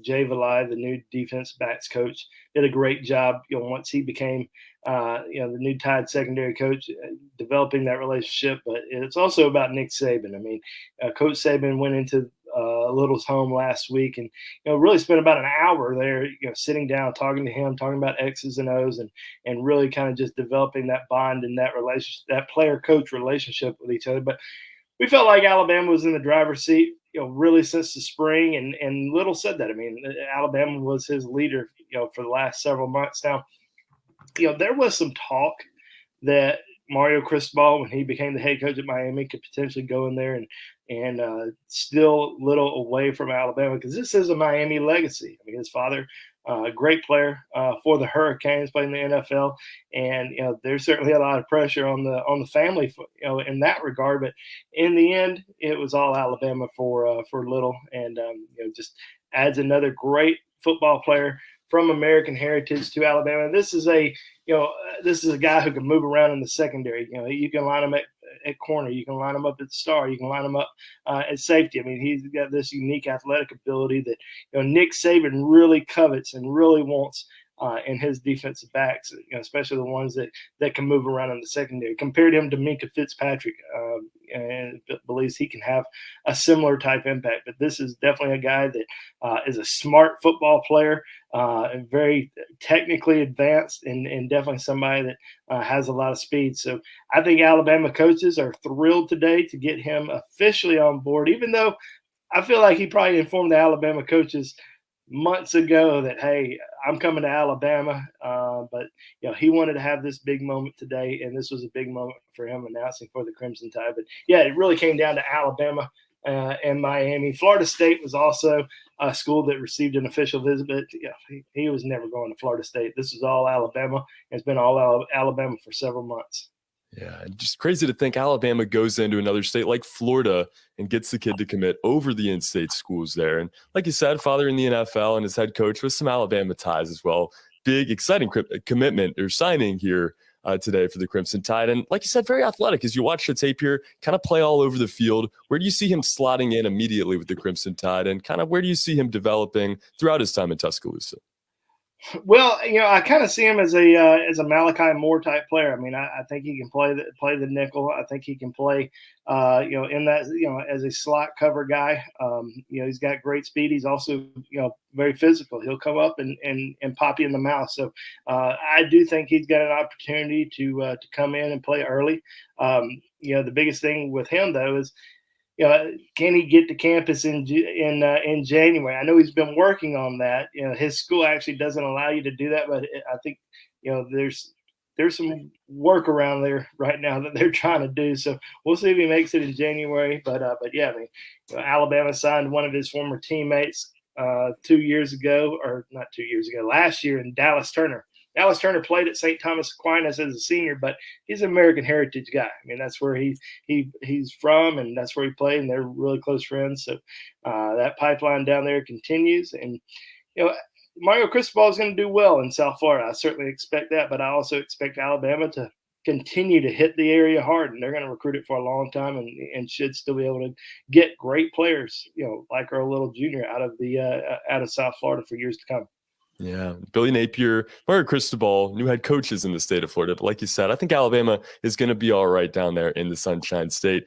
Big time signing today as we keep it going here on Bama Insider. Guys, go find Andrew on Twitter at AndrewJBone and check out the rest of his work on BamaInsider.com. Don't forget to check out the rest of our YouTube page. Hit that like button as we continue with full coverage on this early signing day 2021. All right, nice work, Trey Anity and Andrew Bone. And Earl Little Jr., actually the legacy from Miami, comes to Alabama. So I kind of got him and Marvin Jones Jr. Mixed up. But look, Alabama's class isn't mixed up. It is on fire now. And the next thing we're going to do is hear from Coach Nick Saban. So 15 minutes before Coach Saban speaks, and you look at this class right here, just about filled out, waiting on Friday, with Jaleel Skinner and Damani Jackson. And that's it. Unless something happens between now and then. But Nick Saban at 4:00 is going to have a lot of good things to talk about here. And it's going to be interesting to see what he's got to say. And he can officially, once he gets those letters, talk about all of these players that have signed. Now, Shamar James, another one. I don't know what the status of James is. That's a question for Andrew Bone. Andrew Bone and I will get back together after Coach Saban speaks. So what we'll do is when Coach Saban talks at 4:00, we'll get back on and do our little wrap up on a day that has seen us so far at 7 hours and 46 minutes. Now, guys, we talked about this before. Just some of the real class guys that are going to be part of this class and help Alabama. And one of those guys is Tyler Booker. So we're going to play some of the Tyler Booker interview, and then we'll jump back on before Nick Saban talks at 4:00. So I guess that's the game plan that we kind of laid out. And then after that, Andrew Bone will be back with me, and we'll kind of recap everything that we've seen today. But, just another huge day. Yeah, they didn't get Marvin Jones Jr., but they get Earl Little Jr., and Alabama is right now still number one in the Rivals 2022 recruiting rankings. Now, they're a little bit slow getting everyone up there that Alabama has, but just looked at it, and I guess we can even throw that up there for you guys if you want. But still haven't calculated everyone yet. But number one, started the day with Georgia as the expectation to win the recruiting national championship, and then Alabama was second and Texas A&M third. And so far, and I mean, there's still time to go, still guys to sign. But, when Nick Saban talks at 4:00, most likely Alabama is going to be the team at the top of the list. So really just another tremendous day as the Crimson Tide continue to roll. And Kyle's telling me, nope, Bone's about to jump on now. So perfect. Yeah. So when Bone jumps on, we'll keep it right here. And talk a little bit with Andrew Bone, his expectations about the about this class. And Bone was right. He said, I think they're going to get 2 out of 3 of those guys. He was right. When Earl Little Jr. decided to come to the Crimson Tide, Campbell, the linebacker to Alabama, another big day in the state of Florida for Alabama. Louisiana, again, Alabama able to go in there with Nick Saban. Nick Saban has never given up Louisiana as a recruiting hotbed. He was the coach at LSU. He left for Miami. You guys all know about that. And when he came back to college that first year, he used to talk glowingly about Louisiana, but the fans there, they were pretty upset with him. It became a huge rivalry, maybe the biggest in college football there for about a 10-year period, maybe even longer, including a national championship when the two teams played. And Alabama just continues to absolutely destroy recruiting in Louisiana. And talking about destroying recruiting, here's the guru himself. He's been described as the GOAT of recruiting by some of our fans today. Andrew Bone, man, you were right. 2 out of 3 came Alabama's way. Yeah, I think the biggest thing with Marvin Jones was, as he alluded to, playing time, the ability to play early in Athens. I don't think that was that was any surprise once he was talking about that Georgia was going to be the pick. So Alabama took its shot. They were talking to him late in the process, really trying to sell him on the program, the ability to develop and make a big impact. But I think Marvin Jones Jr. saw what Alabama has. Not saying he was scared, not at all. I think he's a little player. You see, people always misconstrue that. When I say you look at who's ahead, but you got Dallas Turner, you got Will Anderson, you got a lot of edge guys that were signed by Alabama, even though he's rated as a defensive end. This is an edge guy. This is an outside linebacker, jack linebacker that Alabama recruited at the position. And, Jeremiah Alexander, 5-star, number 4 overall player in the country, recruited to play that jack linebacker position as well. So you can never have enough pass rushers. And that's why Alabama went after Marvin Jones Jr. But at the end of the day, Alabama does have a deep, young core of pass rushers, and Georgia's team really needed some additions there. And I think he saw that. I think his family saw that, and that's why he chose Georgia today. But I think it was still a pretty good day for Alabama. I mean, you get Earl Little Jr., which we've been expecting him to commit to Alabama for such a long time. Everybody was wondering, why is he holding out? And all these different people in Florida reaching out saying, well, he's holding out because he doesn't have a committable offer from Alabama. Alabama's not really recruiting him. Somebody asked me that a couple of days ago, and I said, yeah, Coach Saban just goes into a guy's home and spends 2 hours with him just because he doesn't want him as a part of its right. Class. So, it's a great day for Alabama. You add 4 commitments. And then you hold on to your big commitments. I think that's the biggest thing. Big part of it. Let me ask you this, Bone. A couple of names on the list that don't have check marks. Give us an update on them. The 5-star linebacker, Shamar James, and then the 3-star defensive end, Walter Bobb.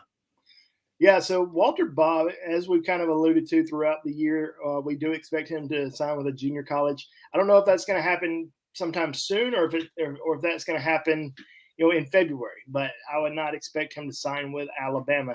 You have Jaleel Skinner. Like we said, everyone I believe has signed with Alabama. I'm not saying Jaleel Skinner has, but everyone pretty much signed with Alabama today at 7 a.m. in the morning. And so there's no surprises. Alabama doesn't like surprises, and even though these guys don't sign until late in the day, or maybe wait a few days, Alabama doesn't like surprises. So they get all these guys to sign, and when they have their signing day ceremonies or whatever it may be, then they'll announce it. Jaleel Skinner's having his signing day ceremony on Friday. I'm not worried at all that he's going to flip to Miami. I think he's 100% signing with Alabama on Friday. So you have your key targets that are still remaining. Alabama's racked up 4 of those guys today. You have Damani Jackson that's going to announce his commitment on Friday, which we've said we expect him to stay home, go to USC. Then Shamar James. We've talked about Shamar for a long time, but in the end, I do believe it's down to Georgia and Florida for him. Mm. And there's a lot of talk here in the late hours that Florida is making a serious move for him. And Kamari Wilson, big time safety out of IMG Academy, announced for Florida earlier, which was a big stunner for Georgia fans because he was a Georgia lean kind of throughout the process. I mean, that was one of the guys. It's kind of like if Earl Little Jr. would have announced for another school today. Kamari Wilson was considered a Georgia lean for the last 6 months, and then everything's kind of started to turn over the course of the last 6 hours today. And Billy Napier, man, what a big win for him this late in the process. Maybe even get Shamar James today, but don't expect Shamar James for Alabama. I think Alabama's day today is finished. Now we kind of go to Friday and see what happens with Kendrick Law. Kendrick Law, Rivals 100 athlete from Louisiana, going to be announcing his commitment on Friday. Alabama, LSU, Texas, all still in it, but I do think it comes down between Alabama and LSU. Alabama's been the leader for the last little bit, but after signing a couple of the best prospects at the position in Louisiana on Wednesday, there's going to be a lot of pressure on him and a lot of people trying to get him to sign with LSU this week. And keep in mind, everybody says it's a dead period, and I talked about this earlier, but it's a dead period in terms of you can't visit campus and college coaches can't visit you. College coaches can talk to you on the phone.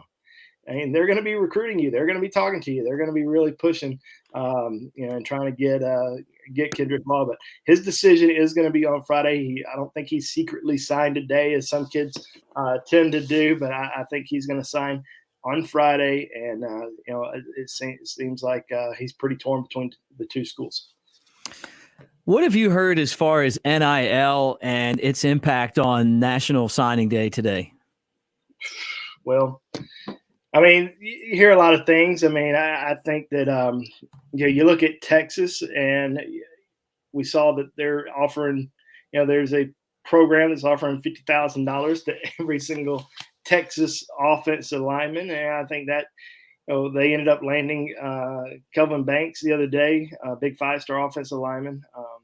There's been a lot of other talk about, why Travis Hunter ended up going to Jackson State. I was about to say Jacksonville State.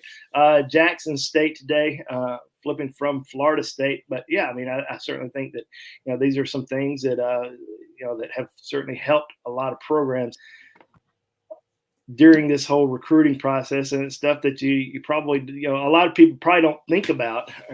Why did this player choose this school over the other? You're starting to think about it more today because of Travis Hunter. And there's probably going to be more attention on that now because of his decision. But I don't think a lot of people were really thinking about that, heading into this week. But yeah, I mean, it's certainly going to play a big role. It's going to be interesting to kind of see what the NCAA decides to do. If they decide to crack down on some things that seem to be a little out of control right now, because it's certainly helping recruit some of these top players in the country.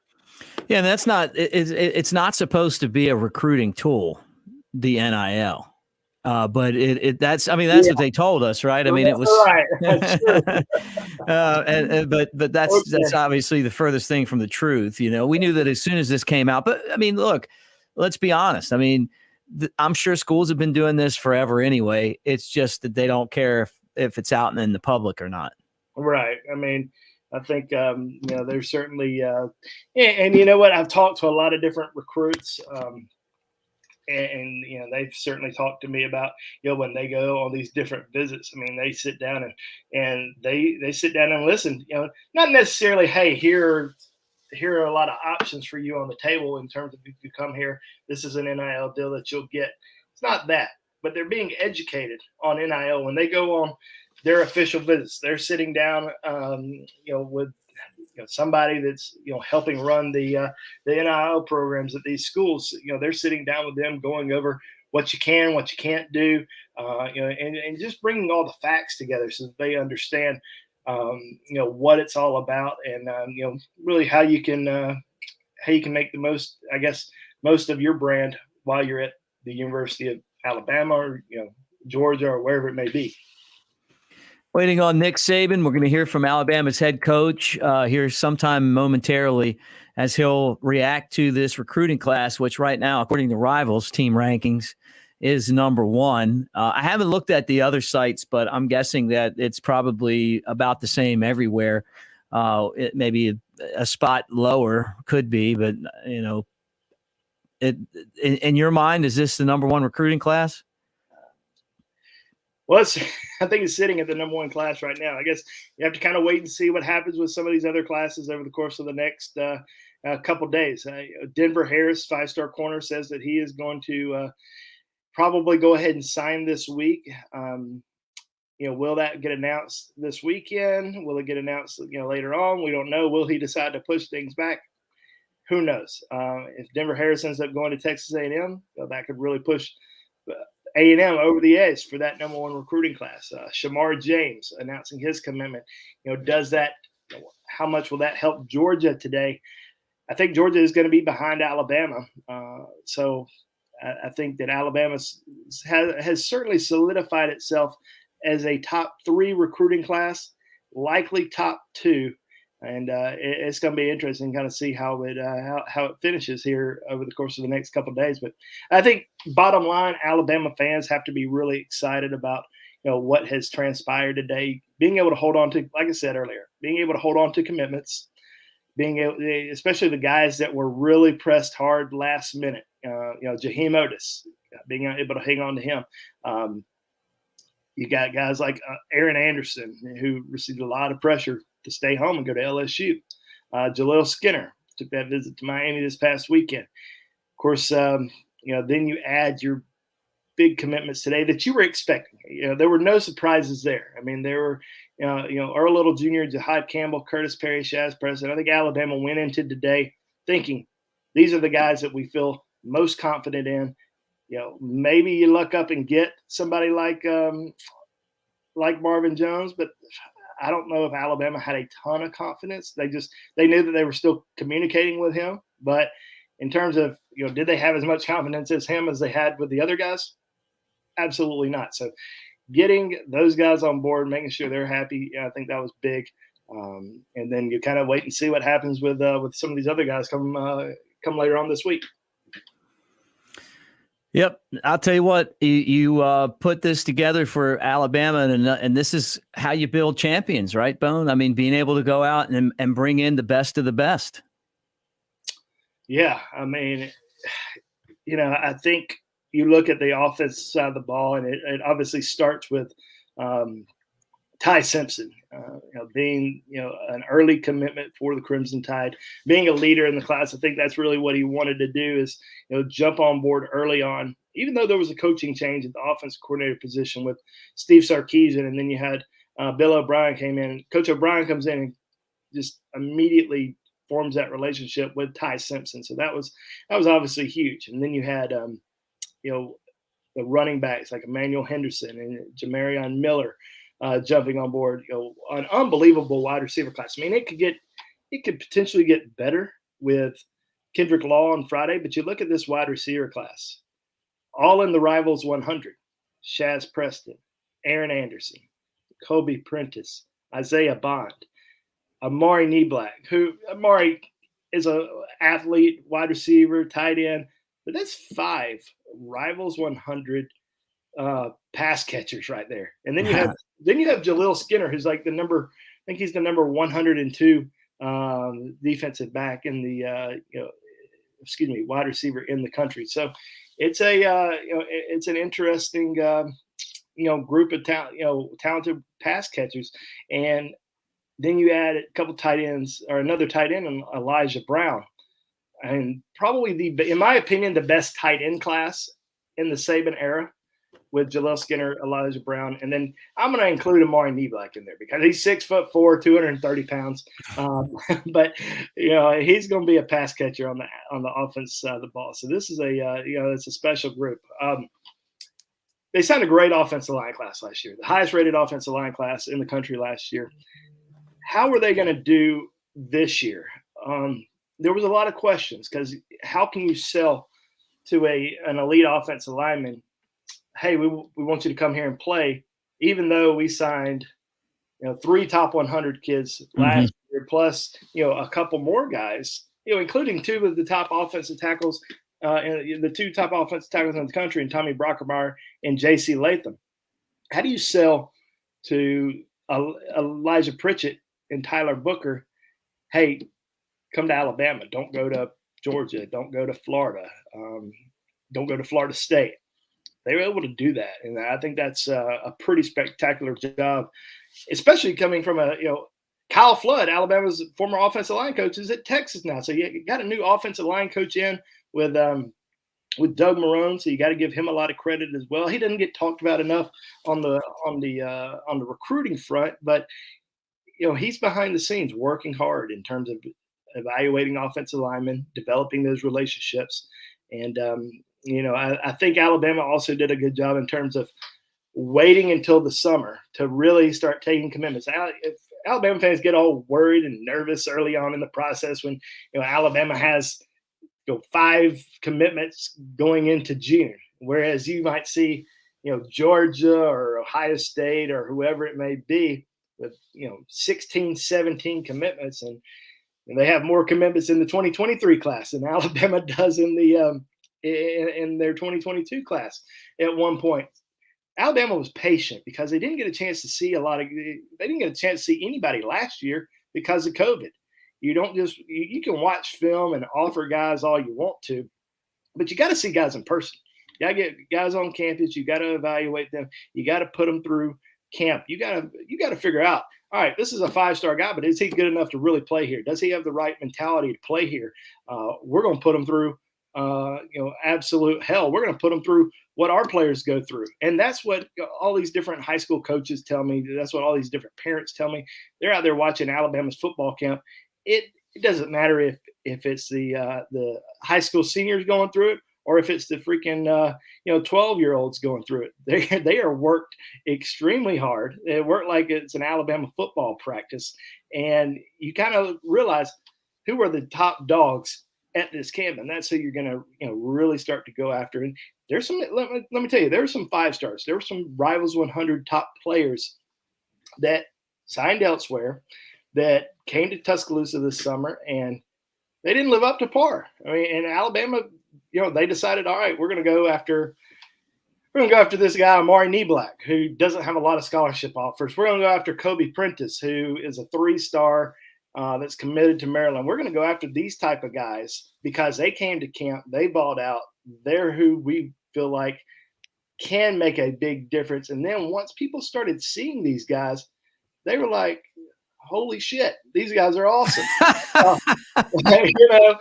Alabama knows what they're doing. And you see the final rankings. Alabama ends up with all these Rivals 100 guys. Amari Niblack, Kobe Prentice all end up in the Rivals 100. I think they have, as of today, 12 Rivals 100 commitments, or signees. And it could still get a little bit better. So, it's it's amazing when people start to question Alabama and Nick Saban. Listen, the thing is, there's 60, 70 kids in probably every recruiting class that you're going to go after, that you're going to recruit, that you're going to try to sign. That doesn't mean you're going to get all of them. And when, let's say, Alabama misses on somebody, get all upset. Oh, our butts are getting kicked on the recruiting front. Texas A&M, Georgia, whoever, Ohio State, they're getting everybody. We're getting nobody. Look at who's number 1 right now. And it may not stay number 1, but it's going to stay in the top 3. And, I think Alabama fans are, they love seeing that number 1 next to Alabama. And trust me, I mean, you're playing in the playoffs every single year. You're, winning national championships, Heisman trophies. You expect to finish at the top. That's what Alabama is all about, finishing at the top. If you finish second, you finish third, you're disappointed. It's not the best year if you don't finish number 1, And it's like, when Alabama doesn't make the playoff, who cares about playing in the Sugar Bowl or whatever it is? If you're not in the playoffs, you're not playing for anything. And I think Alabama fans, and I think probably a lot of reporters, that Alabama doesn't finish number 1 some year. Oh, well, the run's over. Better pack it up. Better. It was fun while it lasted, but. Alabama in 2018 signed the number 7 recruiting class in the country. It was, I've probably seen more complaints on some of the guys that they've missed on this year than even in 2018. But you got to be happy if you're an Alabama fan. You got to be happy with what's happening with the Crimson Tide. There's other schools that are out there that want to be Alabama. They want to be the next program. They want to be a dynasty. They want to win national championships. And they want to win 6 national championships in 12 years. That's pretty hard to do. So they're going to recruit. They're going to go after top players. They're going to try to get the best players possible. And with Alabama, what do you say if you're another school? Don't go to Alabama because of how deep they are. They signed the #1 recruiting class in the country last year, and the year before that, and the year before that, and the year before that. They signed 5 stars at each position. You don't want to go there and wait your turn. There's a lot of guys that they say, you know what? Hey, these are other good programs out there. There's a lot of good opportunities. I'm going to go to these different schools, but there is also a lot of kids out there that, hey, I can go compete against the best of the best every single day. I don't care if I'm a starter my first day or if I'm a starter my 5th year. That's what Ty Simpson said. Ty Simpson said he doesn't care. As long as he's learning, he's not going to transfer. He said, I don't care if I'm starting on day 1 or if it takes me 5 years to be a starter at Alabama. I know that they can prepare me. And I think that's a testament to Mac Jones. Mac Jones sticking around, sticking it out. He could have transferred easily. You signed Jalen Hurts in 2016. The next year you signed Tua and Mac Jones. And then, Mac could have easily left. But he stuck it out. First-round draft pick. We see what he's doing in the NFL now. And that's what a lot of kids are starting to see. There's some kids that are out there that obviously they want to play right away. But there's some kids out there like a Ty Simpson, and there's others that they see that they're going to go somewhere that they can develop regardless of playing time. They're not going to jump around to different schools just because they're not starting from day 1.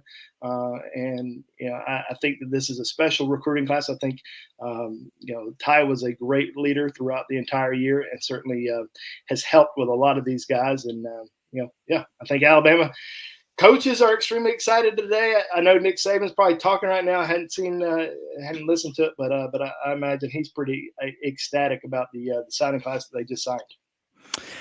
Bone, last super chat of the day, I guess. We got a breaking news. Okay. Keontae Goodwin, 5-star offensive lineman, has signed with Kentucky.